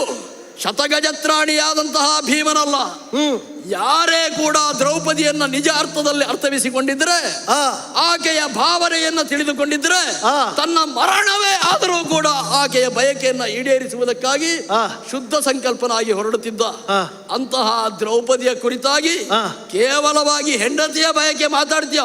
ಬಿಟ್ಟೇನು ಪಂಚವಲ್ಲವೇ ಅಂತ ನೀನೇ ಆಡಿದೆ. 5 ಮಂದಿ ಗಂಡಂದಿರು, ಯಾಕೆ ನೀ ಮಾಡಿದ ಹಾಗೆ ಹೂವನ್ನು ಬೇರೆ ಗಂಡಂದಿರು ತರಲಿಲ್ಲ? ಇದು ನನ್ನ ಪ್ರಶ್ನೆ. ದ್ಯೂತ ಸಭೆಯಲ್ಲಿ ದ್ರೌಪದಿಯ ಸೆರಗಿಗೆ ಕೈ ಹಾಕಿದ ಕಾಲಕ್ಕೆ ನಿಂತು ಪ್ರತಿಜ್ಞೆ ಮಾಡಿದವ ಯಾರು ಅಂತ ಕೇಳಿದ್ರೆ ಭೀಮಸೇನ. ಸಹದೇವ ಅಗ್ನಿಯನ್ನು ತಕೊಂಡು ಬಾ, ವ್ರತ ದ್ಯೂತವನ್ನು ಆಡಿದಂತಹ ಅಣ್ಣನ ಕೈಗಳನ್ನು ಸುಡುತ್ತೇನೆ ಅಂತ ಆಡಿದವ ನಾನೇ, ಇದೇ ಭೀಮಸೇನ. ಎಂತೆಂತಹ ಪ್ರತಿಜ್ಞಾ ವಾಕ್ಯಗಳು! ಅಹಂ ದುರ್ಯೋಧನಂ ಹಂತ, ಕರ್ಣಂ ಹಂತ ಧನಂಜಯ, ದೊಡ್ಡ ದೊಡ್ಡ ಶಬ್ದಗಳನ್ನೆಲ್ಲ ಆಡಿದೆ. ನಿನ್ನೆಗೆ ಎಲ್ಲಾ ಪ್ರತಿಜ್ಞಾ ವಾಕ್ಯಗಳು ಪೂರ್ಣವಾಗಿದೆ ಎನ್ನುವುದನ್ನು ನೆನಪಿಟ್ಟು ಮಾತಾಡು. ಕೇವಲ ಮಾತಲ್ಲ, ಕೃತಿಯಲ್ಲಿ ಉಂಟು. ಹಾಗಾದ್ರೆ ದ್ರೌಪದಿಗಾಗಿ ಪ್ರತಿಜ್ಞೆ ಮಾಡಬಹುದಾದ ಸಾಮರ್ಥ್ಯವುಳ್ಳವ ನೀವೊಬ್ಬನೇ ಗಂಡನೋ ಕೇಳುವುದು? ನಾನೇ ಸಾಕಾಗುತ್ತದೆ ಅಂತ. ಹಾಗಲ್ಲ, ಹೆಂಡತಿ ಅಂತ ಹೇಳಿದ್ರೆ ಬಹುಶಃ ನಿನಗೆ ವ್ಯಾಮೋಹಕ್ಕಿಂತ ಹೆಚ್ಚು ಭಯವೂ ಇದೆ ಕಾಣುತ್ತದೆ. ಹೆಂಡತಿ ಕುರಿತಾಗಿಯೇ ವ್ಯಾಮೋಹ ಇರಬೇಕು, ಬೇರೆ ಹೆಂಡರ ಕುರಿತಾಗಿ ಅಲ್ಲ. ತಮ್ಮ ಹೆಂಡಂದಿರಲ್ಲೇ ವ್ಯಾಮೋಹ ಬೇಕದು ಧರ್ಮ. ಅದು ತಪ್ಪಲ್ಲ, ಆದ್ರೆ ಅತಿಯಾದ ವ್ಯಾಮೋಹ ಉಂಟು. ನನ್ನ ಹೆಂಡತಿಯನ್ನು ಎಷ್ಟು ಪ್ರೀತಿಸಬೇಕು ಅಂತ ಗುರುಪುತ್ರ ಅಶ್ವತ್ಥಾಮ ನಿರ್ದೇಶಿಸಬೇಕು. ಆಕೆಯ ಗಂಡ ತನ್ನ ಹೆಂಡತಿಯನ್ನು ಎಷ್ಟು ಪ್ರೀತಿಸಬೇಕು ಅಂತ ತೀರ್ಮಾನಿಸಬೇಕಾದವ. ನಾರಿ ಶಕ್ತಿಯ ಬೆಲೆ ಗೊತ್ತಿಲ್ವ ನಿನಗೆ? ನಾರಿ ಶಕ್ತಿ ನಿನ್ನ ಹೆಂಡತಿಯನ್ನೊಂದು ದೊಡ್ಡದು ಮಾಡಿ ಕಾಣಿಸುವುದು ನಿನಗೆ ಹಂಬಲ ಅಷ್ಟೇ. ಎಲ್ಲರಿಗೂ ಕೂಡ ಅವರ ಜೀವನದಲ್ಲಿ ಹೆಂಡತಿ ದೊಡ್ಡವಳೆ, ಹೆಂಡತಿಯ ಆದರ್ಶ ದೊಡ್ಡದೆ ಅಂತ ಹೇಳುವವನೇ ಭೀಮ. ತಾಯಿಯಷ್ಟೇ ದೊಡ್ಡವಳು ಹೆಂಡತಿ. ದೊಡ್ಡ ಸಂಗತಿ ಮಾಡಿ ಹೆಂಡತಿಯನ್ನ ಕಾಣಿಸುವುದಕ್ಕೆ. ಸಂಗತಿ ಮಾಡಿದಲ್ಲ, ಸಂಗಾತಿ ಮಾಡಿದ್ದು ನಾನು. ಅದೇ ಅದನ್ನ ಕಾಣಿಸುವುದಕ್ಕೆ ಬೇಕಾಗಿ ಬಹುಶಃ ಇಲ್ಲಿಯವರೆಗೆ ಬಂದದ್ದು ಹೆಂಡತಿಯ ಮಾತು ಕೇಳಿಯೇ ಇರಬೇಕು. ನಿನಗೆ ನಿನ್ನ ಹೆಂಡತಿ ಅವಳು ಹುಟ್ಟಿದೆಲ್ಲಿಂದ ಅಂತ ನನಗೆ ಗೊತ್ತಿಲ್ವ? ಕುಂಡದಿ ಜನಿಸಿದ ನಾರಿ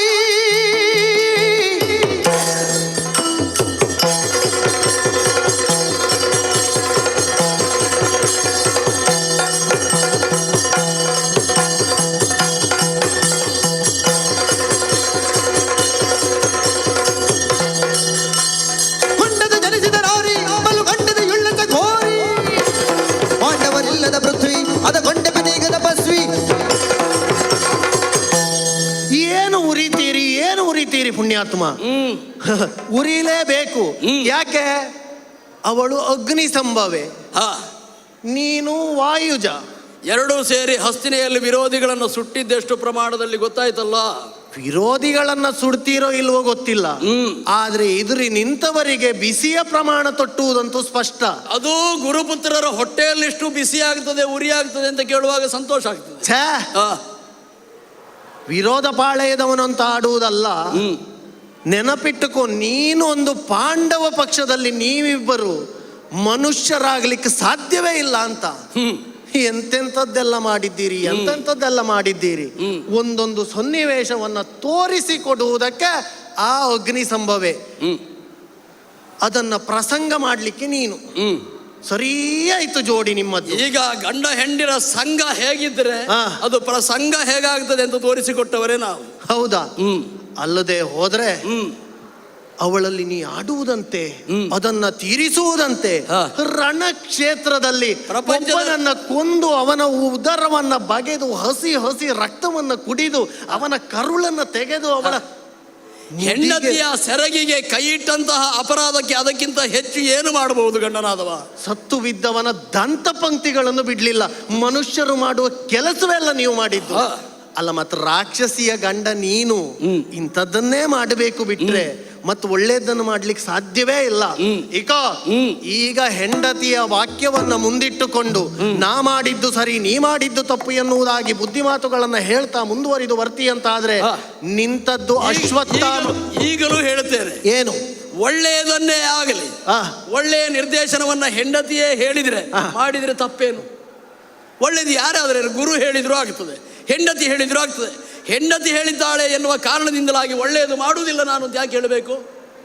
ಒಳ್ಳೆಯದನ್ನ ಹೆಂಡತಿ ಹೇಳಿದ್ದು ಮಾಡಿದ್ರೆ ತಪ್ಪಲ್ವೇ ಅಲ್ಲ. ಹಾಗೆ ಮಾಡಿದ್ರು. ಹೆಂಡತಿ ಹೇಳಿದ್ದೆಲ್ಲವೂ ಒಳ್ಳೆಯದು ಅಂತ ಮಾಡ್ತೀನಿ ನೋಡು. ಎಲ್ಲವೂ ಒಳ್ಳೆಯದನ್ನೇ ಹೆಂಡತಿ ಹೇಳಿದ್ರೆ ಎಲ್ಲವನ್ನೂ ಮಾಡಬೇಕು. ನಿನಗೆ ಅಂತದ್ದೇ ಹೌದು, ನಿನ್ನಂತವನಲ್ಲಿ ಮಾತಲ್ವೇ ಅಲ್ಲ.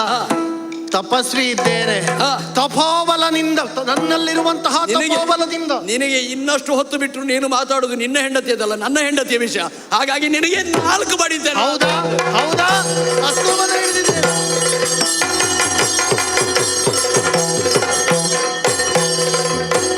ಕುದಿವರು ಔಷಧಳೈಸಿ ಕಾಸ್ತ್ರವ ಹಿಡಿದಿದ್ದೇನೆ. ಎದುರಿಗೆಸೆಯಲು ದ್ರೋಣಿಗರುವದಿ ಮಧುವನಾಭನು ತೋರ್ದಲ್ಲಿ ಲಯ ಭಜಕ ರಕ್ಷೆಯಲಿ. ನಿನ್ನ ಹೆಂಡತಿಯನ್ನ ಹೊಗಳುವುದಕ್ಕಿರುವ ಪ್ರಸಂಗ ಇದಲ್ಲ. ಇನ್ನೂ ಬಿಟ್ಟೆ ಅಂತ ಆದ್ರೆ ನಿನ್ನ ಮಾತು ಮುಗಿಯುವುದಕ್ಕೆ ಇಲ್ಲ. ಹಾಗಾಗಿ ಈಗೋ ತೆಗೆದಿದ್ದೇನೆ ಐಶಿಕಾಸ್ತ್ರವನ್ನ, ಪ್ರಯೋಗಿಸ್ತೇನೆ. ನಿನ್ನ ಸಾಧನೆ ದೊಡ್ಡದಲ್ಲ ಎನ್ನುವುದನ್ನು ತೋರಿಸುವುದಕ್ಕಾಗಿ ಯಾವಾಗ ನೀನು ಅಸ್ತ್ರವನ್ನು ಪ್ರಯೋಗಿಸಿದೋ ಬ್ರಹ್ಮಶಿರಾಸ್ತ್ರವನ್ನ ಅರ್ಜುನನು ಪ್ರವೇಶಿಸಿದ. ನೋಡಿದೆಯಾ? ಗುರು ಹಿರಿಯರು ಹೇಳಿದಂತಹ ಮಾತನ್ನು ಹೇಗೆ ಕೇಳಬೇಕು ಎನ್ನುವುದನ್ನು ತೋರಿಸಿಕೊಟ್ಟವ ಅರ್ಜುನ. ಅತ್ಯಂತ ಪ್ರತಾಪಶಾಲಿಯಾದಂತಹ ಈರ್ವರು ಕೂಡ ಪ್ರಯೋಗಿಸಿದ ಅಸ್ತ್ರಗಳು ಪ್ರಪಂಚದಲ್ಲಿ ಭಯಂಕರವಾದಂತಹ ಪರಿಣಾಮವನ್ನು ಉಂಟು ಮಾಡುತ್ತದೆ ಎನ್ನುವ ಕಾರಣದಿಂದಲಾಗಿ ವ್ಯಾಸರು ಬಂದದನ್ನು ಉಪಸಂಹಾರ ಮಾಡು ಅಂತ ಹೇಳಿದಾಗ ಅರ್ಜುನ ತಾನು ಬಿಟ್ಟಂತಹ ಬ್ರಹ್ಮಶಿರಾಸ್ತ್ರವನ್ನು ಉಪಸಂಹಾರ ಮಾಡಿದ. ನಿನಗೆ ಆಯ್ತೇನೋ? ಉಪಸಂಹಾರ ಮಾಡುವ ಅಗತ್ಯವೇ ನನಗಿಲ್ಲ. ಅಗತ್ಯ ಎಲ್ಲ ನಿನಗೆ ಗೊತ್ತಿಲ್ಲ ಅಂತ ಅಷ್ಟೇ ಗೊತ್ತಿರುವುದು. ಆಗ್ತದೆ, ಉಪಸಂಹಾರ ಮಾಡ್ಲಿಕ್ಕೆ ಆಗುದಿಲ್ಲ. ಪಾಂಡವ ಸಂತತಿಯ ನಾಶವೇ ನನ್ನ ಧ್ಯೇಯ. ಉಪಸಂಹಾರ ಮಾಡುವುದಕ್ಕೆ ಅಶ್ವತ್ಥಾಮನಿಗೆ ಬರ್ತದೋ ಬಿಡ್ತದೋ ವಿಷಯ ಅಲ್ಲ. ಪ್ರಯೋಗಿಸಿದ್ ಯಾಕೆ? ಅದು ತನ್ನ ಪ್ರಭಾವವನ್ನು ಕಾಣಿಸಲಿ ಎನ್ನುವ ಕಾರಣಕ್ಕೆ. ಆ ಪ್ರಭಾವವನ್ನು ಕಾಣಿಸುವ ಹುನ್ನಾರದಲ್ಲಿರುವಂತಹ ಆ ಶರವನ್ನ ನಾನಾದ್ರೂ ಉಪಸಂಹಾರ ಮಾಡಲಾರೆ. ಈಗ ಕೇವಲ ಪರಿಣಾಮದಲ್ಲಿ ಹಾಳನ್ನು ಮಾತ್ರ ಮಾಡಬೇಕು ಅಂತ ಬಯಸಿ ಒಂದು ಅಸ್ತ್ರವನ್ನು ಇಟ್ಟುಕೊಂಡ್ರೆ ಅವ ಭಯ ಉತ್ಪಾದಕ. ಉಳಿದದ್ದು ಅಂತಾದ್ರೆ ಸಂರಕ್ಷಣೆಗೆ. ನೀನು ಏನು ಅಂತ ಅನಾವರಣ ಮಾಡಿದೆ, ಇನ್ನು ನಿನ್ನನ್ನು ಬಿಡ್ಲಿಕ್ಕಿಲ್ಲ ಅಂತ ಹೇಳಿದ್ರೆ ನಿನ್ನ ಶರ ಎಲ್ಲಿಗೆ ಹೋಗಿದೆ ಎನ್ನುವುದನ್ನು ಲಕ್ಷಿಸ್ತಾ ಇದ್ದೆ. ಎಲ್ಲಿಗೆ ಹೋಗಿದದು? ಉತ್ತರೆಯ ಗರ್ಭವನ್ನ ನಾಶ ಮಾಡ್ತದೆ. ಧರ್ಮ ಎಲ್ಲುಂಟೋ ಅಲ್ಲೂ ಕೃಷ್ಣ ಇದ್ದಾನೆ ಎನ್ನುವುದಕ್ಕೆ ಪಾಂಡವರು ನಂಬಿದ ಕೃಷ್ಣನೇ ಸಾಕ್ಷಿ ಎನ್ನುವುದಕ್ಕೆ ಕಾರಣವಾಗಿ ನಿಂತಲ್ಲಿಂದಲೇ ಕೃಷ್ಣ ಬಿಟ್ಟಂತಹ ಚಕ್ರ ನಿನ್ನ ಬ್ರಹ್ಮಶಿರದ ಮೂಲಕವಾಗಿ ಘಾಸಿಗೊಳಿಸಲಿಕ್ಕೆ ಹೊರಟಂತಹ ಆ ಶಿರವನ್ನ ರಕ್ಷಿಸುವ ಮೂಲಕವಾಗಿ ಶರವನ್ನ ನಿಲ್ಲಿಸಿದೆ. ಸಾಕಲ್ಲ ಕೃಷ್ಣ ಅನುಗ್ರಹಕ್ಕೆ? ಇನ್ನು ನಿನ್ನನ್ನು ಬಿಡುವುದಿಲ್ಲ.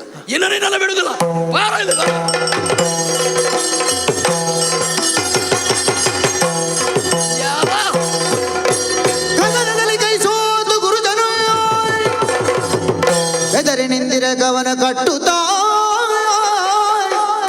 ಸುದತಿ ಕೃಷ್ಣಯ್ಯ ಪದದಿ ಕೆಡಗುತ್ತಲಿಂದ ವಾತಜನು ನೋಡಿ ರಮಣನ ನಿಂತ ಶೌರ್ಯ ಸಾಗಸಿ ಬೇಡುತ್ತಿಗನು ಪ್ರಾಣ ಭಿಕ್ಷೆಯ ಮಮ ತಾಪಸಿ ಬೇಡುತ್ತಿಗನು ಪ್ರಾಣ ಭಿಕ್ಷೆಯ ಮಮ ತಾಪಸಿ ಪ್ರೌಢಿ ನಿನ್ನ ಹೃದಯದಗ್ನಿ ಜ್ವಾಲೆಯಡಗನು ಕೋಡಿಯವನ ರುಧಿರ ವರ್ಷ ಕರೆವೆ ಪೇಳಲು. ದ್ರೌಪದಿ, ಪ್ರಾಣೇಶ್ವರ, ನಿನ್ನ ಸಂಕಲ್ಪ ತೀರ್ಮಾನ ಏನಿತ್ತು ಹಾಗೆ ಮಾಡಿದ್ದೇನೆ. ಯಾರನ್ನು ನಿನ್ನ ಪಾದದ ಅಡಿಯಲ್ಲಿ ಪ್ರಾಣ ಭಿಕ್ಷೆಯನ್ನು ಕೇಳುತ್ತಾ ಬೀಳಬೇಕೆಂದು ನೀನು ಆಶಿಸಿದೆಯೋ ಅಂತ ಅಶ್ವತ್ಥಾಮನನ್ನ ನಿನ್ನ ಕಾಲ ಕೆಳಗೆ ನೋಡು ಬಿದ್ದಿದ್ದಾನೆ. ಗುರುಪುತ್ರ ದ್ರೋಣಿ ನನ್ನ ಪಾದ ಮೂಲದಲ್ಲಿ ಬಿದ್ದಿದ್ದಾನೆ. ಹಾ,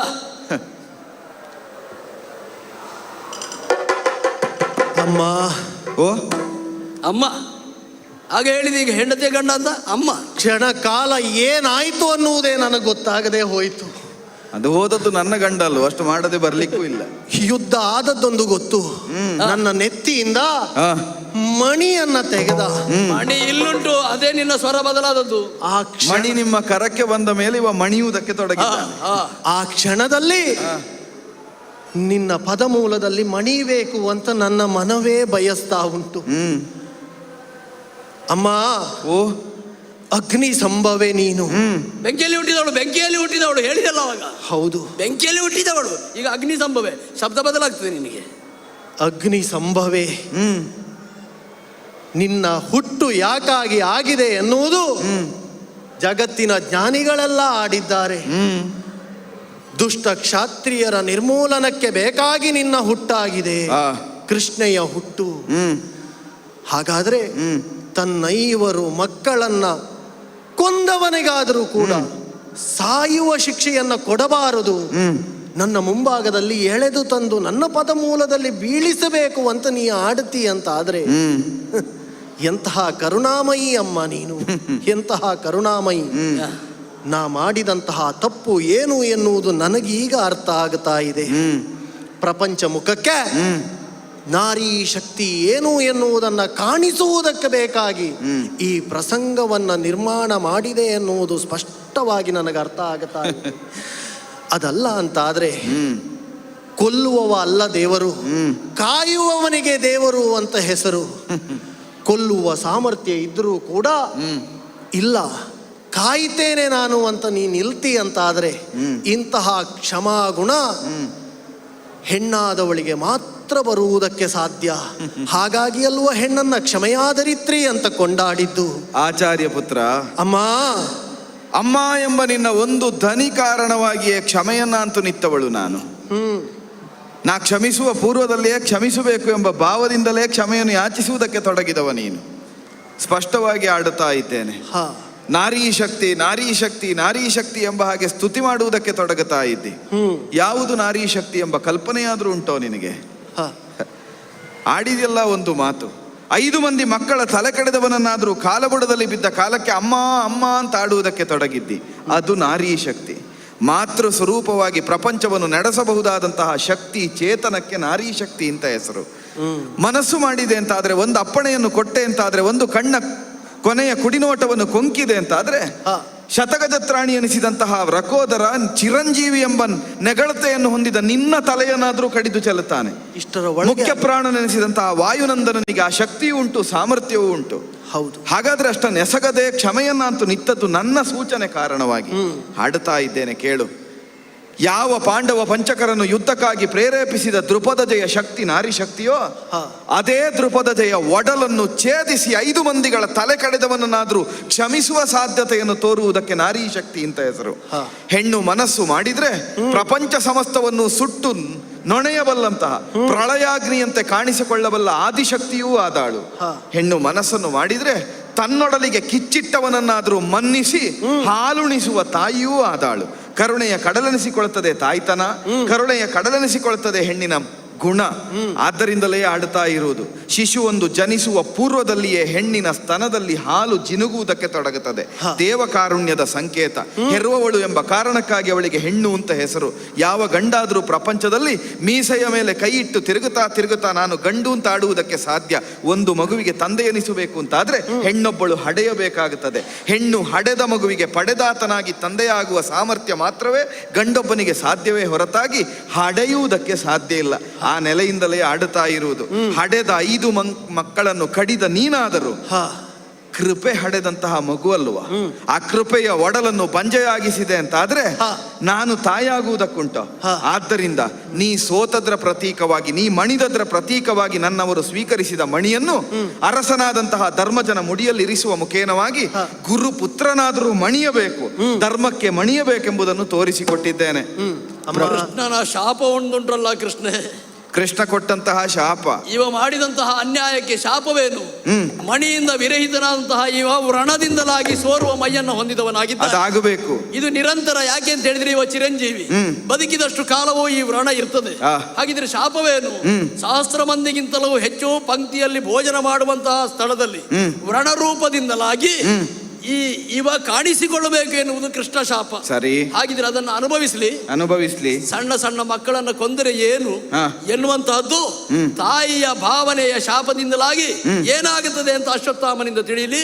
ಅಲ್ಲಿಯೂ ನಾರಿಯ ಶಾಪದ ನಾರಿ ಶಕ್ತಿ ಗೋಚರ. ನಾರಿ ಶಕ್ತಿ ಇಲ್ಲಿಯೇ ನಿಲ್ಲುವುದಕ್ಕಿಲ್ಲ, ನಾರಿ ಶಕ್ತಿ ಮುಂದೆಯೂ ಪ್ರವಹಿಸ್ತದೆ. ಆ ಪ್ರವಹಿಸುವ ನಾರಿ ಶಕ್ತಿಯನ್ನು ನೀವು ಕಾಣಬೇಕು. ಪ್ರವಾಹದ ನಿರೀಕ್ಷೆಯಲ್ಲಿರುವ ಪ್ರವಾಹದ ನಿರೀಕ್ಷೆ.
ವರಮರಾಠರ ಗರತಿ ಎನಿಸಿಹ ಜೀಜಬಾಯಿಯು ತರಳನೊಡನೆ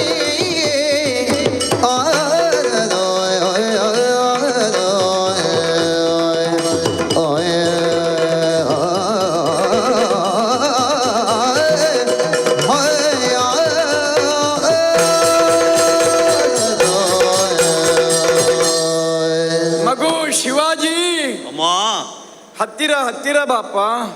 ಬಂದೆ. ಕೃತಯುಗದ ಕಥೆ ಹೇಳಿದ್ದೇನೆ ನಿನಗೆ. ಹೌದು. ತ್ರೇತಾಯುಗದ ರಾಮನ ಕಥೆಯನ್ನು ಹೇಳಿದ್ದೇನೆ. ಆಮೇಲೆ ದ್ವಾಪರ ಯುಗದ ಮಹಾಭಾರತದ ಕಥೆಯನ್ನು ಹೇಳಿದ್ದೇನೆ. ಎಲ್ಲವನ್ನೂ ಹೇಳಿದ್ದೆ. ಈ ಎಲ್ಲ ಕಾಲದ ಕಥೆಯಲ್ಲಿ ಕಂಡು ಬಂದದ್ದು ನಾರಿಯ ಶಕ್ತಿಯ ಅಭಿವ್ಯಕ್ತಿಯ ವೈವಿಧ್ಯ ಅಷ್ಟೇ. ಬೇರೆ ಬೇರೆ ಮುಖಗಳಲ್ಲಿ ಹೇಗೆ ಕಂಡಿತ್ತು ಎನ್ನುವುದನ್ನು. ಅಯೋಧ್ಯೆಯಲ್ಲಿ ರಾಮನಿಗೆ ಪಟ್ಟಾಭಿಷೇಕ ಆಗುವುದರ ಹಿಂದೆ ಸೀತೆ ಮಾಡಿದ ತ್ಯಾಗ ಎಷ್ಟು ಅದನ್ನು ಗಮನಿಸಬೇಕು ಮಗನೇ. ಆದ್ದರಿಂದ ಈಗ ಈ ಕಾಲದ ಸ್ಥಿತಿ ನೋಡಿದರೆ ಭರತಖಂಡದ ಮಾನಿನಿಯ ಮೇಲೆ ಆಗುವಂತ ಅತ್ಯಾಚಾರ ಮೊಘಲರಿಂದ ಆಗಿದೆ, ಆಮೇಲೆ ವಿವಿಧ ವರ್ಗದವರಿಂದ ಆಗಿದೆ. ಈ ಮಧ್ಯದ ಮರಾಠ ಪ್ರದೇಶದ ಈ ಪುಣೆಯನ್ನು ನಾನು ಉದ್ಧರಿಸುವುದಕ್ಕೆ ಪ್ರಯತ್ನ ಪಟ್ಟವೇನು? ಮಗು, ನಿನಗೂ ಗೊತ್ತಿಲ್ಲ, ನೀನು ಕೇವಲ 14 ವರ್ಷದವನಾಗಿರುವಾಗ ನಿನ್ನಪ್ಪ ಗತಿಸಿ ಹೋದರು. ಹೌದು. ಸಾಮಾಜಿಕವಾದಂಥ ಪರಿಸ್ಥಿತಿ ನೋಡಿದ್ರೆ ಸರಿಯಾಗಿ ಊಟ ಮಾಡುವುದಕ್ಕೆ, ಬೆಳೆಗಾರರಿಗೆ ಬೆಳೆ ಬೆಳೆಸುವುದಕ್ಕೆ ಅವಕಾಶವಿಲ್ಲ, ಇರಲಿಲ್ಲ. ಆಳ್ವಿಕೆ ನಡೆಸುತ್ತಿದ್ದಂಥ ಮೊಘಲರ ದೌರ್ಜನ್ಯ ಆಗಿತ್ತು ಕೃಷಿಕರ ಮೇಲೆ, ಮಹಿಳೆಯರ ಮೇಲೆ. ಆದರೆ ಅವರನ್ನೆಲ್ಲ ವಿರೋಧಿಸುವಂತಹ ಶಕ್ತಿ ಸಾಮರ್ಥ್ಯ ನಾನು ಕೂಡಿಸಿಕೊಂಡೆ. ಒಂದು ಕಡೆ ಜೀಜಾಬಾಯಿಯ ಮೇಲಿರುವಂತಹ ಗೌರವದಿಂದಾಗಿ ಒಂದು ಕಡೆ ಬಹಮನಿ ಸುಲ್ತಾನರು, ಮರಾಠ ಯೋಧರೆಲ್ಲ ಮತ್ತೆ ನನ್ನ ಹಿಂದೆ ಬಂದರು. ಮಹಿಳೆಗೆ ಬರೇ ಸಹನಾ ಶಕ್ತಿ ಸಾಲದು, ತಾಳ್ವಿಕೆಯ ಶಕ್ತಿ ಸಾಲದು, ಅದರ ಜೊತೆಗೆ ಕ್ಷಾತ್ರ ಶಕ್ತಿಯು ಬೇಕಾಗುತ್ತದೆ ಎನ್ನುವುದನ್ನು ನಾನು ತೋರಿಸಿದ್ದರಿಂದ ಈ ಮರಾಠರನ್ನೆಲ್ಲ ಹಿಂದೆ ಹಟ್ಟುವುದಕ್ಕೆ ಸಾಧ್ಯವಾಗಿದೆ. ಮಗು, ಇನ್ನಿಲ್ಲೊಂದು ಸುಭಿಕ್ಷವೆಂದು ತುಂಬಿರುವಂತ ರಾಜ್ಯ ಸ್ಥಾಪನೆ ಆಗಬೇಕು. ಅದು ನಿನ್ನಿಂದಲೇ ಆಗಬೇಕು. ನಿನ್ನಿಂದಲೇ ಆಗಬೇಕಿದ್ರೆ ರಾಜನಾದವನು ಹೇಗಿರಬೇಕು ಗೊತ್ತೋ? ಹೇಗಿರಬೇಕು? ಯಾರೊಬ್ಬ ಹಳ್ಳಿಯ ಹುಡುಗನೊಬ್ಬ ಅವಸರವಾಗಿ ಹಸಿವೆಯಾದವಾಗ ಬಿಸಿ ಬಿಸಿ ಅನ್ನ ಹಾಕಿದ ಎಲೆಯ ಮಧ್ಯಕ್ಕೆ ಕೈ ಹಾಕಿದನಂತೆ. ಆವಾಗ ಅಮ್ಮ ಹೇಳಿದಂತೆ, ಮಗು ಹಾಗಲ್ಲ, ಪಕ್ಕದಲ್ಲಿರ್ತಕ್ಕಂಥ ತಣ್ಣಗೆ ಆಗಿರುವಂತ ಅನ್ನವನ್ನು ಮೊದಲು ಊಟ ಮಾಡು, ಮಧ್ಯಕ್ಕೆ ಕೈ ಹಾಕಿದ್ರೆ ಆಗುವುದಿಲ್ಲ. ಸರಿ. ತದ್ರೀತಿಯಲ್ಲಿ ಮಗು ಶಿವಾಜಿ, ಸಣ್ಣ ಪುಟ್ಟ ಸಾಮಂತ ಮರಾಠರನ್ನೆಲ್ಲ ಕೂಡಿಸಿಕೊ, ಜೊತೆಯಲ್ಲಿ ಮೊಘಲರಿದ್ದಾರಲ್ಲ ಅವರನ್ನು ಹೊರಗೆ ನಿಧಾನವಾಗಿ ಅಟ್ಟಿಸಿಕೊಂಡು ಹೋಗು. ನಿನ್ನ ಶಕ್ತಿ ಪ್ರಯೋಗವನ್ನು ಯುಕ್ತಿಯ ಮೂಲಕವಾಗಿ ಮಾಡು. ಅಕ್ಬರನಿರಬಹುದು, ಬಾಬರನಿರಬಹುದು, ಔರಂಗಜೇಬನಿವರು ಇವರೆಲ್ಲ ಕುತಂತ್ರದಿಂದ ನಮ್ಮ ರಾಜ್ಯವನ್ನು ಎಲ್ಲ ಕೊಳ್ಳೆ ಹೊಡೆದಿದ್ದಾರೆ. ಆದ್ದರಿಂದ ಅವರನ್ನೆಲ್ಲ ಸೋಲಿಸುವುದಕ್ಕೆ ಮಗನೇ ನೀನೇ ಸಮರ್ಥ. ಜಾಣ್ಮೆ ಬೇಕು. ರಾಜನಾದವನಿಗೆ ಮೊದಲು ಬೇಕಾದದ್ದು ತಾಳ್ಮೆ. ಎಲ್ಲಕ್ಕಿಂತ ಮುಖ್ಯವಾಗಿ ಜನನಿ ಜನ್ಮಭೂಮಿಶ್ಚ ಸ್ವರ್ಗಾದಪಿ ಗರೀಯಸಿ. ಹಳೆಯ ಮಾತು ಮಗನೇ, ನಿನಗೆ ನಿದ್ದೆ ಬಾರದಿದ್ದಾವಾಗ ಈ ಕಥೆಯನ್ನು ನಾನು ಹಲವು ಬಾರಿ ಹೇಳಿದ್ದೇನೆ. ನಿನ್ನ ತಾಯಿ ಎಷ್ಟು ಮುಖ್ಯವೋ ನಿನ್ನ ಭೂಮಿಯು ಅಷ್ಟೇ ಮುಖ್ಯ. ಆದ್ದರಿಂದ ಮಾನಿನಿಯರನ್ನು, ಮಹಿಳೆಯರನ್ನು ಚೆನ್ನಾಗಿ ಗೌರವಿಸು. ಸ್ಮೃತಿಯಲ್ಲೇ ಒಂದು ಮಾತುಂಟು, ಯತ್ರ ನಾರ್ಯಸ್ತು ಪೂಜ್ಯಂತೆ ರಮಂತೆ ತತ್ರ ದೇವತಾ ಅಂತ ಹೇಳಿಕೊಂಡು ಪೂಜ್ಯ ಭಾವದಿಂದ ಅವರನ್ನು ಕಾಣಬೇಕು. ಈ ಸಮಾಜವನ್ನು ಆದಿ ಕಾಲದಿಂದಲೂ ಕೂಡ ಒಂದು ಕುಟುಂಬ ವ್ಯವಸ್ಥೆಯನ್ನು ಗಟ್ಟಿಯಾಗಿ ಹಿಡಿದು ನಿಲ್ಲಿಸುವುದು ತಂದೆ ಅಲ್ಲ, ತಾಯಿ ಮಗನೇ. ಆದ್ದರಿಂದ ನಿನ್ನ ತಾಯಿಯ ಉಪದೇಶವನ್ನು ಚೆನ್ನಾಗಿ ಸ್ವೀಕರಿಸಿಕೋ. ರಾಜನಾದವನು ಗೂಢಚಾರನನ್ನು ಚೆನ್ನಾಗಿ ಪಾಲಿಸಬೇಕು, ಅವರಿಂದ ವಾರ್ತೆಯನ್ನು ಸಂಗ್ರಹಿಸಬೇಕು.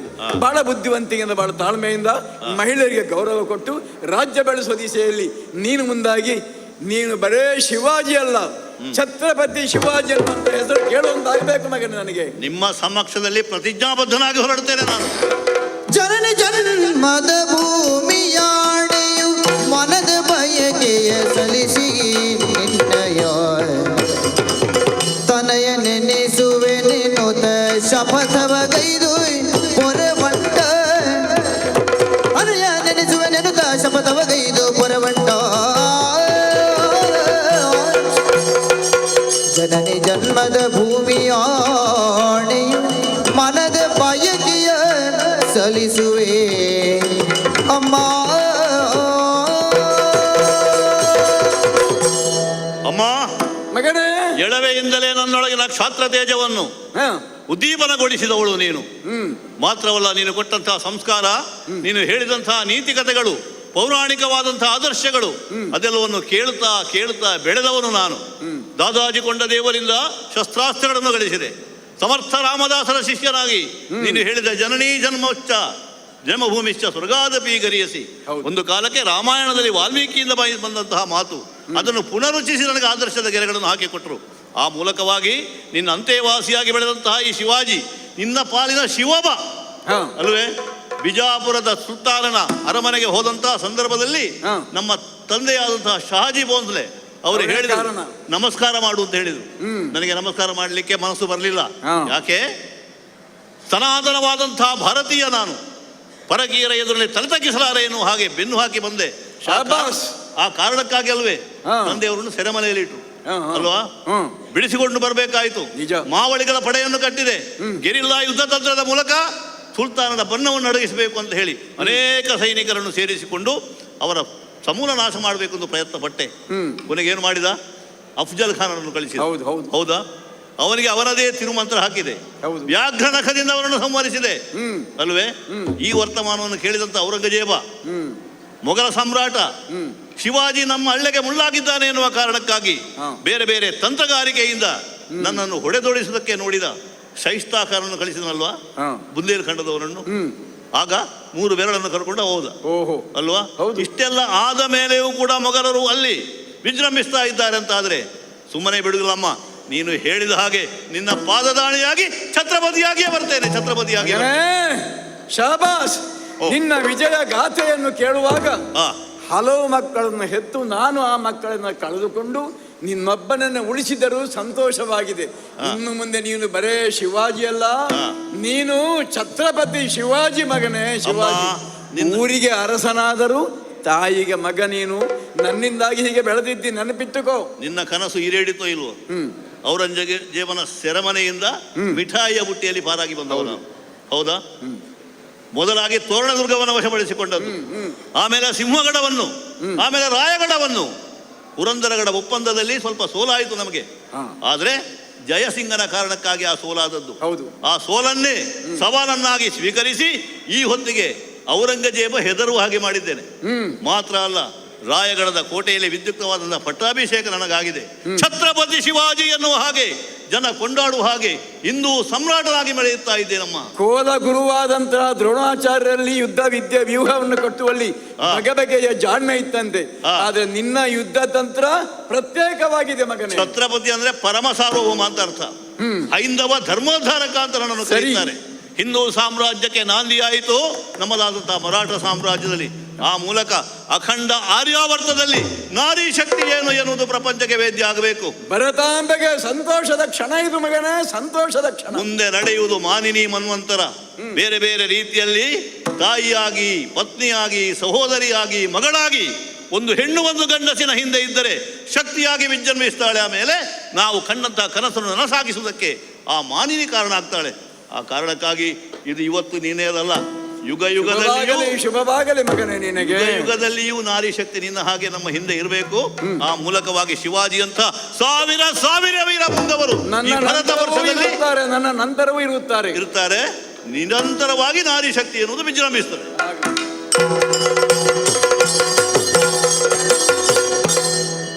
ನಾರಿ ಶಕ್ತಿಯು ಭರತ ನಾರಿ ಶಕ್ತಿಯು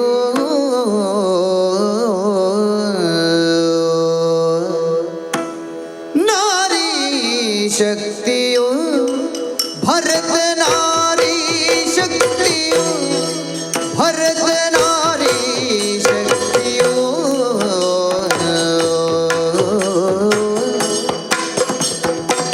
ದಾರಿ ದೀಪವೆನಿಸಿ ಬಾಳತೇರ ನೆಳೆವ ದೈವ ಶಕ್ತಿ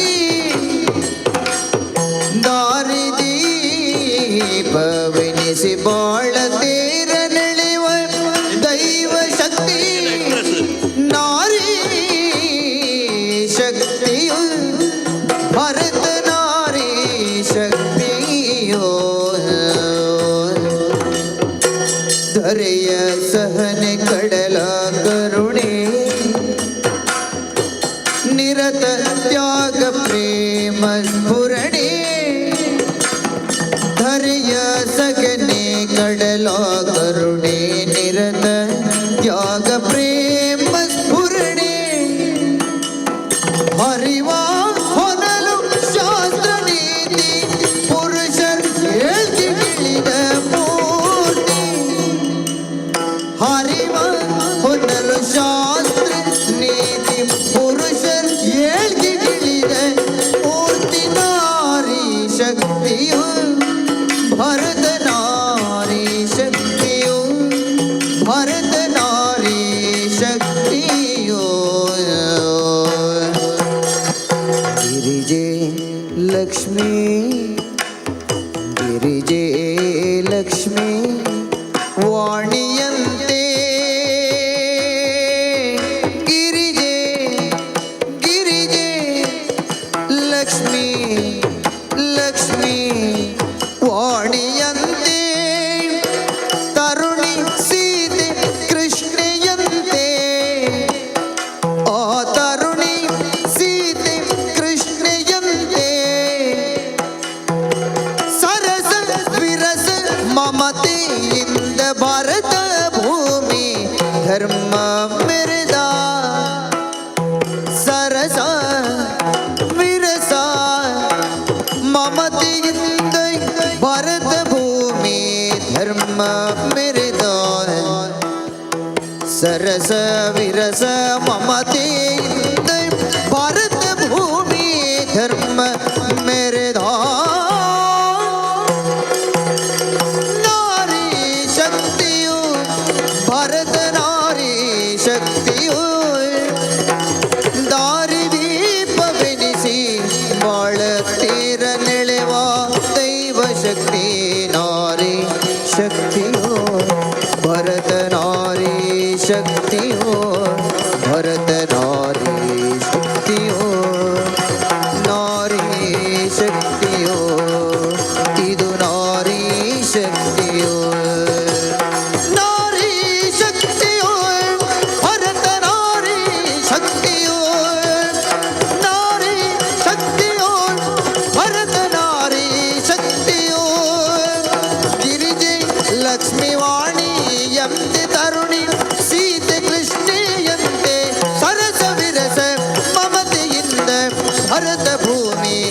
ಜನ್ಮ ಮೆರೆದ ನಾರಿ ಶಕ್ತಿಯೋ ಭರತ ನಾರಿ ಶಕ್ತಿಯೋ ಭರತ ನಾರಿ ಶಕ್ತಿಯೋ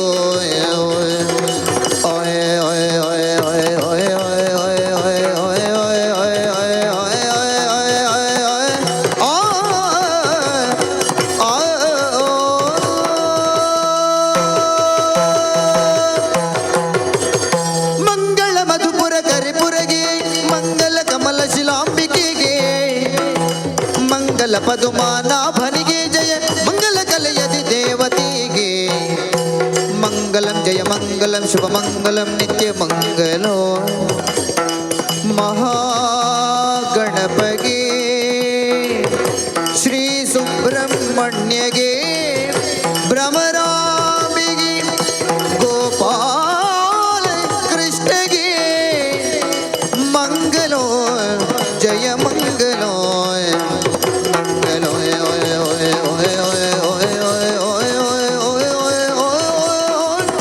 ಶುಭ ಮಂಗಲೋ ಮಂಗಲೋ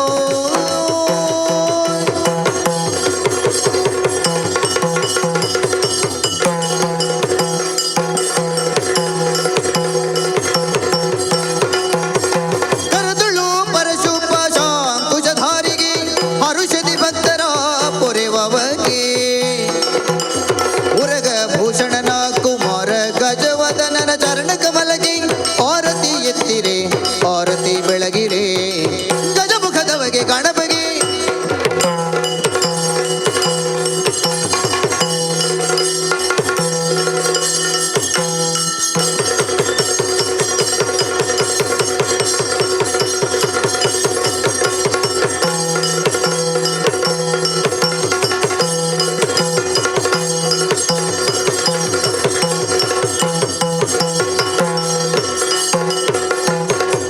कृष्णाय वासुदेवाय देवकी नंदनाय च नन्दगोपकुमाराय गोविन्दाय नमो नमः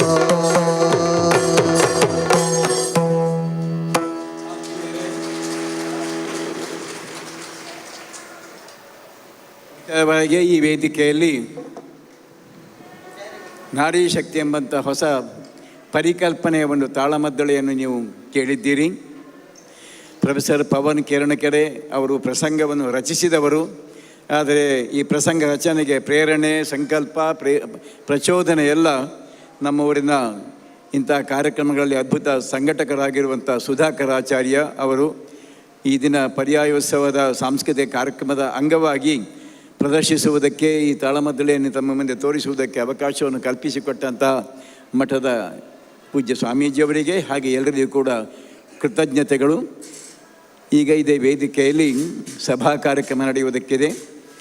ಆಮೇಲೆ 7 ಗಂಟೆಯ ಮೇಲೆ ಮುಂಬೈಯಿಂದ ಬಂದಿರತಕ್ಕಂಥ ಪ್ರಸಿದ್ಧ ಗಾಯಕಿಯರಿಂದ ಹಿಂದೂಸ್ತಾನಿ ಸಂಗೀತ ಕಾರ್ಯಕ್ರಮ ನಡೆಯುವುದಕ್ಕಿದೆ. ಅದಕ್ಕೂ ತಾವೆಲ್ಲ ಬರಬೇಕು, ಆ ಕಾರ್ಯಕ್ರಮವನ್ನು ಯಶಸ್ವಿಗೊಳಿಸಬೇಕು ಅಂತ ಸಾಂಸ್ಕೃತಿಕ ಸಮಿತಿಯ ಪರವಾಗಿ, ಶ್ರೀಮಠದ ಪರವಾಗಿ ತಮ್ಮಲ್ಲಿ ವಿಜ್ಞಾಪಿಸಿಕೊಳ್ತಾ ಇದ್ದೇನೆ. ನಮಸ್ಕಾರ.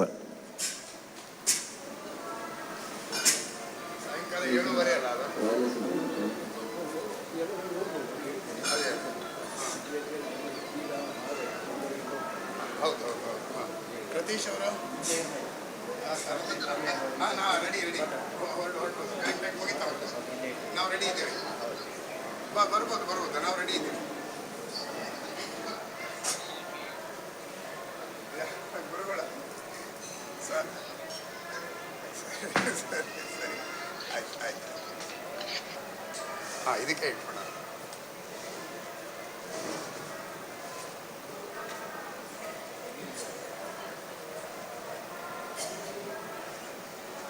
ಸತೀಶ್ ಕಳೆದು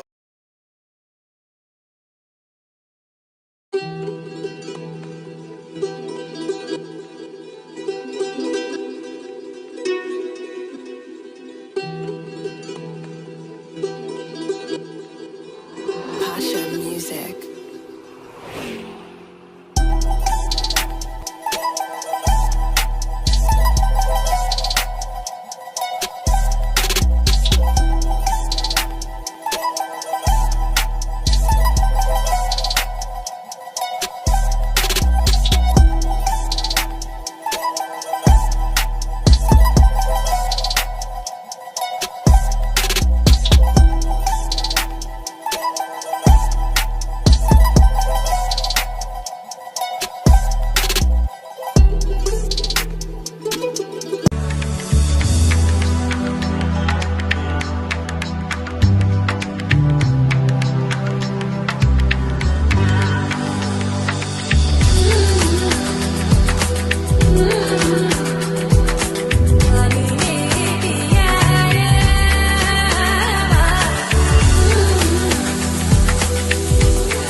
ನೀನು ಮದ್ವೆದು ಸಾರಿ ತಗೊಳ್ಳಿಕ್ಕೆ ಬರ್ತೀಯ ಅಲ್ವಾ?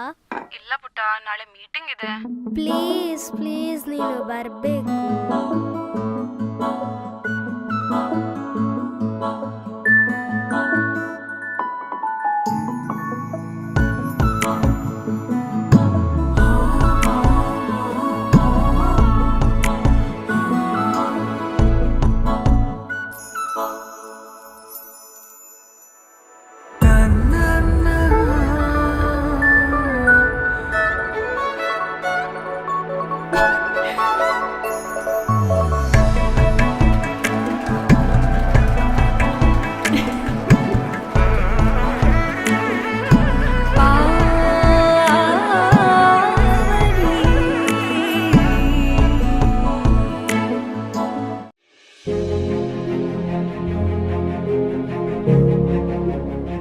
ಸಹಕಾರ ತತ್ವದ ಮೂಲ ಆಶಯದೊಂದಿಗೆ ಸದಾ ಹೊಸತನಕ್ಕೆ ಹೆಚ್ಚು ಆದ್ಯತೆಯನ್ನು ನೀಡಿ ಶತಮಾನೋತ್ಸವವನ್ನು ಯಶಸ್ವಿಯಾಗಿ ಪೂರೈಸಿ ಮುನ್ನಡೆಯುತ್ತಿರುವ ಉಡುಪಿಯ ಬಡಗಬೆಟ್ಟು ಕ್ರೆಡಿಟ್ ಕೋಆಪರೇಟಿವ್ ಸೊಸೈಟಿಯು ತನ್ನ ಸಾಮಾಜಿಕ ಕಳಕಳಿಯುಳ್ಳ ವಿವಿಧ ಸೇವಾ ಕಾರ್ಯಕ್ರಮಗಳ ಮೂಲಕ ಜಿಲ್ಲೆಯಲ್ಲಿ ವಿಭಿನ್ನ ಛಾಪು ಮೂಡಿಸಿ ಸಹಕಾರ ರಂಗದ ಮಾದರಿ ಸಹಕಾರ ಸಂಘಗಳಲ್ಲಿ ಒಂದಾಗಿದೆ.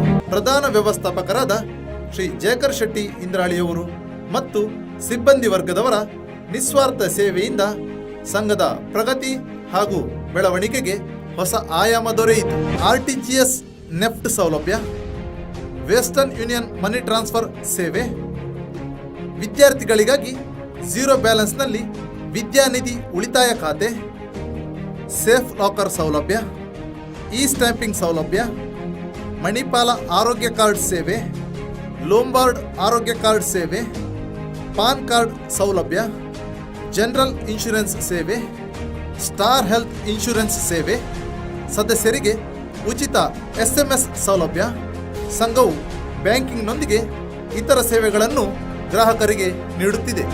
ಚೇತನ ನಗದು ಪತ್ರ, ಸಮುಚ್ಛಾಯಿಕ ಠೇವಣಿ, ದೈನಿಕ ಠೇವಣಿ ಮುಂತಾದ ಠೇವಣಿ ಸೌಲಭ್ಯಗಳನ್ನು ಆಕರ್ಷಕ ಬಡ್ಡಿ ದರದಲ್ಲಿ ನೀಡುತ್ತಿದ್ದು, ಹಿರಿಯ ನಾಗರಿಕರಿಗೆ 1% ಅಧಿಕ ಬಡ್ಡಿ ದರವನ್ನು ನೀಡುತ್ತಿದೆ. ಉತ್ತಮ ಬ್ಯಾಂಕಿಂಗ್ ಸೇವೆಗಾಗಿ ನಿಮ್ಮ ಹತ್ತಿರದ ಶಾಖೆಗೆ ಭೇಟಿ ನೀಡಿ.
ನಾಳೆ ನೀನು ಮದ್ವೆದು ಸಾರಿ ತಗೊಳ್ಳಿಕ್ಕೆ ಬರ್ತೀಯಾ ಅಲ್ವಾ? ಇಲ್ಲ ಪುಟ್ಟ, ನಾಳೆ ಮೀಟಿಂಗ್ ಇದೆ.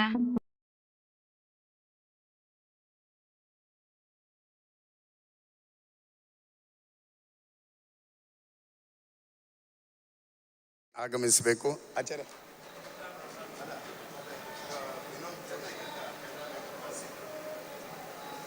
ಇದ್ದಾರೆ. ಅದೇ ರೀತಿಯಲ್ಲಿ ಶ್ರೀ ವಿನೋದ್ ವಿಷ್ಣು ಜೋಶಿ, ಜನರಲ್ ಮ್ಯಾನೇಜರ್, ಅವರು ವೇದಿಕೆಗೆ ಆಗಮಿಸಬೇಕು.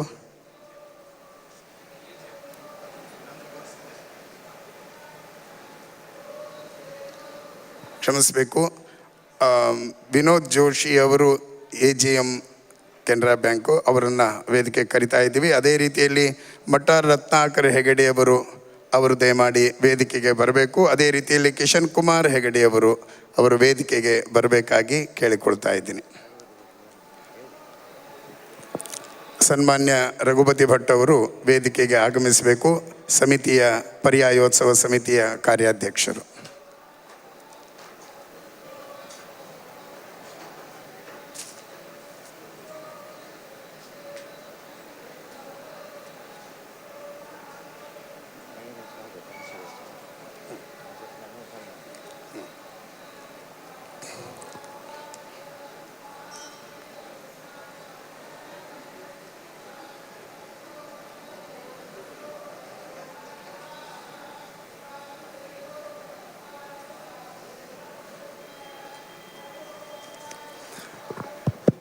ಕೃಷ್ಣಂ ವಂದೇ ಮಂಥಪಾಶಧರಂ ದಿವ್ಯಾರ್ಭಕಾಕೃತಿಂ ಶಿಖಾಬಂಧತ್ರಯೋಪೇತಂ ಭೈಷ್ಮೀ ಮಧ್ವಕರಾರ್ಚಿತಂ ಲಸತು ಶ್ರೀಮದಾನಂದ ತೀರ್ಥೇಂದುರ್ನೋ ಹೃದಂಬರೆ ಯದ್ವಚಶ್ಚಂದ್ರಿಕಾಸ್ವಾಂತ ಸಂತಾಪಂ ವಿನಿಕೃಂತತಿ ಆಪಾದಮೌಳಿಪರ್ಯಂತಂ ಗುರುಣಾಂ ಆಕೃತಿಂ ಸ್ಮರೇತ್ ತೇನ ವಿಘ್ನಾಃ ಪ್ರಣಶ್ಯಂತಿ ಸಿದ್ಧ್ಯಂತಿ ಚ ಮನೋರಥಾಃ. ಶ್ರೀ ಗುರುಭ್ಯೋ ನಮಃ. ಪರ್ಯಾಯ ಶ್ರೀ ಪುತ್ತಿಗೆ ಶ್ರೀಕೃಷ್ಣ ಮಠದ ಆಶ್ರಯದಲ್ಲಿ ರಾಜಾಂಗಣದ ಭವ್ಯವಾದ ದರ್ಬಾರಿನ ಸಭಾಭವನದಲ್ಲಿ ನಡೀತಾ ಇರುವಂತಹ ಧಾರ್ಮಿಕ ಮತ್ತು ಸಾಂಸ್ಕೃತಿಕ ಕಾರ್ಯಕ್ರಮಗಳ ಸಂಭ್ರಮದಲ್ಲಿ ಇವತ್ತಿನ ದಿವಸ ಸಾಯಂಕಾಲದ ಕಾರ್ಯಕ್ರಮವನ್ನು ಪರಮಪೂಜ್ಯ ಶ್ರೀಪಾದಂಗಳವರ ಅನುಮತಿಯನ್ನು ಪಡೆದುಕೊಂಡು ಪ್ರಾರಂಭಿಸ್ತಾ ಇದ್ದೀವಿ. ನಮ್ಮನ್ನು ಅನುಗ್ರಹಿಸಲು ಆಗಮಿಸಿದಂತಹ ಪರ್ಯಾಯ ಪೀಠಾಧೀಶರಾದ ಪರಮಪೂಜ್ಯ ಶ್ರೀ ಶ್ರೀ ಸುಗುಣೇಂದ್ರ ತೀರ್ಥ ಶ್ರೀಪಾದಂಗಳವರಿಗೆ ತಮ್ಮೆಲ್ಲರ ಪರವಾಗಿ ಅನಂತ ಪ್ರಣಾಮಪೂರ್ವಕವಾದಂತಹ ಸ್ವಾಗತವನ್ನು ಸಮರ್ಪಣೆ ಮಾಡ್ತಾ ಇದ್ದೀನಿ. ಅದೇ ರೀತಿಯಲ್ಲಿ ಉಪಸ್ಥಿತರಿರುವಂತಹ ಕಿರಿಯ ಪಟ್ಟದ ಪರಮಪೂಜ್ಯ ಶ್ರೀ ಶ್ರೀ ಸುಶ್ರೀಂದ್ರ ತೀರ್ಥ ಶ್ರೀಪಾದಂಗಳವರಿಗೆ ತಮ್ಮೆಲ್ಲರ ಪರವಾಗಿ ಅನಂತ ಪ್ರಣಾಮಪೂರ್ವಕವಾದಂತಹ ಸ್ವಾಗತವನ್ನು ಸಮರ್ಪಣೆ ಮಾಡ್ತಾ ಇದ್ದೀನಿ. ಇವತ್ತಿನ ಕಾರ್ಯಕ್ರಮದಲ್ಲಿ ಮುಖ್ಯ ಅತಿಥಿಗಳಾಗಿ ಆಗಮಿಸಿದವರು ಶ್ರೀ ರಾಜೇಶ್ ಪ್ರಸಾದ್ IAS, ಮುಖ್ಯ ಕಾರ್ಯದರ್ಶಿಗಳು, ಜಮ್ಮು ಮತ್ತು ಕಾಶ್ಮೀರ. ತುಂಬ ಸ್ವಾರಸ್ಯ ಅಂತ ಹೇಳಿದರೆ, ನಮ್ಮ ಪರಮಪೂಜ್ಯ ಶ್ರೀಪಾದರ ಸಾಧನೆಯ ಮೂಲ ಕ್ಷೇತ್ರವಾದ ಪುತ್ತಿಗೆಯ ಸನಿಹದ ಹಿರೇಡಕದ ಪ್ರದೇಶದವರು. ಅಷ್ಟು ದೂರದ ಮತ್ತು ಭಯಾನಕವಾದ ಜಮ್ಮು ಕಾಶ್ಮೀರದಲ್ಲಿ ಬಹಳ ದೊಡ್ಡ ಉನ್ನತ ಹುದ್ದೆಯಲ್ಲಿದ್ದು ಸರ್ಕಾರದ ಕಾರ್ಯವನ್ನು ಯಶಸ್ವಿಯಾಗಿ ನಿರ್ವಹಿಸ್ತಾ ಇರತಕ್ಕಂತಹ ಶ್ರೀಯುತ ರಾಜೇಶ್ ಪ್ರಸಾದ್ ಅವರು ಈ ಕಾರ್ಯಕ್ರಮದಲ್ಲಿ ಭಾಗವಹಿಸಬೇಕು ಅಂತ ಕೇಳಿಕೊಂಡಾಗ ಬಹಳ ಸಂತೋಷದಿಂದ ಅವರ ಸರಳತೆಯನ್ನು ನಮ್ಮ ಅಧಿಕಾರಿಗಳು ಗಮನಿಸಬೇಕು. ಕೆಲವೊಮ್ಮೆ ದೇವರು ಅಧಿಕಾರ ಕೊಟ್ಟಾಗ ಫೋನನ್ನು ತೆಗೆದುಕೊಳ್ಳದೆ ಮಾತನಾಡದೇ ಇರುವಷ್ಟು ಉದ್ದಟತನ ನಮ್ಮಲ್ಲೆಲ್ಲ ಇರ್ತದೆ. ಯಾವುದೇ ಪ್ರಸಂಗದಲ್ಲಿ ನಮ್ಮ ಯೋಗೀಂದ್ರ ಭಟ್ ಅವರೇ ಸಾಕ್ಷಿ ಇದ್ದಾರೆ. ಯಾವುದೇ ಪ್ರಸಂಗದಲ್ಲಿ ಒಂದು ಫೋನ್ ಬಂದರೆ ತಕ್ಷಣ ಅವರು ಕನ್ನಡದ ಆಡು ಭಾಷೆಯಲ್ಲಿ, ಸುಂದರವಾದ ಭಾಷೆಯಲ್ಲಿ ಮಾತನಾಡಿ ಸ್ಪಂದನೆಯನ್ನು ಕೊಟ್ಟು ಅದಕ್ಕೆ ನಾನು ಬರ್ತೀನೋ ಬರಲ್ವೋ, ನನ್ನ ಕಾರ್ಯಕ್ರಮ ಹೇಗಿದೆ ಅಂತಂಬುದನ್ನು ಭಾಳ ಸ್ಪಷ್ಟವಾಗಿ ಹೇಳಿ, ಇವತ್ತು ಬರ್ತೀನಿ ಅಂತ ಹೇಳಿದ್ರು ಅದೇ ರೀತಿಯಲ್ಲಿ ಸಭೆಯಲ್ಲಿ ಭಾಗವಹಿಸಿ ಗುರುಗಳ ವಿಶೇಷ ಅನುಗ್ರಹಕ್ಕೆ ಪಾತ್ರರಾಗಿದ್ದಾರೆ. ಅವರಿಗೆ ತಮ್ಮೆಲ್ಲರ ಪರವಾಗಿ ಶ್ರೀಮಠದ ವತಿಯಿಂದ ಅಭಿಮಾನಪೂರ್ವಕವಾದಂತಹ ಸ್ವಾಗತವನ್ನು ನಾನು ಕೋರ್ತಾ ಇದ್ದೀನಿ. ನಮ್ಮ ರಾಜಾಂಗಣದ ಭವ್ಯವಾದ ದರ್ಬಾರದ ಈ ಒಂದು ಸಂಭ್ರಮದ ಕಾರ್ಯಕ್ರಮಕ್ಕೆ ವಿಶೇಷವಾದ ಪ್ರಾಯೋಜಕತ್ವವನ್ನು ನೀಡಿದಂತಹ ಸಂಸ್ಥೆ ನಿಮ್ಮೆಲ್ಲರ ಅಭಿಮಾನದ ಕೆನರಾ ಬ್ಯಾಂಕ್. ಕೆನರಾ ಬ್ಯಾಂಕಿನ ವಿಶೇಷವಾದ ಪ್ರಾಯೋಜಕತ್ವ ಇದಕ್ಕೆ ಇದೆ. ಇಂತಹ ಕಾರ್ಯಕ್ರಮದ ವಿಶೇಷವಾದ ಸಹಕಾರವನ್ನು ಪರ್ಯಾಯ ಮಠಕ್ಕೆ ನೀಡಿ ಕಾರ್ಯಕ್ರಮದ ಯಶಸ್ಸಿಗೆ ಸಹಕರಿಸಿದಂತಹ ಸಂಸ್ಥೆಯನ್ನು ಅಭಿನಂದಿಸ್ತಾ ಶ್ರೀಯುತ ಮಂಜುನಾಥ್ ಪಂಡಿತ್ ಅವರು ಇಲ್ಲಿಗೆ ಆಗಮಿಸಿದ್ದಾರೆ. ಬ್ಯಾಂಕಿನ GM ಆಗಿರತಕ್ಕಂಥವರು. ಅವರಿಗೆ ಶ್ರೀಮಠದ ವತಿಯಿಂದ ಅಭಿಮಾನಪೂರ್ವಕವಾದಂತಹ ಸ್ವಾಗತವನ್ನು ಸಮರ್ಪಣೆ ಮಾಡ್ತಾ ಇದ್ದೀವಿ. ಅದೇ ರೀತಿಯಲ್ಲಿ ಶ್ರೀಮಠಕ್ಕೆ ವಿಶೇಷವಾದ ಪ್ರೋತ್ಸಾಹವನ್ನು ಮಾಡ್ತಾ ಇರತಕ್ಕಂತಹ ಶ್ರೀ ವಿನೋದ್ ವಿಷ್ಣು ಜೋಶಿ AGM ಕೆನರಾ ಬ್ಯಾಂಕ್ ಅವರು ಆಗಮಿಸಿದ್ದಾರೆ. ಅವರಿಗೂ ಕೂಡ ಅಭಿಮಾನಪೂರ್ವಕವಾದಂತಹ ಸ್ವಾಗತವನ್ನು ಸಮರ್ಪಣೆ ಮಾಡ್ತಾ ಇದ್ದೀವಿ. ನಮ್ಮ ಎಲ್ಲ ಕಾರ್ಯಕ್ರಮಗಳಲ್ಲಿ ಸಕ್ರಿಯವಾಗಿ ಭಾಗವಹಿಸ್ತಾ ವಿಶೇಷವಾಗಿ ಆರ್ಥಿಕ ಸಮಿತಿಯ ಸಂಚಾಲಕರು ಆಗಿ ಪರ್ಯಾಯದ ಸಮಿತಿಯ ಚಟುವಟಿಕೆಗಳಲ್ಲಿ ತನ್ನನ್ನು ತೊಡಗಿಸಿಕೊಂಡು ವಿಶೇಷವಾದ ಸೇವೆಯನ್ನು ಸಲ್ಲಿಸಿದಂತಹ ಉಡುಪಿಯ ಜನಪ್ರಿಯ ವ್ಯಕ್ತಿ ಮತ್ತು ಅದೇ ರೀತಿಯಲ್ಲಿ ನ್ಯಾಯವಾದಿಗಳು ಆದಂತಹ ಸನ್ಮಾನ್ಯ ಮಟ್ಟಾರ್ ರತ್ನಾಕರ್ ಹೆಗಡೆ ಅವರಿಗೆ ಅಭಿಮಾನಪೂರ್ವಕವಾದಂತಹ ಸ್ವಾಗತವನ್ನು ಕೋರ್ತಾ ಇದ್ದೀನಿ. ಅದೇ ರೀತಿಯಲ್ಲಿ ಕಲಾವಿದರನ್ನು ಪ್ರೋತ್ಸಾಹಿಸುವಂತಹ ಪಳ್ಳಿ ಕಿಶನ್ ಹೆಗಡೆ ಅವರು ಇಲ್ಲಿಗೆ ಆಗಮಿಸಿದ್ದಾರೆ. ಅವರಿಗೆ ಅಭಿಮಾನಪೂರ್ವಕವಾದಂತಹ ಸ್ವಾಗತವನ್ನು ಸಮರ್ಪಣೆ ಮಾಡ್ತಾ ಇದ್ದೀವಿ. ಈ ಕಾರ್ಯಕ್ರಮದಲ್ಲಿ ಅನೇಕ ಸಾಧಕರು ತಾವೆಲ್ಲರೂ ಕೂಡ ಇಲ್ಲಿ ಉಪಸ್ಥಿತರಿದ್ದೀರಿ. ಈ ಸಭಾ ಕಾರ್ಯಕ್ರಮದ ನಂತರ ಪ್ರವಚನವನ್ನು ನೀಡತಕ್ಕಂತಹ ವಿದ್ವಾನ್ ಮರುತಾಚಾರ್ಯ ಅವರಿಗೂ ಕೂಡ ಸ್ವಾಗತವನ್ನು ಕೋರ್ತಾ ನೇರ ಪ್ರಸಾರದಲ್ಲಿ ಭಾಗವಹಿಸಿದ ಎಲ್ಲರಿಗೂ ಕೂಡ ಆತ್ಮೀಯವಾದ ಸ್ವಾಗತವನ್ನು ಕೋರ್ತಾ ಏಕಾದಶಿಯ ಪರ್ವಕಾಲದಲ್ಲಿ ಪರಮಪೂಜ್ಯ ಶ್ರೀಪಾದಂಗಳವರಿಂದ ಅನುಗ್ರಹ ಸಂದೇಶವನ್ನು ಆಲಿಸೋಣ. ತದನಂತರದಲ್ಲಿ ಪರಮಪೂಜ್ಯ ಶ್ರೀಪಾದರು ಗಣ್ಯರಿಗೆ ಶ್ರೀಕೃಷ್ಣ ಮುಖ್ಯಪ್ರಾಣದೇವರ ಪ್ರಸಾದವನ್ನು ನೀಡಿ ಅನುಗ್ರಹಿಸ್ತಾರೆ. ಇದೀಗ ಗುರುಗಳಿಂದ ಅನುಗ್ರಹ ಸಂದೇಶ. ಕೃಷ್ಣಾಯ ವಾಸುದೇವಾಯ ಹರಯೇ ಪರಮಾತ್ಮನೇ ಪ್ರಣತಕ್ಲೇಶನಾಶಾಯ ಗೋವಿಂದಾಯ ನಮೋ ನಮಃ. ವ್ಯಾಸಾಯ ಭವನಾಶಾಯ ಶ್ರೀಶಾಯ ಗುಣರಾಶಯೇ ಹೃದ್ಯಾಯ ಶುದ್ಧವಿದ್ಯಾಯ ಮಧ್ವಾಯ ಚ ನಮೋ ನಮಃ. ಪ್ರಥಮೋ ಹನುಮನ್ನಾಮ ದ್ವಿತೀಯೋ ಭೀಮ ಏವ ಚ ಪೂರ್ಣಪ್ರಜ್ಞಃ ತೃತೀಯಸ್ತು ಭಗವತ್ಕಾರ್ಯಸಾಧಕಃ. ಬುದ್ಧಿರ್ಬಲಂ ಯಶೋಧೈರ್ಯಂ ನಿರ್ಭಯತ್ವಂ ಅರೋಗತ ಅಜಾಡ್ಯಂ ವಾಕ್ಪಟುತ್ವಂಚ ಹನುಮಸ್ಮರಣಾತ್ ಭವೇತ್. ಆಪಾದಮೌಲಿಪರ್ಯಂತಂ ಗುರುಣಾಂ ಆಕೃತಿಂ ಸ್ಮರೇತ್ ತೇನ ವಿಘ್ನಾಃ ಪ್ರಣಶ್ಯಂತಿ ಸಿದ್ಧ್ಯಂತಿ ಚ ಮನೋರಥಾಃ. ಶ್ರೀ ಗುರುಭ್ಯೋ ನಮಃ. ನಮ್ಮ ಚತುರ್ಥ ಪರ್ಯಾಯದ ಬಹಳ ಒಂದು ವಿಶಿಷ್ಟವಾದ ಘಟನೆ ನಾಳೆಯ ದಿವಸ ಅಯೋಧ್ಯೆಯಲ್ಲಿ ಶ್ರೀರಾಮ ಮಂದಿರದಲ್ಲಿ ಶ್ರೀರಾಮದೇವರ ಪ್ರಾಣಪ್ರತಿಷ್ಠೆಯ ಒಂದು ಹಿನ್ನೆಲೆಯಲ್ಲಿ ನಾವೆಲ್ಲ ಬಹಳ ಸಂಭ್ರಮದಲ್ಲಿ ಇದ್ದೇವೆ.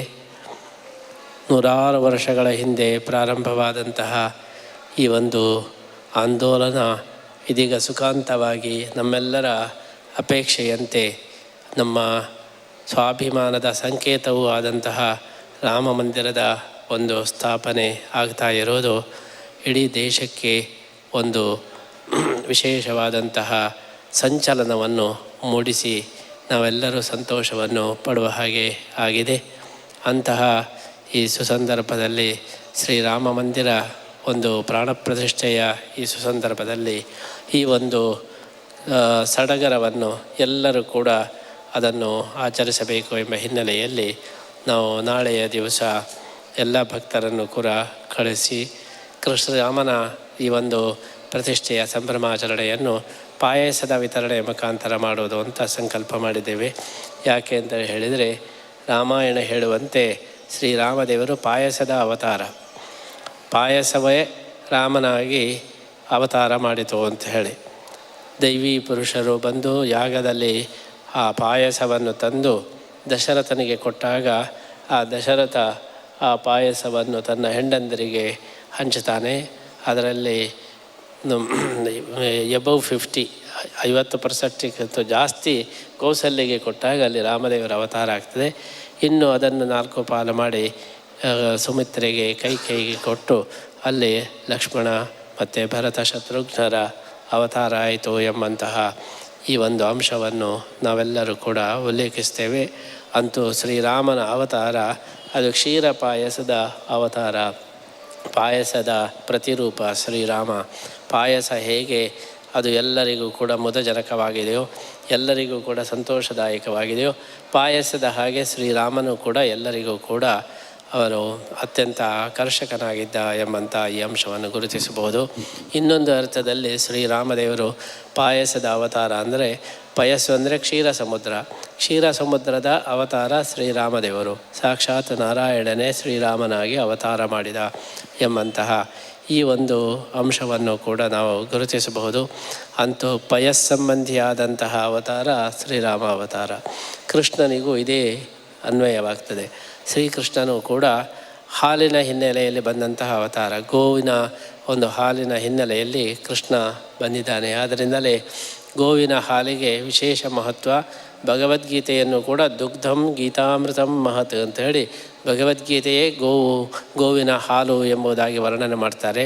ಕ್ಷೀರ ಸಮುದ್ರ, ಪಾಯಸ, ಅದೇ ರೀತಿ ಗೋವು, ಇದು ನಮ್ಮ ಒಂದು ಆಧ್ಯಾತ್ಮಿಕತೆಯ ಮೂಲ ಸಂಕೇತವಾಗಿದ್ದು, ಅದನ್ನು ಪ್ರತೀಕವಾಗಿ ಇಟ್ಟುಕೊಂಡು ನಮ್ಮ ಭಕ್ತಿಯನ್ನು, ನಮ್ಮ ಶ್ರದ್ಧೆಯನ್ನು ನಾವು ಬೆಳೆಸಿಕೊಳ್ಬೇಕು ಎಂಬ ಹಿನ್ನೆಲೆಯಲ್ಲಿ ಪಾಯಸದ ಪ್ರತಿರೂಪವಾದಂತಹ ಶ್ರೀರಾಮದೇವರ ಅವತಾರ ಆಗುತ್ತದೆ. ಅಂತಹ ಶ್ರೀರಾಮನ ಒಂದು ಮಂದಿರದ ಪ್ರತಿಷ್ಠಾಪನೆ ಅದು ನಾಳೆಯ ದಿವಸ ಏನು ಆಗ್ತಾ ಇದೆ, ಅದು ಎಲ್ಲ ಭಾರತೀಯರ ಹೃದಯದಲ್ಲಿ ಮತ್ತೊಮ್ಮೆ ಸ್ವಾಭಿಮಾನದ ಪ್ರತಿಷ್ಠೆ ಎಂಬುದಾಗಿ ನಾವು ಭಾವಿಸ್ತಾ ಇದ್ದೇವೆ. ಎಲ್ಲ ಮೌಲ್ಯಗಳ ಪ್ರತಿಷ್ಠೆ ಎಂಬುದಾಗಿ ನಾವು ಭಾವಿಸ್ತಾ ಇದ್ದೇವೆ. ಯಾಕೆಂದರೆ ಶ್ರೀರಾಮ ಅಂತೇಳಿ ಹೇಳಿದರೆ ಆದರ್ಶಗಳ ಪುಂಜ, ಮರ್ಯಾದಾ ಪುರುಷೋತ್ತಮ. ಮರ್ಯಾದ ಅಂತೇಳಿ ಹೇಳಿದರೆ ಗಡಿ ಅಂತೇಳಿ ಅರ್ಥ. ಅಂದರೆ ಒಬ್ಬ ಆದರ್ಶಗಳನ್ನು ಎಷ್ಟು ಪರಿಪಾಲನೆ ಮಾಡಬಹುದು ಎಂಬುದರ ಅಂತಿಮ ಗಡಿಯೇ ಅದು ಶ್ರೀರಾಮ. ಶ್ರೀರಾಮನನ್ನು ಹೊರತು ಅಷ್ಟು ಆದರ್ಶಗಳನ್ನು ಪರಿಪಾಲನೆ ಮಾಡಲಿಕ್ಕೆ ಬೇರೆ ಯಾರಿಗೂ ಸಾಧ್ಯ ಇಲ್ಲ. ಆದ್ದರಿಂದ ಮರ್ಯಾದಾ ಪುರುಷೋತ್ತಮ ಅಂತಹ ಒಂದು ರಾಮದೇವರ ಪ್ರತಿಷ್ಠೆ ಪುನಃ ಪ್ರತಿಷ್ಠೆ ಆಗ್ತದೆ ಹೇಳಿದರೆ ದೇಶದಲ್ಲಿ ಮೌಲ್ಯಗಳ ಪ್ರತಿಷ್ಠೆ ಆಗ್ತಾ ಇದೆ ಅಂತೇಳಿ ಅರ್ಥ. ಶ್ರೀರಾಮ ಸಕಲ ಮೌಲ್ಯಗಳ ಪ್ರತಿರೂಪವಾದ್ದರಿಂದ ಅಂತಹ ರಾಮನ ಪ್ರತಿಷ್ಠೆ ಅಂದರೆ ಮೌಲ್ಯಗಳ ಪ್ರತಿಷ್ಠೆ ಅಂತ ಹೇಳಿ ನಾವು ಭಾವಿಸಬೇಕು. ದೇಶದಲ್ಲಿ ಆದರ್ಶಗಳ ಮೌಲ್ಯಗಳ ಪುನಃ ಪ್ರತಿಷ್ಠೆ ಆಗತಕ್ಕಂತಹ ಈ ಒಂದು ಸಂದರ್ಭ ನಾಳೆಯ ದಿವಸ ದೇಶದ ಅಸ್ತಿತ್ವದ ಒಂದು ಪಂಚಾಂಗವನ್ನು ಹಾಕಿದ ಹಾಗೆ. ಯಾಕೆಂದರೆ ಒಂದು ದೇಶ ಮೇಲಕ್ಕೆ ಬರಬೇಕಾದರೆ ಅದರ ಮುಖ್ಯ ಕಾರಣ ಅದರ ಸ್ವಾಭಿಮಾನ. ಯಾವಾಗ ನಮ್ಮ ನೆಲದಲ್ಲೇ ನಮ್ಮ ರಾಮ ಮಂದಿರದ ಒಂದು ನಾಶವಾಯಿತೋ ಆವಾಗ ನಮ್ಮ ಸ್ವಾಭಿಮಾನದ ನಾಶವಾದ ಹಾಗೆ. ಈಗ ಮತ್ತೆ ಪುನಃ ರಾಮ ಮಂದಿರದ ಪ್ರತಿಷ್ಠೆ ಆಗ್ತಾ ಇದೆ ಹೇಳಿದರೆ ನಮ್ಮ ಸ್ವಾಭಿಮಾನದ ಪುನಃ ಪ್ರತಿಷ್ಠೆಯಾಗಿ ನಮ್ಮ ದೇಶದ ಶುಭೋದಯದ ಸಂಕೇತ ಎಂಬುದಾಗಿ ನಾವು ಭಾವಿಸಬಹುದು. ಅಂತಹ ಒಂದು ರಾಮ ಮಂದಿರದ ಒಂದು ಪ್ರಾಣ ಪ್ರತಿಷ್ಠೆಯ ಈ ಒಂದು ಸಂದರ್ಭದಲ್ಲಿ ನಮಗೆ ಒಂದು ಹೆಮ್ಮೆಯ ವಿಚಾರ ಏನೆಂದರೆ, ನಮ್ಮ ಅಯೋಧ್ಯೆಯಲ್ಲಿ ರಾಮ ಮಂದಿರ ನಿರ್ಮಾಣ ಯಾವಾಗ ಆಯಿತು ಹೇಳಿದರೆ ಪುತ್ತಿಗೆ ಸ್ವಾಮಿಗಳು 4ನೇ ಪರ್ಯಾಯದಲ್ಲಿ ಆಯಿತು ಅಂತ ಹೇಳಿ ಈ ರೀತಿ ಇನ್ನು ಮೇಲೆ ಇತಿಹಾಸದಲ್ಲಿ ದಾಖಲೆ ಆಗ್ತದೆ. ಉಡುಪಿಯಲ್ಲಿ ಒಂದು ಕ್ರಮ ಇದೆ, ಈ ಬೇರೆ ಬೇರೆ ಲೆಕ್ಕಗಳು ಇರ್ತದೆ, ಸೌರ ಲೆಕ್ಕ, ಚಾಂದ್ರ ಲೆಕ್ಕ ಅಂತ. ಉಡುಪಿಯಲ್ಲಿ ಇರತಕ್ಕಂಥ ಲೆಕ್ಕ ಏನಂದರೆ ಪರ್ಯಾಯ ಲೆಕ್ಕ. ಎಲ್ಲ ಮನೆಗಳಲ್ಲಿ ಲೆಕ್ಕ ಹೇಗೆ ಮಾಡ್ತಾರೆ ಅಂದರೆ, ನನ್ನ ಮಗಳಿಗೆ ಯಾವಾಗ ಮದುವೆ ಆಯಿತು ಆದಮಾರ ಸ್ವಾಮಿಗಳ ಪರ್ಯಾಯದಲ್ಲಿ ಮದುವೆ ಆಯಿತು, ಯಾವಾಗ ಮಕ್ಕಳಾಯಿತು ಇಂಥ ಕೃಷ್ಣಾಪುರ ಸ್ವಾಮಿಗಳ ಪರ್ಯಾಯದಲ್ಲಿ ಮತ್ತೆ ಎಲ್ಲದಕ್ಕೂ ಕೂಡ ಪರ್ಯಾಯವನ್ನು ಲಿಂಕ್ ಮಾಡೋದು. ಇಂಥ ಪರ್ಯಾಯದಲ್ಲಿ ಮನೆ ಕಟ್ಟಿದೆವು, ಇಂಥ ಪರ್ಯಾಯದಲ್ಲಿ ಮಗುವಾಯಿತು, ಇಂಥ ಪರ್ಯಾಯದಲ್ಲಿ ಮದುವೆ ಆಯಿತು, ಹೀಗೆ ಎಲ್ಲ ಪರ್ಯಾಯದ ಲೆಕ್ಕ. ಅದೇಂದರೆ ಅದು ಬಹಳ ಸುಲಭ. ಯಾಕೆಂತೇಳಿ ಹೇಳಿದರೆ 2 ವರ್ಷದ ಒಂದು ಬ್ಯಾಚ್ ಇರ್ತದೆ. ಆದ್ದರಿಂದ ಇಮಿಡಿಯೇಟಾಗಿ ಎಷ್ಟು ವರ್ಷ ಹಿಂದೆ ಎಷ್ಟು ವರ್ಷ ನಂತರ ಎಂಬುದನ್ನು ಲೆಕ್ಕ ಮಾಡಲಿಕ್ಕೆ ತುಂಬ ಸುಲಭ ಆಗ್ತದೆ. ಹಾಗೆ ಮುಂದೆ ಅಯೋಧ್ಯೆಯಲ್ಲಿ ರಾಮ ಮಂದಿರ ಯಾವಾಗ ಆಯಿತು ಹೇಳಿದರೆ ಪುತ್ತಿಗೆ ಸ್ವಾಮಿಗಳು 4ನೇ ಪರ್ಯಾಯದಲ್ಲಿ ರಾಮ ಮಂದಿರ ನಿರ್ಮಾಣ ಆಯಿತು, ಪ್ರತಿಷ್ಠೆ ಆಯಿತು ಅಂತೇಳಿ ಹೀಗೆ ಮುಂದೆ ದಾಖಲಾಗ್ತದೆ. ಅದಕ್ಕೋಸ್ಕರ ನಮಗೂ ಕೂಡ ಅತ್ಯಂತ ಸಂತೋಷದ ವಿಚಾರ. ನಮ್ಮ ಪರ್ಯಾಯದ ಪ್ರಾರಂಭದಲ್ಲೇ ಇಂತಹ ಒಂದು ಐತಿಹಾಸಿಕವಾದಂತಹ ನಾವೆಲ್ಲರೂ ಸಂತೋಷ ಪಡ್ತಕ್ಕಂತಹ ಶ್ರೀರಾಮ ಮಂದಿರದಲ್ಲಿ ಶ್ರೀರಾಮದೇವರ ಪ್ರಾಣ ಪ್ರತಿಷ್ಠೆಯ ಈ ಒಂದು ಕಾರ್ಯ ನಡೀತಾ ಇದೆ. ಅಂತಹ ಒಂದು ಸಡಗರವನ್ನು ನಾವೆಲ್ಲರೂ ಕೂಡ ನಾವು ಆಚರಿಸಬೇಕು. ಅದರ ಜೊತೆಗೆ ಮತ್ತೊಂದು ಬಹಳ ಮುಖ್ಯವಾದಂಥ ವಿಚಾರ, ಅಯೋಧ್ಯೆಯ ರಾಮ ಮಂದಿರಕ್ಕೂ ಉಡುಪಿಯ ಅಷ್ಟಮಠಗಳಿಗೂ ವಿಶೇಷವಾದಂತಹ ಅಂತಸ್ಸಂಬಂಧ ಇದೆ. ಯಾಕೆಂದರೆ ಅಯೋಧ್ಯೆಯಲ್ಲಿ ನಡೆಯತಕ್ಕಂಥ ಎಲ್ಲ ಈ ಒಂದು ಕ್ರಾಂತಿಗೂ ಅದರ ಮೂಲ ಬೀಜ ಉಡುಪಿಯಲ್ಲಿದೆ. ನಮ್ಮ ಸ್ವಾಮಿಗಳು, ಅಷ್ಟಮಠದ ಸ್ವಾಮಿಗಳು ನಾವೆಲ್ಲರೂ ಸೇರಿ ಈ ಅಯೋಧ್ಯೆಯ ಆನಂದೋಲನವನ್ನು ಸುಮಾರು 30-35 ವರ್ಷಗಳಿಂದ ನಾವೆಲ್ಲರೂ ಸಕ್ರಿಯವಾಗಿ ನಾವು ಪಾಲ್ಗೊಂಡಿದ್ದೇವೆ.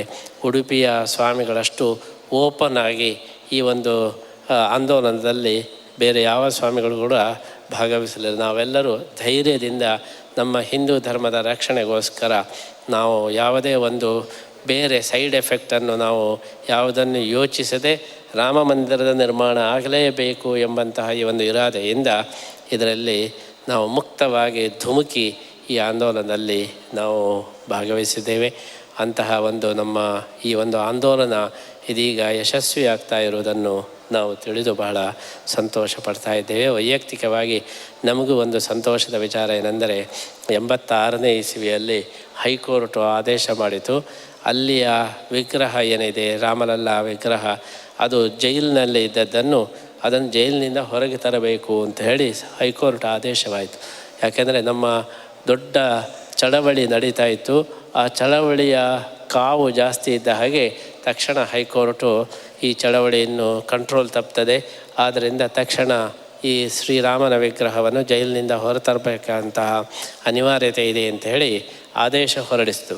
ಆದರೆ ಆದೇಶ ಬಂದ ತಕ್ಷಣ ಆ ಜೈಲಿನಲ್ಲಿ ದೇವರ ವಿಗ್ರಹ ಏನಿತ್ತು ಆ ಒಂದು ವಿಗ್ರಹದ ಏನು ಬೀಗ ಹಾಕಿತ್ತು ಅದು ಯಾವಾಗಲೂ ಬೀಗ ಹಾಕಿದ್ದು ಕೀ ಬಿಸಾಡಿ ಹೋಗಿತ್ತು. ಯಾರ ಹತ್ರ ಕೇಳಿದ್ರು ಕೀ ಇಲ್ಲ, ಆರ್ಡರ್ ಆಗಿದೆ ಆದರೆ ತರಲಿಕ್ಕೆ ಕೀಯೇ ಇಲ್ಲ, ಗಟ್ಟಿಯಾದಂಥ ಬೀಗ ಹಾಕಿದ್ದಾರೆ. ಆವಾಗ ಅಶೋಕ್ ಸಿಂಘಾಲ್ ಹೇಳಿದರು, ಸ್ವಾಮಿಗಳೇ, ಉಡುಪಿ ಸ್ವಾಮಿಗಳು, ಛೋಟಾ ಸ್ವಾಮಿ, ನೀವು ಅದನ್ನು ಆ ಬೀಗವನ್ನು ಒಡೆದು ಬಿಡಿ ಅಂತ ಹೇಳಿ ಪೇಜಾವರ ಶ್ರೀಗಳು ಇದ್ದರು.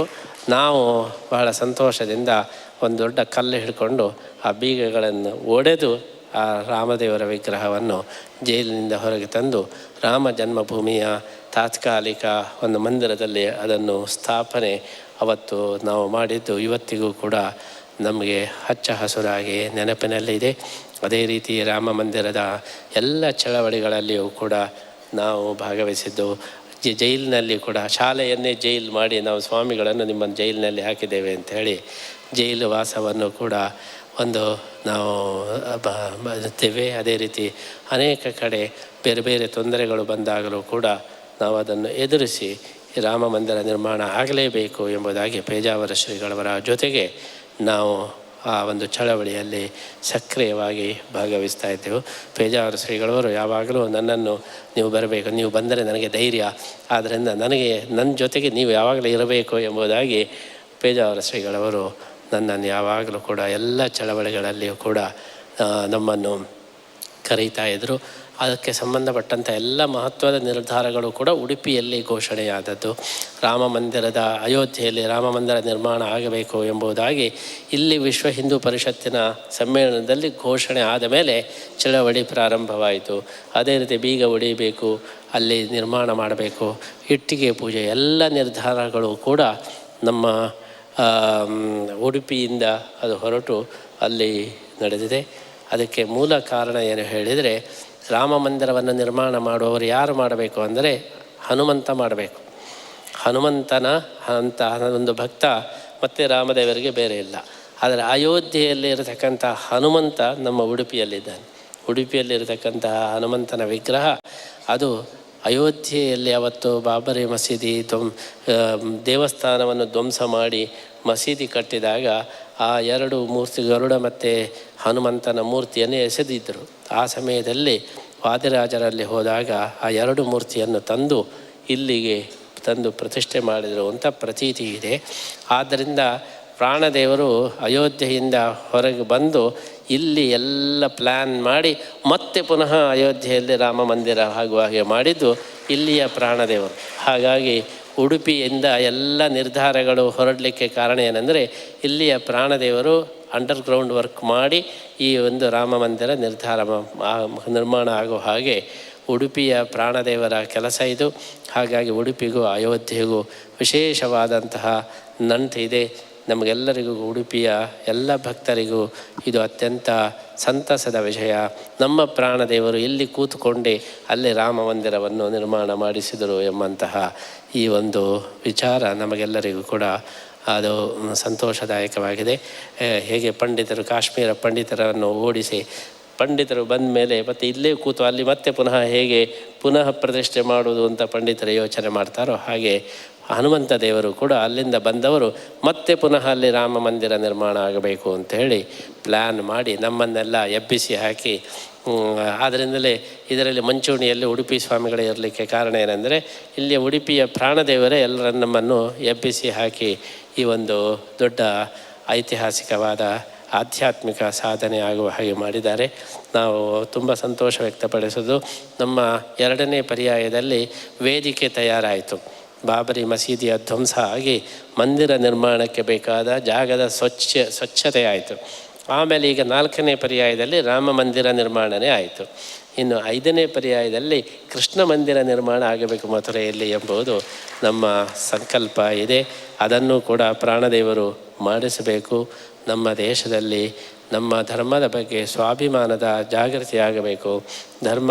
ಧಾರ್ಮಿಕ ಕೇಂದ್ರಗಳ ಪುನಃ ಪ್ರತಿಷ್ಠಾಪನೆ ಆಗಬೇಕು ಎಂಬಂತಹ ಈ ಒಂದು ಸಂಕಲ್ಪ ಏನಿದೆ ಅದನ್ನು ಪ್ರಾಣದೇವರು ನಡೆಸಿಕೊಡಬೇಕು ಅಂತೇಳಿ ಸಂದರ್ಭದಲ್ಲಿ ಹಾರೈಸ್ತಾ, ಅದಕ್ಕೂ ಎಲ್ಲ ಆಶ್ಚರ್ಯವಾಗಿ ನಮಗೆ ಇವತ್ತು ಕೂಡಿ ಬಂದಂತಹ ವಿಚಾರ ಏನೆಂದರೆ, ಈ ಎಲ್ಲ ಒಂದು ವಿಚಾರಗಳಲ್ಲಿ ಕೀ ಪಾತ್ರವನ್ನು ನಮ್ಮ ರಾಜೇಶ್ ಪ್ರಸಾದ್ ಅವರು ವಹಿಸಿಕೊಂಡಿದ್ದಾರೆ.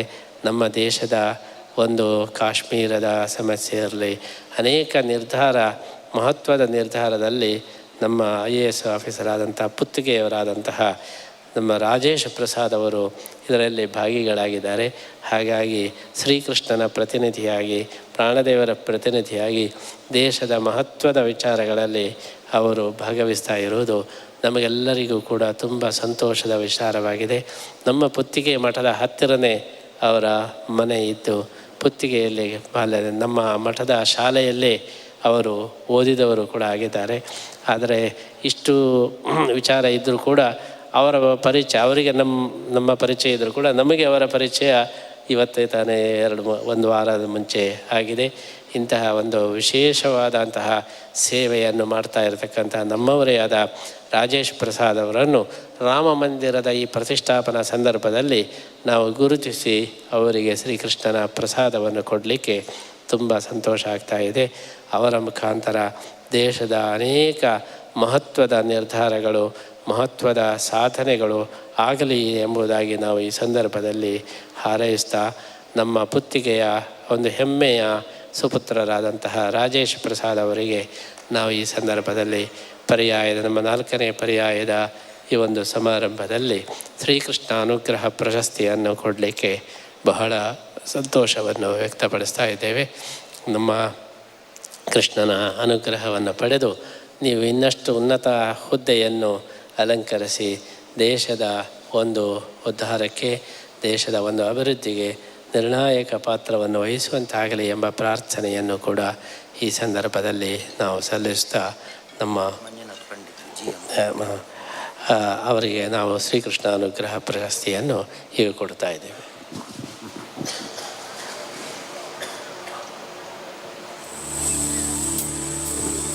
ಇಂದಿನ ಕಾರ್ಯಕ್ರಮದಲ್ಲಿ ಮುಖ್ಯ ಅತಿಥಿಗಳಾಗಿ ಆಗಮಿಸಿದಂತಹ ಶ್ರೀಯುತ ರಾಜೇಶ್ ಪ್ರಸಾದ್, ಮುಖ್ಯ ಕಾರ್ಯದರ್ಶಿಗಳು ಜಮ್ಮು ಮತ್ತು ಕಾಶ್ಮೀರ, ಅವರಿಗೆ ಪೂಜ್ಯ ಶ್ರೀಪಾದಂಗಳವರು ಶ್ರೀಕೃಷ್ಣನ ವಿಶೇಷವಾದ ಪ್ರಸಾದವನ್ನು ನೀಡಿ ಅನುಗ್ರಹಿಸ್ತಾ ಇದ್ದಾರೆ.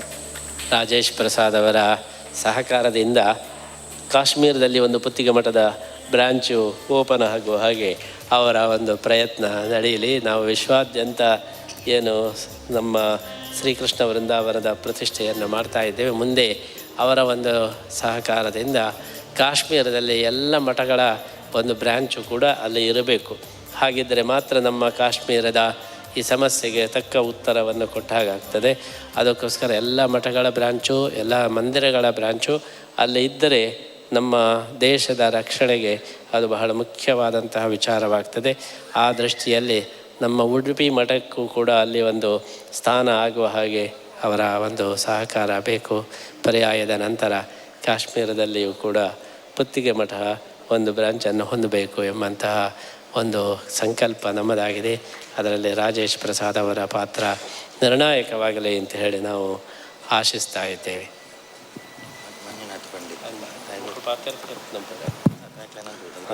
ಅದರ ಜೊತೆಗೆ ನಮ್ಮ ಕೆನರಾ ಬ್ಯಾಂಕಿನ ಒಂದು GM ಆಗಿರ್ತಕ್ಕಂಥ ಮಂಜುನಾಥ್ ಪಂಡಿತ್ ಅವರು ಈ ಸಾರಿ ನಮ್ಮ ಈ ಪರ್ಯಾಯದ ಮಹೋತ್ಸವಕ್ಕೆ ವಿಶೇಷವಾದಂಥ ಆರ್ಥಿಕ ಸಹಾಯವನ್ನು ಮಾಡಿದ್ದಾರೆ. ಅವರಿಗೂ ಕೂಡ ನಾವು ವಿಶೇಷವಾದ ಅಭಿನಂದನೆಯನ್ನು ನಾವು ಸಲ್ಲಿಸ್ತಾ ಇದ್ದೇವೆ. ಬ್ಯಾಂಕ್ಗಳಂತೇಳಿ ಹೇಳಿದರೆ ಬರೀ ಡೆಪಾಸಿಟ್ ಮಾತ್ರ ಕೇಳುವುದಲ್ಲ, ಅವರು ಡೊನೇಷನ್ ಕೊಡುವವರು ಎಂಬುದನ್ನು ಕೂಡ ತೋರಿಸಿಕೊಟ್ಟಿದ್ದಾರೆ. ಆದ್ದರಿಂದ ಬ್ಯಾಂಕ್ಗಳ ಒಂದು ಕೆಲಸ ಕೇವಲ ಡೆಪಾಸಿಟ್ ಕಲೆಕ್ಟ್ ಮಾಡೋದು ಮಾತ್ರ ಅಲ್ಲ, ಒಳ್ಳೆಯ ಕಾರ್ಯಗಳಿಗೆ ಅದರ ಒಂದು ಪ್ರಾಫಿಟ್ ಏನಿದೆ ಅದನ್ನು ವಿನಿಯೋಗ ಮಾಡೋದು ಕೂಡ ಅದು ಮುಖ್ಯ ಕೆಲಸ. ನೀವು ಏನು ಕೃಷ್ಣನಿಗೆ ನಮ್ಮ ಪರ್ಯಾಯ ಕಾಲದಲ್ಲಿ ವಿಶೇಷವಾದ ಸೇವೆಯನ್ನು ಮಾಡಿದ್ದೀರಿ, ಇದನ್ನು ಬ್ಯಾಂಕಿನ ಇನ್ವೆಸ್ಟ್ಮೆಂಟ್ ಅಂತೇಳಿ ನಾವು ತಿಳ್ಕೊಳ್ತಾ ಇದ್ದೇವೆ. ಬ್ಯಾಂಕ್ ಕೃಷ್ಣನಿಗೆ ಏನಾದರೂ ಸೇವೆ ಮಾಡಿದರೆ ಅದು ಬ್ಯಾಂಕಿನ ಇನ್ವೆಸ್ಟ್ಮೆಂಟ್. ದೇವರಿಗೆ ನಾವು ಕೊಟ್ಟರೆ ದೇವರಿಗೆ ನಾವು ಕೊಟ್ಟದ್ದಲ್ಲ, ನಾವು ಒಳ್ಳೆಯ ಜಾಗದಲ್ಲಿ ಇನ್ವೆಸ್ಟ್ಮೆಂಟ್ ಮಾಡಿದ್ದೇವೆ ಅಂತೇಳಿ ಅರ್ಥ. ಆದ್ದರಿಂದ ಶ್ರೀಕೃಷ್ಣ ಅಂತೇಳಿ ಹೇಳಿದರೆ ಅವನು ಕಿಂಗ್ ಆಫ್ ಬ್ಯಾಂಕಿಂಗ್ ಅಂತೇಳಿ ನಾನು ಯಾವಾಗಲೂ ಹೇಳೋದು. ಬ್ಯಾಂಕಿಂಗಿನ ಕಿಂಗ್ ಅವನು ಕೃಷ್ಣ. ಆದ್ದರಿಂದಲೇ ಉಡುಪಿಯಿಂದಲೇ ಅನೇಕ ರಾಷ್ಟ್ರೀಯ ಬ್ಯಾಂಕ್ಗಳು ಎಲ್ಲ ಬಂದಿವೆ. ಕಾರಣ ಏನೆಂದರೆ ಕಿಂಗ್ ಆಫ್ ಬ್ಯಾಂಕಿಂಗ್ ಕೃಷ್ಣ ಏನಿದ್ದಾನೆ ಅವನು ಇಲ್ಲಿಂದ ದೊಡ್ಡ ದೊಡ್ಡ ಬ್ಯಾಂಕ್ಗಳನ್ನು ಅವನು ಸ್ಥಾಪನೆ ಮಾಡಿದ್ದಾನೆ. ಅಂತಹ ಕೃಷ್ಣನ ಅನುಗ್ರಹದಿಂದ ಕೆನರಾ ಬ್ಯಾಂಕ್ ಇವತ್ತು ಒಳ್ಳೆಯ ಹೆಸರನ್ನು ಮಾಡ್ತಾಯಿದೆ. ವರ್ಲ್ಡ್ ಬ್ಯಾಂಕ್ಗಳ ಜೊತೆಗೆ ಕಾಂಪೀಟ್ ಮಾಡ್ತಕ್ಕಂತಹ ಒಂದು ಬ್ಯಾಂಕ್ಗಳಲ್ಲಿ ಇವತ್ತು ಕೆನರಾ ಬ್ಯಾಂಕು ಕೂಡ ಸೇರಿದೆ ಅಂತ ಹೇಳಿ ನಾವು ಬಹಳ ಸಂತೋಷವನ್ನು ವ್ಯಕ್ತಪಡಿಸ್ತಾ ಇದ್ದೇವೆ. ಇವತ್ತು ಅನೇಕ ಬ್ಯಾಂಕ್ಗಳು ವಿಲೀನವಾಗಿ ಹೋಯಿತು, ನಿರ್ನಾಮವಾಯಿತು. ಆದರೆ ಗಟ್ಟಿಯಾಗಿ ಉಳ್ಕೊಂಡದ್ದು ಕೆನರಾ ಬ್ಯಾಂಕು. ಕೆನರಾ ಬ್ಯಾಂಕಿನಲ್ಲಿ ಸಿಂಡಿಕೇಟ್ ಬ್ಯಾಂಕು ಉಳಿದದ್ದು ಎಲ್ಲ ಅಂತರ್ಗತವಾಗಿ ಕೆನರಾ ಬ್ಯಾಂಕು ಗಟ್ಟಿಯಾಗಿ ಉಳಿದಿದೆ. ನಮ್ಮೆಲ್ಲ ಬ್ಯಾಂಕ್ಗಳ ಒಂದು ಪ್ರತಿನಿಧಿಯಾಗಿ ಅದು ಉಳಿದುಕೊಂಡಿದೆ. ಯಾಕೆಂದರೆ ಕೆನರಾ ಬ್ಯಾಂಕ್ ಅಂದರೆ ಈ ಕೆನರಾ ಸೌತ್ ಕೆನರಾ ನಾರ್ತ್ ಕೆನರಾದಲ್ಲಿ ಇರತಕ್ಕ ಎಲ್ಲ ಬ್ಯಾಂಕ್ಗಳನ್ನು ಕೂಡ ಕೆನರಾ ಅಂತೇಳಿ ಕರೆಯಲಿಕ್ಕೆ ಸಾಧ್ಯ ಆಗ್ತದೆ. ಉಳಿದ ಬ್ಯಾಂಕ್ಗಳನ್ನು ನಾವು ಬ್ಯಾಂಕ್ಗಳಲ್ಲಿ ಇತರ ಬ್ಯಾಂಕ್ಗಳನ್ನು ಅಂತರ್ಭಾವ ಮಾಡಲಿಕ್ಕೆ ಸಾಧ್ಯ ಇಲ್ಲ. ಅದಕ್ಕೆ ನಮ್ಮ ಸರ್ಕಾರ ಈ ನಿರ್ನಾಮವಾಗುವ ಎಲ್ಲ ಬ್ಯಾಂಕ್ಗಳಿಗೂ ಸ್ವಲ್ಪ ಸಮಾಧಾನ ಆಗಲಿ ಅಂತ ಹೇಳಿ ನಿಮ್ಮದೇ ಹೆಸರು ಇರ್ತೇವೆ ಅಂತೇಳಿ ಕೆನರಾ ಬ್ಯಾಂಕ್ ಒಂದು ಉಳಿಯಲಿ ಅಂತ ಹೇಳಿ ಇವತ್ತು ಕೆನರಾ ಬ್ಯಾಂಕನ್ನು ಉಳಿಸಿದೆ. ಅದರಲ್ಲಿ ಉಳಿದ ಎಲ್ಲ ಬ್ಯಾಂಕ್ಗಳು ಕೂಡ ವಿಲೀನವಾಗಿವೆ. ಅಂತಹ ನಮ್ಮ ಉಡುಪಿಯ ಕೆನರಾ, ಸೌತ್ ಕೆನರಾ ಮತ್ತು ನಾರ್ತ್ ಕೆನರಾ ಜನರ ಒಂದು ವಿಶೇಷವಾದಂತಹ ಅಭಿಮಾನಕ್ಕೆ ಆಸ್ಪದವಾದಂತಹ ಈ ಕೆನರಾ ಬ್ಯಾಂಕು ಇವತ್ತು ಅದೇ ರೀತಿ ಒಳ್ಳೆಯ ಕೆಲಸವನ್ನು ಕೂಡ ಪ್ರೋತ್ಸಾಹಿಸ್ತಾ ಇದೆ. ನಾವು ಬ್ಯಾಂಕ್ಗಳಿಗೆ ಹೇಳಿಕೊಡೋದೇನೆಂದರೆ, ಉಳಿದ ಎಲ್ಲ ಕಡೆ ನೀವು ಪ್ರೋತ್ಸಾಹ ಮಾಡ್ತೀರಿ, ಆದರೆ ಧಾರ್ಮಿಕ ವಿಚಾರಕ್ಕೆ ನೀವು ವಿಶೇಷವಾದಂತಹ ಪ್ರೋತ್ಸಾಹವನ್ನು ಮಾಡಿದರೆ ದೇಶದ ಒಂದು ಅಭಿವೃದ್ಧಿ ಅದು ವಿಶೇಷವಾಗಿ ಆಗಲಿಕ್ಕೆ ಸಾಧ್ಯ ಇದೆ. ನಾವು ಇವತ್ತು ಆಸ್ಪತ್ರೆಗಳಿಗೆ ಬೇರೆ ಬೇರೆ ಸಮಸ್ಯೆಗಳನ್ನು ಪರಿಹಾರ ಮಾಡಲಿಕ್ಕೆ ನಾವು ಖರ್ಚು ಜಾಸ್ತಿ ಮಾಡ್ತೇವೆ ಸರ್ಕಾರಗಳು. ಅದಕ್ಕಿಂತ ಅದೇ ಖರ್ಚನ್ನು, ಅರ್ಧ ಖರ್ಚನ್ನು ನಾವು ಧಾರ್ಮಿಕ ಕ್ಷೇತ್ರಕ್ಕೆ, ಜನರಲ್ಲಿ ಮೌಲ್ಯಗಳನ್ನು ಬೆಳೆಸೋದಕ್ಕೆ, ಭಗವದ್ಗೀತೆಯನ್ನು ಎಲ್ಲರೂ ಕೂಡ ಅಧ್ಯಯನ ಮಾಡಲಿಕ್ಕೆ ನಾವು ಅದೇ ಹಣವನ್ನು ಖರ್ಚು ಮಾಡಿದರೆ ಇನ್ನಷ್ಟು ಹೆಚ್ಚು ಪರಿಣಾಮಕಾರಿಯಾಗಿ ಇವತ್ತು ನಾವು ಆ ಒಂದು ಅಭಿವೃದ್ಧಿಯನ್ನು ಸಾಧಿಸಲಿಕ್ಕೆ ಸಾಧ್ಯ ಇದೆ. ಇವತ್ತು ಉಗ್ರಗಾಮಿಗಳನ್ನು ನಿಗ್ರಹ ಮಾಡೋದಕ್ಕೋಸ್ಕರ ಕೋಟಿಗಟ್ಟಲೆ ನಾವು ಹಣ ಖರ್ಚು ಮಾಡ್ತೇವೆ. ಕೋಟಿಗಟ್ಟಲೆ ಹಣ ಖರ್ಚು ಮಾಡಿ ನಮ್ಮ ದೇಶದ ಬಜೆಟ್ನಲ್ಲಿ ಬಹಳ ದೊಡ್ಡ ಪರ್ಸೆಂಟೇಜು ಸೆಕ್ಯೂರಿಟಿ, ಆಮೇಲೆ ಸೈನ್ಯ, ಆಮೇಲೆ ಉಗ್ರಗಾಮಿಗಳನ್ನು ನಿಗ್ರಹ ಮಾಡೋದು ದೊಡ್ಡ ಪರ್ಸೆಂಟೇಜ್ ಅದಕ್ಕೆ ಹೋಗ್ತದೆ. ಆ ಪರ್ಸೆಂಟೇಜಿನಲ್ಲಿ ಒಂದು 10% ಆದರೂ ಕೂಡ ನೀವು ಭಗವದ್ಗೀತಾ ಪ್ರಚಾರಕ್ಕೆ ಮೀಸಲಿಟ್ಟರೆ ಉಗ್ರಗಾಮಿಗಳೆಲ್ಲ ಓಡಿಬಿಡ್ತಾರೆ. ಅವರ ಮನಸ್ಸನ್ನೇ ಪರಿವರ್ತನೆ ಮಾಡಿಬಿಡಬಹುದು, ಅವರ ಎಲ್ಲ ಜಾಯಮಾನವನ್ನೇ ಪರಿವರ್ತನೆ ಮಾಡಬಹುದು. ಆದ್ದರಿಂದ ನಾವು ಸರ್ಕಾರಗಳಲ್ಲಿ ಕೇಳಿಕೊಳ್ಳುವುದೇನೆಂದರೆ, ಆಧ್ಯಾತ್ಮಿಕ ಕ್ಷೇತ್ರವನ್ನು ನೆಗ್ಲೆಕ್ಟ್ ಮಾಡಬೇಡಿ, ಧಾರ್ಮಿಕ ಕ್ಷೇತ್ರವನ್ನು ನೆಗ್ಲೆಕ್ಟ್ ಮಾಡಬೇಡಿ. ಯಾಕೆಂದರೆ ಧಾರ್ಮಿಕ ನಂಬಿಕೆಗಳಿಂದ ದೇಶ ಉಳಿದಿದೆ ಹೊರತು ಬೇರೆ ಯಾವುದೇ ಲೌಕಿಕ ಕಾನೂನುಗಳಿಂದ ಅಷ್ಟು ಭದ್ರತೆಯನ್ನು ತರಲಿಕ್ಕೆ ಸಾಧ್ಯ ಇಲ್ಲ. ನನಗೆ ಒಬ್ಬ ಪೊಲೀಸ್ ಅಧಿಕಾರಿಗಳು ತುಂಬ ಬೇಕಾದಿದ್ದವರು, ಅವರು ಆತ್ಮೀಯರಾಗಿದ್ದವರು ಸಿಕ್ಕಿದರು. ಆವಾಗ ಹೀಗೆ ಮಾತಾಡ್ತಾ ನಾನು ಹೇಳಿದೆ, ಒಳ್ಳೆ ಪೋಸ್ಟಲ್ಲಿದ್ದೀರಿ, ತುಂಬ ಹಣ ಮಾಡಿರ್ಬೋದು, ನೀವು ಕೋಟಿಗಟ್ಟಲೆ ಸಂಪಾದನೆ ಮಾಡಿರ್ಬೋದು ಅಂತ ನಾವೆಲ್ಲ ಹೇಳಿದೆವು. ಆವಾಗ ಅವರು ಹೇಳಿದರು, ಸ್ವಾಮಿಗಳೇ ನಾನು ಹಾಗೆ ಮಾಡಲಿಲ್ಲ. ಯಾಕೆ ಮಾಡಲಿಲ್ಲ ಕೇಳಿದೆವು. ನೀವು ಯಾಕೆ ಹಣ ಎಲ್ಲ ಸಂಪಾದನೆ ಮಾಡಲಿಲ್ಲ? ನನಗೆ ಯಾರದ್ದು ಹೆದರಿಕೆ ಇಲ್ಲ, ಆದರೆ ನಾನು ಭಗವದ್ಗೀತೆ ಓದಿದ್ದೇನೆ, ನನ್ನ ಮನಸ್ಸಿಗೆ ತೋರಿದೆ, ನಾನು ಈ ತರಹ ಅನ್ಯಾಯದಿಂದ ಹಣವನ್ನು ಸಂಪಾದನೆ ಮಾಡೋದು ನನಗೆ ಅಲ್ಲ, ಇದು ಸರಿಯಲ್ಲ ಅಂತ ಅನಿಸಿದೆ. ಅದಕ್ಕೋಸ್ಕರ ಎಷ್ಟು ಟೆಂಪ್ಟೇಷನ್ ಇದ್ದರೂ ಕೂಡ ನಾನು 1 ನಯ ಪೈಸೆಯನ್ನು ಮುಟ್ಟಲಿಲ್ಲ, ನಾನು ಲಂಚವನ್ನು ತಗೊಳ್ಳುವುದಿಲ್ಲ ಅಂಥೇಳಿ. ಈ ಒಂದು ದೀಕ್ಷೆ ಅದು ಯಾವುದೇ ಕಾನೂನಿನಿಂದ ತರಲಿಕ್ಕೆ ಸಾಧ್ಯ ಇಲ್ಲ. ಒಬ್ಬ ಮನುಷ್ಯನಿಗೆ ನಾನು ಶುದ್ಧನಾಗಿರುತ್ತೇನೆ, ನಾನು ಪರಿಶುದ್ಧನಾಗಿರುತ್ತೇನೆ ಎಂಬುದನ್ನು ನೀವು ಕಾನೂನು ಮಾಡಿ ಇಂತಿಂಥವರೆಲ್ಲ ಪರಿಶುದ್ಧರಾಗಿರಬೇಕು ಅಂತ ಹೇಳಿದರೆ ಆ ಕಾನೂನನ್ನು ಹೇಗೆ ಮೀರುವುದು ಎಂಬುದು ಕೂಡ ಅವರಿಗೆ ಗೊತ್ತಿರ್ತದೆ. ಕಾನೂನಿನಿಂದ ಸಂಪೂರ್ಣವಾಗಿ ಕಂಟ್ರೋಲ್ ಮಾಡಲಿಕ್ಕೆ ಸಾಧ್ಯ ಇಲ್ಲ, ಆದರೆ ನಂಬಿಕೆಗಳಿಂದ ಸಂಪೂರ್ಣವಾಗಿ ಕಂಟ್ರೋಲ್ ಮಾಡಲಿಕ್ಕೆ ಸಾಧ್ಯ ಇದೆ. ಒಳ್ಳೆಯ ನಂಬಿಕೆ, ಒಳ್ಳೆಯ ಧೋರಣೆ, ಒಳ್ಳೆಯ ಮನಸ್ಸು ಇದನ್ನು ನಿರ್ಮಾಣ ಮಾಡತಕ್ಕಂತಹ ಒಂದು ಪ್ರಯತ್ನ ನಡೆದರೆ ನಾವು ಉಳಿದದ್ದಕ್ಕೆ ಇಷ್ಟು ಖರ್ಚು ಮಾಡುವ ಅವಶ್ಯಕತೆ ಇಲ್ಲ. ಆದ್ದರಿಂದ ನಾವೆಲ್ಲ ಸರ್ಕಾರಗಳಿಗೆ ಕೇಳಿಸಿಕೊಳ್ಳುವುದೇನೆಂದರೆ, ನೀವು ಧಾರ್ಮಿಕ ವಿಚಾರ ಅಂತೇಳಿ ಹೇಳಿದರೆ ಅದು ನೆಗ್ಲೆಕ್ಟೆಡ್. ಈಗ ಏನಾಗಿದೆ ಅಂದರೆ ಧಾರ್ಮಿಕ ವಿಚಾರ ಅಂದರೆ ಓಡಿ ಹೋಗ್ತಾರೆ. ಇದು ಧರ್ಮಕ್ಕೆ ಸಂಬಂಧಪಟ್ಟದ್ದು, ಇದರ ಹತ್ತಿರ ನಾವು ಹೋಗಬಾರದು ಅಂತ ಹೇಳಿ ಓಡಿ ಹೋಗ್ತಾರೆ. ಇದು ಇಂತಹ ಒಂದು ಪ್ರವೃತ್ತಿ ಬೆಳೆದಿದೆ. ಧಾರ್ಮಿಕತೆ ಅಂತೇಳಿ ಹೇಳಿದರೆ ಅದು ಭಯಾನಕ ಅಂತ ಹೇಳಿ. ಕ್ಲಿಂಟನ್ ಅವರು ಅಧ್ಯಕ್ಷರಾಗಿದ್ದಾಗ ನಮಗೆ ಆಹ್ವಾನ ಬಂದಿತ್ತು. ಆಹ್ವಾನ ಬಂದು ವೈಟ್ ಹೌಸ್ನಲ್ಲಿ ಅವರನ್ನು ಮೀಟ್ ಆಗೋದು ಅಂತ ಎಲ್ಲ ಸಿದ್ಧ ಆಗಿತ್ತು. ಹಿಂದಿನ ದಿವಸ ಯಾರೋ ಹೋಗಿದ್ದರು, ಅವರು ಇಂಡಿಯನ್ ಲೀಡರ್ ಮಾತ್ರ ಅಲ್ಲ, ಅವರು ರಿಲಿಜಿಯಸ್ ಲೀಡರು. ಆದ್ದರಿಂದ ತಕ್ಷಣ ನನ್ನ ಅಪಾಯಿಂಟ್ಮೆಂಟನ್ನು ನಾವು ಹೋಗುವ ಕಾರ್ಯಕ್ರಮವನ್ನು ಕ್ಯಾನ್ಸಲ್ ಮಾಡಿಬಿಟ್ರು. ಯಾಕೆಂದರೆ ಧಾರ್ಮಿಕ ವ್ಯಕ್ತಿಗಳನ್ನು ನಾವು ಮೀಟ್ ಆಗಬಾರದು ಅಂತ ಅವರು ರೀಸನ್ನೇ ಕೊಟ್ಟುಬಿಟ್ರು. ನೀವು ಧಾರ್ಮಿಕ ವ್ಯಕ್ತಿಗಳಾದ್ದರಿಂದ ನಾವು ನಿಮ್ಮನ್ನು ಮೀಟ್ ಆಗೋದಿಲ್ಲ ಅಂತ ಹೇಳಿ. ಯಾಕೆಂದರೆ ಅವರ ಪಾಲಿಸಿ ಮಾಡಿಕೊಂಡಿದ್ದಾವೆ, ರಿಲಿಜಿಯಸ್ ಲೀಡರ್ಗಳನ್ನು ದೂರದಲ್ಲಿ ಇಡಬೇಕು, ಅವರನ್ನು ಹತ್ತಿರಕ್ಕೆ ತರಿಸ್ಕೊಳ್ಬಾರ್ದು, ಅವರ ಮೀಟ್ ಆಗಬಾರ್ದು, ರಿಲಿಜಿಯಸ್ಸು ಡೇಂಜರಸ್ಸು ಅಂತ ಹೇಳಿ ಈ ರೀತಿ ಒಂದು ಭಾವನೆ ಕ್ರಿಯೇಟ್ ಆಗಿದೆ. ಅದು ಹೋಗಬೇಕು. ರಿಲಿಜಿಯಸ್ನ ಹೆಸರು ಹೇಳಿ ಕೆಲವರು ದುಷ್ಟರು ಭಯಾನಕವಾದ ಕೆಲಸವನ್ನು ಮಾಡಿರಬಹುದು, ಹೊರತು ರಿಲಿಜನ್ ಎಂಬುದು ಎಂದೂ ಕೂಡ ಡೇಂಜರ್ ಅಲ್ಲ. ಅದರಿಂದಾಗಿಯೇ ಇವತ್ತು ಜಗತ್ತು ಉಳಿದಿದೆ, ಅದರಿಂದಾಗಿ ಇವತ್ತು ಸಮಾಜ ಉಳಿದಿದೆ. ಆದ್ದರಿಂದ ಅದನ್ನು ನಾವು ಗುರುತಿಸಿ ಧಾರ್ಮಿಕತೆಗೆ, ಆಧ್ಯಾತ್ಮಿಕತೆಗೆ, ಜನರ ಸಾತ್ವಿಕ ದೃಷ್ಟಿಗೆ ನಾವು ಸರ್ಕಾರಗಳೆಲ್ಲ ವಿಶೇಷ ಪ್ರೋತ್ಸಾಹವನ್ನು ಕೊಡಬೇಕು. ನೀವು ಇತರ ಕಡೆ ಮಾಡತಕ್ಕಂತಹ ಒಂದು ಖರ್ಚನ್ನು ಧಾರ್ಮಿಕ ಕ್ಷೇತ್ರದಲ್ಲಿ ಇನ್ವೆಸ್ಟ್ ಮಾಡಿ, ಧಾರ್ಮಿಕ ಆಧ್ಯಾತ್ಮಿಕ ಕ್ಷೇತ್ರದಲ್ಲಿ ಇನ್ವೆಸ್ಟ್ ಮಾಡಿ, ಆವಾಗ ನಿಮಗೆ ಅದರ ರಿಸಲ್ಟು ಜಾಸ್ತಿ ಬರ್ತದೆ. ಇವತ್ತು ನಮ್ಮ ಮದ್ಯದ ಅಂಗಡಿಗಳಿಗೆ ಲೈಸೆನ್ಸ್ ಕೊಡುವುದು ಕೂಡ ಅದು ಸರ್ಕಾರವೇ. ಆಮೇಲೆ ಮದ್ಯ ಕುಡಿದು ಕ್ಯಾನ್ಸರ್ ಬಂದ ಮೇಲೆ ಆ ಕ್ಯಾನ್ಸರ್ ಹಾಸ್ಪಿಟಲನ್ನು ಮಾಡೋದು ಕೂಡ ಸರ್ಕಾರವೇ.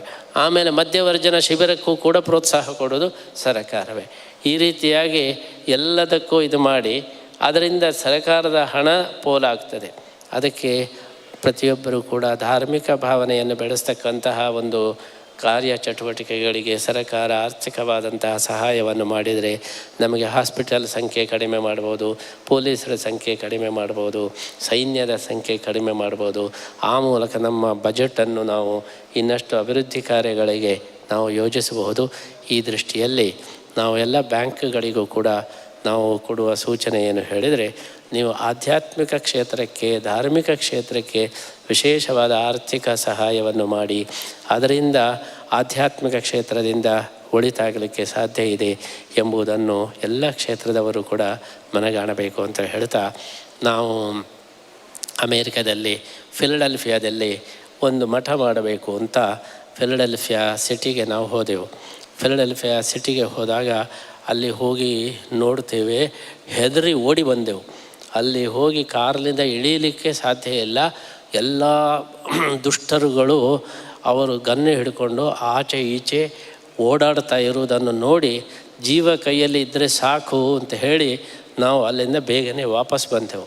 ವಾಪಸ್ ಬಂದಾಗ ನಮ್ಮನ್ನು ಪೊಲೀಸರು ಹಿಡ್ಕೊಂಡ್ರು. ಯಾರು ನೀವು, ಯಾಕೆ ಬಂದಿದ್ದೀರಿ ಅಂತೆಲ್ಲ ಹೇಳಿ ನಾವು ಹೇಳಿದೆವು, ಇಲ್ಲೊಂದು ಟೆಂಪಲ್ ಮಾಡಬೇಕು ಅಂತ ನಾವು ಜಾಗ ಹುಡುಕಲಿಕ್ಕೆ ಬಂದಿದ್ದೇವೆ ಅಂತ. ಪೊಲೀಸ್ನವರು ತಕ್ಷಣ ಹೇಳಿದ್ರು, ನಾವು ರಿಕ್ವೆಸ್ಟ್ ಮಾಡ್ತೇವೆ, ಇಲ್ಲೇ ನೀವು ಟೆಂಪಲ್ ಮಾಡಬೇಕು, ನೀವು ಏನೇ ಆಗಲಿ ನಾನು ತುಂಬ ಪ್ರೋತ್ಸಾಹ ಮಾಡ್ತೇನೆ, ನೀವು ಇದೇ ಏರಿಯಾದಲ್ಲೇ ಕ್ರೈಮ್ ಏರಿಯಾದಲ್ಲೇ ಮಾಡಬೇಕು, ಅದು ಯಾಕೆ ಕೇಳಿದರೆ, ಇದು ಕ್ರೈಮ್ ಕಡಿಮೆ ಆಗ್ತದೆ. ನಿಮ್ಮ ಟೆಂಪಲ್ ಬಂದರೆ ಇಲ್ಲಿ ನಮಗೆ ಕ್ರೈಮನ್ನು ಕಂಟ್ರೋಲ್ ಮಾಡಲಿಕ್ಕೆ ಸಾಧ್ಯ ಆಗ್ತದೆ.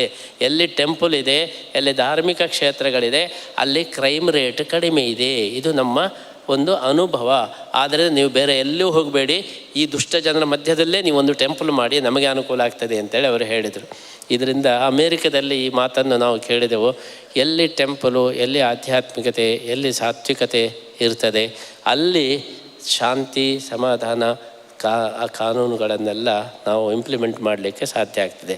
ನಾವು ಅದಕ್ಕೆ ಧರ್ಮಕ್ಕೆ ಪ್ರೋತ್ಸಾಹ ಕೊಡಲಿಲ್ಲ ಅಂತ ಹೇಳಿದರೆ ಈ ಕ್ರೈಮಿಗಳೆಲ್ಲ ಜಾಸ್ತಿ ಆಗ್ತದೆ. ಆದ್ದರಿಂದ ನಾವು ಸರ್ಕಾರಗಳು, ಅದೇ ರೀತಿ ಸಂಘ ಸಂಸ್ಥೆಗಳನ್ನು ನಾವು ಕೇಳಿಕೊಳ್ಳುವುದೇನೆಂದರೆ, ಸಮಾಜದಲ್ಲಿ ಆಧ್ಯಾತ್ಮಿಕತೆಗೆ ವಿಶೇಷವಾದ ಸ್ಥಾನಮಾನವನ್ನು, ಪ್ರೋತ್ಸಾಹವನ್ನು ಕೊಡಬೇಕು. ಆ ಮೂಲಕ ದೀರ್ಘಕಾಲೀನ ದೃಷ್ಟಿಯಲ್ಲಿ ಸಮಾಜದಲ್ಲಿ ಶಾಂತಿ, ಸುವ್ಯವಸ್ಥೆ ಇದೆಲ್ಲ ಉಳಿಸ್ಕೊಳ್ಳಿಕ್ಕೆ ಸಾಧ್ಯ ಇದೆ. ಇವತ್ತು ಧರ್ಮದ ಕ್ಷೇತ್ರದ ಬಗ್ಗೆ ಹೆದರಿಕೆ ಯಾಕೆ ಅಂತೇಳಿ ಹೇಳಿದರೆ, ಧರ್ಮಕ್ಷೇತ್ರವನ್ನು ದುಷ್ಟರು ಮಿಸ್ಯೂಸ್ ಮಾಡಿಕೊಂಡಿದ್ದಾರೆ. ಅದರಿಂದಾಗಿ ಹೆದರಿಕೆ ಆಗಿದೆ ಹೊರತು ಧಾರ್ಮಿಕತೆಯಿಂದ ಎಂದೂ ಸಮಾಜಕ್ಕೆ ಹಾನಿ ಇಲ್ಲ. ಧಾರ್ಮಿಕ ಕ್ಷೇತ್ರವನ್ನು ದುಷ್ಟರು ದುರುಪಯೋಗಪಡಿಸಿದ್ದರಿಂದ ಅಂತಹ ಭಾವನೆ ಬಂದಿದೆ ಹೊರತು ನಿಜವಾದ ಆಧ್ಯಾತ್ಮಿಕತೆ, ನಿಜವಾದ ಧಾರ್ಮಿಕತೆ ಅದು ಎಂದೂ ಕೂಡ ಸಮಾಜಕ್ಕೆ ಹಾನಿಕಾರಕ ಅಲ್ಲ.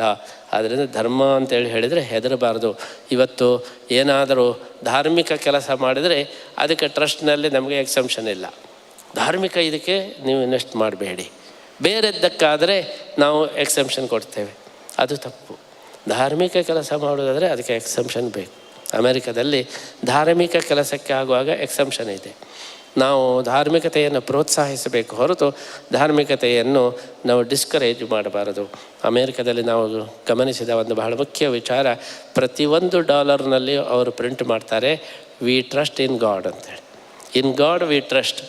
ಅವರು ಅದನ್ನು ಪ್ರಚಾರ, ನಾವು ನಾಸ್ತಿಕರಲ್ಲ, ನಾವು ದೇವರನ್ನು ನಂಬುವರು ಅಂತ ಹೇಳಿ. ನಿಜವಾಗಿ ಅಮೇರಿಕದ ಫ್ರೀ ಕಂಟ್ರಿ ಆದರೂ ಕೂಡ ಅವರು ಇದನ್ನು ಓಪನ್ ಆಗಿ ಹೇಳ್ತಾ ಇದ್ದಾರೆ, ಇನ್ ಗಾಡ್ ವಿ ಟ್ರಸ್ಟ್ ಅಂತೇಳಿ. ಆದರೆ ಇದೇ ಸ್ಥಿತಿ ಭಾರತದಲ್ಲಿ ನಾವು ಹೇಳಿದರೆ ಎಷ್ಟೋ ಜನ ಗಲಾಟೆ ಮಾಡ್ತಾರೆ. ಇದು ಜಾತ್ಯತೀತ, ಧರ್ಮಾತೀತ, ದೇವರ ವಿಷಯ ಇಲ್ಲಿ ಬರಬಾರದು, ಧರ್ಮದ ವಿಷಯ ಬರಬಾರದು ಎಂಬಂತಹ ಈ ಕೂಗನ್ನು ನಾವು ಕೇಳ್ತಾ ಇದ್ದೇವೆ. ಆದರೆ ಅಮೇರಿಕದಂಥ ಒಂದು ಭೌತಿಕ ರಾಷ್ಟ್ರದಲ್ಲಿ ಇನ್ ಗಾಡ್ ವಿ ಟ್ರಸ್ಟ್ ಅಂತ ಹೇಳಿ ಅವರಿಗೆ ಡಿಕ್ಲೇರ್ ಮಾಡಬೇಕಾದ್ರೆ, ಅದೇ ರೀತಿ ಧಾರ್ಮಿಕ ಚಟುವಟಿಕೆಗಳೆಲ್ಲ ಟ್ಯಾಕ್ಸ್ ಇಲ್ಲ ಎಂಬುದಾಗಿ ಎಕ್ಸಂಪ್ಷನ್ ಕೊಡಬೇಕಾದರೆ ಅವರಿಗೆ ಮೂಲತಃ ಧರ್ಮದ ಮೇಲೆ ಏನು ಶ್ರದ್ಧೆ ಇದೆ ಎಂಬುದನ್ನು ನಾವು ಗುರುತಿಸಬಹುದು. ಅಂತಹ ಒಂದು ಪ್ರವೃತ್ತಿ ನಮ್ಮ ದೇಶದಲ್ಲಿಯೂ ಬರಬೇಕು. ಧಾರ್ಮಿಕ ಆಧ್ಯಾತ್ಮಿಕ ವಿಚಾರಗಳಿಗೆ ಪ್ರಥಮ ಪ್ರಾಶಸ್ತ್ಯವನ್ನು ನಾವು ಕೊಡಬೇಕು ಎಂಬುದನ್ನು ಈ ಸಂದರ್ಭದಲ್ಲಿ ನಾವು ಹೇಳ್ತಾ, ಅನೇಕ ಸಂದರ್ಭಗಳಲ್ಲಿ ನಾವು ಇದನ್ನು ಅನುಭವಿಸ್ತೇವೆ. ಜಪಾನಿಗೆ ಹೋದಾಗ ನಾವು ಫ್ಲೈಟ್ನಲ್ಲಿ ಇಳಿದಾಗ ಅಲ್ಲಿ ಇಳಿತಾ ಇರುವಾಗ ಒಂದು 7-8 ಜನ ಪೊಲೀಸರು ಬಂದರು ಅನೌನ್ಸ್ ಮಾಡಿದರು, ಅದು ಯಾರು ಸುಗುಣೇಂದ್ರ ಅಂದರೆ ಯಾರು ಅಂತ ಹೇಳಿ. ನಾನೇ ಎದ್ದಿದ್ದೆ, ಬನ್ನಿ ಅಂತ ಹೇಳಿ 8 ಜನ ಪೊಲೀಸರು ದಗ ನನ್ನನ್ನು ಕರ್ಕೊಂಡು ಹೋದರು. ನನ್ನೆಲ್ಲ ಮುಗಿದೇ ಹೋಯಿತು, ಏನೋ ಆಗಿದೆ, ಏನೋ ತಪ್ಪಾಗಿದೆ, ಈಗ ನನ್ನನ್ನು ಅರೆಸ್ಟ್ ಮಾಡಿಬಿಡ್ತಾರೆ. 8 ಜನ ಪೊಲೀಸರು ಬೇಗನೆ ಎಲ್ಲರಕ್ಕಿಂತ ಮೊದಲು ನನ್ನ ಕರ್ಕೊಂಡು ಹೋಗಿಬಿಟ್ರು. ನನಗೆ ಡಗಡಗ ಆಯಿತು, ಏನು ತಪ್ಪಾಯಿತು, ಏನು ತಪ್ಪು ಮಾಡಿದೆವು ಅಂತೇಳಿ. ಒಳಗೆ ಹೋದ ತಕ್ಷಣ ಕೇಳಿದೆ, ಯಾಕೆ ನನ್ನನ್ನು ನೀವು ಇಷ್ಟು ಜನ ಪೊಲೀಸರು ಸೇರಿ ನನ್ನನ್ನು ದಡ ಇಲ್ಲಿ ಕರ್ಕೊಂಡು ಬಂದಿರಿ ಅಂತ. ಅವರು ಕೈ ಮುಗಿದು ಹೇಳಿದರು, ಸ್ವಾಮೀಜಿ, ಜಪಾನಿನ ರೂಲ್ ಇದೆ, ಯಾರಾದರೂ ಇಂಡಿಯಾದಿಂದ ಕಾವಿಶಾಟ ಹಾಕ್ಕೊಂಡು ಬಂದರೆ ಅವರ ಹಿಂದೆ ಮುಂದೆ ನೋಡದೆ ಅವರಿಗೆ ಗೌರವ ಕೊಡಬೇಕು ಅಂತೇಳಿ ನಮ್ಮ ಇದೆ. ನಿಮಗೆ ಗೌರವಕ್ಕೋಸ್ಕರ 8 ಜನ ನಾವು ಬಂದಿದ್ದೇವೆ ಹೊರತು ನೀವೇನು ಅಪರಾಧ ಮಾಡಲಿಲ್ಲ, ಏನು ಹೆದರಬೇಡಿ. ಈ ಬಣ್ಣದ ವಸ್ತ್ರವನ್ನು ನೋಡಿ ನೀವು ಇಂಡಿಯಾದಿಂದ ಫ್ಲೈಟ್ ಬಂದಿದೆ ಅಂತ ಗೊತ್ತಾದ ತಕ್ಷಣ ನಾವು ಓಡಿ ಬಂದು ನಿಮಗೆ ಪ್ರಥಮ ಪ್ರಾಶಸ್ತ್ಯವನ್ನು ಕೊಟ್ಟು ನಿಮಗೆ ಗೌರವ ಕೊಟ್ಟಿದ್ದು ಹೊರತು ನೀವೇನು ಹೆದರುವ ಅವಶ್ಯಕತೆ ಇಲ್ಲ ಎಂಬುದಾಗಿ ಅವರು ಹೇಳಿದರು. ಹೀಗೆ ಧರ್ಮದ ಬಗ್ಗೆ ಜಪಾನಿನಲ್ಲಿ ಒಬ್ಬ ಧಾರ್ಮಿಕ ವ್ಯಕ್ತಿ ಯಾರೇ ಇರಲಿ, ಅವರ ಹೆಸರು ಏನು ಗೊತ್ತಿಲ್ಲದೆ ಹೋದರೂ ಕೂಡ ಅವರನ್ನು ಗೌರವಿಸಬೇಕು ಎಂಬಂತಹ ಒಂದು ರೂಲು ಅದು ಜಪಾನ್ನಲ್ಲಿದೆ. ಹೀಗೆ ಅನೇಕ ದೇಶದಲ್ಲಿದೆ. ಕೆನಡಾದಲ್ಲಿ ನೀವು ವೀಸಾಕ್ಕೆ ಹೋಗೋದಾದರೆ ಸ್ವಾಮಿಗಳ ವೀಸಾಕ್ಕೆ ಫೀಸ್ ತಗೊಳ್ಳಿಕ್ಕಿಲ್ಲ. ಸ್ವಾಮಿಗಳು ಯಾವುದಾದ್ರೂ ವೀಸಾವನ್ನು ಇದು ಮಾಡಿದ್ರೆ ರಿಲಿಜಿಯಸ್ ಲೀಡರ್ನ ವೀಸಾಕ್ಕೆ ಫೀಸ್ ತಗೊಳ್ಬಾರ್ದು ಅಂತ ಹೇಳಿ ಈ ರೀತಿಯ ನಿಯಮವನ್ನು ಅಲ್ಲಿ ಮಾಡಿದ್ದಾರೆ. ಹೀಗೆ ಆ ಪ್ರಪಂಚದ ಅನೇಕ ದೇಶಗಳಲ್ಲಿ ಧಾರ್ಮಿಕತೆಗೆ, ಆಧ್ಯಾತ್ಮಿಕತೆಗೆ ವಿಶೇಷ ಪ್ರಾಶಸ್ತ್ಯವನ್ನು ಕೊಟ್ಟರೆ ಅದರಿಂದ ದೀರ್ಘಕಾಲೀನವಾದಂತಹ ಒಂದು ಒಳ್ಳೆಯದಾಗಲಿಕ್ಕೆ ಸಾಧ್ಯ ಇದೆ. ಈ ದೃಷ್ಟಿಯಲ್ಲಿ ಎಲ್ಲ ಸಾರ್ವಜನಿಕ ಸಂಸ್ಥೆಗಳು, ಸರಕಾರಗಳು ನಮ್ಮ ಧಾರ್ಮಿಕ ಚಟುವಟಿಕೆಗಳಿಗೆ ವಿಶೇಷವಾದ ಪ್ರೋತ್ಸಾಹ ಕೊಡಬೇಕು. ಆ ನಿಟ್ಟಿನಲ್ಲಿ ಕೆನರಾ ಬ್ಯಾಂಕ್ ಅವರು ಒಂದು ವಿಶೇಷವಾದ ಪ್ರೋತ್ಸಾಹವನ್ನು ಕೊಟ್ಟದ್ದಕ್ಕೆ ನಾವು ಅಭಿನಂದಿಸ್ತಾ, ಉಳಿದ ಬ್ಯಾಂಕುಗಳು ಕೂಡ ಇದನ್ನು ಗಮನಿಸಿ ನಮ್ಮ ಧಾರ್ಮಿಕ ಚಟುವಟಿಕೆಗಳಿಗೆ ಇದೇ ರೀತಿ ಪ್ರೋತ್ಸಾಹ ಕೊಡಬೇಕು ಅಂಥೇಳಿ ಈ ಸಂದರ್ಭದಲ್ಲಿ ಹಾರೈಸ್ತಾ ಆ ಬ್ಯಾಂಕಿನ ಪ್ರತಿನಿಧಿಯಾದಂಥ ಮಂಜುನಾಥ ಪಂಡಿತ್ ಅವರನ್ನು ನಾವು ಈ ಸಂದರ್ಭದಲ್ಲಿ ಶ್ರೀಕೃಷ್ಣ ಅನುಗ್ರಹ ಪ್ರಶಸ್ತಿಯ ಜೊತೆಗೆ ಅಭಿನಂದಿಸ್ತಾ ಇದ್ದೀವಿ. ದರ್ಬಾರದ ಈ ಭವ್ಯವಾದಂತಹ ಕಾರ್ಯಕ್ರಮಗಳಿಗೆ ವಿಶೇಷವಾದ ಪ್ರಾಯೋಜಕತ್ವವನ್ನು ನೀಡಿದ ಸಂಸ್ಥೆ ಕೆನರಾ ಬ್ಯಾಂಕು.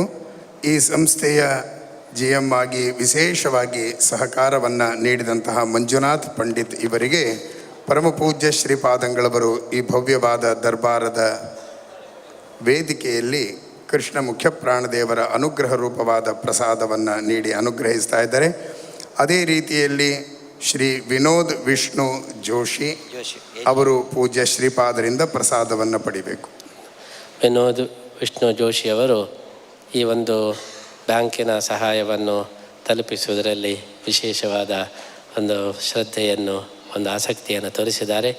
ಅವರಿಗೂ ಕೂಡ ಶ್ರೀಕೃಷ್ಣನ ಅನುಗ್ರಹ ಇರಲಿ ಅಂತ ಹೇಳಿ ನಾವು ಪ್ರಾರ್ಥಿಸಿ ಪ್ರಸಾದವನ್ನು ನೀಡ್ತೇವೆ.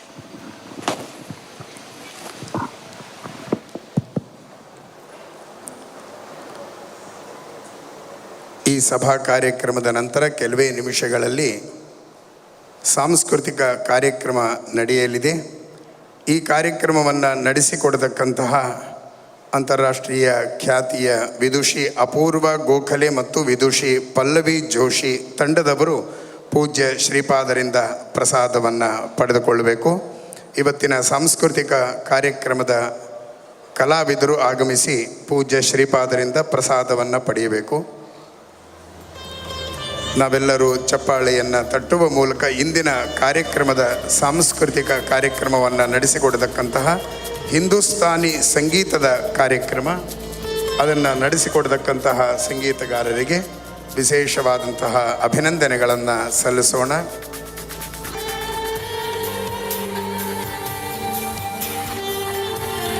ವಿದುಷಿ ಅಪೂರ್ವ ಗೋಖಲೆ, ವಿದುಷಿ ಪಲ್ಲವಿ ಜೋಶಿ ಪುಣೆ ಇವರು ಇವತ್ತಿನ ಕಾರ್ಯಕ್ರಮವನ್ನು ನಡೆಸಿಕೊಡೋರಿದ್ದಾರೆ. ಆ ತಂಡದವರಿಗೆ ಪೂಜ್ಯ ಶ್ರೀಪಾದರು ಪ್ರಸಾದವನ್ನು ನೀಡಿ ಅನುಗ್ರಹಿಸ್ತಾ ಇದ್ದಾರೆ.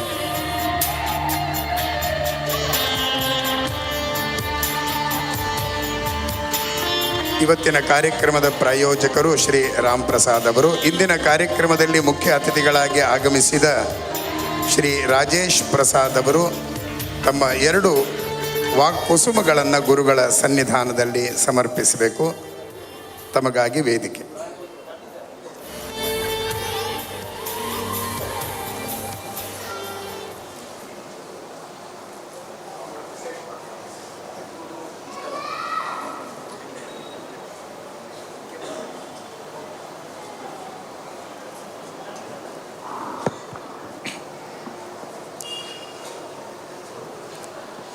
ಪರಮ ಪೂಜ್ಯ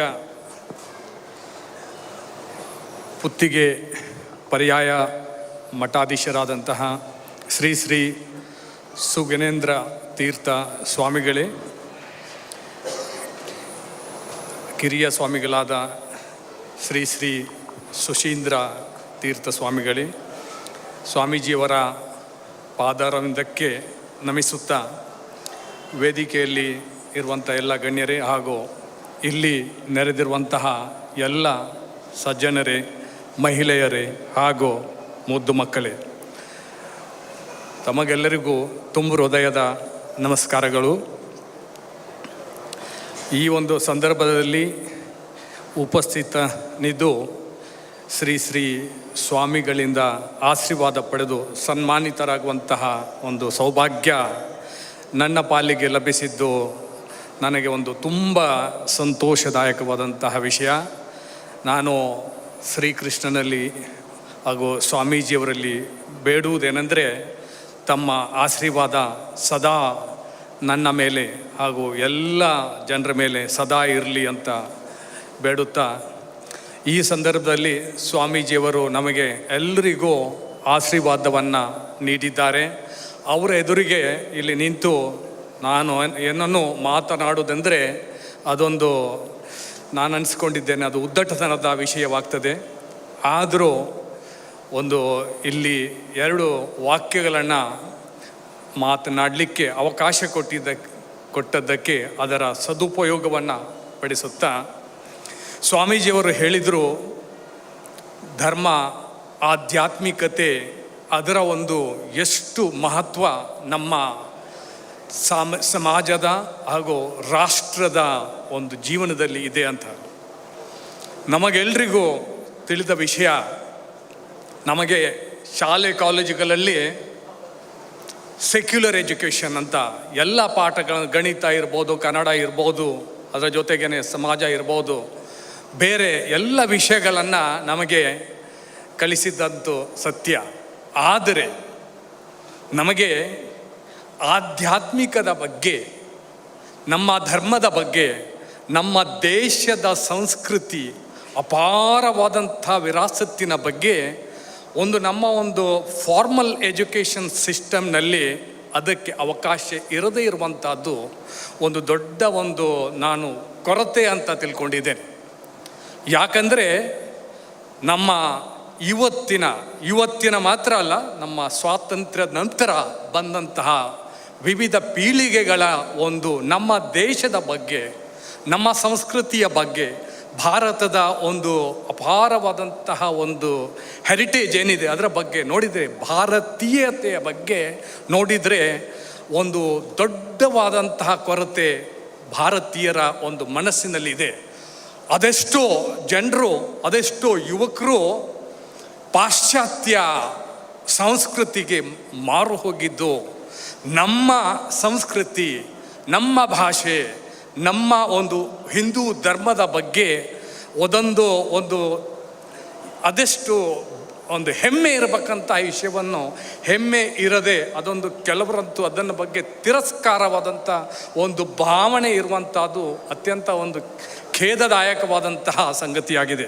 ಅದಕ್ಕೆ ಸ್ವಾಮೀಜಿಯವರು ಹೇಳಿದರು, ಆಧ್ಯಾತ್ಮಿಕತೆ ಅನ್ನುವಂಥದ್ದು ಸಮಾಜದ ಸದೃಢ ಸಮಾಜದ ಅಡಿಪಾಯವಾಗಿದೆ. ಯಾಕೆಂದರೆ ಈ ಇಡೀ ನಮ್ಮ ಪ್ರಪಂಚದಲ್ಲಿ ಧರ್ಮಗಳ ಸೃಷ್ಟಿ ಸಮಾಜವನ್ನು ಸುದೃಢ ರೀತಿಯಲ್ಲಿ ನಡೆಸಲು, ಪೂರಕವಾಗಿ ನಡೆಸಲು ಸೃಷ್ಟಿಯಾಗಿದೆಯೇ ವಿನಃ ಅದರ ಧರ್ಮದ ಬಗ್ಗೆ, ಅದರ ಮಹತ್ವದ ಬಗ್ಗೆ ಯಾವಾಗ ನಾವು ಬಾಲ್ಯದಿಂದಲೇ ಮಕ್ಕಳಲ್ಲಿ ಅದರ ಬಗ್ಗೆ ಹೆಮ್ಮೆಯನ್ನು, ಅದರ ಬಗ್ಗೆ ಜ್ಞಾನವನ್ನು ಹುಟ್ಟಿಸುವುದಿಲ್ವೋ, ಅವರು ಮುಂದೆ ಹೋಗಿ ಬೇರೆ ಯಾವುದೋ ಥರದ ಧೋರಣೆಯನ್ನು ತನ್ನದಾಗಿ ಅಳವಡಿಸಿ ತನ್ನ ದೇಶದ ಬಗ್ಗೆ, ತನ್ನ ಸಂಸ್ಕೃತಿ ಬಗ್ಗೆ, ತನ್ನ ಧರ್ಮದ ಬಗ್ಗೆ ಅವಹೇಳನಕಾರಿಯಾದಂತಹ ಹೇಳಿಕೆಗಳನ್ನು ನೀಡುವಂಥದ್ದು ನಾವು ನೋಡಿದ್ದೇವೆ. ಆದರೆ ಒಳ್ಳೆಯ ವಿಷಯ ಏನೆಂದರೆ, ಇವಾಗ ನಮ್ಮ ದೇಶದ ಜನತೆ ತಮ್ಮ ಸಂಸ್ಕೃತಿಯ ಬಗ್ಗೆ, ತನ್ನ ಧರ್ಮದ ಬಗ್ಗೆ ಎಚ್ಚೆತ್ತುಕೊಂಡಿದ್ದಾರೆ. ಹಾಗೂ ಅದರ ಉದಾಹರಣೆಯೇ ನಾಳೆ 500 ವರ್ಷಗಳ ನಂತರ ಶ್ರೀರಾಮನ ಅಯೋಧ್ಯೆಯಲ್ಲಿ ಪ್ರಾಣ ಪ್ರತಿಷ್ಠೆ ಆಗಿರುವಂಥದ್ದು ನಮ್ಮ ದೇಶದಲ್ಲಿ ಸಂಸ್ಕೃತಿ ಪುನರುಜ್ಜೀವನಗೊಂಡಂಥ ದ್ಯೋತಕವಾಗಿದೆ. ಇದು ಆರಂಭ ಮಾತ್ರ.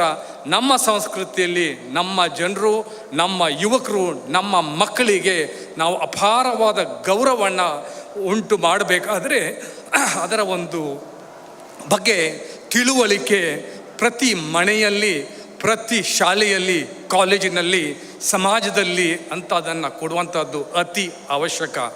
ಮನೆಯೇ ಮೊದಲ ಪಾಠ ಶಾಲೆ ಅಂತ ನಮಗೆಲ್ಲರಿಗೂ ಗೊತ್ತಿರುವ ವಿಷಯ.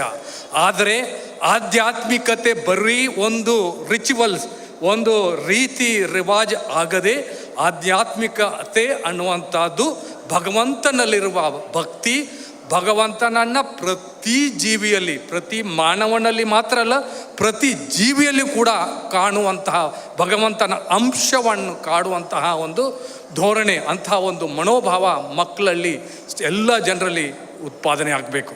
ನಾವು ನಮಸ್ಕಾರ ಅಂತ ಹೇಳ್ತೇವೆ. ಈ ನಮಸ್ಕಾರ ಅಂದರೆ I bow to the divine in you. ಅಂದರೆ ನಿಮ್ಮಲ್ಲಿರುವಂತಹ ಒಂದು ದೇವತಾ ಗುಣಕ್ಕೆ ನಾನು ನಮಿಸ್ತಾ ಇದ್ದೇನೆ ಅಂತ ಅರ್ಥ.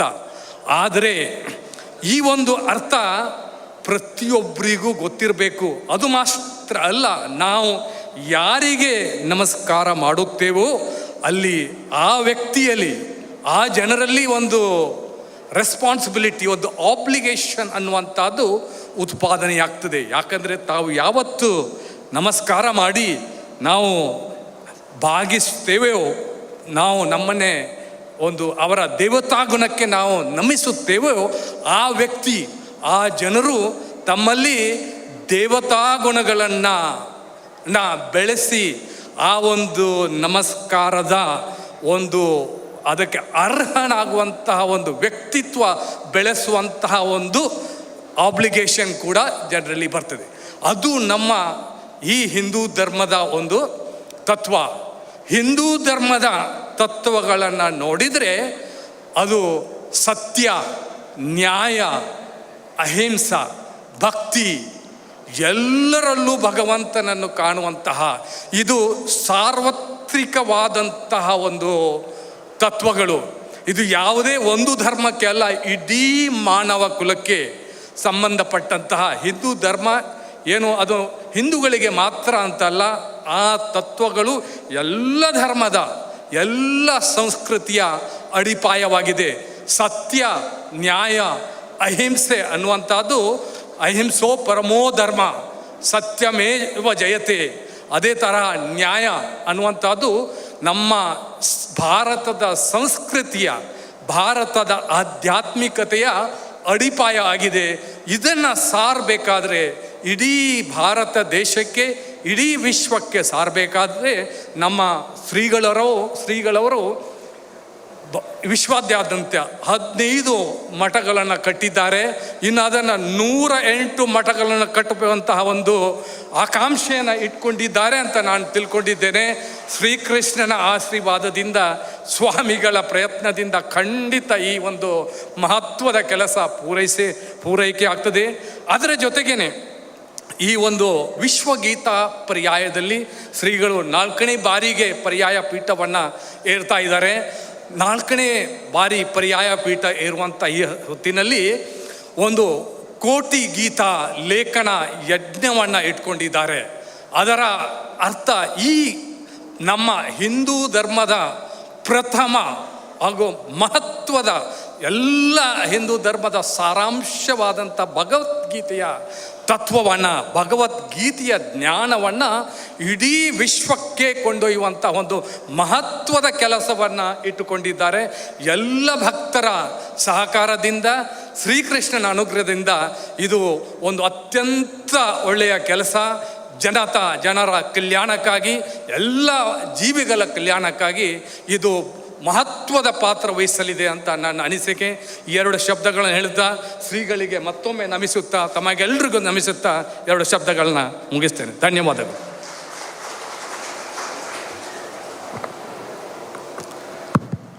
ಪರಮ ಪೂಜ್ಯ ಶ್ರೀಪಾದಂಗಳವರು ಶ್ರೀಕೃಷ್ಣನ ರಾತ್ರಿಯ ಪೂಜೆಗೆ ಹೊರಡುವಂತಹ ಸಮಯ ಮೀರಿದ್ದರಿಂದ ನಾವು ಸಭೆಯನ್ನು ಇಲ್ಲಿಗೆ ಮುಕ್ತಾಯಗೊಳಿಸಬೇಕಾದ ಅನಿವಾರ್ಯತೆ ಇರೋದರಿಂದ ಉಭಯ ಶ್ರೀಪಾದಂಗಳವರಿಗೆ ತಮ್ಮೆಲ್ಲರ ಪರವಾಗಿ ಅನಂತ ಪ್ರಣಾಮಪೂರ್ವಕವಾದ ಧನ್ಯವಾದವನ್ನು ಸಮರ್ಪಣೆ ಮಾಡ್ತಾ, ಇವತ್ತಿನ ವೇದಿಕೆಯಲ್ಲಿ ಇರತಕ್ಕಂತಹ ಮಟ್ಟಾರ್ ರತ್ನಾಕರ್ ಹೆಗಡೆಯವರು ಹಾಗೂ ಪಳ್ಳಿ ಕಿಶನ್ ಹೆಗಡೆಯವರು ಪೂಜ್ಯ ಶ್ರೀಪಾದರಿಂದ ಪ್ರಸಾದವನ್ನು ಪಡೆಯಬೇಕು. ಇಂದಿನ ಕಾರ್ಯಕ್ರಮದಲ್ಲಿ ಭಾಗವಹಿಸಿ ಪೂಜ್ಯ ಶ್ರೀಪಾದರ ವಿಶೇಷ ಅನುಗ್ರಹಕ್ಕೆ ಪಾತ್ರರಾದಂತಹ ಶ್ರೀ ರಾಜೇಶ್ ಪ್ರಸಾದ್ IAS ಜಮ್ಮು ಕಾಶ್ಮೀರ ಅವರಿಗೆ ಅಭಿಮಾನಪೂರ್ವಕವಾದ ಧನ್ಯವಾದಗಳು. ಈ ಕಾರ್ಯಕ್ರಮಕ್ಕೆ ವಿಶೇಷವಾದ ಪ್ರಾಯೋಜಕತ್ವವನ್ನು ನೀಡಿದಂತಹ ಕೆನರಾ ಬ್ಯಾಂಕಿನ GM ಆಗಿರತಕ್ಕಂತಹ ಮಂಜುನಾಥ್ ಪಂಡಿತ್ ಅವರಿಗೂ ಕೂಡ ಅಭಿಮಾನಪೂರ್ವಕವಾದಂತಹ ಧನ್ಯವಾದಗಳು. ಅದೇ ರೀತಿಯಲ್ಲಿ ಕೆನರಾ ಬ್ಯಾಂಕಿನ AGM ಆಗಿರತಕ್ಕಂತಹ ಶ್ರೀ ವಿನೋದ್ ವಿಷ್ಣು ಜೋಶಿ ಅವರಿಗೂ ಕೂಡ ಅಭಿಮಾನಪೂರ್ವಕವಾದ ಧನ್ಯವಾದಗಳು. ಹಾಗೆ ಮಟ್ಟಾರ್ ರತ್ನಾಕರ್ ಹೆಗಡೆಯವರಿಗೂ ಕೂಡ ಅಭಿಮಾನಪೂರ್ವಕವಾದಂತಹ ಧನ್ಯವಾದಗಳು ಮತ್ತು ಪಳ್ಳಿ ಕಿಶನ್ ಹೆಗಡೆಯವರಿಗೂ ಕೂಡ ಧನ್ಯವಾದವನ್ನು ಸಮರ್ಪಣೆ ಮಾಡ್ತಾ, ಮತ್ತೊಮ್ಮೆ ತಮ್ಮೆಲ್ಲರ ಗಮನಕ್ಕೆ ನಾಳೆ ಅಯೋಧ್ಯೆಯ ಸಂಭ್ರಮ, ಅದು ಇಡೀ ವಿಶ್ವದ ಸಂಭ್ರಮ. ಹಾಯ್ ಅನು ಅಕ್ಕ. ಹೇಳು ಪುಟ್ಟ. ನಾಳೆ ನೀನು ಮದ್ವೆದ ಸಾರಿ ತಕೊಳ್ಳಿಕ್ಕೆ ಬರ್ತೀಯ ಅಲ್ವಾ? ಇಲ್ಲ ಪುಟ್ಟ, ನಾಳೆ ಮೀಟಿಂಗ್ ಇದೆ. ಪ್ಲೀಸ್ ಪ್ಲೀಸ್ ನೀನು ಬರ್ಬೇಕು.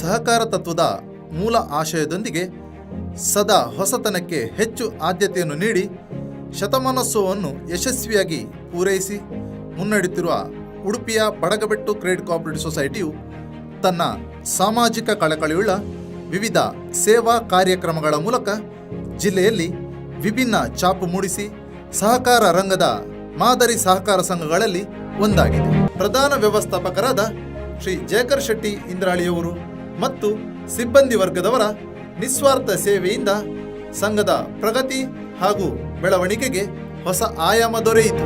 RTGS ನೆಫ್ಟ್ ಸೌಲಭ್ಯ, ವೆಸ್ಟರ್ನ್ ಯೂನಿಯನ್ ಮನಿ ಟ್ರಾನ್ಸ್ಫರ್ ಸೇವೆ, ವಿದ್ಯಾರ್ಥಿಗಳಿಗಾಗಿ ಝೀರೋ ಬ್ಯಾಲೆನ್ಸ್ನಲ್ಲಿ ವಿದ್ಯಾನಿಧಿ ಉಳಿತಾಯ ಖಾತೆ, ಸೇಫ್ ಲಾಕರ್ ಸೌಲಭ್ಯ, ಇ ಸ್ಟ್ಯಾಂಪಿಂಗ್ ಸೌಲಭ್ಯ, ಮಣಿಪಾಲ ಆರೋಗ್ಯ ಕಾರ್ಡ್ ಸೇವೆ, ಲೋಂಬಾರ್ಡ್ ಆರೋಗ್ಯ ಕಾರ್ಡ್ ಸೇವೆ, ಪಾನ್ ಕಾರ್ಡ್ ಸೌಲಭ್ಯ, ಜನರಲ್ ಇನ್ಶೂರೆನ್ಸ್ ಸೇವೆ, ಸ್ಟಾರ್ ಹೆಲ್ತ್ ಇನ್ಶೂರೆನ್ಸ್ ಸೇವೆ, ಸದಸ್ಯರಿಗೆ ಉಚಿತ SMS ಸೌಲಭ್ಯ. ಸಂಘವು ಬ್ಯಾಂಕಿಂಗ್ನೊಂದಿಗೆ ಇತರ ಸೇವೆಗಳನ್ನು ಗ್ರಾಹಕರಿಗೆ ನೀಡುತ್ತಿದೆ.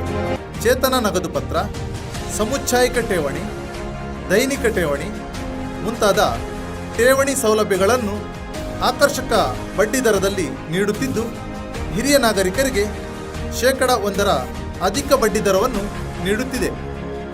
ಉತ್ತಮ ಬ್ಯಾಂಕಿಂಗ್ ಸೇವೆಗಾಗಿ ನಿಮ್ಮ ಹತ್ತಿರದ ಶಾಖೆಗೆ ಭೇಟಿ ನೀಡಿ.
ನಾಳೆ ನೀನು ಮದ್ವೆದ ಸಾರಿ ತಗೊಳ್ಳಿಕ್ಕೆ ಬರ್ತೀಯ ಅಲ್ವಾ?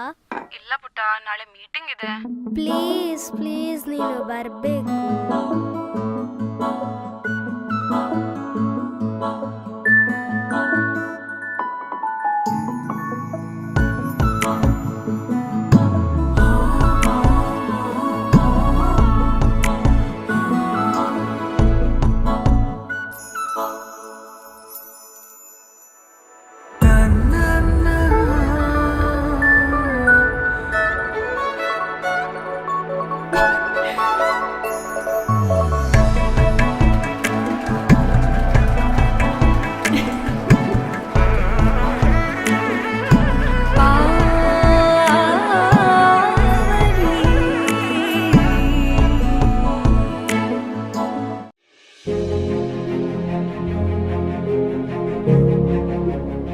ಸಹಕಾರ ತತ್ವದ ಮೂಲ ಆಶಯದೊಂದಿಗೆ ಸದಾ ಹೊಸತನಕ್ಕೆ ಹೆಚ್ಚು ಆದ್ಯತೆಯನ್ನು ನೀಡಿ ಶತಮಾನೋತ್ಸವವನ್ನು ಯಶಸ್ವಿಯಾಗಿ ಪೂರೈಸಿ ಮುನ್ನಡೆಯುತ್ತಿರುವ ಉಡುಪಿಯ ಬಡಗಬೆಟ್ಟು ಕ್ರೆಡಿಟ್ ಕೋಆಪರೇಟಿವ್ ಸೊಸೈಟಿಯು ತನ್ನ ಸಾಮಾಜಿಕ ಕಳಕಳಿಯುಳ್ಳ ವಿವಿಧ ಸೇವಾ ಕಾರ್ಯಕ್ರಮಗಳ ಮೂಲಕ ಜಿಲ್ಲೆಯಲ್ಲಿ ವಿಭಿನ್ನ ಛಾಪು ಮೂಡಿಸಿ ಸಹಕಾರ ರಂಗದ ಮಾದರಿ ಸಹಕಾರ ಸಂಘಗಳಲ್ಲಿ ಒಂದಾಗಿದೆ. ಪ್ರಧಾನ ವ್ಯವಸ್ಥಾಪಕರಾದ ಶ್ರೀ ಜಯಕರ್ ಶೆಟ್ಟಿ ಇಂದ್ರಾಳಿಯವರು ಮತ್ತು ಸಿಬ್ಬಂದಿ ವರ್ಗದವರ ನಿಸ್ವಾರ್ಥ ಸೇವೆಯಿಂದ ಸಂಘದ ಪ್ರಗತಿ ಹಾಗೂ ಬೆಳವಣಿಗೆಗೆ ಹೊಸ ಆಯಾಮ ದೊರೆಯಿತು.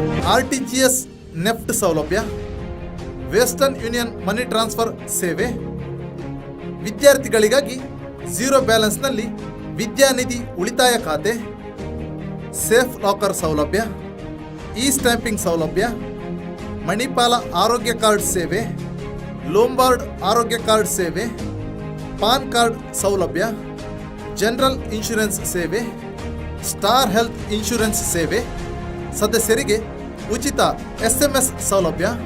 ಸಂಘವು ಬ್ಯಾಂಕಿಂಗ್ನೊಂದಿಗೆ ಇತರ ಸೇವೆಗಳನ್ನು ಗ್ರಾಹಕರಿಗೆ ನೀಡುತ್ತಿದೆ.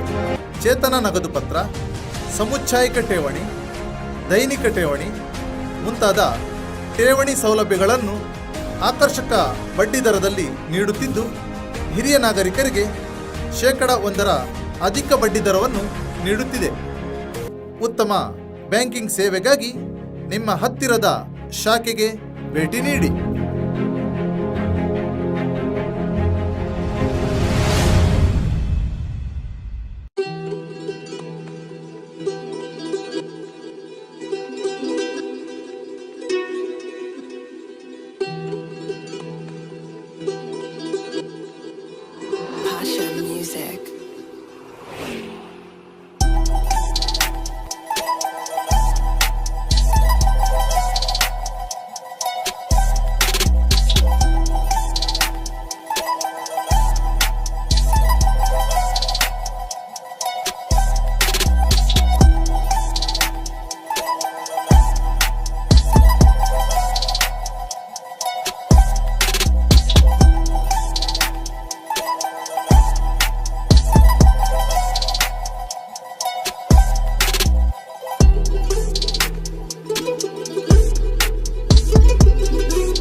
ಪುಟ್ಟ. ನಾಳೆ ನೀನು ಮದ್ವೆದ ಸಾರಿ ತಗೊಳ್ಳಿಕ್ಕೆ ಬರ್ತೀಯ ಅಲ್ವಾ?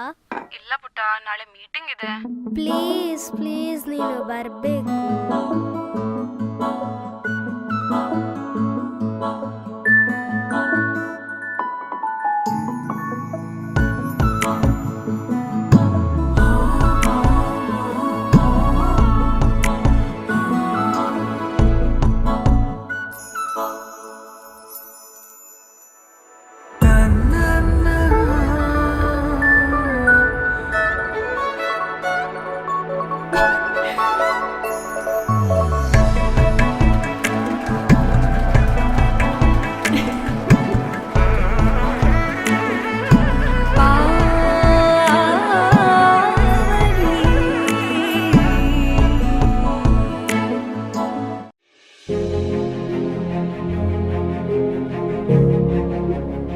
ಸಹಕಾರ ತತ್ವದ ಮೂಲ ಆಶಯದೊಂದಿಗೆ ಸದಾ ಹೊಸತನಕ್ಕೆ ಹೆಚ್ಚು ಆದ್ಯತೆಯನ್ನು ನೀಡಿ ಶತಮಾನೋತ್ಸವವನ್ನು ಯಶಸ್ವಿಯಾಗಿ ಪೂರೈಸಿ ಮುನ್ನಡೆಯುತ್ತಿರುವ ಉಡುಪಿಯ ಬಡಗಬೆಟ್ಟು ಕ್ರೆಡಿಟ್ ಕೋಆಪರೇಟಿವ್ ಸೊಸೈಟಿಯು ತನ್ನ ಸಾಮಾಜಿಕ ಕಳಕಳಿಯುಳ್ಳ ವಿವಿಧ ಸೇವಾ ಕಾರ್ಯಕ್ರಮಗಳ ಮೂಲಕ ಜಿಲ್ಲೆಯಲ್ಲಿ ವಿಭಿನ್ನ ಛಾಪು ಮೂಡಿಸಿ ಸಹಕಾರ ರಂಗದ ಮಾದರಿ ಸಹಕಾರ ಸಂಘಗಳಲ್ಲಿ ಒಂದಾಗಿದೆ. ಪ್ರಧಾನ ವ್ಯವಸ್ಥಾಪಕರಾದ ಶ್ರೀ ಜಯಕರ್ ಶೆಟ್ಟಿ ಇಂದ್ರಾಳಿಯವರು ಮತ್ತು ಸಿಬ್ಬಂದಿ ವರ್ಗದವರ ನಿಸ್ವಾರ್ಥ ಸೇವೆಯಿಂದ ಸಂಘದ ಪ್ರಗತಿ ಹಾಗೂ ಬೆಳವಣಿಗೆಗೆ ಹೊಸ ಆಯಾಮ ದೊರೆಯಿತು. RTGS ನೆಫ್ಟ್ ಸೌಲಭ್ಯ, ವೆಸ್ಟರ್ನ್ ಯೂನಿಯನ್ ಮನಿ ಟ್ರಾನ್ಸ್ಫರ್ ಸೇವೆ, ವಿದ್ಯಾರ್ಥಿಗಳಿಗಾಗಿ ಝೀರೋ ಬ್ಯಾಲೆನ್ಸ್ನಲ್ಲಿ ವಿದ್ಯಾನಿಧಿ ಉಳಿತಾಯ ಖಾತೆ, ಸೇಫ್ ಲಾಕರ್ ಸೌಲಭ್ಯ, ಇ ಸ್ಟ್ಯಾಂಪಿಂಗ್ ಸೌಲಭ್ಯ, ಮಣಿಪಾಲ ಆರೋಗ್ಯ ಕಾರ್ಡ್ ಸೇವೆ, ಲೋಂಬಾರ್ಡ್ ಆರೋಗ್ಯ ಕಾರ್ಡ್ ಸೇವೆ, ಪಾನ್ ಕಾರ್ಡ್ ಸೌಲಭ್ಯ, ಜನರಲ್ ಇನ್ಶೂರೆನ್ಸ್ ಸೇವೆ, ಸ್ಟಾರ್ ಹೆಲ್ತ್ ಇನ್ಶೂರೆನ್ಸ್ ಸೇವೆ, ಸದಸ್ಯರಿಗೆ ಉಚಿತ SMS ಸೌಲಭ್ಯ. ಸಂಘವು ಬ್ಯಾಂಕಿಂಗ್ನೊಂದಿಗೆ ಇತರ ಸೇವೆಗಳನ್ನು ಗ್ರಾಹಕರಿಗೆ ನೀಡುತ್ತಿದೆ. ಚೇತನ ನಗದು ಪತ್ರ, ಸಮುಚ್ಛಾಯಿಕ ಠೇವಣಿ, ದೈನಿಕ ಠೇವಣಿ ಮುಂತಾದ ಠೇವಣಿ ಸೌಲಭ್ಯಗಳನ್ನು ಆಕರ್ಷಕ ಬಡ್ಡಿದರದಲ್ಲಿ ನೀಡುತ್ತಿದ್ದು, ಹಿರಿಯ ನಾಗರಿಕರಿಗೆ 1% ಅಧಿಕ ಬಡ್ಡಿದರವನ್ನು ನೀಡುತ್ತಿದೆ. ಉತ್ತಮ ಬ್ಯಾಂಕಿಂಗ್ ಸೇವೆಗಾಗಿ ನಿಮ್ಮ ಹತ್ತಿರದ ಶಾಖೆಗೆ ಭೇಟಿ ನೀಡಿ.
ನಾಳೆ ನೀನು ಮದ್ವೆದ ಸಾರಿ ತಗೊಳ್ಳಿಕ್ಕೆ ಬರ್ತೀಯ ಅಲ್ವಾ? ಇಲ್ಲ ಪುಟ್ಟ, ನಾಳೆ ಮೀಟಿಂಗ್ ಇದೆ. ಪ್ಲೀಸ್ ಪ್ಲೀಸ್ ನೀನು ಬರ್ಬೇಕು.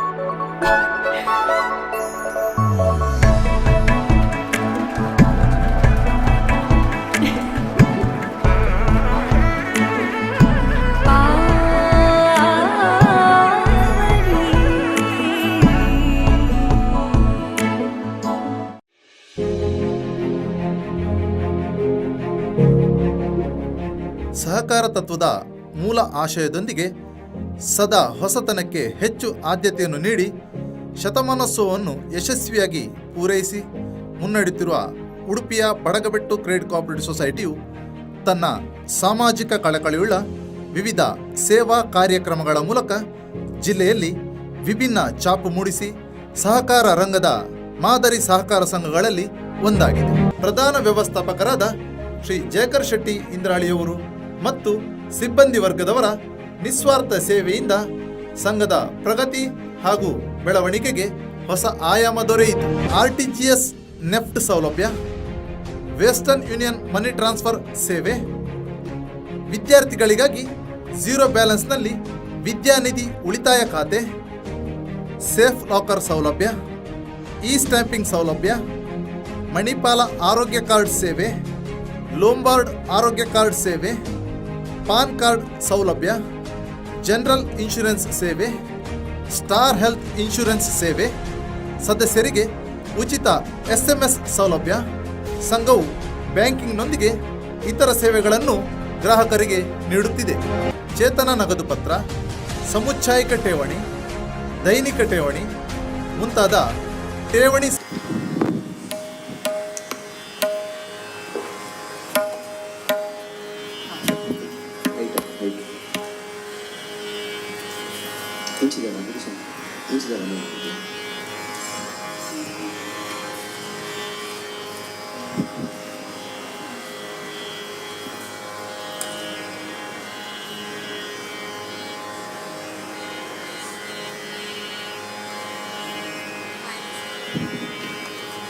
+2.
ರೇ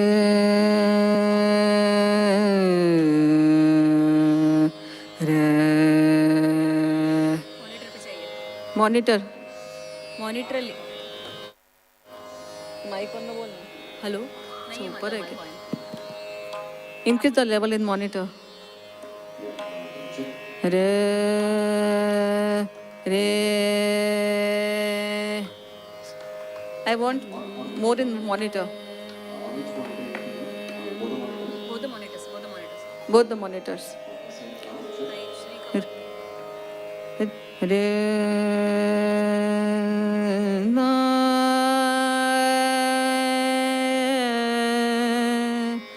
re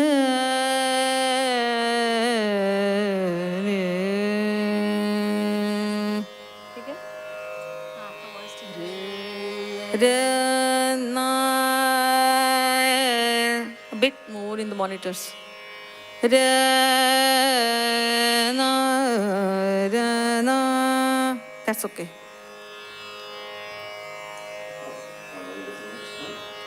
re re na na monitor increase the volume and in re na re na re na re lower in the monitor re na na okay re keep the same keep the two mics at same level re na re na re na re na re re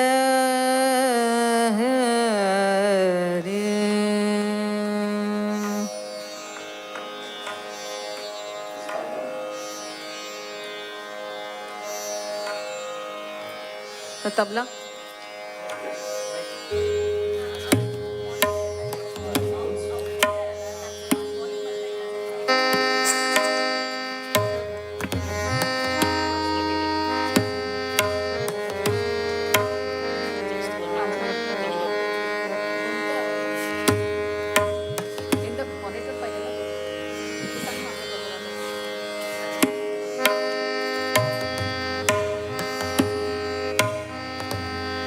Hello, keep this mic open, she can communicate.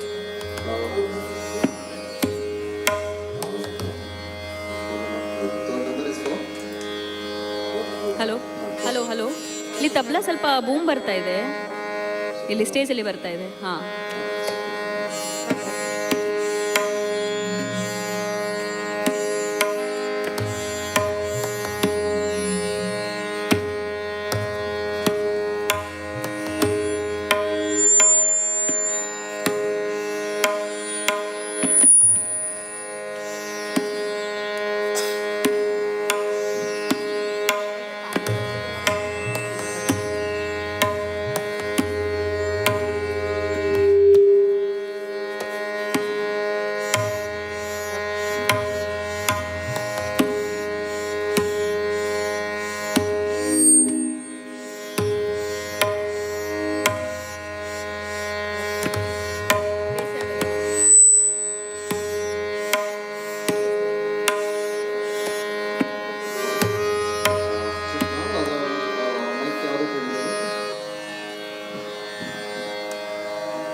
Out tanpura ಕೊಟ್ಟಿದ್ರಲ್ಲ, ಅದಕ್ಕೆ volume ಸ್ವಲ್ಪ ಬೇಕು. ಹಾಂ okay, all right.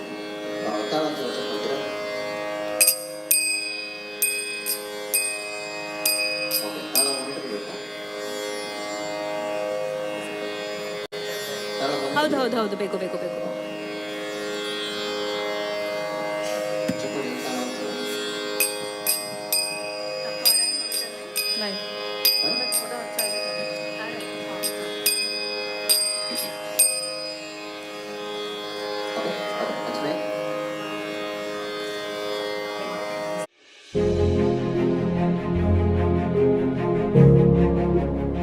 ಸಹಕಾರ ತತ್ವದ ಮೂಲ ಆಶಯದೊಂದಿಗೆ ಸದಾ ಹೊಸತನಕ್ಕೆ ಹೆಚ್ಚು ಆದ್ಯತೆಯನ್ನು ನೀಡಿ ಶತಮಾನೋತ್ಸವವನ್ನು ಯಶಸ್ವಿಯಾಗಿ ಪೂರೈಸಿ ಮುನ್ನಡೆಯುತ್ತಿರುವ ಉಡುಪಿಯ ಬಡಗಬೆಟ್ಟು ಕ್ರೆಡಿಟ್ ಕೋಆಪರೇಟಿವ್ ಸೊಸೈಟಿಯು ತನ್ನ ಸಾಮಾಜಿಕ ಕಳಕಳಿಯುಳ್ಳ ವಿವಿಧ ಸೇವಾ ಕಾರ್ಯಕ್ರಮಗಳ ಮೂಲಕ ಜಿಲ್ಲೆಯಲ್ಲಿ ವಿಭಿನ್ನ ಛಾಪು ಮೂಡಿಸಿ ಸಹಕಾರ ರಂಗದ ಮಾದರಿ ಸಹಕಾರ ಸಂಘಗಳಲ್ಲಿ ಒಂದಾಗಿದೆ. ಪ್ರಧಾನ ವ್ಯವಸ್ಥಾಪಕರಾದ ಶ್ರೀ ಜಯಕರ್ ಶೆಟ್ಟಿ ಇಂದ್ರಾಳಿಯವರು ಮತ್ತು ಸಿಬ್ಬಂದಿ ವರ್ಗದವರ ನಿಸ್ವಾರ್ಥ ಸೇವೆಯಿಂದ ಸಂಘದ ಪ್ರಗತಿ ಹಾಗೂ ಬೆಳವಣಿಗೆಗೆ ಹೊಸ ಆಯಾಮ ದೊರೆಯಿತು.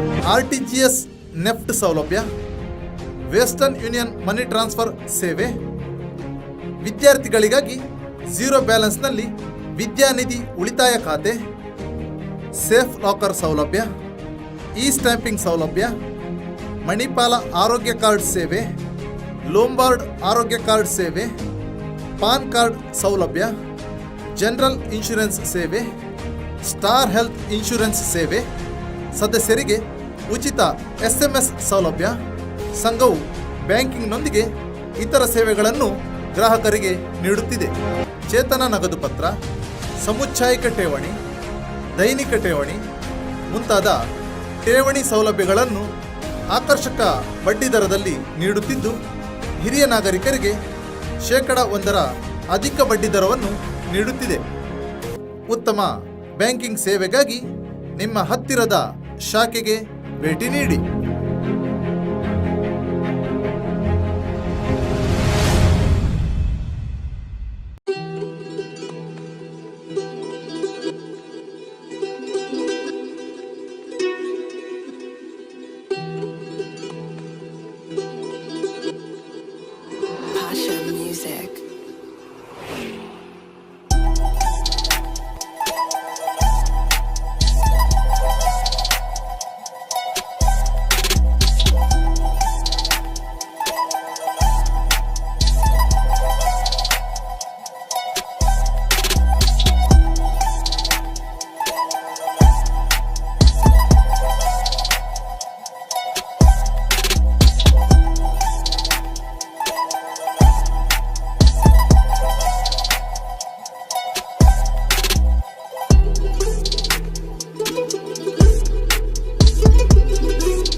ನಾಳೆ ನೀನು ಮದ್ವೆದ ಸಾರಿ ತಗೊಳ್ಳಿಕ್ಕೆ ಬರ್ತೀಯ ಅಲ್ವಾ?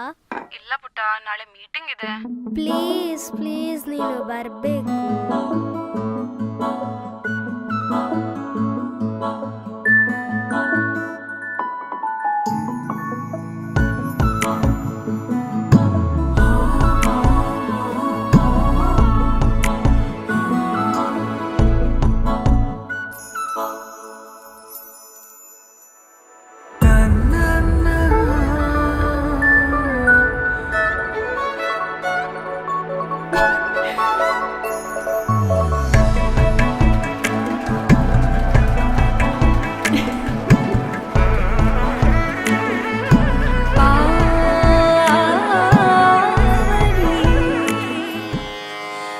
ಹೆಚ್ಚೊತ್ತು ಮಾತಾಡೋದಿಲ್ಲ.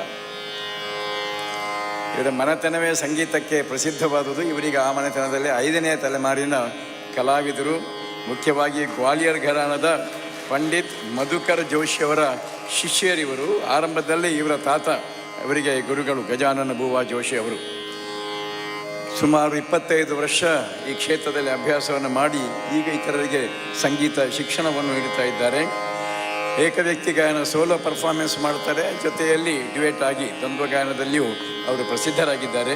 ಅಮೆರಿಕ, ಸಿಂಗಾಪುರ, ಚೈನಾ ಮೊದಲಾದ ದೇಶಗಳಲ್ಲಿ ಇತರ ಎಷ್ಟೋ ಕಡೆಗಳಲ್ಲಿಯೂ ಕೂಡ ದೇಶದ ಪ್ರಸಿದ್ಧವಾದಂಥ ಸಭೆಗಳಲ್ಲಿ ಕೂಡಿಸಿ ಕಾರ್ಯಕ್ರಮ ನೀಡ್ತಾ ಇದ್ದಾರೆ. ಆಲ್ ಇಂಡಿಯಾ ರೇಡಿಯೋದ ಎ ಗ್ರೇಡ್ ಕಲಾವಿದರು. ಹಲವಾರು ಅವಾರ್ಡ್ಗಳು, ಪುರಸ್ಕಾರಗಳು, ಪ್ರಶಸ್ತಿಗಳು ಇವರಿಗೆ ಸಂದಿವೆ. ಮುಖ್ಯವಾಗಿ ಪುಣೆಯ ಭಾರತ್ ಗಾಯನ ಸಮಾಜದ ಶ್ರೀಮತಿ ಮಣಿಕ್ ವರ್ಮಾ ಅವಾರ್ಡ್ ಇವರಿಗೆ ದೊರೆತಿದೆ. ಅಖಿಲ ಭಾರತ ಗಂಧರ್ವ ಮಹಾವಿದ್ಯಾಲಯದಲ್ಲಿ ಇವರಿಗೆ ಗುರುಗಳಾಗಿ ಕೆಲಸ ಮಾಡ್ತಾ ಇದ್ದಾರೆ. ಮುಂಬಯಿಯ ಸುರಸಿಂಗಾರ್ ಸಂಸತ್ತಿನ ಸುರ್ಮಣಿ ಅವರಿಗೆ ಈ ಪ್ರಶಸ್ತಿ ಅವರಿಗೆ ಸಿಕ್ಕಿದೆ. ಇವರ ಜೊತೆಯಲ್ಲಿ ಇವರಿಗೆ ಇನ್ನೊಮ್ಮೆ ಆತ್ಮೀಯವಾದ hearty welcome to you both of you. And ಇವತ್ತಿನ ಕೋ ಆರ್ಟಿಸ್ಟ್ಗಳು, ಸಹ ಕಲಾವಿದರು. ಹಾರ್ಮೋನಿಯಂನಲ್ಲಿ ಶ್ರೀ ಸಿದ್ದೇಶ್ ಬಿಛೋಲ್ಕರ್, ಗೋವಾದ ಶರದ್ ಮತ್ಕರ್ ಬಳಿಕ ಅವರ ಗುರುಗಳು. ಆ ಬಳಿಕ ತುಳಸಿದಾಸ್ ಬೋರ್ಕರ್ ಅವರಿಂದ ಹಾರ್ಮೋನಿಯಂ ಶಿಕ್ಷಣವನ್ನು ಮುಂದುವರಿಸಿದ್ದಾರೆ. ಈಗ ಮುಂಬಯಿಯ ಶರದ್ ಸಂಗೀತ ವಿದ್ಯಾಲಯದಲ್ಲಿ ಅವರು ಹಾರ್ಮೋನಿಯಂ ಶಿಕ್ಷಕರಾಗಿ ವೃತ್ತಿ ನಡೆಸ್ತಾ ಇದ್ದಾರೆ. CCRT scholarship, Pandit V D Paluskar award ಇತ್ಯಾದಿ ಅವಾರ್ಡ್ಗಳು ಕೂಡ ಅವರಿಗೆ ಬಂದಿವೆ. ಮಾತ್ರವಲ್ಲ, ಪ್ರತಿಷ್ಠಿತವಾದಂಥ ವೇದಿಕೆಗಳಲ್ಲಿ ಕಾರ್ಯಕ್ರಮ ನೀಡಿದ್ದಾರೆ. ಪಂಡಿತ್ ಶಿವಕುಮಾರ್ ಶರ್ಮರಿಂದ ಪ್ರಶಂಸೆಯನ್ನು ಪಡೆದವರು ನಮ್ಮ ಸಿದ್ದೇಶ್ ಅವರು. ಫಿಲಿಪೈನ್ಸ್, UK, ನ್ಯೂಜಿಲ್ಯಾಂಡ್, ದುಬೈ ಮೊದಲಾದ ಕಡೆ ಕಾರ್ಯಕ್ರಮವನ್ನು ನೀಡಿದ್ದಾರೆ. ಪ್ರಸಿದ್ಧ ಗಾಯಕರಿಗೆ ಅವರು ಸಾಥಿಯಾಗಿದ್ದಾರೆ. ತಬ್ಲಾದಲ್ಲಿ ಶ್ರೀ ಸ್ವಪ್ನಿಲ್ ಸತೀಶ್ ಇವರ ಗುರುಗಳು ಚಂದ್ರಕಾಂತ್ ಬೋಸೆಕರ್, ಪ್ರವೀಣ್ ಕರ್ಕರ್, ಪಂಡಿತ್ ಯೋಗೇಶ್ ಹಂಸಿ.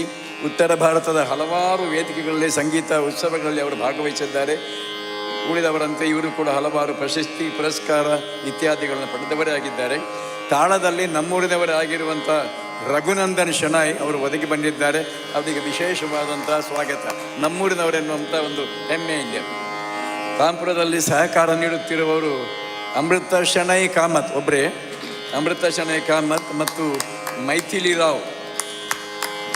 ನಿರೂಪಣೆಯಲ್ಲಿ ಶ್ರೀಮತಿ ದೇವಿ ಹೆಬ್ಬಾರ್.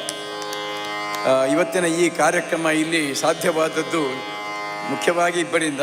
ರಾಮ್ ಪ್ರಸಾದ್ ದಂಪತಿಗಳು. ರಾಮ್ ಪ್ರಸಾದ್ ಇಲ್ಲಿ ಮುಂದೆ ಕೂತಿದ್ದಾರೆ, ಮತ್ತು ಮೈಥಿಲಿ ಅಲ್ಲೇ ಇದ್ದಾರೆ. ಈ ಎಲ್ಲ ಕಲಾವಿದರಿಗೆ ಆತ್ಮೀಯವಾದಂಥ ಸ್ವಾಗತವನ್ನು ಮತ್ತೊಮ್ಮೆ ಕೊಡ್ತಾ ಇದ್ದೇನೆ. ಎಂಟು ಆಗಲಿಲ್ಲ, ಸುಮಾರು 2 ತಾಸುಗಳ ಕಾರ್ಯಕ್ರಮ ಅಂತ ಅವರು ಹೇಳಿದ್ದಾರೆ. ನಾವು ಉಡುಪಿಯವರು ಮರ್ಯಾದೆ ಅವರಿಗೆ ಸರಿಯಾಗಿ ಕೊಡಬೇಕು. ಆದ್ದರಿಂದ 2 ತಾಸು ನಾವು ಅವರ ಜೊತೆಗೆ ಇದ್ದು 2 ತಾಸು ಅವರ ಜೊತೆಗೆ ಇದ್ದು ಕಾರ್ಯಕ್ರಮ ಚೆನ್ನಾಗಿ ಆಯಿತು ಅಂತ ಅವರು ನಮ್ಮ ಬಗ್ಗೆ, ಉಡುಪಿಯ ಬಗ್ಗೆ ಸದಭಿಪ್ರಾಯವನ್ನು ಹಿಡಿದುಕೊಂಡು ಹೋಗುವ ಹಾಗೆ ಅವರನ್ನು ನಡೆಸಿಕೊಳ್ಳಬೇಕಾದ್ದು ನಮ್ಮ ಧರ್ಮ. ಇನ್ನೊಮ್ಮೆ ಎಲ್ಲರಿಗೂ ಸ್ವಾಗತ.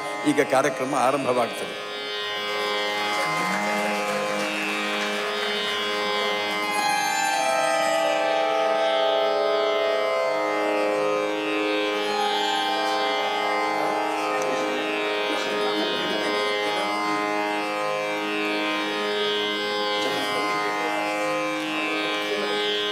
Namaste. Both me and Apurva Tai feel so blessed to be here today, to get such an opportunity to do our seva. Today we will start our recital with Rag Shri, which is a twilight rag.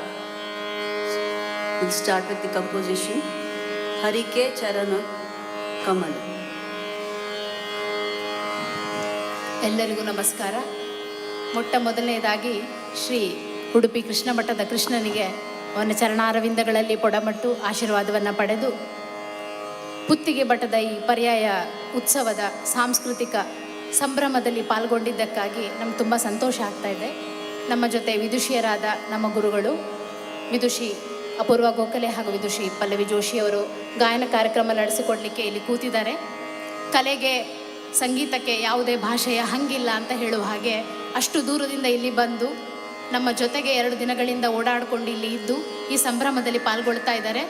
ಅಲ್ಲಿ ಅಷ್ಟು ದೂರದ ಅಯೋಧ್ಯೆಯಲ್ಲಿ ಶ್ರೀರಾಮನ ಪ್ರತಿಷ್ಠಾಪನೆ ಸಂಭ್ರಮ ನಡೀತಾ ಇದ್ದರೆ ನಾವಿಲ್ಲಿ ನಮ್ಮ ಉಡುಪಿ ಕೃಷ್ಣನ ಸಂಭ್ರಮದಲ್ಲಿ ಎಲ್ಲರೂ ಜೊತೆಯಾಗಿದ್ದೇವೆ. ಈ ಸಂಭ್ರಮದಲ್ಲಿ ಪಾಲ್ಗೊಳ್ಳಿಕ್ಕೆ ಬಂದ ನಿಮಗೆಲ್ಲರಿಗೂ ನಮ್ಮ ಪ್ರೀತಿಯ ವಂದನೆಗಳು. ಜೊತೆಗೆ ಈ ಒಂದು ಅವಕಾಶ ಮಾಡಿಕೊಟ್ಟ ಶ್ರೀ ಪುತ್ತಿಗೆ ಮಠದ ಶ್ರೀ ಶ್ರೀ ಸುಗುಣೇಂದ್ರ ತೀರ್ಥರಿಗೆ ಹಾಗೂ ಶ್ರೀ ಶ್ರೀ ಸುಶೀಂದ್ರ ತೀರ್ಥ ಸ್ವಾಮೀಜಿಯವರ ಆಶೀರ್ವಾದವನ್ನು ಪಡೀತಾ ಇದ್ದೇವೆ.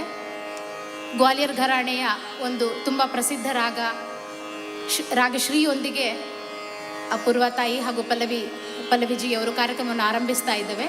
ಹರಿಕೆ ಚರಣ ಕಮಲ ಅಂತ ಜಪ್ತಾಲ್ ಬಂದೀಶ್, ಜೊತೆಗೆ ಚಲೋರಿ ಮಾಯಿ ರಾಮಸಿಯಾ ದರಸನಕು ಅನ್ನುವ ತೀನ್ತಾಲ್ ಬಂದೀಶ್.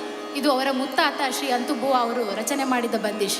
ಅಲ್ಲಿ ರಾಮ, ಇಲ್ಲಿ ಕೃಷ್ಣ ಇದ್ದ ಹಾಗೆ ಜಪ್ತಾಲಲ್ಲಿ ರಾಮನನ್ನು ಸ್ಮರಿಸ್ತಾ ಇದ್ದೇವೆ ಹಾಗೂ ಜಪ್ತಾಲಲ್ಲಿ ಕೃಷ್ಣನನ್ನು ಸ್ಮರಿಸ್ತಾ, ತೀನ್ತಾಲಲ್ಲಿ ರಾಮನನ್ನು ಸ್ಮರಿಸ್ತಾ ನಿಮ್ಮ ಮುಂದೆ Ragashree.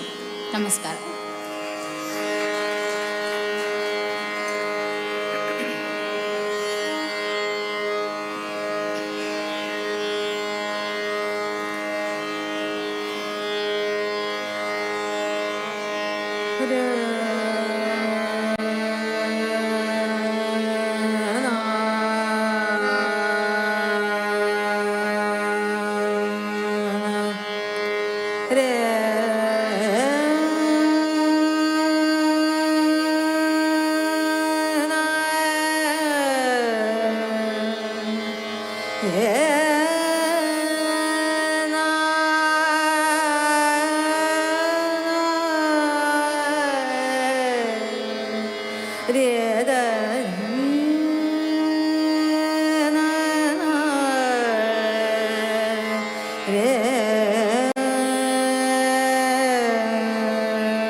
Sa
hello hello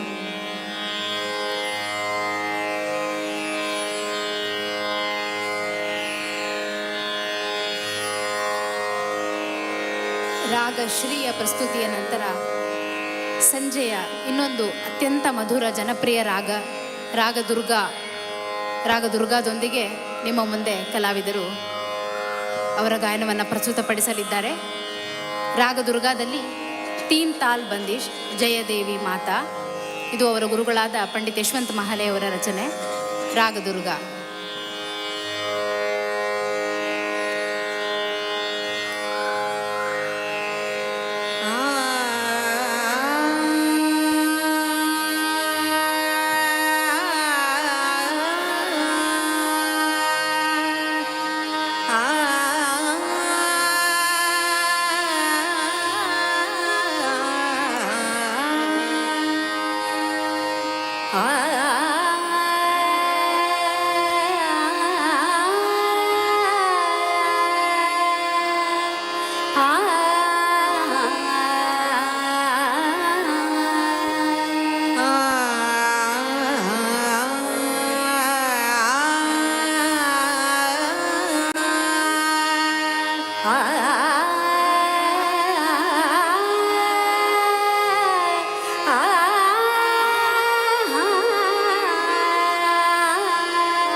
Shiva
Brahma Vishnu Maheshwara ಮೂರು ದೇವರನ್ನು ಸ್ತುತಿಸುವ ಸೃಷ್ಟಿಸ್ಥಿತಿ ಲಯಕ್ಕೆ ಕಾರಣಕರ್ತರಾದ ಮೂರು ಶಕ್ತಿಗಳನ್ನು ಈ ಬಂದಿಷಲ್ಲಿ ಸ್ಮರಿಸಲಾಗಿದೆ. ಕಾಫಿ ತಾಟ್ನ ಚಂದ್ರಕೌನ್ಸ್ ತುಂಬ ಪ್ರಾಚೀನವಾದ ಆದರೆ ತುಂಬ ಅಪರೂಪವಾದ ರಾಗ. ಹೆಚ್ಚು ಕೇಳಲು ದೊರೆಯದೇ ಇರುವ ಈ ರಾಗವನ್ನು ಇಲ್ಲಿ ಮುಂದಿನ ಪ್ರಸ್ತುತಿಯಾಗಿ ಇವತ್ತಿನ ಗಾಯಕಿಯರು ಆಯ್ಕೆ ಮಾಡಿಕೊಂಡಿದ್ದಾರೆ. ಆಗ್ರಾ ಘರಾಣೆಯ ತುಂಬ ದೊಡ್ಡ ಹೆಸರಾದ ಪಂಡಿತ್ ದಿನಕರ್ ಕಾಯ್ಕಿಣಿಯವರ ರಚನೆ ಈ ಬಂದಿಶ್. ರಾಗ coffee ತಾಟ್ನ ಚಂದ್ರಕೌನ್ಸಲ್ಲಿ Brahma ತುಮ Vishnu ತುಮ Shambhu Mahadeva.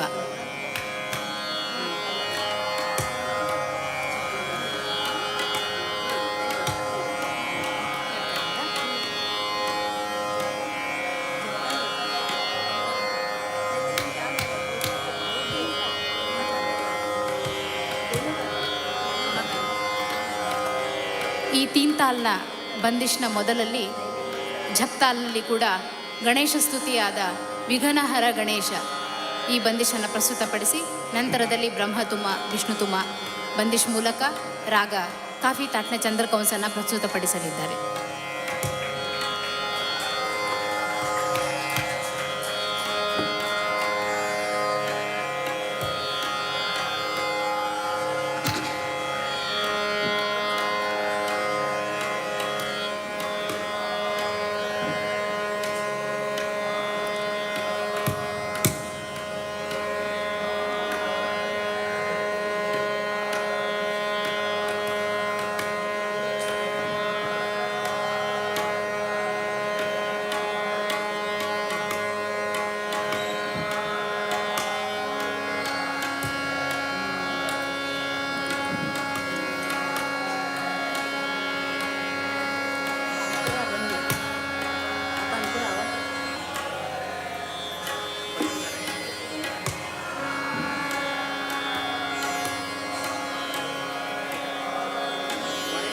Tanpura is closed.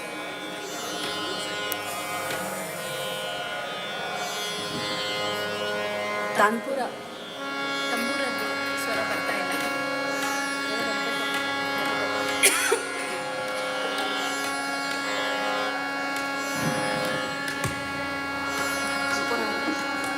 Tanpura नहीं आ रहा.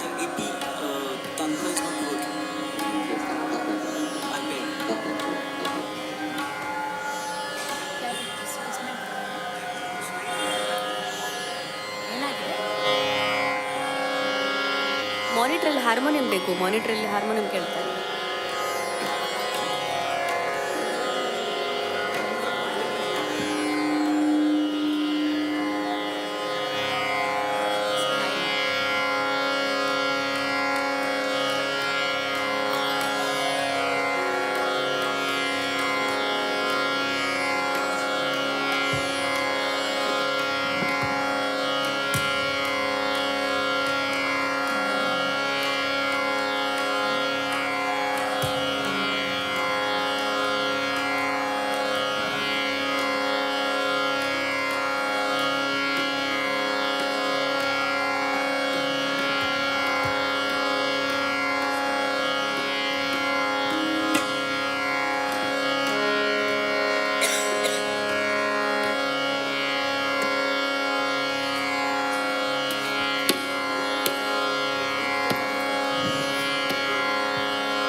ವಿವಿಧ ರಾಗಗಳಲ್ಲಿ ಮಿಂಚಿದ ಆಲಾಪ, ತಾನು, ಬೋಲ್ತಾನು, ಹಲವು ಬಗೆಯ ಬಂದಿಶುಗಳು, ತಾಳದ ವಿವಿಧ ಮಾತ್ರೆಗಳಿಂದ ಆರಂಭವಾಗುವ ಬಂದಿಷ್ನ ವೈಚಿತ್ರ್ಯ, ಇದೆಲ್ಲವನ್ನು ನಾವು ಸವಿದ ಮೇಲೆ ಈಗ ಇವತ್ತಿನ ಪ್ರಸ್ತುತಿಯ ಎರಡನೇ ಹಂತವಾದ ಸಂತವಾಣಿಯ ಕಡೆಗೆ ನಾವು ಸಾಗಿ ಬಂದಿದ್ದೇವೆ.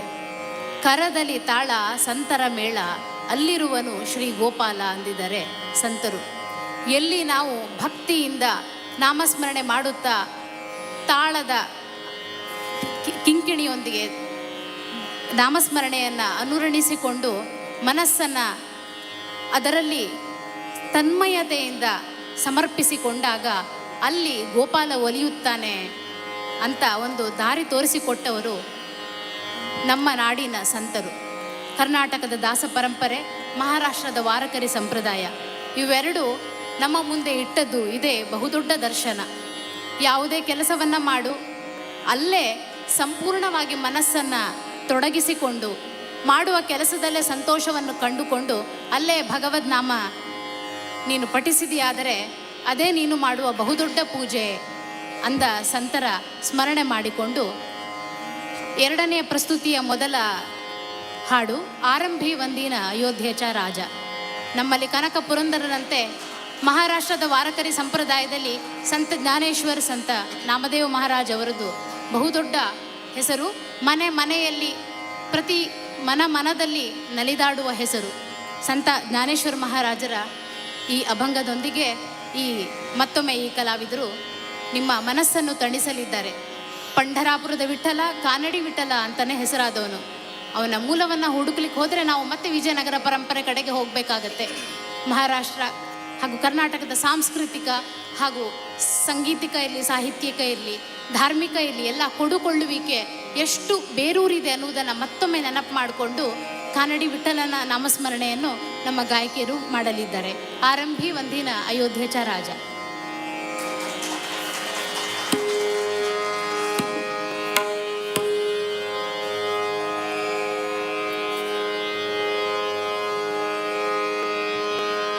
ಆ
ಜೈ ಜೈ ರಾಮ ಹರೇ, ಜೈ ಜೈ ಕೃಷ್ಣ ಹರೇ. ರಾಮ ರಾಮ ಎಂದು ನೇಮದಿ ಭಜಿಪರ ಕಾಮಿತ ಸಲಹುವ ರಾಮ ಹರೇ. ಪ್ರೇಮದಿ ಭಕ್ತರ ಪಾಲಿಪ ಶ್ರೀ ವರದೇಶ ವಿಠಲ ಶ್ರೀ ಕೃಷ್ಣ ಹರೇ. ಶ್ರೀರಾಮ ನಮ್ಮ ಮುಂದೆ ಕೆಲವು ಬಗೆಯ ಆದರ್ಶಗಳನ್ನು ಇಟ್ಟು ನಮಗೆ ದಾರಿ ತೋರಿಸಿದರೆ, ಶ್ರೀಕೃಷ್ಣ ನಮ್ಮ ಮುಂದಿಟ್ಟಿರುವ ಆದರ್ಶಗಳ ಬಗೆಯೇ ಬೇರೆ. ಇವರಿಬ್ಬರ ಆಶೀರ್ವಾದ, ಇವರಿಬ್ಬರ ಆದರ್ಶ ಕಣ್ಣ ಮುಂದಿದ್ದರೆ ಮಾತ್ರ ಜೀವನ ಸುಗಮವಾಗಿ ಸಾಗಲು ಸಾಧ್ಯ. ಮತ್ತೊಮ್ಮೆ ರಾಮನನ್ನು ನೆನೆದಿದ್ದೇವೆ. ಈಗ ಕನ್ನಡದ ಶ್ರೀ ಪುರಂದರದಾಸರ ಒಂದು ಕೃತಿ ಗೋವಿಂದ ನಿನ್ನಾನಂದ. ಅಣುರೇಣು ತೃಣಕಾಷ್ಟ ತನುಮನ ಧನ ಒಳಗೆ ಹೊರಗೆ ಎಲ್ಲ ಕಡೆ ನೀನೇ ಆವರಿಸಿಕೊಂಡಿದ್ದಿ, ನಿನ್ನ ನಾಮಸ್ಮರಣೆಯೇ ದೊಡ್ಡ ಆನಂದ ಎನ್ನುವ ಗೋವಿಂದ ನಿನ್ನ ಆನಂದ.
ಸಂತ ಕಬೀರರಂತೆ ಪರಮಾತ್ಮನ ಸಗುಣ ಮತ್ತು ನಿರ್ಗುಣ ಎರಡೂ ತತ್ವವನ್ನು ಕಣ್ಣ ಮುಂದೆ ಕಟ್ಟಿಕೊಟ್ಟ ಸಂತರು ಇನ್ನೊಬ್ಬರಿಲ್ಲ ಅಂತ ಹೇಳಬಹುದೇನೋ.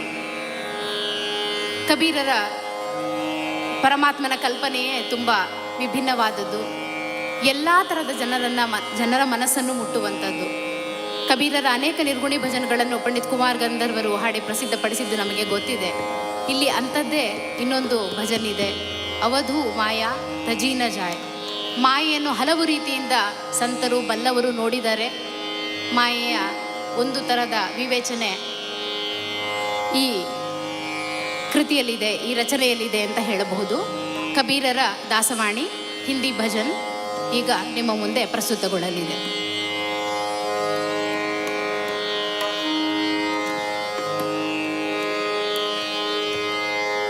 ಆ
ಮುಂದಿನ ಪ್ರಸ್ತುತಿ ಕನಕದಾಸರ ಇನ್ನೊಂದು ದಾಸರ ಪದ, ಯಾತಕ್ಕೆ ದಯ ಮಾಡಲೊಲ್ಲೆ. ರಂಗನನ್ನು ಕೃಷ್ಣನನ್ನು ದಯ ತೋರುವಂತ ಬೇಡಿಕೊಳ್ಳುವ ಹಾಡು. ತುಂಬ ಕರುಣಾಭರಿತ ಸಮರ್ಪಣಾ ಭಾವದ ರಾಗ ಪುರಿಯಾದಲ್ಲಿ ಇದು ನಿಮ್ಮ ಮುಂದೆ ಪ್ರಸ್ತುತಗೊಳ್ಳಲಿದೆ. ಕನಕದಾಸರ ರಚನೆ ಯಾತಕ್ಕೆ ದಯ ಮಾಡಲೊಲ್ಲೆ.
ಯಾತಕ್ಕೆ ದಯ ಮಾಡಲೊಲ್ಲೆ ರಂಗಯ್ಯ, ಯಾತಕ್ಕೆ ದಯ ಮಾಡಲೊಲ್ಲೆ ರಂಗಯ್ಯ, ಯಾತಕ್ಕೆ ದಯ ಮಾಡಲೊಲ್ಲೆ ರಂಗಯ್ಯ, ಯಾತಕ್ಕೆ ದಯ ಮಾಡಲೊಲ್ಲೆ ರಂಗಯ್ಯ, ಯಾತಕ್ಕೆ ದಯ ಮಾಡಲೊಲ್ಲೆ ರಂಗಯ್ಯ, ಯಾತಕ್ಕೆ ದಯ ಮಾಡಲೊಲ್ಲೆ ರಂಗಯ್ಯ. ಜಗನ್ನಾಥ ನಿನ್ನ ನಂಬಿದೆ ನಲ್ಲೋ ರಂಗ, ಜಗನ್ನಾಥ ನಿನ್ನ ನಂಬಿದೆ ನಲ್ಲೋ ರಂಗ, ಯಾತಕ್ಕೆ ದಯ ಮಾಡಲೊಲ್ಲೆ ರಂಗಯ್ಯ, ಯಾತಕ್ಕೆ ದಯ ಮಾಡಲೊಲ್ಲೆ ರಂಗಯ್ಯ, ಯಾತಕ್ಕೆ ದಯ ಮಾಡಲೊಲ್ಲೆ Rangayya.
Tanpura in the monitor.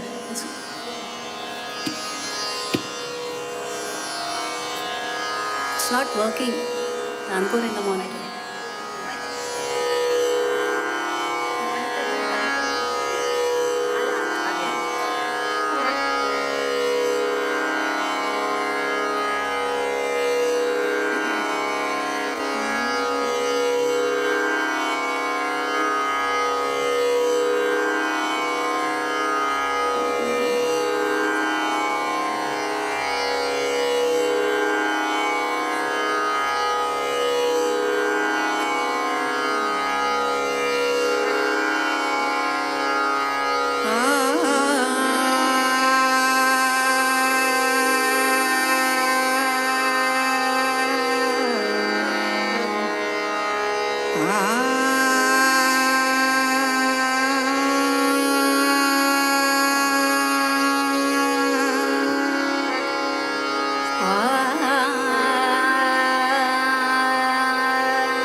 ಸ್ವರದಲ್ಲೂ ಶಬ್ದದಲ್ಲೂ ಉತ್ಸಾಹ ಆನಂದವನ್ನು ತುಂಬಿಕೊಂಡು ನಿಮ್ಮ ಮುಂದೆ ಪ್ರಸ್ತುತಗೊಂಡ ಈ ಅಭಂಗ ನಿಸ್ಸಂಶಯವಾಗಿ ನಿಮ್ಮೆಲ್ಲರಿಗೂ ಅಷ್ಟೇ ಆನಂದವನ್ನು ಕೊಟ್ಟಿದೆ ಅಂತ ಭಾವಿಸ್ತೇನೆ.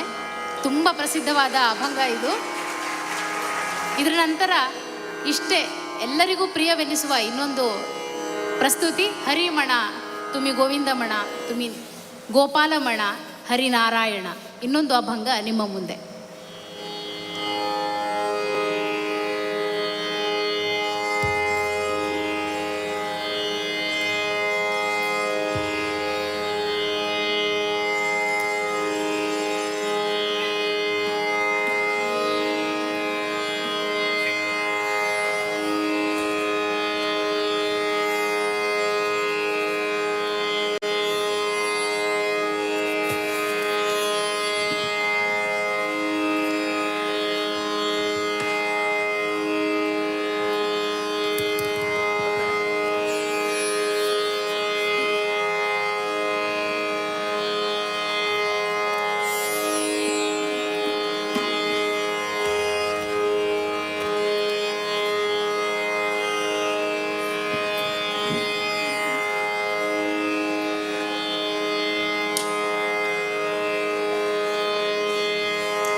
ಆ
ಭಕ್ತಿಯ ಸಮರ್ಪಣೆಯ ಚೈತನ್ಯದ ಧಾರೆಯಂತೆ ಮೂಡಿಬಂದ ಈ ಸುರಾಭಿಷೇಕದ ಲಾಭಿಗಳಾಗುತ್ತಾ ನಾವೆಲ್ಲರೂ ನಿಜವಾಗಿಯೂ ಇವತ್ತು ಪುನೀತರಾಗಿದ್ದೇವೆ ಅಂತ ನಾನು ಭಾವಿಸ್ತೇನೆ. ಇಷ್ಟು ಹೊತ್ತು ನಮ್ಮ ಜೊತೆ ಸೇರಿಕೊಂಡು ಈ ಸಂತೋಷದಲ್ಲಿ ಭಾಗವಹಿಸಿದ ನಿಮ್ಮನ್ನೆಲ್ಲರೂ ನೋಡುತ್ತಾ ಇದು ಇನ್ನೊಮ್ಮೆ ನನಗೆ ಸಾಬೀತಾಗ್ತಾ ಇದೆ. ಇಷ್ಟು ಹೊತ್ತು ನಮ್ಮ ಜೊತೆಗಿದ್ದು ನಮಗೆ ಪ್ರೋತ್ಸಾಹಿಸಿದ ನಿಮಗೆಲ್ಲರಿಗೂ ನಮ್ಮ ಇಡೀ ತಂಡದ ಪರವಾಗಿ ಹೃತ್ಪೂರ್ವಕ ಕೃತಜ್ಞತೆಗಳನ್ನು ಸಲ್ಲಿಸ್ತಾ ಇದ್ದೇವೆ. ಇನ್ನೊಂದು ಕೊನೆಯ ಪ್ರಸ್ತುತಿ ರಾಗ ಭೈರವಿಯಲ್ಲಿದೆ. ಅದಕ್ಕಿಂತ ಮೊದಲು ಈ ಸಂಭ್ರಮದಲ್ಲಿ ಪಾಲ್ಗೊಂಡು ಇದನ್ನು ಯಶಸ್ವಿಯಾಗಲಿಕ್ಕೆ ಅಷ್ಟೇ ಕಾರಣರಾದ ಶ್ರೀ ಸ್ವಪ್ನಿಲ್ ಬಿಸೆ ಅವರು ಹಾಗೂ ಶ್ರೀ ಸಿದ್ದೇಶ್ ಬಿಚೋಳ್ಕರ್ ಅವರು ಹಾಗೂ ಈ ಸಂತವಾಣಿಯ ಒಂದು ಕಳೆಯನ್ನು ಹೆಚ್ಚಿಸಿದ ತಾಳದಲ್ಲಿ ನಮ್ಮ ಜೊತೆ ಸಹಕರಿಸಿದ ರಘುನಂದನ್ ಶೆಣೈಯವರು ಎಲ್ಲರನ್ನೂ ಸ್ಮರಿಸ್ತೇನೆ ಮತ್ತು ಅವರ ಪರವಾಗಿಯೂ ನಿಮಗೂ ಕೃತಜ್ಞತೆಗಳನ್ನು ಸಲ್ಲಿಸ್ತೇನೆ. ಇಲ್ಲಿ ಅವಕಾಶ ಮಾಡಿಕೊಟ್ಟದಕ್ಕೆ ಸೇವೆ ಸಲ್ಲಿಸುವ ಸೌಭಾಗ್ಯವನ್ನು ನೀಡಿದ್ದಕ್ಕೆ ಶ್ರೀ ಪುತ್ತಿಗೆ ಮಠದ ಸ್ವಾಮೀಜಿಯವರಿಗೆ ಇನ್ನೊಮ್ಮೆ ಶಿರಸಾಷ್ಟಾಂಗ ನಮಸ್ಕಾರಗಳನ್ನು ಸಲ್ಲಿಸ್ತೇವೆ. ಪರ್ಯಾಯ ಮಹೋತ್ಸವದ ಆಡಳಿತ ಮತ್ತು ಸಾಂಸ್ಕೃತಿಕ ಸಮಿತಿಯ ಎಲ್ಲ ಹಿರಿಯರಿಗೆ, ಸದಸ್ಯರಿಗೆ ಹಾಗೂ ಪಾಲ್ಗೊಂಡ ನಿಮಗೆಲ್ಲರಿಗೂ ಇನ್ನೊಮ್ಮೆ ಹೃದಯಪೂರ್ವಕ ಕೃತಜ್ಞತೆಗಳನ್ನು ಸಲ್ಲಿಸಿ ರಾಗ ಭೈರವಿಯಲ್ಲಿ ಒಂದು ಸುಂದರವಾದ ಬಂದಿಶನ್ನು ಪ್ರಸ್ತುತಪಡಿಸುವ ಮೂಲಕ ನಮ್ಮ ಕಾರ್ಯಕ್ರಮ ಇಲ್ಲಿ ಸಂಪನ್ನಗೊಳ್ತಾ ಇದೆ. ಶ್ರೀಕೃಷ್ಣನ ಅನುಗ್ರಹ ಸದಾ ನಮ್ಮ ಮೇಲಿದ್ದು ನಾವು ಮುನ್ನಡೆಯುವ ದಾರಿಯಲ್ಲಿ ಹಾಗೆ ನಮಗೆ ಬೆಳಕು ತೋರಿಸ್ತಾ ನಮ್ಮನ್ನು ಮುನ್ನಡೆಸಲಿ, ಕೈ ಹಿಡಿದು ಸಾಗಿಸಲಿ ಅಂತ ಇನ್ನೊಮ್ಮೆ ಉಡುಪಿ ಕೃಷ್ಣನಲ್ಲಿ ಪ್ರಾರ್ಥನೆ ಮಾಡಿಕೊಂಡು ರಾಗ ಭೈರವಿಯೊಂದಿಗೆ ನಮ್ಮ ಕಾರ್ಯಕ್ರಮವನ್ನು ಮುಗಿಸ್ತಾ ಇದ್ದೇವೆ. ಇನ್ನೊಮ್ಮೆ ಎಲ್ಲರಿಗೂ ನಮಸ್ಕಾರಗಳು.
पनघट पे जल भर नदी में कैसे जाऊं, पनघट पे जल भर नदी में कैसे जाऊं, पनघट पे जल भर नदी में कैसे जाऊं।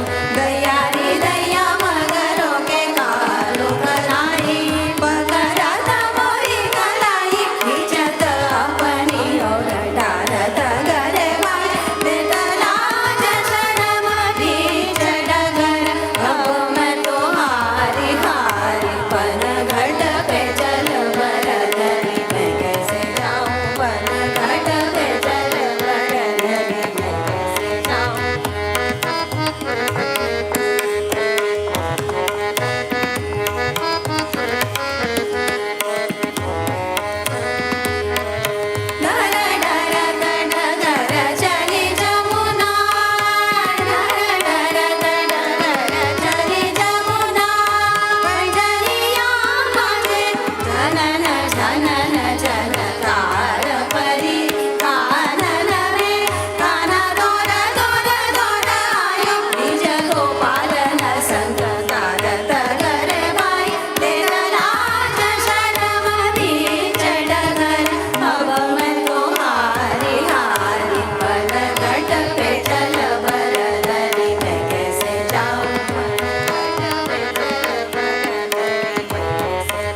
ಆತ್ಮೀಯರೇ, ಇವತ್ತಿನ ವೇದಿಕೆಯಲ್ಲಿ ಮುಂಭಾಗದಲ್ಲಿ ಕುಳಿತವರು ಕನ್ನಡ ತಿಳಿಯದವರು, ಹಿಂಭಾಗದಲ್ಲಿ ಕುಳಿತವರು ಎಲ್ಲರೂ ಕನ್ನಡ ತಿಳಿದವರು. ಆದ್ದರಿಂದ ಮೊದಲಲ್ಲಿ ಇಂಗ್ಲೀಷಿನಲ್ಲಿ ಹೇಳಿ ಮತ್ತು ಕನ್ನಡದಲ್ಲಿ ಹೇಳ್ತೇನೆ. We are really blessed to have your concert in Udupi during Shri Shri Puttige Shripada's Paryayam. To listen to Apurva ji and Pallavi Joshi ji, it's very difficult in places like Udupi. She is connoisseur. Her music values very much with the weighty compositions and a very large repertoire that she has. ನಮ್ಮ ಊರಿನಲ್ಲಿ ನಮಗೆ ಸುಮಾರಾಗಿ ಯಾವಾಗಲೂ ಬರುವಂತಹ ಕಲಾವಿದರುಗಳನ್ನು ಕೇಳಿಯೇ ಗೊತ್ತು. ಆದರೆ ಇಷ್ಟೊಂದು weight ಇರುವಂತಹ, ತೂಕವಿರುವಂತಹ ಒಬ್ಬ ಕಲಾವಿದೆಯರನ್ನು ಕೇಳುವಂತಹ ಸೌಭಾಗ್ಯ ಸ್ವಲ್ಪ ಕಡಿಮೆ ಇದೆ. ಅದು ನಮಗೆ ಈ ಪರ್ಯಾಯದ ಸಂದರ್ಭದಲ್ಲಿ ಒದಗಿ ಬಂದಿದೆ. ಅಪೂರ್ವಜಿಯವರು ಮತ್ತು ಪಲ್ಲವಿ ಜೋಶಿಜಿಯವರು ಪ್ರಾರಂಭದಿಂದ ಕೊನೆಯವರೆಗೂ ಅಷ್ಟು ತೂಕದ ವಿದ್ವತ್ಪೂರ್ಣ ಕೃತಿಗಳನ್ನು, ಕನ್ನಡ ಕೃತಿಗಳನ್ನು ಪ್ರಸ್ತುತಪಡಿಸಿದ್ದು ನಾವು ಕೇಳಿ ತುಂಬ ಸಂತೋಷಪಟ್ಟಿದ್ದೇವೆ. We have heard Kannada kritis rendered by the North Indians only for 2 songs, if I am right. One Krishnani Begane Baro and another is Bhagyada Lakshmi Baramma.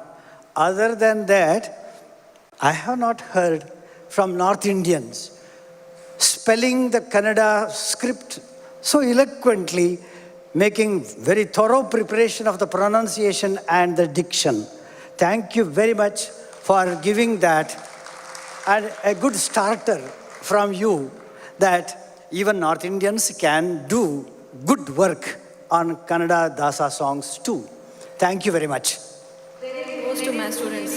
I know, I am going to say that. ಈ ಒಂದು ಕೆಲಸವನ್ನು ಮುನ್ನೆಲೆಯಿಂದ ಮಾಡಿದಂತಹ ಈ ಕಲಾವಿದರುಗಳಿಗೆ ಹಿನ್ನೆಲೆಯಾಗಿ ಸಹಕಾರ ಮಾಡಿದವರ ಕೈವಾಡ ನಮಗೆ ಗೊತ್ತಾಗ್ತದೆ. ಯಾಕಂದರೆ ಆ ಕನ್ನಡದವರು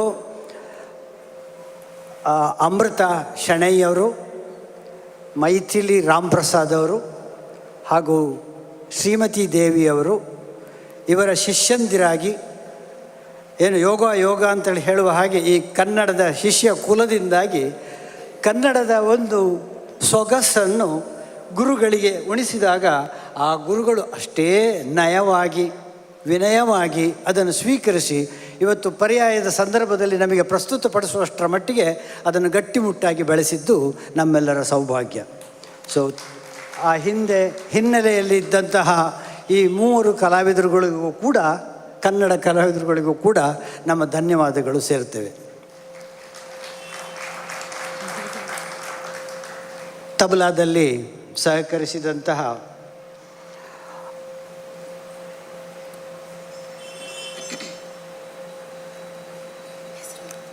ಸ್ವಪ್ನಿಲ್ ಬಿಸೆ, ಈ ಹೆಸರೇ ಹೊಸದು.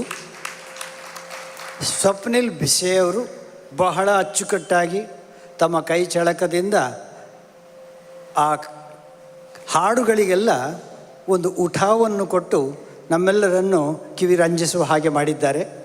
ಸ್ವಪ್ನಿಲ್ ಬಿಸೆಯವರಿಗೆ ನಿಮ್ಮೆಲ್ಲರ ಪರವಾಗಿ ಹೃತ್ಪೂರ್ವಕವಾದಂಥ ಕೃತಜ್ಞತೆಗಳನ್ನು ಸಲ್ಲಿಸ್ತೇನೆ. ಹಾರ್ಮೋನಿಯಂನಲ್ಲೂ ಕೂಡ ನಮಗೆ ಹೊಸ ಮುಖ, Siddesh Bicholkar. Am I right? Thank you very much sir for giving a very soothing and very harmonious harmonium. Suits very well for all the compositions that she sang. Thank you very much. And also to Bise ji for giving a very nice tabla accompaniment. ತಾಳದಲ್ಲಿ ಸಹಕರಿಸಿದ ನಮ್ಮವರೇ ಆದಂತಹ ರಘುನಂದನ್ ಶೆಣೈ ಅವರಿಗೂ ಕೂಡ ಹೃತ್ಪೂರ್ವಕವಾದಂಥ ವಂದನೆಗಳು ಸಲ್ಲಿಸ್ತೇನೆ.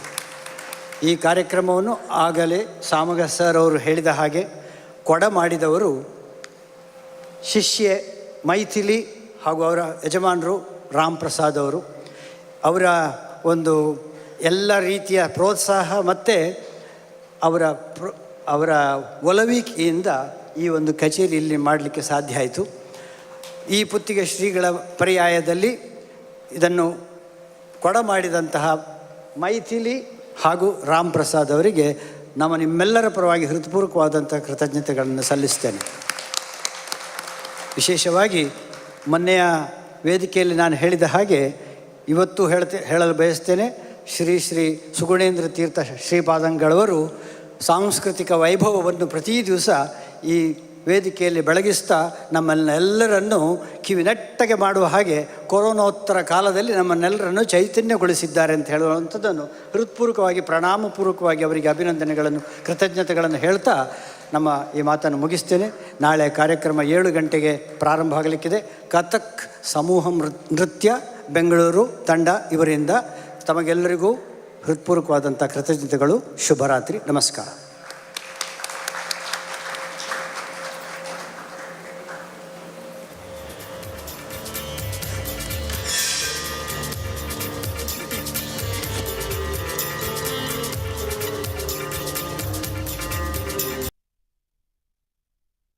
Hi ಅನು ಅಕ್ಕ. ಹೇಳು ಪುಟ್ಟ. ನಾಳೆ ನೀನು ಮದ್ವೆದ ಸಾರಿ ತಗೊಳ್ಳಿಕ್ಕೆ ಬರ್ತೀಯ ಅಲ್ವಾ? ಇಲ್ಲ ಪುಟ್ಟ, ನಾಳೆ ಮೀಟಿಂಗ್ ಇದೆ. ಪ್ಲೀಸ್ ಪ್ಲೀಸ್ ನೀನು ಬರಬೇಕು.